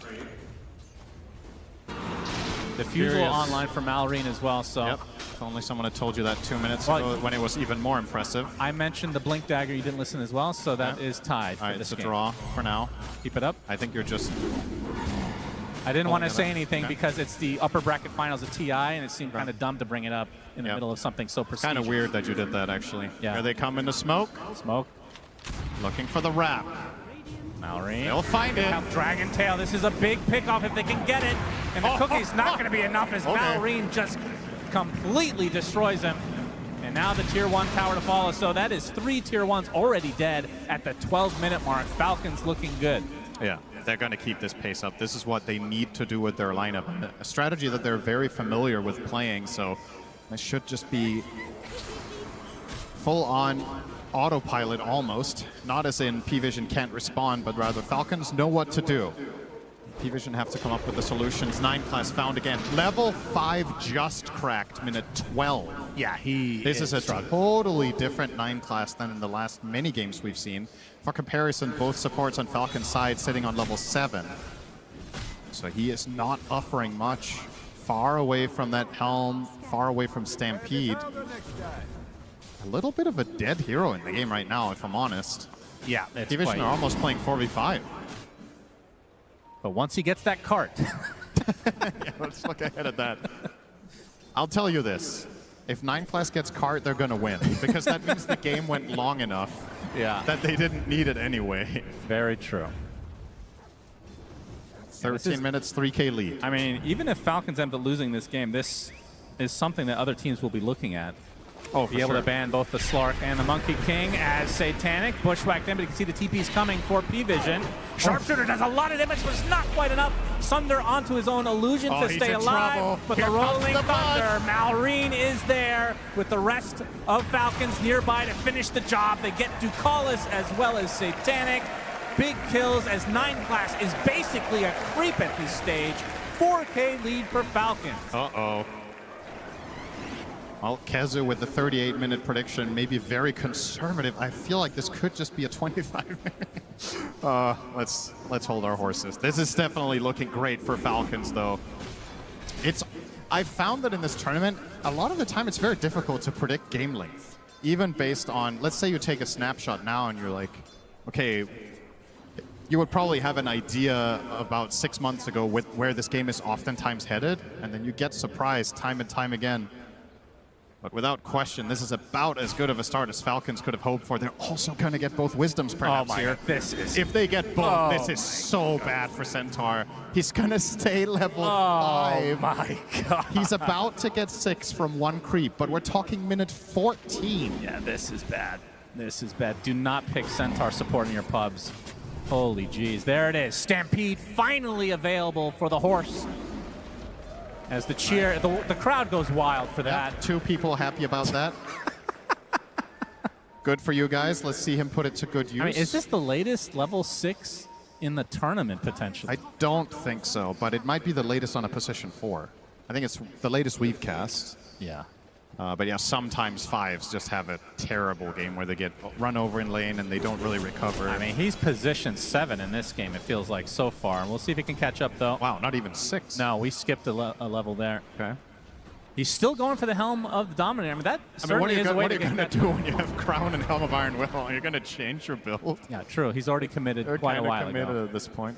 Although it would be cool to see him say screw it and go armlet. That would be, honestly, that would be one of the least surprising players to do it with a 9 class. Yeah, if only he was playing the Terrorblade in this case. Yeah, 9 Ops class. going to get jumped by Skitter. See, well, waiting for the Stampede, but the Dragon Tail comes first. 9 class. He will be using the Stampede. They're going to try to turn this right around with the Black Hole available, but the Fiend's Gate comes out. Mortimer's Kisses with the Black Hole right on top. They get the DK. Looks like they will find 9 class in the end, but at what cost exactly? DM's going to get the cookie to stay away. You'll be perfectly safe, so the position 7 Centaur taken out in replacement for the position 1 Dragon Knight. That did force both Black Hole and Stampede and Roar, though. Yeah, so that a means lot of Falcons. opportunity. Nice Midnight Pulse instantly there from DM to stop the bushwhack. Nice little detail. Enigma obviously having that reliable counterplay to Hoodwink. And if nothing else for the side of PVISION, aside from the trade itself, Satanic gets a little bit of breathing room. But this is going to cost them. Here comes the Zoo. Yeah, no Black Hole, no Mortimers. That means Roche for free for Falcons. I mean, how do they scale into the late game if PVISION is able to somehow defend, like from the Falcons' perspective? Because this is obviously a very good early game lineup. I mean, Pango can be deceptive and can be a true late game powerhouse. The problem is just his matchups, right? It's not that their lineup in itself can't play late game well, but you're playing into Roar, you're playing into Black Hole, and you're playing into a hard-hitting ranged carry. So 3 things that are generally tough for Pango, and I mean, shouldn't come as a surprise. You first face this hero, of course it's going to get counterpicked at this level. But once again, Falcons' goal, if you ask them before the game when they want, how long they want this game to be, it's probably around the 40-minute mark that they're hoping to win. For PVISION, they'll probably just tell you the longer the better. Dom now up for 9 class. Let's see him find a creep. Will it be a centaur? Ooh. Oh. That's an ogre. That is a satyr. Okay. Not what we were hoping for, of course. This is probably the most pitiful farming speed you've seen from 9 class. He's standing there killing a Satyr Mind Stealer. It took him about 15 seconds to kill a medium creep without retaliate. And Dakalis can be found by Malrine. Completely drained of mana and an easy pickoff as a result. Aghanim Scepter not too far away from Malrine. It's going to be an extremely good timing as Skeeter applying pressure to the tier 2 bot. This looks like another free objective for Falcons. And the big fundamental difference between game number 1 and this one is that this time around, PVISION are unable to force Falcons to defend. That's the #1 biggest difference. Sure, you could also say they won the lanes, but all these things are compounding where PVISION have games where the lanes don't go perfectly, they get their DOMs and they stall. This time, not happening. Because they only had the Enigma one for so long, and it's not enough against Chen's army and all the clear that Falcons have. So now they are the ones forcing you back, and PVISION a lot less comfortable in that playstyle, and they don't have their 9 class scout to give them moments of opportunity. No slippery ward placing hero, no invisible hero, nothing like that. Rolling Thunder finds another target. Bushwhack right on top. Fiend's Gate is close by. No one does get off the Primal Roar there, and there's the Stampede from the Centaurs. Now the Metamorphosis popped by Satanic. Can they try to turn this around? A big reflection comes out. Malrine and company looks like they're going to back away for the time being. That is still a big cooldown expended. There's 9 class spotted. DM is nearby, and Skeeter won't pursue any further. Yep, not quite enough for that Orchid, but an interesting pickup nonetheless. Probably the dream scenario for him is finding Enigma and getting the silence off, or of course the Terrorblade post Manta. Not going to be the easiest, but still. Another tempo item, if you will, right? Going Blink Orchid on DK, you can't really play much faster than that. It's telling a clear story about what Falcons are trying to do, whereas PVISION just, once again, buying that time. Yeah, Enigma's itemization also playing into that with the early Crimson. It was quite a good delay from PVISION, cutting out some of the time of this Aegis as now they scan out, but the TP looks to be successful. Malrine, no Basher. Only 200 away from that Ags. And only 2 minutes left on the Aegis. I mean, when they picked up this Aegis, how many buildings do you think that they were expecting to take? I think they were hoping to take at least 2 tier 2s. But still in the realm of possibility. The 20-minute mark is close as well, so we'll likely use this advantage to be able to take the Tormentor. And they would love to get the Chen one in this game. We just want stronger and bigger creeps. The Hoodwink already bought her own, so it's between the Chen. I guess Pango is also okay, but once again, not the most obvious value game, given that there's 2 BKB piercing abilities. Yeah. 9 class has to use the Stampede, but he gets Dragon-tailed. Cookie to follow. And the Orchid used from Skeeter, attempting the TP. Bushwhack will connect. This will be the death of the Centaur. And we can see on the Tormentor side, Amar will be going to town. And it will be snaking, so Ancients at his disposal. The Ripper's Lash on Chen with 12 skeletons is just something else. Yeah. It's and crazy. looks like they will get that second tier 2 as the Aegis 40 seconds away. DM thinking about this Wisdom. Let's see if Amara calls the bluff here. I think he's a little bit uncertain about whether he can get away with it, but okay, well, with DM TPing out, this plays itself. We're going to have the 1-for-1 trade. You'd say that, yeah. You were correct. Good job. I do indeed say that. Thank you for listening. Well, 9 class going for a Blink Dagger next, so actually not anything too crazy. I was expecting some big switch-ups here from the position for Centaur. Still obviously a ways away. I mean, he went for a full Hoof Stomp double edge build, so his farm is completely dependent on just double edging creeps and using the Helm of the Dom. I mean, there is surely no other build this game than Blink Ags, right? No joke. What else are you really buying here? Your Enigma is buying the auras that you need. Your job is to try to save people that get Dragon-tailed. Most likely later in the game. Be there for your Terrorblade, drive him into the fight, and let him attack freely. However, when you're playing support Centaur and you go Ags, you don't have those tankiness items. So when you run in on it as a workhorse, you might just get killed almost instantly. So that's a little bit tricky. I do think it is the path that he is bound to take. Can also drive in the Enigma for a nice black hole. Oh yeah, that's fun. But right now, I think the Axe is a complete pipe dream. He's 5,000 gold away from having that and dagger, which means he would have to almost triple his net worth. Almost there. So yeah, give him another 30 minutes. Might be there. And what's shaping up to be another one-sided affair, but this time the complete flip from game 1. Falcons have definitely figured something out about PVISION's playstyle in that first game. And should this go to a game 3, that's when it would get really interesting if PVISION can bring something new to the table and counter the counter. That's right. Pick an even weirder position 4. That's the goal if we get to that point. Spectre 4. Hell yeah. For 9 class. Let's hear it for Spectre, everybody. The most random thing. Skeeter blinks to the high ground, gets roared for his trouble, but you can see the Fiend's Gate of Amar on the way, so this will be the death of Ducalis at the very least. And no one already exiting the premises. Did require a few TPs from Falcons, but they secure the kill. Yeah. PVISION just, I was going to say they seem a little lost, but they really don't. They're just very... It's very deliberate the way in which they're playing the map. It's all stalling tactics, but they can't really take any initiative for the foreseeable future. And playing Dota like that at this level, it's exceptionally difficult.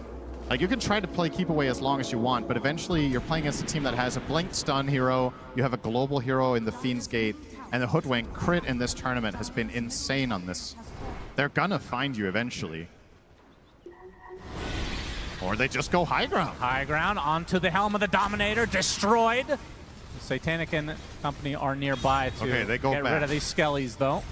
I mean, that is one thing, is PVISION have very good high ground defense, and they can kill creeps extremely quickly. I mean, no one just alone could do that. Obviously wasn't even needed for that. Yep. As he's getting close to a blink dagger for himself now. And DM, about 1,200 from the BKB on the Enigma. Yeah. You would imagine Pango... Oh, Malrine, he saw him. Yes, he did. Crit will be coming in from the south as well. And DM, you are super dead, my friend. Quite tanky with that Crimson Guard, but okay. He's going to attempt the TP. Very ambitious indeed. That's very optimistic. Good effort, as you like to say. But not quite enough to get out of there.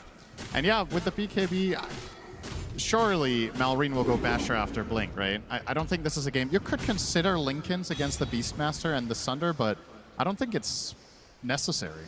I think you'd much rather play your tempo and try to dictate the fights. Having that way of stopping Black Hole be very nice and valuable, and of course... That is a huge pickup. Oh, yeah. Global Root. God, what a cool axe. This thing is so sick on the Underlord. Just needs a Gleipnir, of course. That's the pub mentality. Will not be going for that, of course. There's Amar with just a ridiculous amount of Zoo Creeps nearby. Smoke from PVISION. Roche is now up.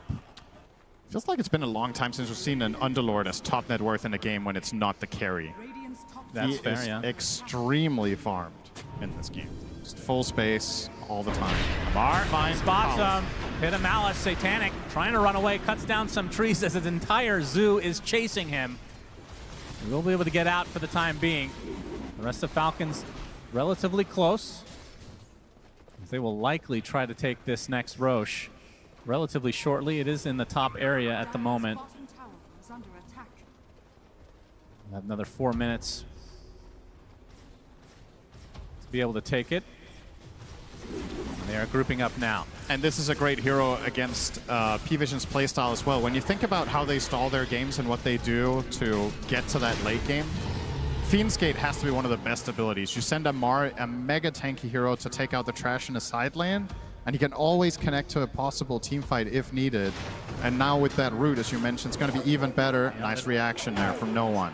Trying to bait them in, but it does feel like PVISION might just give this Aegis up potentially. DM is very far to the north. As even Kiss is being used to scout things out.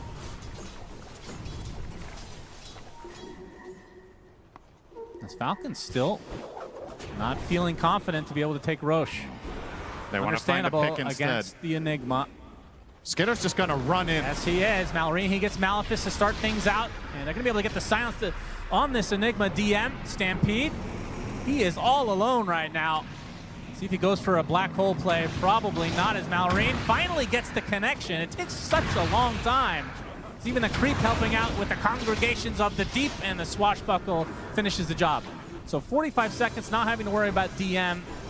Technically does have buyback, but at this stage of the game, unlikely to see it. Now Falcons do have to worry a bit about this bot lane if you go for Roche.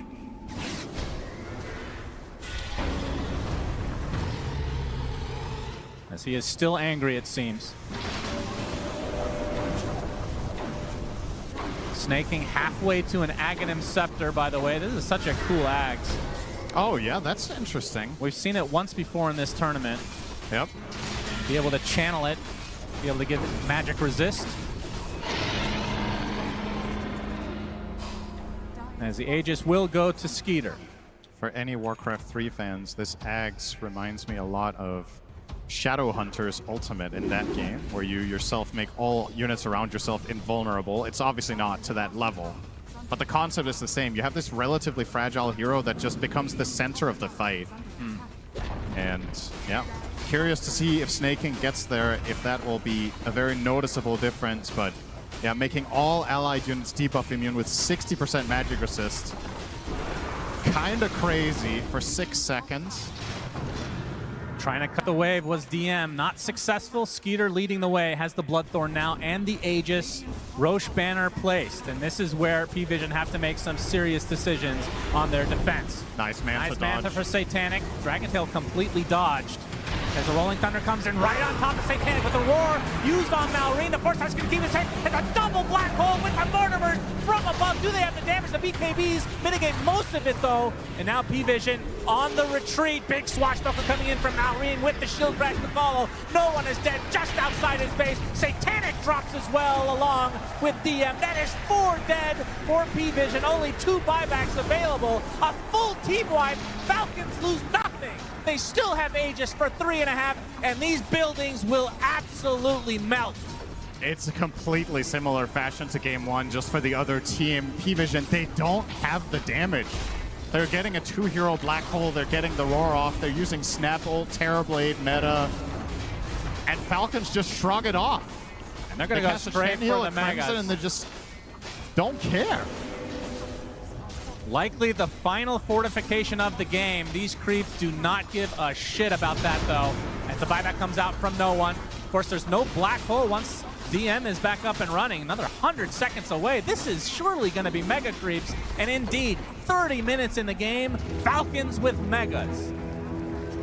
And there it is, the Chen Ags ready to make a big difference after the game is basically won. For the side of Falcons, can do a little bit of a celebratory dance in the end if he wants to, as now the items just come raining in. Full Shiva's Guard for Amar. Can DK almost has PVISION Lincolns. Can PVISION hold on for 8 more minutes so Kezu can be correct?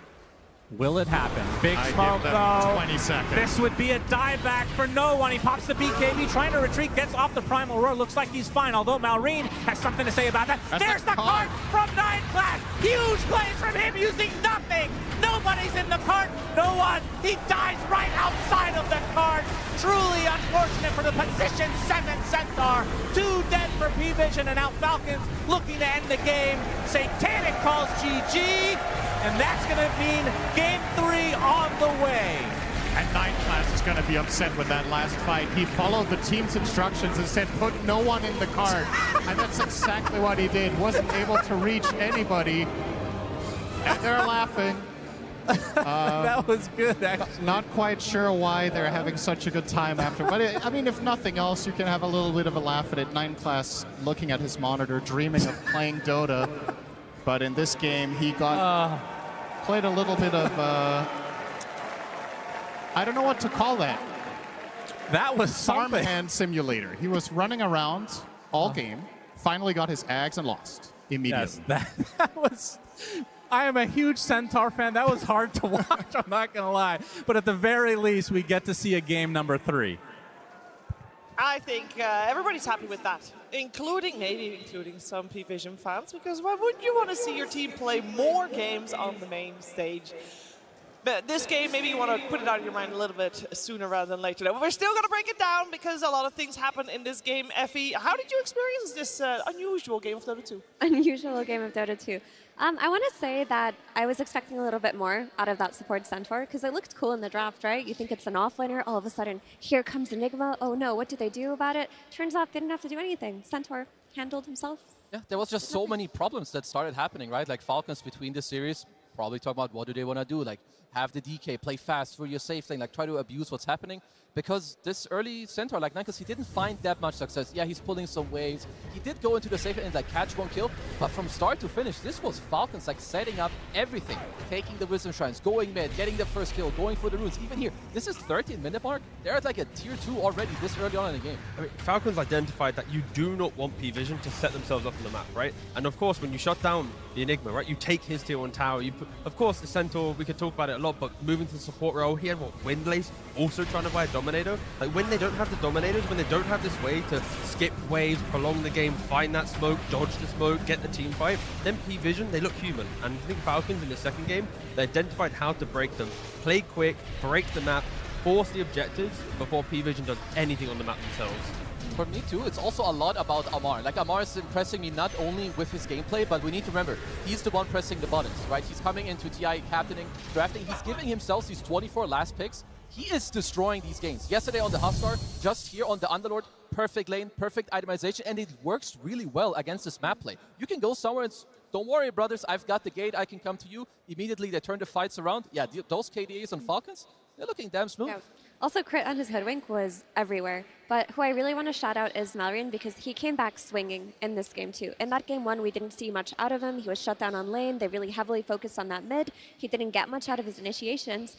This time around, it feels like they thought, okay, they want to shut down Malrine. They want to take away his Blink Dagger heroes. Let's just play Tango. That hero can be active from the very start of the game, and that's what happened. They brought the supports mid. They were able to kill no one on that Beastmaster with the first Rolling Thunder. He then goes to the Wisdom Shrine and crit on his Hoodwink, of course, everywhere. He's wherever you need him to be. There's a reason why this is his most played hero.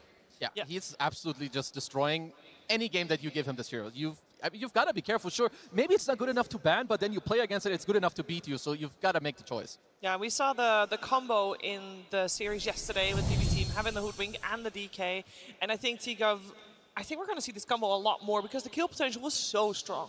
Yeah, it works so nicely on the map, and the way that Skidder played it as well, like, he wants to be more aggressive to play with the Hoodwink. Other DKs, be it from the carry role, they'll still play for scaling, and later they connect. But Skidder's like, no, I want to be with you. I want to play that aggressive game. Yeah, and they got the chance to play the aggressive game after having a good early game, Kazu. No, absolutely, because from the lanes, you know, they always do this. Like Falcons, when good stuff happens for them, they're always able to take it into one. I want to show the levels of how this happens. So they go mid, first rotation, minute 6. We talk about Malrine's Pango, boom, the crit Hoodwink, he's here, snaking on the Chen, you lose game 1, doesn't matter. What's most important here, no one dies, which means when he respawns naturally, he's going to want to TP mid tier 1. So what's going to happen minute 7? You're losing your offlane, your mid cannot rotate over, snaking stole a boar from no one, and they're now contesting this Wisdom Shrine. So this pathetic +4 center who's already struggling doesn't get his first Wisdom Shrine. And the thing also, I didn't really want to include, but at minute 14, the same thing happened. They're too far behind. They lose their secondary Wisdom Shrine, so Falcons, textbook gameplay.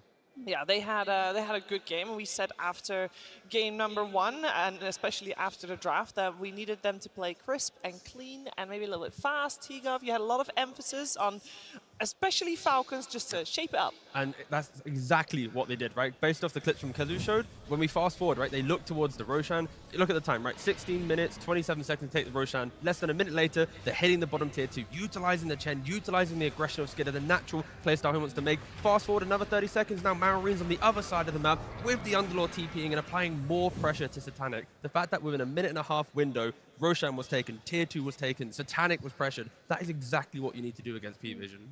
And I wonder, when you look at what PVISION did within this draft, they kind of baited the Centaur pick, made them think it was offlane so they could get an Enigma and catch them off guard. What did the Enigma do for them in that game? He got his tower taken very early on. He was behind on farm, and he ended up buying auras, right? He bought a Crimson Guard, but his team ended up just playing whack-a-mole, hiding around the map, trying to get farm where they could. They couldn't fight off of that aura, and they got nothing out of that Enigma pick. It just overcomplicated their draft. It very much overcomplicated the draft. And in an episode of Please Don't Try This at Home, we're going to look at Purge explaining that Centaur a little bit more. Thanks, Cheever. #1 Centaur support hater is right here, and I'm going to tell you guys exactly why. 9 class overcooked big time. He kind of thought that if I get Helm of the Dominator, I can make any support work, which is true, but you got to get the Helm of the Dominator first, and that is basically what we're going to watch not happen. He did a great job pulling creeps. He did block the small camp the first time he did that pull. The second time, though, the camp respawns, so Snake King gets to fight him every time. And what's happening is this hero does not have good armor. He's got 0 armor. It's somewhere below 1. That means that any damage that he's taking is way more than a regular hero. Most heroes have like 3 to 4 armor. That means they're going to resist like 15 to 20% of damage. So that means all the tangos that he's using are worse because that regen that you get then doesn't get blocked, doesn't block very much damage afterwards. It basically just makes his life kind of bad. He pretty much can't contest the lane because when he actually fights heroes, the amount of damage he's taking from just a creep and a hero ends up being way more than he's dealing back. So he just can't actually fight. So he basically has to leave the lane. Here's the first time he did something good. It was 5 minutes into the game. He stacked a camp. He pulled some waves. That was okay. But this is the first really good thing that he did, which was a gank. This one was solid. This nice gap close. He's a fast hero. He went the horsepower facet so he can stay ahead of his opponents. But that was pretty much the only bright spot. We saw a little bit of this earlier, but look what's actually attacking him here. It's just 2 creeps. There's like 1 right click from Hoodwink and 1 spell and he dies. It's so simple to kill his hero. 7 minutes in, he's level 3. He's again like, well, there was one thing that worked. It was this bot gank. So he tries to get a kill on Amar. He's blocking him. But Amar's now more leveled, and he has more items. So Amar actually kind of just survives this one. Satanic didn't have Metamorphosis either, so one downside. And now he's thinking, okay, I need to get this Helm of the Dominator, so he's going to start farming creeps. And he does finally have an armor item, which is great. But unfortunately, he didn't get the Chipped Vest. Chipped Vest would have given him some ability to farm, and he wasn't going to put points into return because he kind of needs spells that deal damage. Otherwise, he isn't a good hero. He doesn't actually like get kills, which is a downside. So he got a little unlucky on the neutral, but this build is still ass, so don't think that that was really going to change anything. And then while he's pushed on the top lane, Skitter, who's 75% through his Dragon form, is like, oh, I can kill this guy that's in front of my tower. So he actually just hurt himself even more, giving Skitter this free kill. So this build was bad. We will not see this again. I do realize he said this build was bad. That means Centaur as a support with a different build, T. Don't try this at home. Let's keep it at that. Don't try this at home. You can make a case for 5 Centaur, but I think for a team like PVISION that are very dependent on 9 class and his early game rotations, his map play, the way that he wards, de-wards, makes the enemy team chase him around, you put him on a hero like Centaur, it does not recreate what Monkey King does. Last game, he's Monkey King, he goes mid-minute 3, kills enemy mid laner. This time around, do you think he's going to do that on a Centaur? No, you're right. Unfortunate. I do like a little bit of experimentation, and why not in the main stage? It's upper bracket after all. We're going to see, of course, what happens in game number 3. Before we get there, though, we're going to see another submission for the short film contest. This one is Icy Silence. Fate gives no warning. It simply casts you into the abyss, where some echoes never stop reaching back.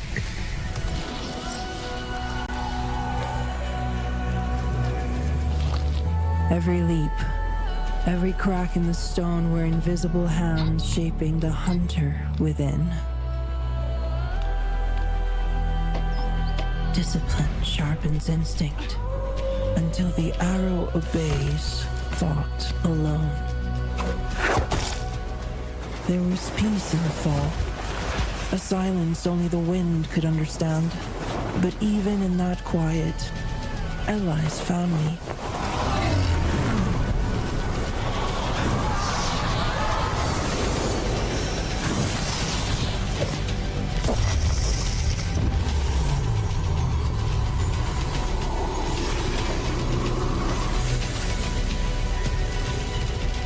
I did not choose this path, but I walked it to the end.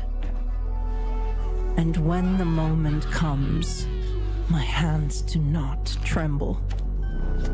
Now, I walk alone, so innocence never follows in my footsteps.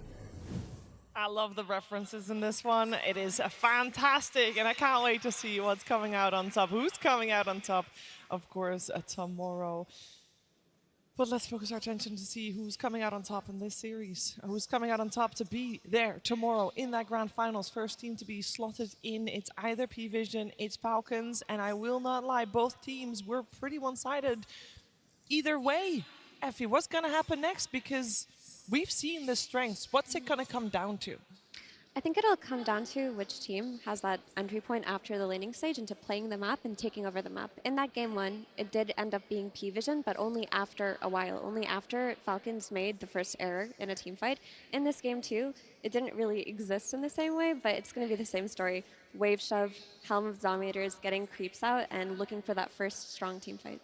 To me, it's also a lot about like the emotional side. Like in between this game, like both teams are 1-1. You're going into game 3, upper bracket finals.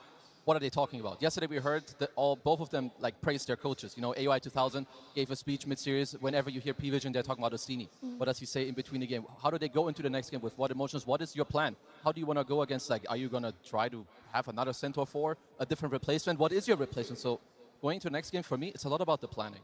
I kind of want to simplify it to the point where, so far in the playoffs, 9class has played Monkey King and Slut.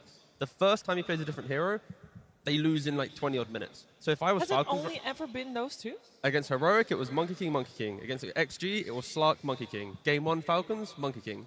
All of them dominant, map breaking, everything. Finally, when they're both banned out, again, like I said, so I feel like if you're Falcons, trade those bans. Even if you're on first pick and you only have 3 bans available, ban both of them. Just get rid of them.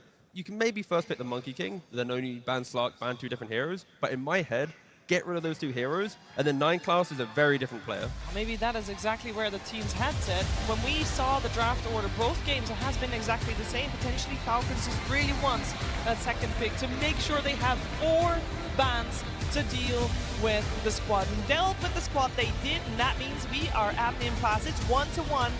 PVISION and Falcons, only one will emerge victorious and will secure top 2, which for both teams, Kazu, would be immensely big. It's absolutely crazy, especially when you remember there are some people here that have barely any experience at all. Like already just getting top 3 in like one of your first or your first TIs, it's very rare. It's like nearly unheard of. So first of all, this happening, you should already be very happy with what's happening. You want to be confident, like going into the next game as well. But yeah, here we do see the previous drafts. But the thing is, sure, you can be Falcons and you're gonna ban the Monkey Sock, or you find a way that they don't get their hands on it. But you're against PVISION, you are PVISION, they know that this is happening. So what are they talking about to correct for themselves in the next game? Honestly, Ostini walked into that booth with a big smile on his face. He doesn't seem to be too discouraged, so they may have just acknowledged it as a draft blunder. I don't think that 9class was calling for this 4 Centaur. I think they were probably cooked it, maybe tried it, and Xtreme talked about it. But the point of the Centaur was to hide the Enigma.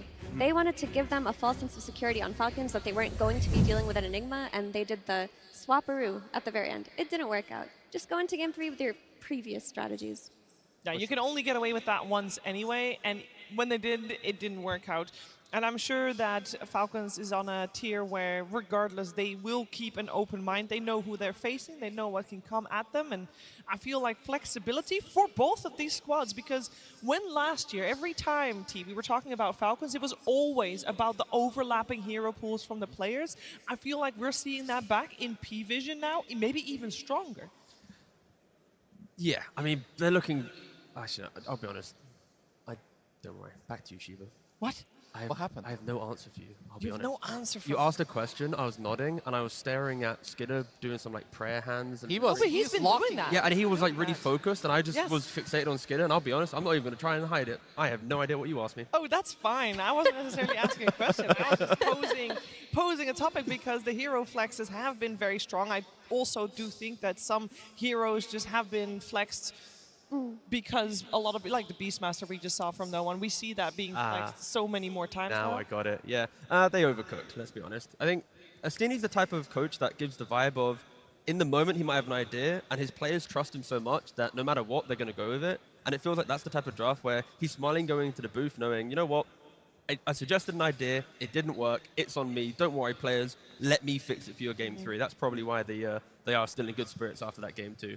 I mean, Hopefully that was a good enough answer for you now, Shiva. I think that was good enough. And obviously, that is also good. Like going into the game, you want to take this pressure when you could also see, like on the camera, you know, no one with his low bro satanic, you know, like fist bumping each other, giving each other a handshake. Because you got to remember, he's very young, but in my opinion too, they're very confident players. No one himself satanic too. You see it in the pubs, you see it in the games. Like, you know, they know what's up. So this game 3, I'm honestly expecting just a close game because game 1 and 2, very one-sided affairs. What I did learn from that game 2 though was that Malrine, he just picked that Pango and showed them his stuff. Like typically the way we've seen Malrine play is 2 heroes, right? Earthshaker or Sand King. He'll do a lot of farming, he'll do fine on the lane, go into the triangle, get his Blink Dagger off of stacks, and then make his key rotations. Without the need for Blink Dagger on a hero like Pangolier, he was able to do that a lot earlier, and it took away from all of the pressure that PVISION were building on him in this series. It seems like they talked about the mid lane and how they want to address it. And I just want to talk about the interview we heard from Tidebound a few days ago, where NTS said that he thinks Falcons is the strongest team because their mid laner always hits such a good tempo. And maybe that's the read every other team has, that they need to shut down Malrine's heroes. But Pango is back on the menu now. Yeah, and I mean, in game 1, they succeeded, right? They had the co-op with the Monkey King, with the Oracle against the Shaker. They shut him down. Game 2, of course, not the same story. That didn't happen. So if you're going into this next game, PVISION likely want to repeat what happened in game 1, try to shut down Malrine, and try to make it happen. Well, we're going to see exactly what they're going to make happen. It is the final game in this best-of-3 series, PVISION versus Falcons. Let's see what they got. PVISION versus Team Falcons, Game 3. Alrighty then, we got PVISION on Radiant, we got Falcons on Dire, and they did switch up the draft order this time around, where we do have PVISION having overall last pick, Falcons first pick, and therefore only 3 bans to their name, so we might see things changed up a little bit. The Mars still unfazed banned, just like the Chen here as well. Yeah, key thing as well, Falcons had the priority, and they actually chose Dire, which then gave PVISION the ability to take second pick. So the way in which you want to utilize 4 bans, Falcons don't care, but as I said before, if they are to be first pick, ban Slark, entertain the idea of taking the Monkey King on first pick, and then you also solve that problem that I suggested.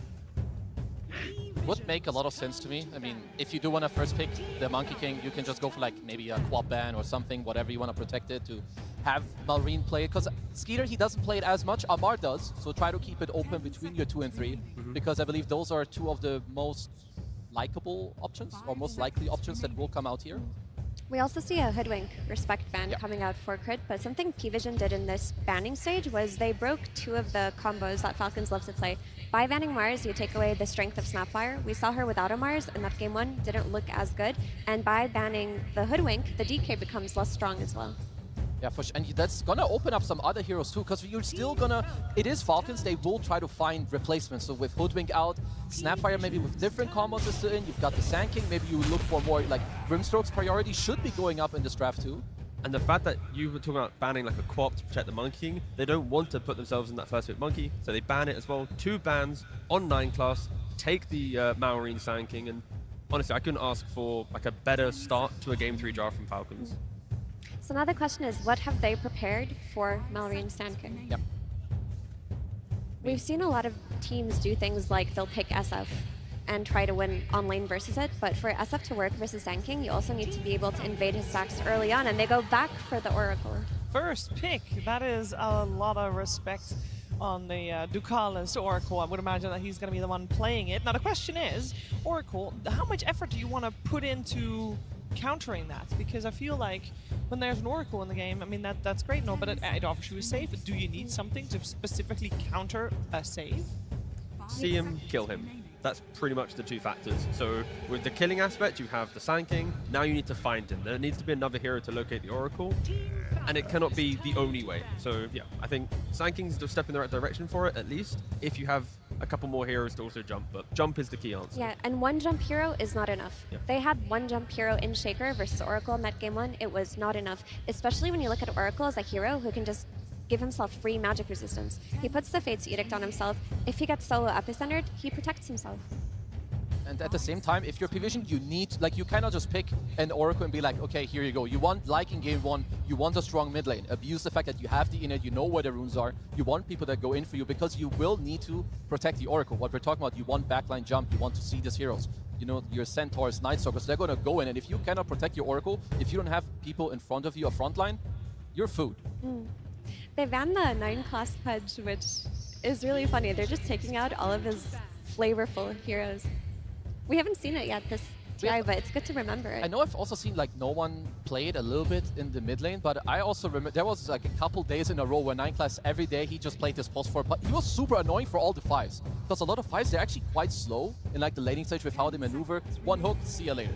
Another option for PVISION to go down, if you want to think about 9-class kind of creative heroes, he's already played Zeus so far in the tournament. Get some of that vision, apply it so Sanking can't hide within the Sandstorm, and on top of that, it could lane well with, let's say, like a Centaur, a pipe-buying hero. And now you have Oracle protected by the Stampede, the aggression of a Zeus Centaur lane. Like, I can see some pretty cool combinations that PVISION can utilize.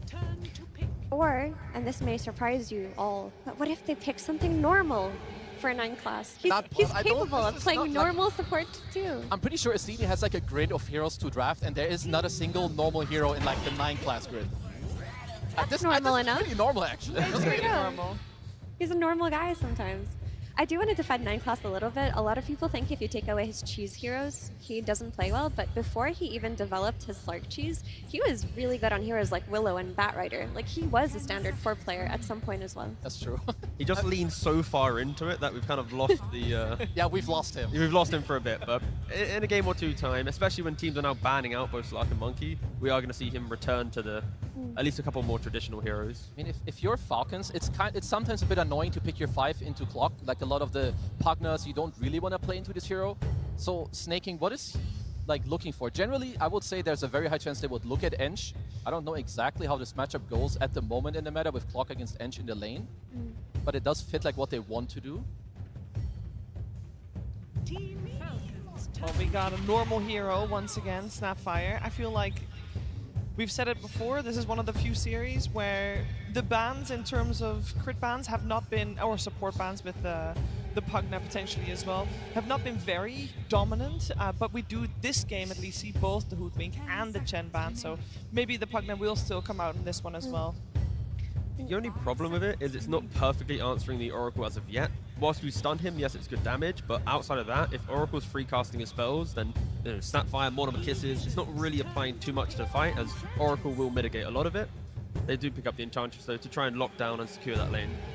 I mean, it is nice. At least Oracle early on, it's one of the biggest weaknesses of this hero. It's not a strong laner. If you get dove or if someone else gets dove, you're not that strong at like TPing around. And in Ench creep, you have nothing to deal with that too. So Falcons, they're playing more for, again, the stack.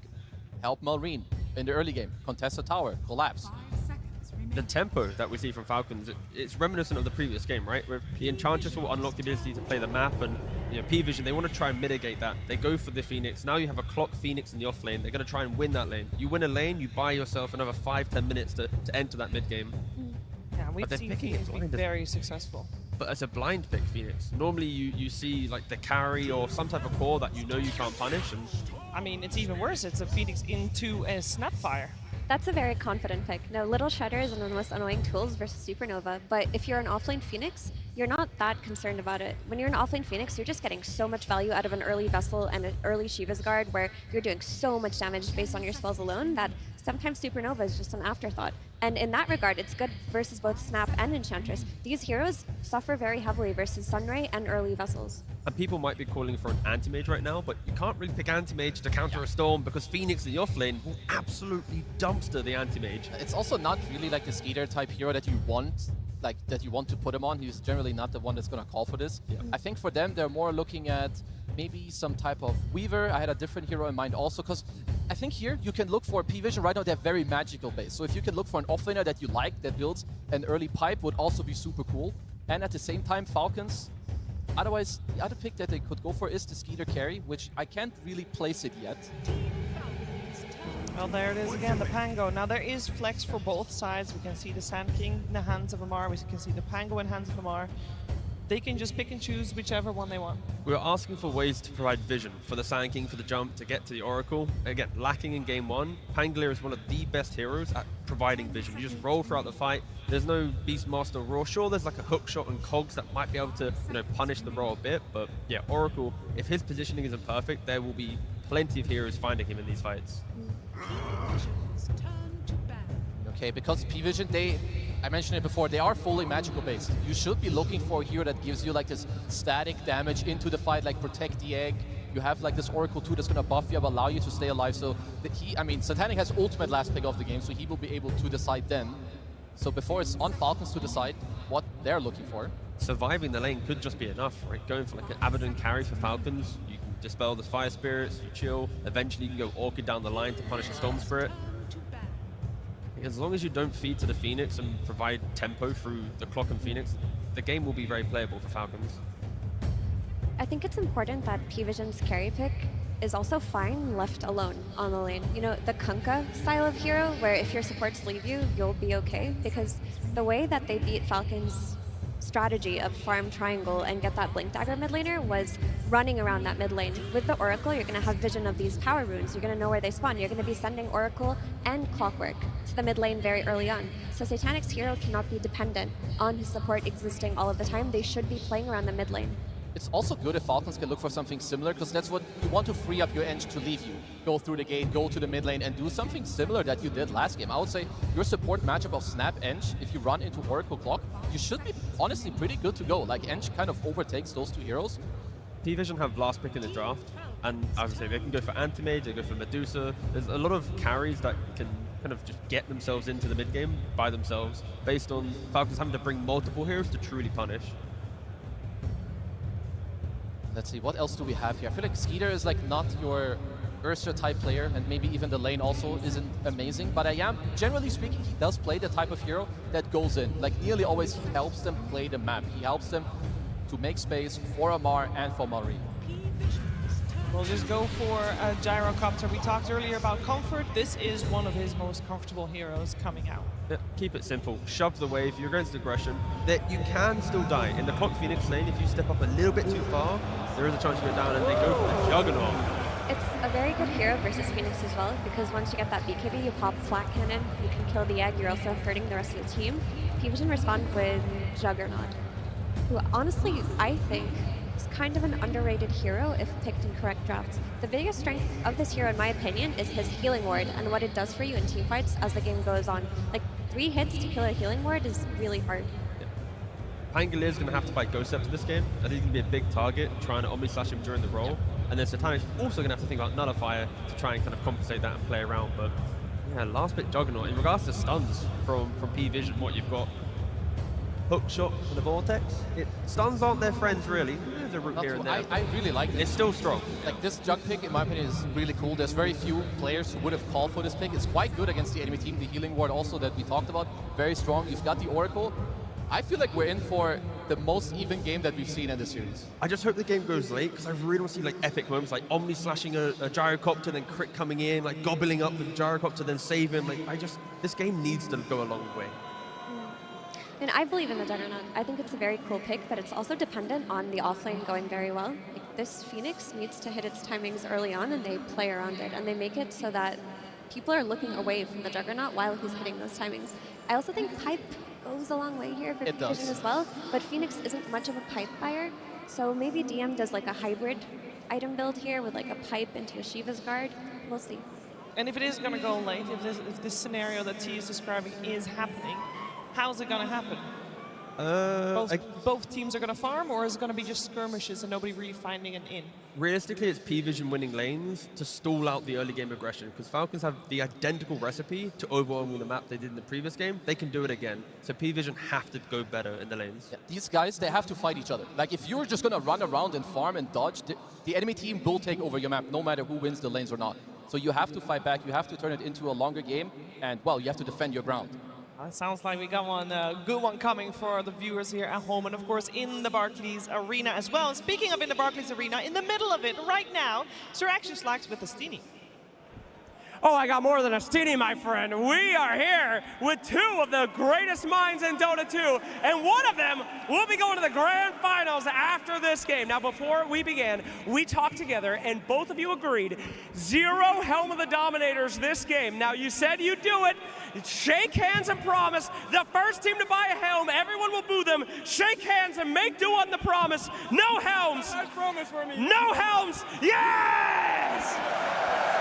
All right, fantastic. Let's get into it, my friend. Now, You guys, by the way, favorite team at the International. You guys absolutely dumpstered Team Falcons in the first game. Made them look like foul clowns. And you're coming out again in a very aggressive Phoenix pick into that team. How confident are you?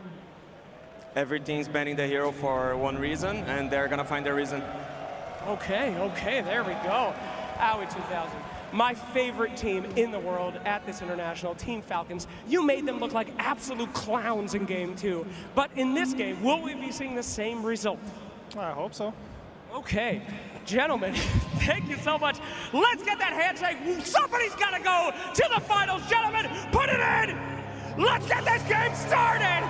It's time to go to game 3. And game 3 has arrived as 9 Class, playing the clockwork this time around, finds his way in the middle of 3 enemy heroes as Falcons will be getting first blood and Malrine will be the one to secure it. That is maybe the best possible scenario for Falcons.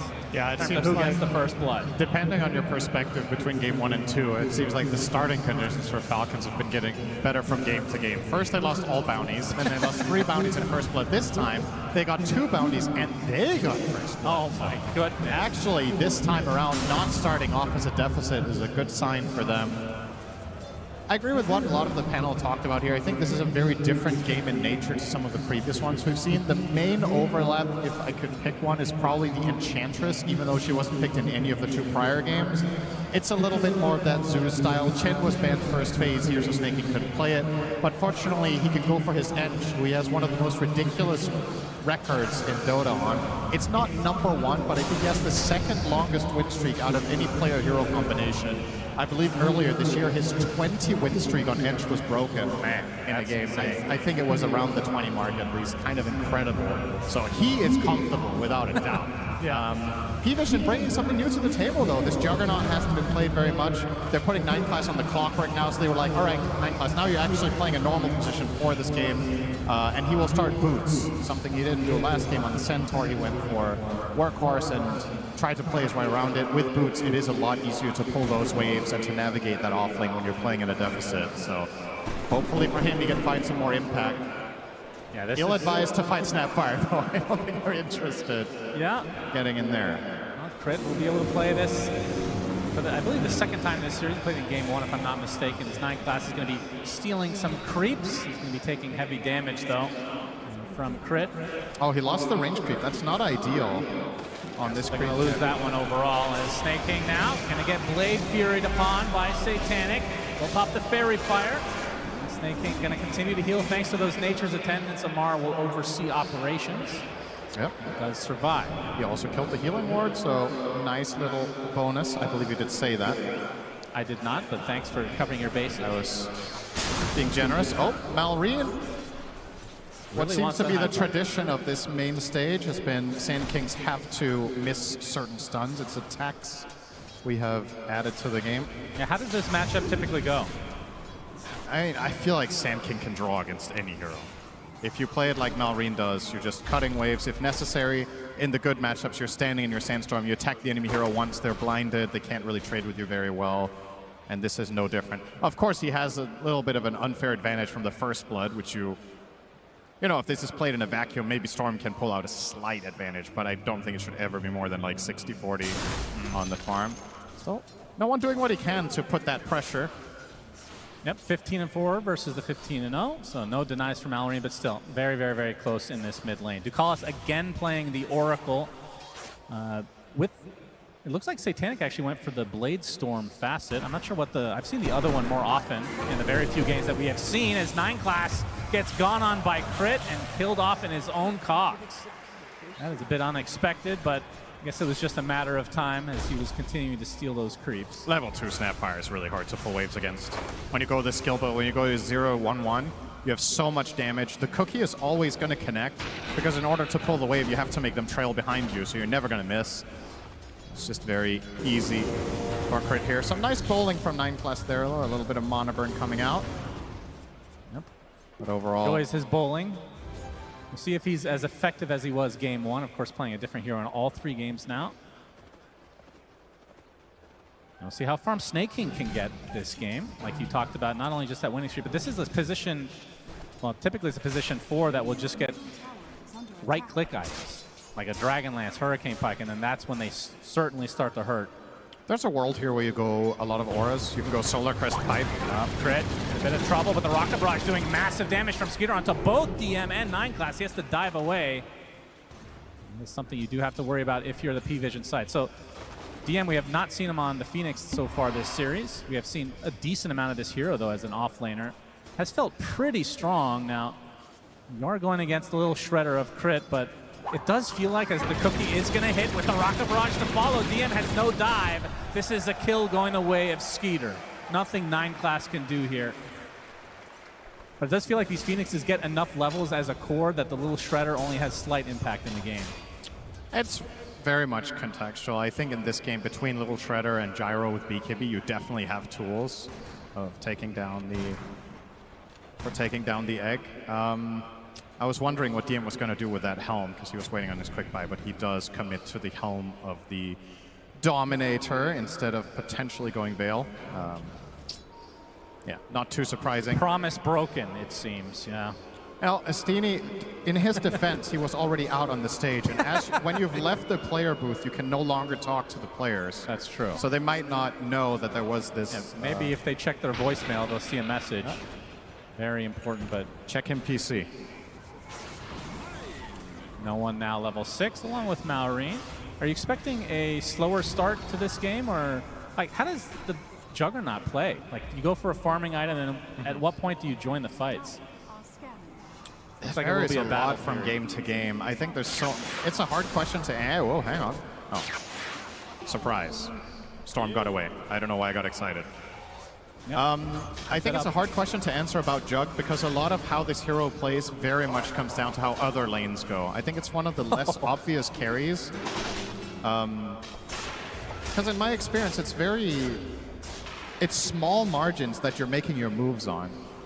Some other carries are just way more overwhelming level 6, and it's just obvious you want to go through the gate and put pressure, or others are way more passive where you're clearly staying in your lane and going jungle. Jug is a little bit of both, where if there's a good opportunity, you can play around it, but I think a lot of that comes down to how good DM's game is going to be. You want to rotate to a Phoenix that's ready to fight. Some trouble. There we go. No one shows up. The cookie, the Cog's actually on the outside. He gets hit by another one. A big dive coming in from DM, and they will clean up Skeeter. As 9 class, one more right click, so there is a trade of sorts, but Maureen actually walked up here, I believe. Late to the party. Yeah, a little bit too late to find a connection. No one is relatively low on mana, though. Oh, can Crit get this? He's going to try to go for the 7-minute There's no way he just walks past and gets this, right? 9 class makes his way close by. As he's not going to get it. Yeah, will have to back away now. In fact, might die for his troubles. Well, he's stronger than a level 4 versus a level 2. No one does have mana to zip up if needed, and he'll do just that. So Crit will be brought down. A good attempt from him. Tries to deny himself onto the creeps. Not going to happen. So that would actually have worked if he wasn't slowed by the fire spirits on his attack speed. Yeah, that's true. Couldn't get the swing in. Kind of looked like a replay of the last game where 9 class had to give up the Wisdom Shrine, and he was like level 2 at that point, I believe. Yeah. This is a better start for him. Yeah, for sure. He's going for the Tranquil Boots here on the Clockwork, so he will have plenty of resources to trade with. Has the Infused Raindrops as well to have a little bit more staying power. No one. Yeah, getting the damage here. Nice Cogs, forcing Crit back so the cookie does nothing. Fate's Edict applied to no one. No, Reed did get the rune, though.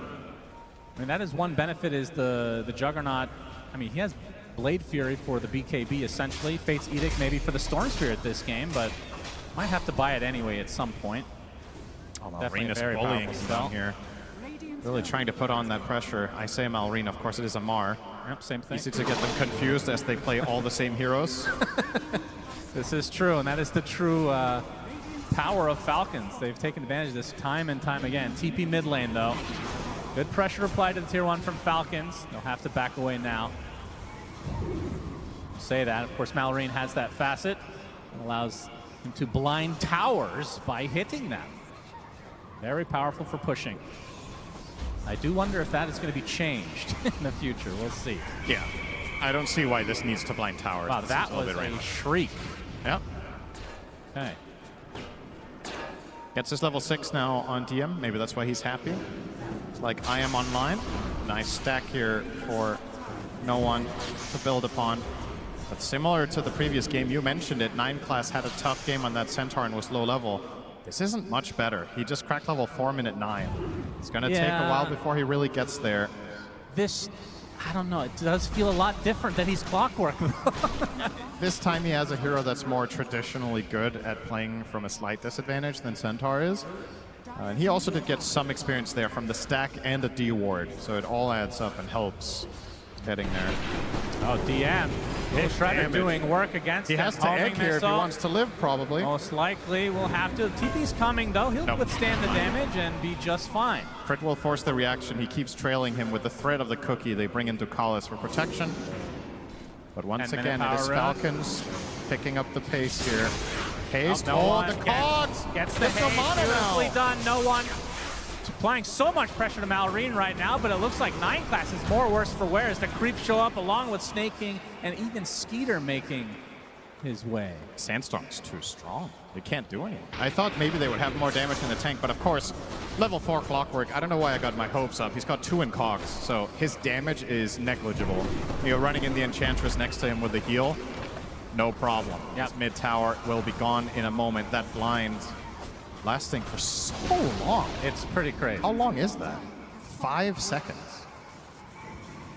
Huh. Tier 1 tower secured for Falcons. 3K lead as they are continuing the pressure overall. Carrying over from this game too. Exactly. It's the same recipe. They forced 9 class off of his most obnoxious heroes onto something, a melee 4 without the same playmaking as Monkey King and the Slark, arguably. And they just run them over in the early laning stage. They've taken 2 towers already. All 3 of their cores are happy and farming. And this time around, my biggest concern for PVISION in this game is how long do you have to wait? In the previous game, they kind of felt like they couldn't fight for 20 minutes and then they lost. In this game, when do you come online? Are you strong enough now that Phoenix is level 7 and you have Storm ulti? Can you bring Jug to fights? Because when it comes to just raw team fights, Falcons lineup is really tough. Pango roll, Epi, Sandstorm, everything about Gyro. Snapfire has massive AoE damage. And one of the most obnoxious things about snaking on the Ench that we have seen for so many games, not as many this tournament, he's a really good scout on this hero. Just runs out in front, tanks up, becomes the primary target. The enemy team commits so much stuff on him, and then his team just cleans up. So how do you enter a fight correctly will be the big challenge here for PVISION. Oh, this will help. Damage rune for no one. That's a big opening potentially. You can see the lead continuing to expand for Falcon's side. Of course, Satanic doesn't have his Battle Fury yet, and that is when he'll feel a little bit more comfortable in, I mean, I don't know if he even wants to join a fight, but if he has to, he technically could. Snaking. Gonna put it to the test here. How tanky is he? 9 class will get the slow with the rocket.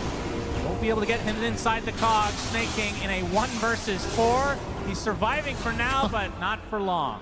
They do get the kill as Malrine finds a bigger target. Epicenter Burrow with the Mortimer. Satanic uses the Blade Fury. He has the healing ward up, but it's not going to be enough. Crit takes him out in the end. That is a huge kill for Falcons, and like you said, it required 4 members of PVISION to take out the Enchantress in the top, and that's your trade. And I wonder if Snaking could have maybe played that a little bit better with taking out a cog. Probably not because of Fire Spirits, but they got 2 cog knockbacks, and in spite of that, the kill took like 15 seconds with the 4 of them. That is worrisome. Yeah, it feels like they don't have a ton of damage yet. Of course, the Storm Spirit is going to be the most of it without Juggernaut showing up. I mean, it does feel like this is maybe a game as Ducalis has a false promise himself. Amar, nice disruptor from no one. Gets off the electric vortex just in time, but Amar able to get off his ult in the end as he attempts to get out of dodge. TP, looks like he'll be fine. No hook shot yet. 9 class, actually pretty close. That would have been a huge pickup. I think that would have been a kill a year ago when I believe cogs placed on top of that roll would interrupt it. Do you remember? You played a lot of Pango. You could interrupt it with like Fissure and cogs. Was that only a year ago though? Maybe it was more, but I feel like that's been maybe 9 class was hoping it got bugged again in the most recent patch. Yeah, like, you never know. Maybe you know, wishful thinking. Not the case though. This game has no bugs anymore. That's right. We're out of beta finally. They fixed them all. No one has gotten, I think, every single rune. Am I wrong? Like, this is crazy. And Hasn't converted them. Yeah, exactly. They haven't been able to do much at all with it. 5K lead for Falcons. Skeeter on the outskirts of the map with his Crystallis in tow. Aghanim Scepter's going to be next. Already about 1,000 into that, so he is having himself a good old time. In fact, all 3 cores for Falcons. Top net worth in the game. But this is where things potentially can change. Satanic finally gets his farming item in the battlefield. Yeah. I think the way it's going to change is that he will farm faster and everything else will be the same. That counts as a change, then I'll agree. For him it is. Yeah, sure. He is like, guys, I got my item. I'm going to continue farming. Good luck. Would you agree with me in the fact that Satanic is one of those carries as Ducalis getting pursued? Nothing connecting. Amar, Fate's Edict applied, but no doesn't have False Promise, so he is down and out. But Satanic does feel like one of those carries that could get, I mean, dependent on the hero, of course, but feels like he has put his team on his shoulders quite a few times in the past. He's one of those like, old school type carries, it feels like. He's been one of the most stable players of the tournament. I can't really recall any game where I was like, man, Satanic really dropped the ball in this game. Like, he's had games that are tougher than others. This could be shaping up to be one of them, but it begs the question, how much could you really have done with the hero you were playing? If he was convincing them to pick Jugger and it turns out there was a bad pick, then maybe you could talk about that, but his overall play in the game so far has been quite solid, given the circumstances. As we are looking at that about 5,000 lead for Falcons, worth noting, almost all of it is in supports. There's a very big lead, and just 1,200 ahead of the clock, and Snapfire about 2K ahead of the Oracle. So the brunt of the lead is in those supports, which is worth keeping an eye on, because there's going to be some extra utility items. Satanic has to use the Blade Fury. Amar continuing to roll. We'll focus on the support first, it seems, as the epicenter reserved for Ducalis as well. Oh, he's not done yet now, he actually maybe. does get clipped by Amar.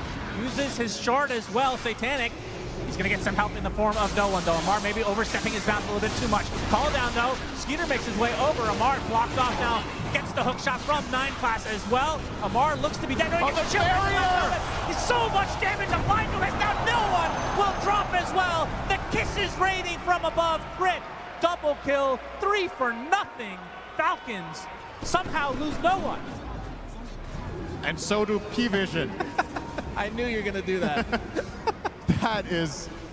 Oh, that's the dream fight. This is the dream fight for any hero that can generate barrier, is that you tank all of the damage and then you get a very last second barrier off there. Not only do you survive, but the enemy team used all of their resources trying to kill you. No one depleted his entire mana pool, used hookshot, used egg, and you didn't kill a singular hero. The map is falling apart fast. No one, unfortunately, jumps in and blocks his own camp to add insult to injury here. A little unfortunate there on the timing. Uh-oh. This is feeling a lot like game 2. Now the question is, do you force the issue with Satanic joining a fight before he gets a second item? Like, can you even afford to do that? Because he has not been in anything. Like, we haven't seen a single Omni Slash. Well, he was in that fight, and he didn't have enough mana to use both of his spells because he got swashbuckled once. Well, that's part of the fact that they're the ones getting gone on, right? They're not doing the initiating. They have 9 class with a hookshot. They have Storm Spirit. They have Dive from DM. They have a lot of ways to get on top of Falcons, but they're just not providing the opportunities. I think you have to play keep away for the foreseeable future. I just don't see it. I don't think... I mean, it's kind of strange to see these 3 games in this series play out, and it feels like the losing team has the same problem every game. Like, damage issues, the inability to pierce through and win the team fights, and then you're playing this keep away that really difficult. Yeah, crit. Okay. Crit is going to be fine. It seems like some good bowling going on here. Amar, though, not too happy with this exchange as 9 class. Looks like he is going to be the one to ultimately fall, although DM is close by, but just throwing out some fire spirits as Amar gets the killing blow.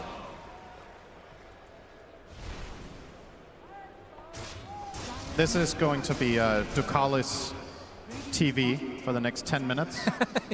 If you want to look at some riveting support gameplay as an observer right now, you follow the Oracle and you notice how close he stays to Jugger. He is going to literally just stand behind him everywhere he goes, because there's no better play.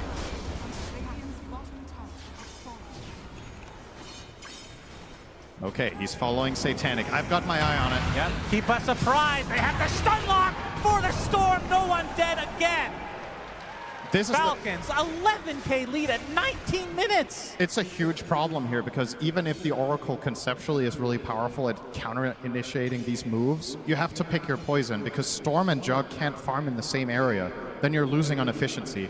So you're kind of, as Oracle, it's one of these damn it if you do, damn it if you don't moment where you protect the Jug, he's not the target, too bad, Storm dies. You protect the Storm, Jug gets jumped, he dies.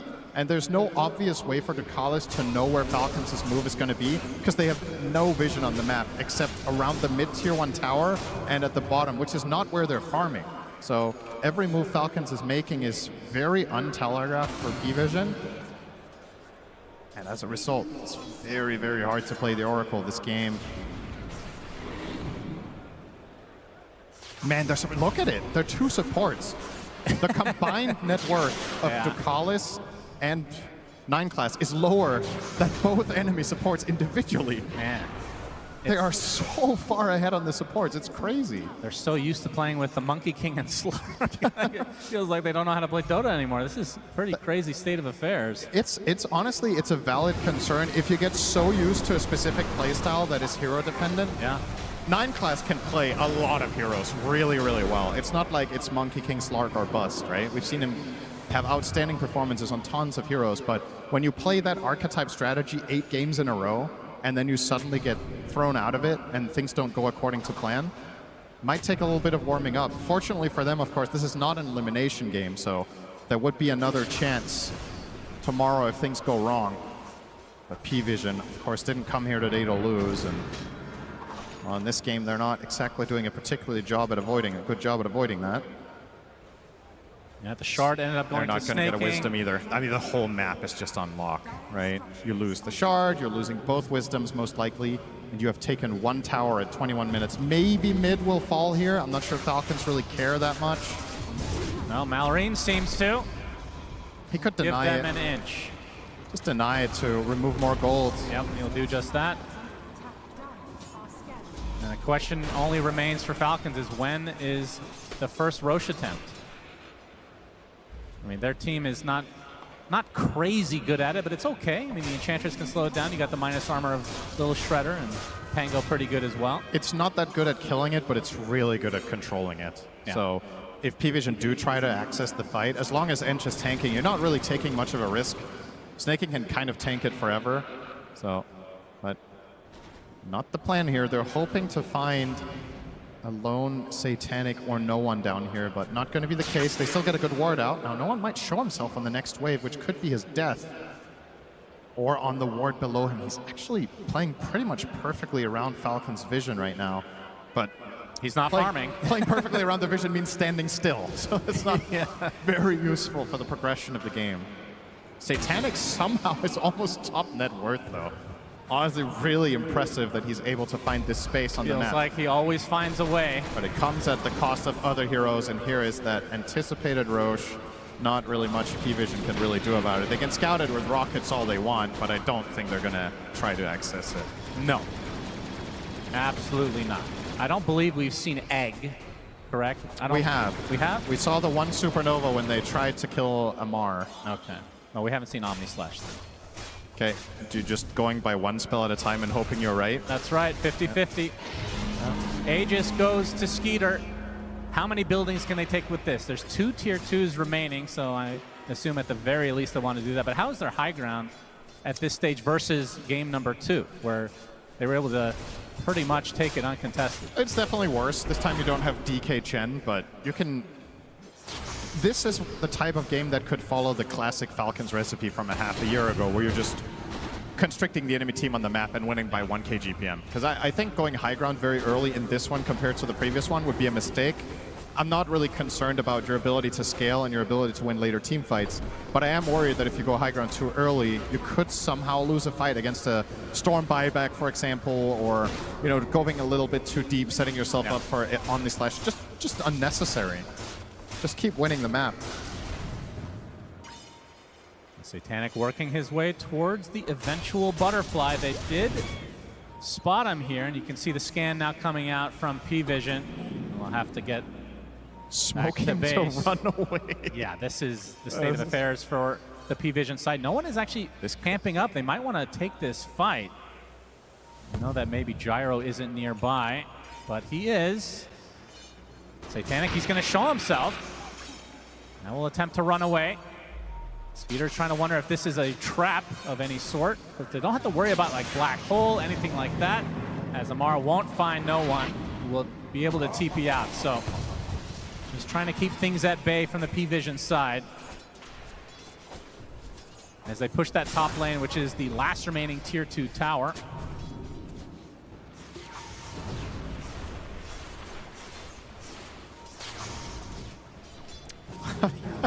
I'm just looking at Skitter's inventory.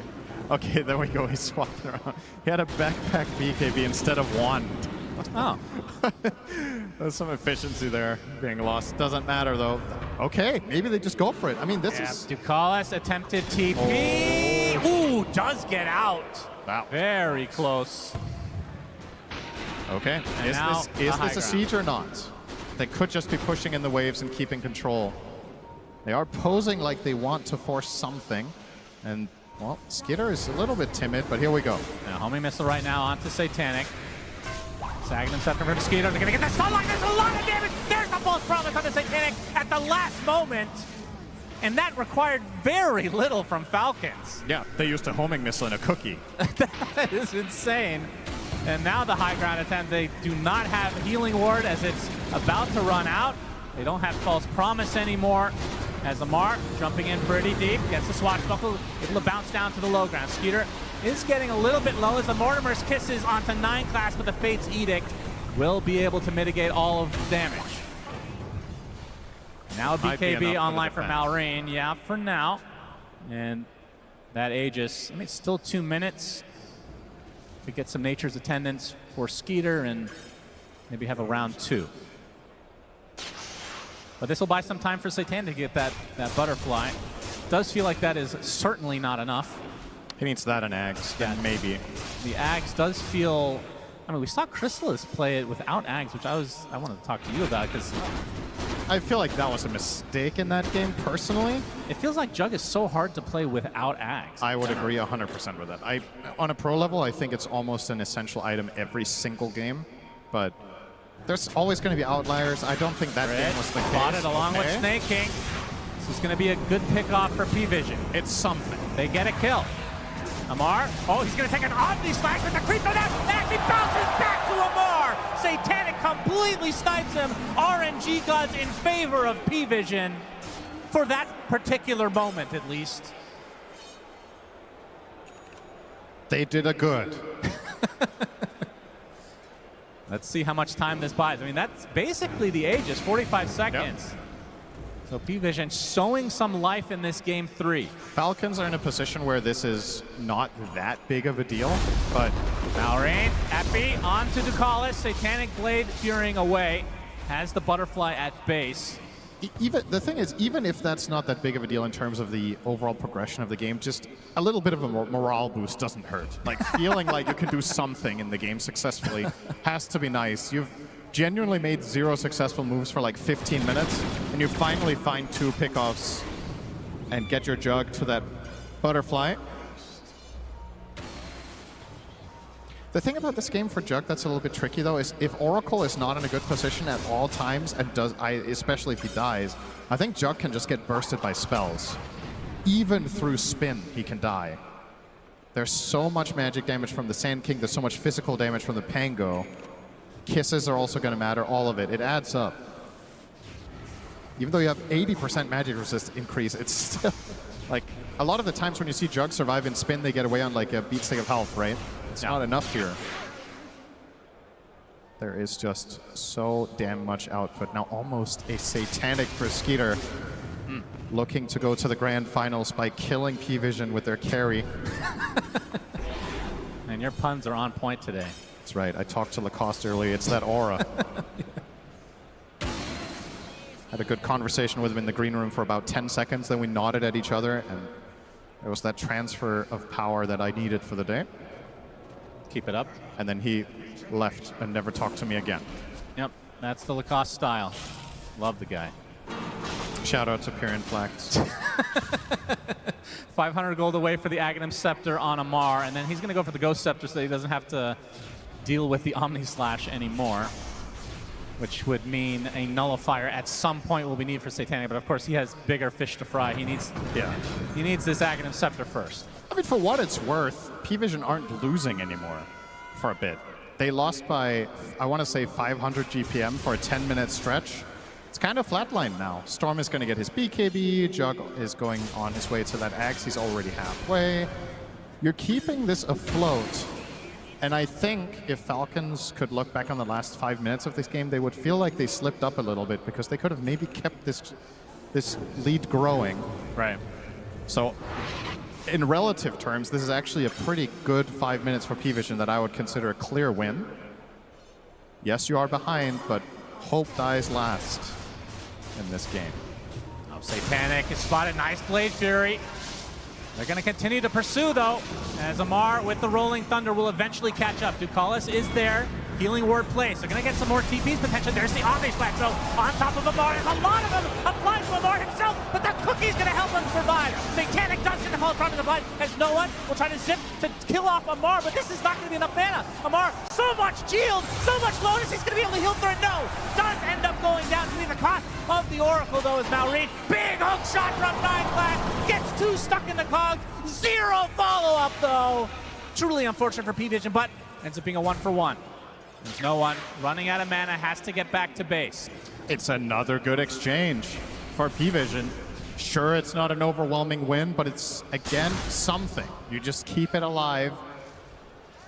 You don't have to win a big fight to come back in this game. If you can get even trades or slight victories here and there, we're approaching the point where Juggernaut can start actually becoming scary. The problem for this hero in a lot of the games that we've seen in the last half a year to a year is you kind of, sometimes your power curve is a little weird. Like, you can be good in some lanes, then you enter this stage in the mid game where you're like kind of meh. But when you get to 4, 5, 6 items, this hero can be a complete beast. One of the few carries that can also kill a hero like Ench in a matter of seconds, which could matter here. We've seen so many games where Snaking ends up winning the game for his team by just soaking up abilities and not dying. Juggernaut, not a problem. He's going to cut through Ench in a few swings with the Axe, which is now complete. Yeah, Swift Scotty Slash next. ready. So Malrine has the Ghost Scepter against the Jug. Amar, like we talked about, that's the next item for him.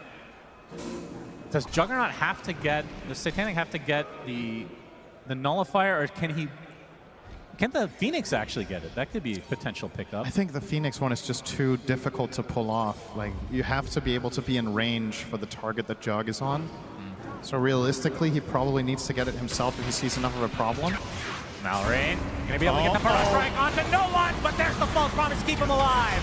And the egg from the low ground, no one will be able to zip away safely. It's a big Omni Slash. Snaking is destroyed, but now Satanic completely isolated from his team. Burrow Strike now right on top of him with the call down to follow, but he still had the Blade Fury. That's doing a lot of damage. Thanks to the fact that his Skeeter getting gone up by no one. He's dead. And now the Sunray healing everybody up to Mortimer, so double Burrow Strike. And now Falcons will be able to win the fight in the end. 4 for 2. It looked pretty good for PVISION, but they just run out of steam at the end. Finally, an unpredictable fight.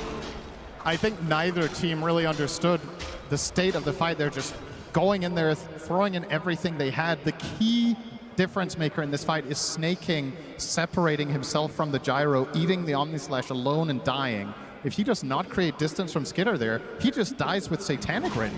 He would have had no target to hit. Look at this replay. So first of all, that Rocket Flare going to cancel off some Blink Daggers and the nice save from Ducalis. But keep your eyes now on the Jug. Gets off the Swift Slash, and then this Omni. If Snay does not get over here and end that Omni, Skitter is dead on the spot as well. And the fight is just over. Now instead, Skitter gets to get all of his output through and tanking no one for a good amount of time, giving his teammates additional space that was needed. And the kiss is just beautiful now. Good spacing from Crit, getting a lot of impact out there. And the grand prize will be an Aegis, but this one is not going to go to Skeeter unless they kill it slowly. He's not able to take it. Well, they are definitely killing it slowly. This is a Mar out of the pit, so I guess this is deliberately delaying it. Looks like it. They want that Aegis on the gyro. And Skitter almost has the Daedalus as well, so big level up for the upcoming fight. Skeeter will get the goodies. Roche banner as well for Mr. Snaking. CEO Gyro arriving, taking the credit for all the team's hard work. Yep. He dies, they win team fight. Good stuff. Satanic looking for the Scotty next. Do you agree with that? Obviously, a very good item, but it feels like in these stages of the game, this item could make or break their potential for the comeback. So these ones are really important. I would kind of like a refresher, honestly. Okay. I think the problem here is that he's going to throw out his Swift Flash and his ult, and then he's going to struggle to stay in the fight after that. So I think Refresher would be one option. The other one, you talked about the Nullifier. I think that was an interesting idea as well. Scotty is a very nice all-round item, and perhaps the logic is with this, he gets way more value out of Healing Ward, he gets more value out of Sunray, he gets more value out of the Oracle save, because there's just so much more to get through. But being tankier on Jug doesn't necessarily convert to teamfight wins if you can't kill the heroes while you survive. Yeah. And I'm a little bit worried that Falcons are just going to kite him with multiple Ghost Scepters, with Cookie, Glimmer, Force Staff. He needs a way to connect on heroes, and I don't think you can rely on Storm to constantly zip in and find them for you. Yeah, I think it's not the fact that the Scotty is bad per se, but it's more about you might not be able to get another item this game. Like the game may end it's a with legit Falcons concern. lead right now in this Aegis advantage. Yeah, now a it's refresher for Malrine. He is so decked out. Very strong right now. I think this is part of the reason why the pros have largely strayed away from Juggernaut. It's just itemization is proving to be a challenge in a lot of games. You're looking at it now and you see Satanic is rich and can buy all the stuff in the world, and you still feel like you need your next 2 items, right? Yeah. It's kind of weird that you can sit on 23k net worth and still be unhappy, but holding the high ground, hoping that Falcons are going to overstep, but not the case. And even if Gyro were to do so, you have to get through the 2 lives with BKB and Satanic. Tall order. And now they're going to advance, but they're doing it together this time, so PVISION have given up a bit of ground. Snaking going to lead the charge. A tough kill. Pike, Pipe, and Drums. Now, one thing to consider is plenty of buybacks right now. For the side of PVISION. Hook shot right now onto Snaking, but a Cookie to keep him alive. Satanic's already used the Blade Furies. He is now retreating. 9 Class is the first to die. Does have the buyback. See PVISION want to continue. Likely not, as no one going to push the waves. And he is going for a big ticket item into the Aghanim Scepter. The blue hole, as we like to call it, DM. Let's take some damage, but we'll get back to base. That Enchantress situation is the perfect example of just standard snaking. Satanic. He spotted out the zip in. Gyro takes the brunt of the damage to start things out. Roche Banner applied. Only 2 hits away from dying, which would be pretty big. There's a fortification to start things out. No one zips in, gets it, and exits it very successfully. So now the creeps can die, but the tower will fall. Minute 40 on the Aegis. Falcons not having as easy a time going high ground as we saw in game number 2. Satanic extremely scary, has 4K in the bank as well, so very close to his next item. And no one could buy the full axe if he wants to take the risk and not have buyback, which... Buyback Storm is so good, though. It is. The axe could also lead to a big fight, though. You kind of feel like Falcons as heroes a lot of the time are kind of stacking on top of each other. 9 Class. Oh, that was a Swift Slash, actually. The Ghost Scepter comes out. Yeah. I've got my eyes on Satanic's itemization. He hasn't changed it yet. You saw the Ench attempt. He doesn't feel like he can Omni-Slash because the kill takes too long. Ench is going to pike away. Maybe you jump over to another hero with Ghost Scepter and then you're just dead. Yep, Skeeter going to secure the range barracks. Can they get the melee? 45 seconds on the Aegis right now. Homing missile, it will hit. He's going to take considerable damage, but there's a Fate's Edict. Mitigate the rest of the magic damage. Swift Slash.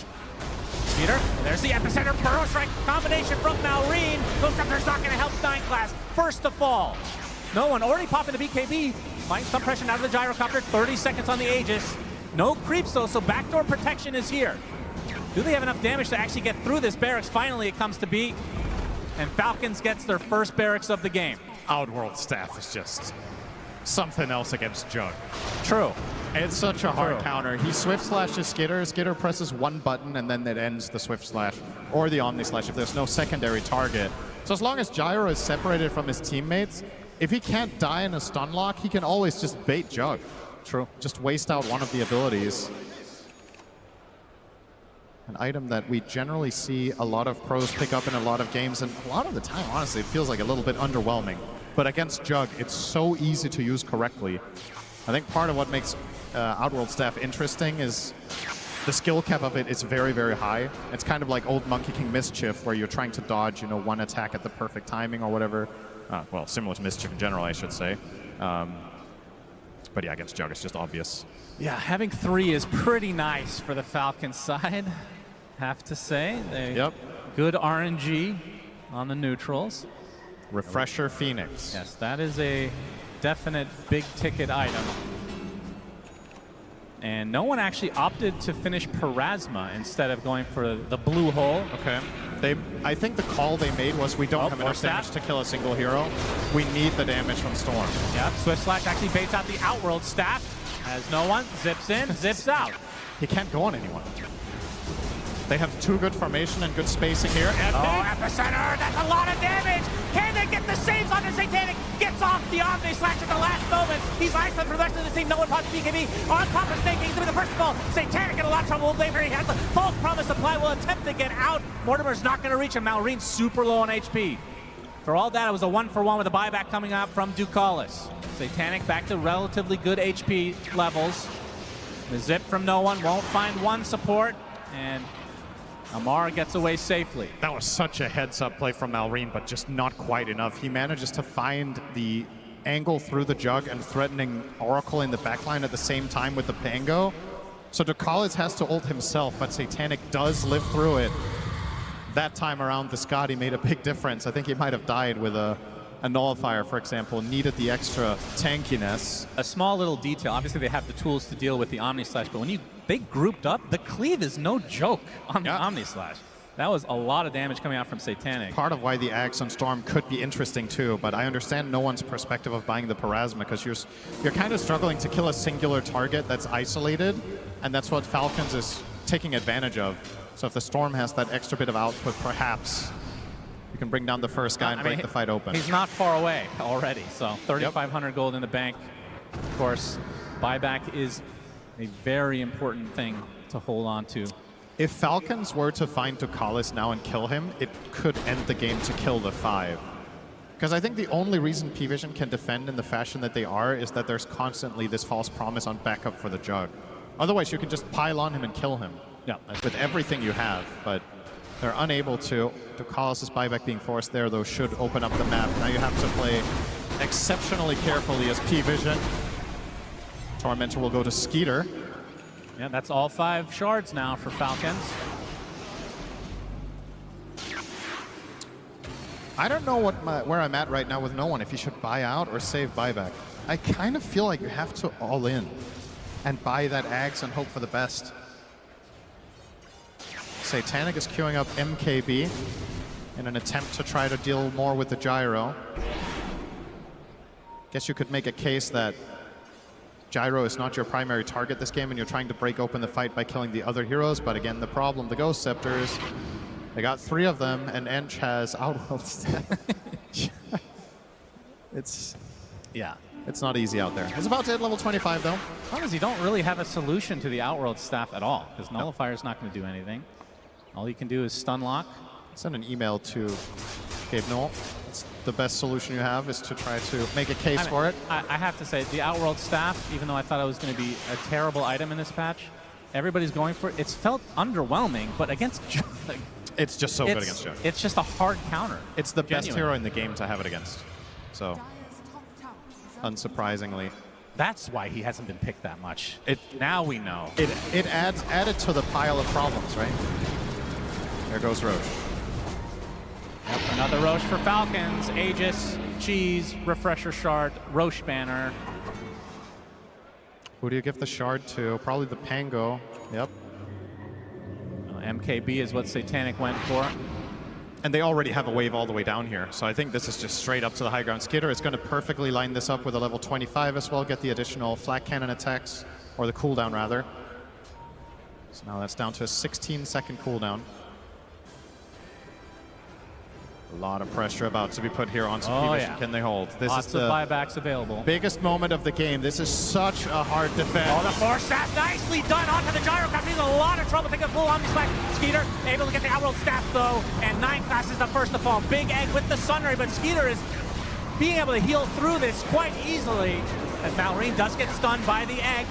Now gets Cookie to the low ground. Falcons A-OK. Force the buyback on the 9 class. Now they can reset. Roach Banner will be cleaned up. There's a damage rune in the bot side of the river. Not sure if they had vision there.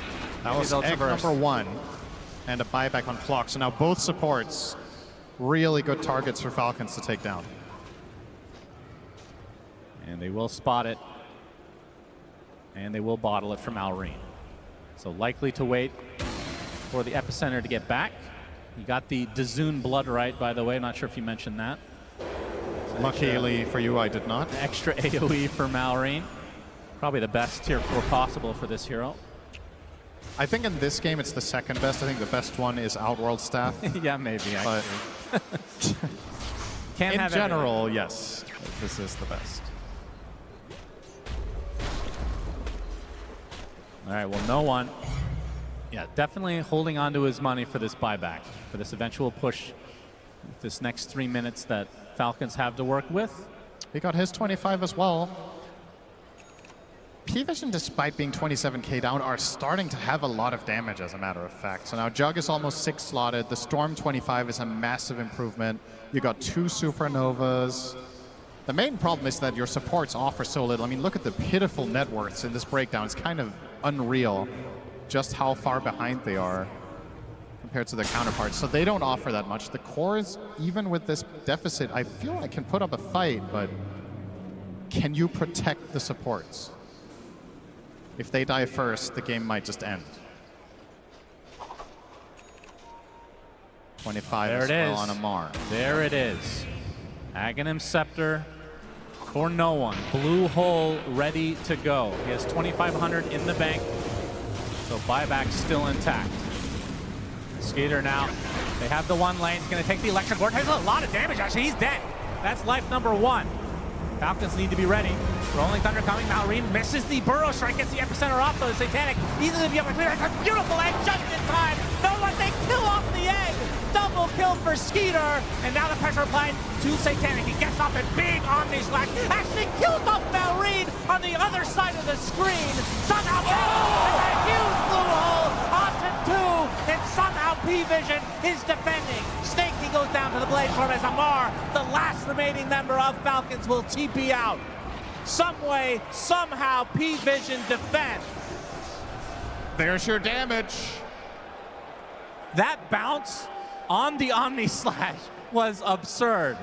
He doesn't have a blink dagger, so I thought for a second that he blinked after Omni Slashing. That was very fortuitous for Satanic.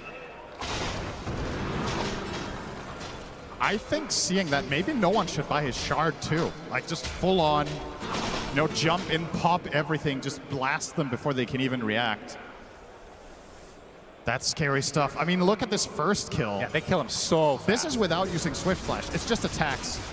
I think Falcons just did not expect the damage to come out so fast. Malrine is stunning heroes that aren't in the game there. They did kill off the egg really quickly, but the buyback obviously helping out big time. Look at this jump. Look at this jump. On all the creeps, they're fortified. That is crazy. And the blue hole to finish the job. I will say, though, in this situation, Falcons did actually not use their Outworld staffs all that well.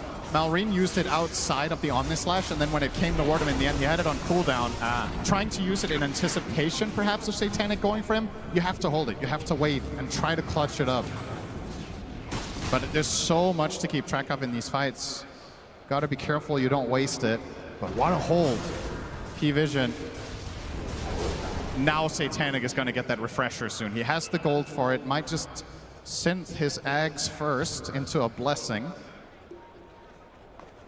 How much is he missing for that and buyback? It can't be more than like 2,000, which sounds like a lot, but really isn't at 48 minutes. It's quick to farm.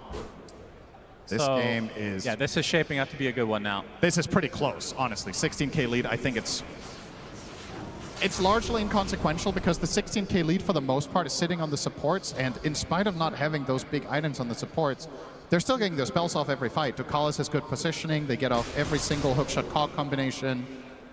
9 class manages to find impact with very little. And now if you're Falcons, do you understand the game state is the other thing. You're playing a lot on feel in these late game scenarios. You probably felt like you had a big lead. Now you lost a fight. What's the read? Is it we need to farm more? We have to get to our next set. We have to get Roche. And conversely for PVISION, maybe you feel like, okay, we're actually strong enough to fight them head on now. We're going to contest the next Roshan for once. Who thinks PVISION is going to go to the grand finals? All right. And how about Falcons? All right. Slightly Falcons favored, I'd say, in terms of crowd. But I agree. This is, I mean, the buyback for the Phoenix was a very big deal, but the game has slowed down dramatically now. It feels like you can buy the time for the next buybacks now. Yes. Which is the big deal. Because you're looking at this Phoenix, and yes, there is room to grow, but essentially for the key part of this game, DM has everything he needs until the game is over. He has 2 Shivas, 2 refreshers, 2 ultis, and almost level 25. Everything after this, it's nice, but it's not necessary. Having Hex could be cool, but... Aghanim Scepter is kind of crazy, isn't it? It's also risky. You saw how quickly they killed the egg. That's true. You might not want to pull a Toronto-Tokyo. Of course, there was that very famous clip with Nightfall where he basically killed him and lost the game. That was rough. That's one of those things that's not easy to bounce back from, but... They're still teammates. Yeah, I suppose.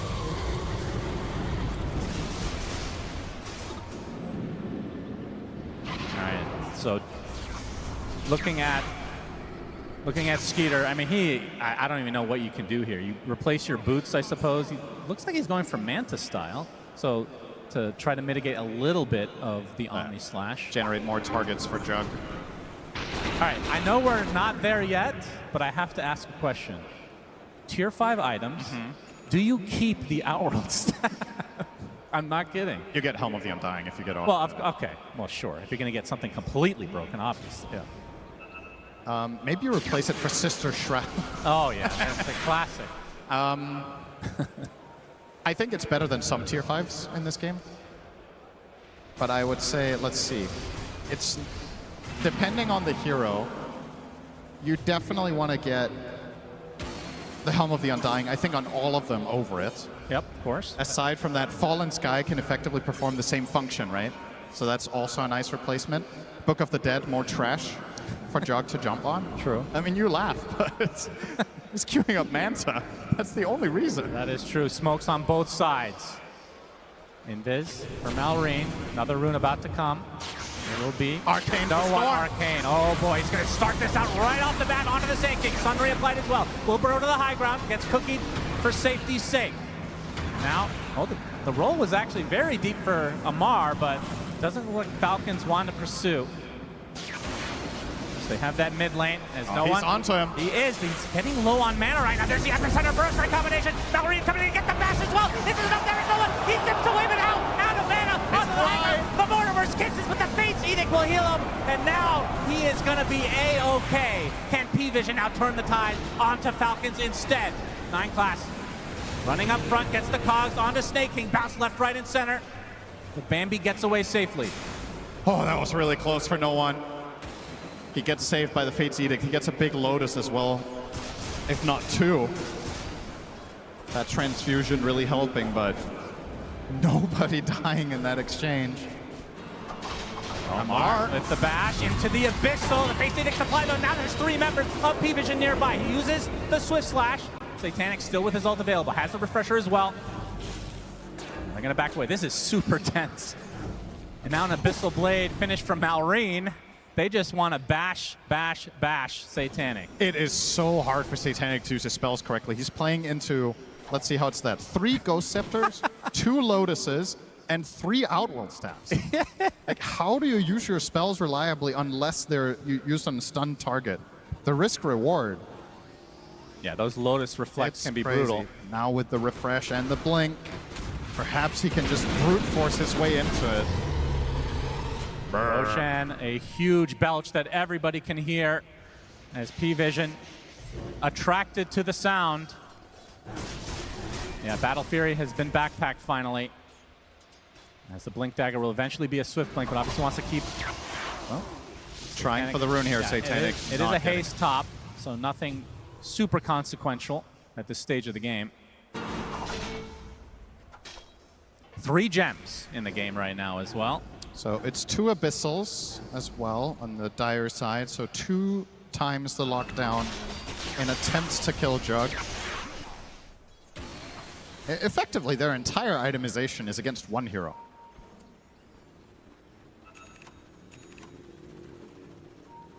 That's true. They have Oracle. So they know the runes.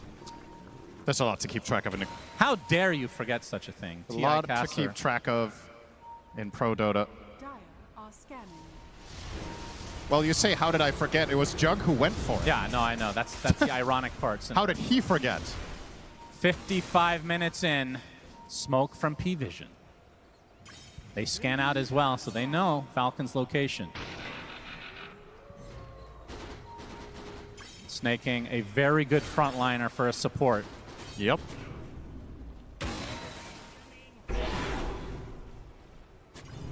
Feels like an item that we could have seen in this game was Wind Waker. Yeah, for sure. There has been 0 of them purchased yet.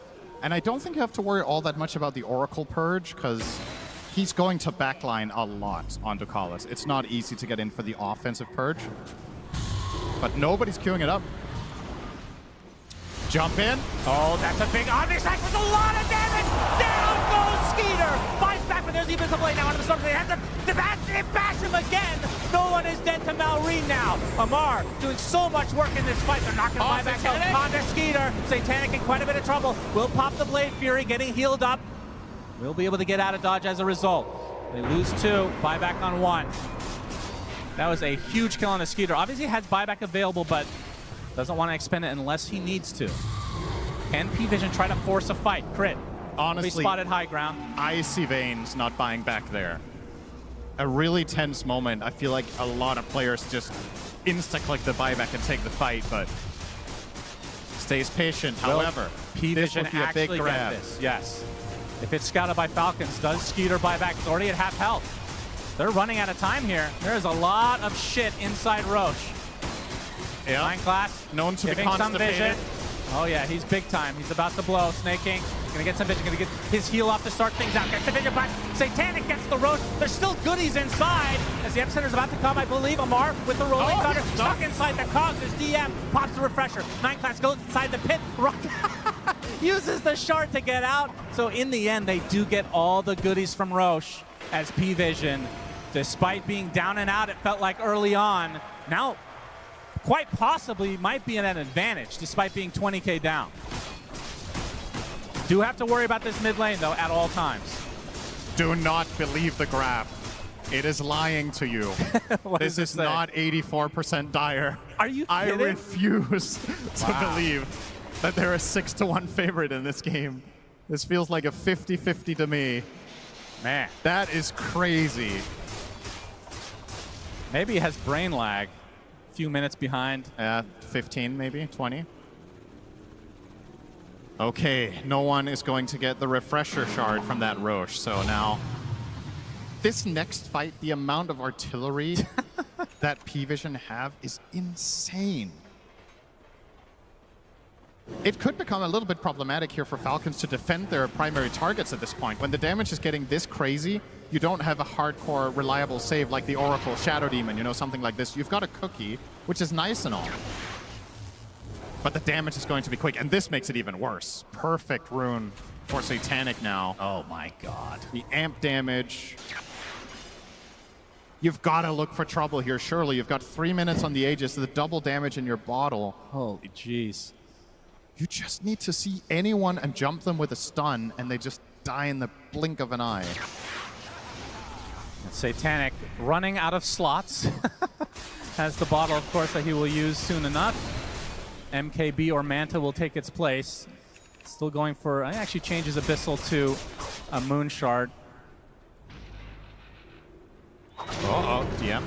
Okay. No bash. That could have gone spicy. Yeah, Has the DM. travels 2 now, so he can deal with bottom and still connect to an eventual fight. And Juggernaut seems like a pretty safe travels 2 target in this game. He has not been burst really a single time.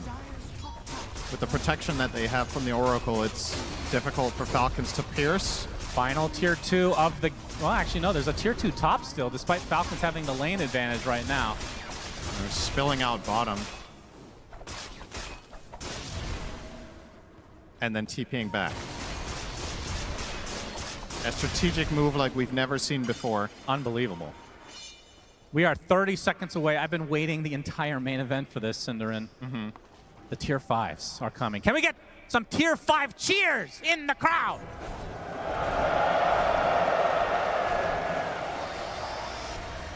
Who loves Sister Shroud? Okay, good. All right, very, All right. very educated crowd That's here. all I wanted to hear. That's great. Cinderin will not be happy with that until it is literally deleted. I know you. That's the thing about Dota players, though. Everybody hates or dislikes something. Skeeter, 'cause the game has everything. Yeah. Skeeter buys the Midas so he can get a guaranteed neutral. But fortunately, we love way more. Isn't that right, Shannon? That's right. We love the cart. Oh, man. Let's And talk the about love, Centaur the cart love right is now. bigger than anything you would dislike. Grab ally and the cart. Yep, Man. that's right. Neither of those heroes in this game, of course. That doesn't matter. All right, how many Helm of the Undyings are we going to see? Oh, yeah. That's honestly, that might be the story of this late game. It's so good for both teams, shockingly. Yes, it is good. Oh, my God. But against Jug. Satanic gets Helm. Yeah, but what do you He's thinking pick, about though? it. Oh, he goes for Stygian. Okay, very, very confident young man. Audacious Stygian is a lot of damage. It is. It is a lot. Unrelenting Eye. Ah, interesting. Fallen Sky for DM. So more status resist for every enemy hero within 600 units, just trying to not get comboed, I suppose, on the Storm. Yeah, I think Unrelenting Eye is definitely an underrated tier 5. It doesn't sound all that sexy, but it's got to be good. It's just Helm of the Undying, though. It's super crazy. Okay, who can craft? Ench, Gyro, Sand King. Okay, all 5 of them on Falcons have crafts ready. Do they keep the Outworld staff? Another Stygian. So Skeeter Malrine and as well. Malrine go Stygian. Okay. Very interesting. Amar cannot choose. He cannot choose the Helm. We see the book on Snap. Helm There's of the the first Undying on Helm. All right. Arguably maybe the least impactful one they can get because the spells that Snaking offers after dying are Yeah, another Helm of the less Undying critical. for 9 class, so 2 supports have it. This is a game where recrafting could become a real thing, though. All full smoke from Falcons. They have 5 out of 5 tier 5s. They're not going to find any opening, though, unless they want to go straight for the base, which is obviously quite the risk. Oh, maybe an opening onto the Clockwork. Snaking going to be blocked off by the shards, though. BKB already popped from no one, applying all the pressure he can to Malrine, but he's going to be able to get out just fine. Satanic already used the false promise on him. He's going to put down the healing ward. Feels like a win for Falcons in terms of that small engagement. 9 class though, homing missile, swashbuckle to follow. That's a lot of damage from Amar. Using that ult as well, right on top of him. He's dead. Oh, my Helm of the Undying is there with Malrine. Gets off the Episode and the Burrow Strike onto the Phoenix. Can they get the stun lock? Can they get the egg up? Yes, he does with the Sun Ray to follow. Do they have the damage to get through? Do they have the rack? Big on this slash from Satanic. The egg is killed off. Fire out. The reflected load X. And Skeeter now. They have the numbers. They have the numbers on the Satanic, and he's dead. Has the buyback, though. Oh my God, I think he has misclicked. another egg at his disposal. I think he misclicked. He Swift slashed the Lotus first, and then he Omni slashed the same target. I think so, at least. I mean, it's hard to keep track of everything in those fights, but they both definitely got reflected back to back. Satanic stuck in an anime teamfight loop. Nobody died. No one. Oh, no one. Able to zip out. They have the buyback on Satanic. They do not have one on 9 class, though. Snake King likely to hold on to his, as this is a second lane now for Falcons. Not that big of a deal in the grand scheme of things. We are 64 minutes in. Amar looking for the Abyssal play, or actually the Basher since it's on cooldown. Still that tier 2 top, very pesky. They're getting it at 64 minutes. They had map control for like 20 of these. Yeah. Just never went for it, but Better now late it's than time to never. strike.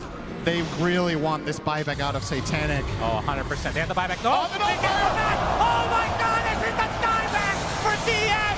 And no one now getting control. E-Blade applied, he's dead too! has the buyback in tow. Satanic has to scurry back to base as the Rolling Thunder applying to the calls. With a fucking BKB on Oracle, for God's sake. It's 64 minutes in. No one gonna force everybody else back. The Falcons, they're actually gonna live on most of these members. Satanic looking for a target. E-Blade now, there's the Hex. The Malrade is gonna be able to get bashed though. Gets the Burrow to the low ground. 9 class. Doesn't have hook shot up. Skeeter blocking the way, gonna get blocked by the Cogs. 45k net worth lead for Falcons. Another E on this process. 9 class onto the high ground. He's stuck up here now. Oh no, he's dead. Helm of the Undying activates as no one completely out of bounds. Getting a flashback. Oh my God! That's Satanic trying to get away. Only 2 members up. Actually, he's the lone member. Gets off the Omni Slash at the last moment, but the Ghost Blades are too much. He cannot get through them. No nullifier. Now trying to circle back to his fountain. He's the last remaining member of PVISION. Gets stunned up, but now in the fountain. Falcons have everybody alive. As now Satanic buying the BKB for one last hurrah. Goes in for the back. That is a lot of damage, but now the E-Blade keeping him alive. Omni Slash reflected. He's going to be dead. Satanic is down and out. And that means Falcons will be going to the grand finals. Wow, what an insane game this turned out to be. 45 minutes ago, you could have told me this would be 30 minutes long and I would believe you. But PVISION manages to stall it out forever. They get to their key items. I guess Amar has leveled up, not sitting and fainting at his desk after another late game scenario. I guess the first 2 games were not long enough for him to run out of steam and hit that fatigue stage. What a worthy game of sending a team to the grand finals from, though. That is crazy. And whoever gets to meet either of these teams tomorrow is in for a hell of a challenge. That was a sick game. Yeah, I'm glad we got to cast one crazy game on this main stage as Falcons, they're the first ones to secure a seat in the grand finals here at TI.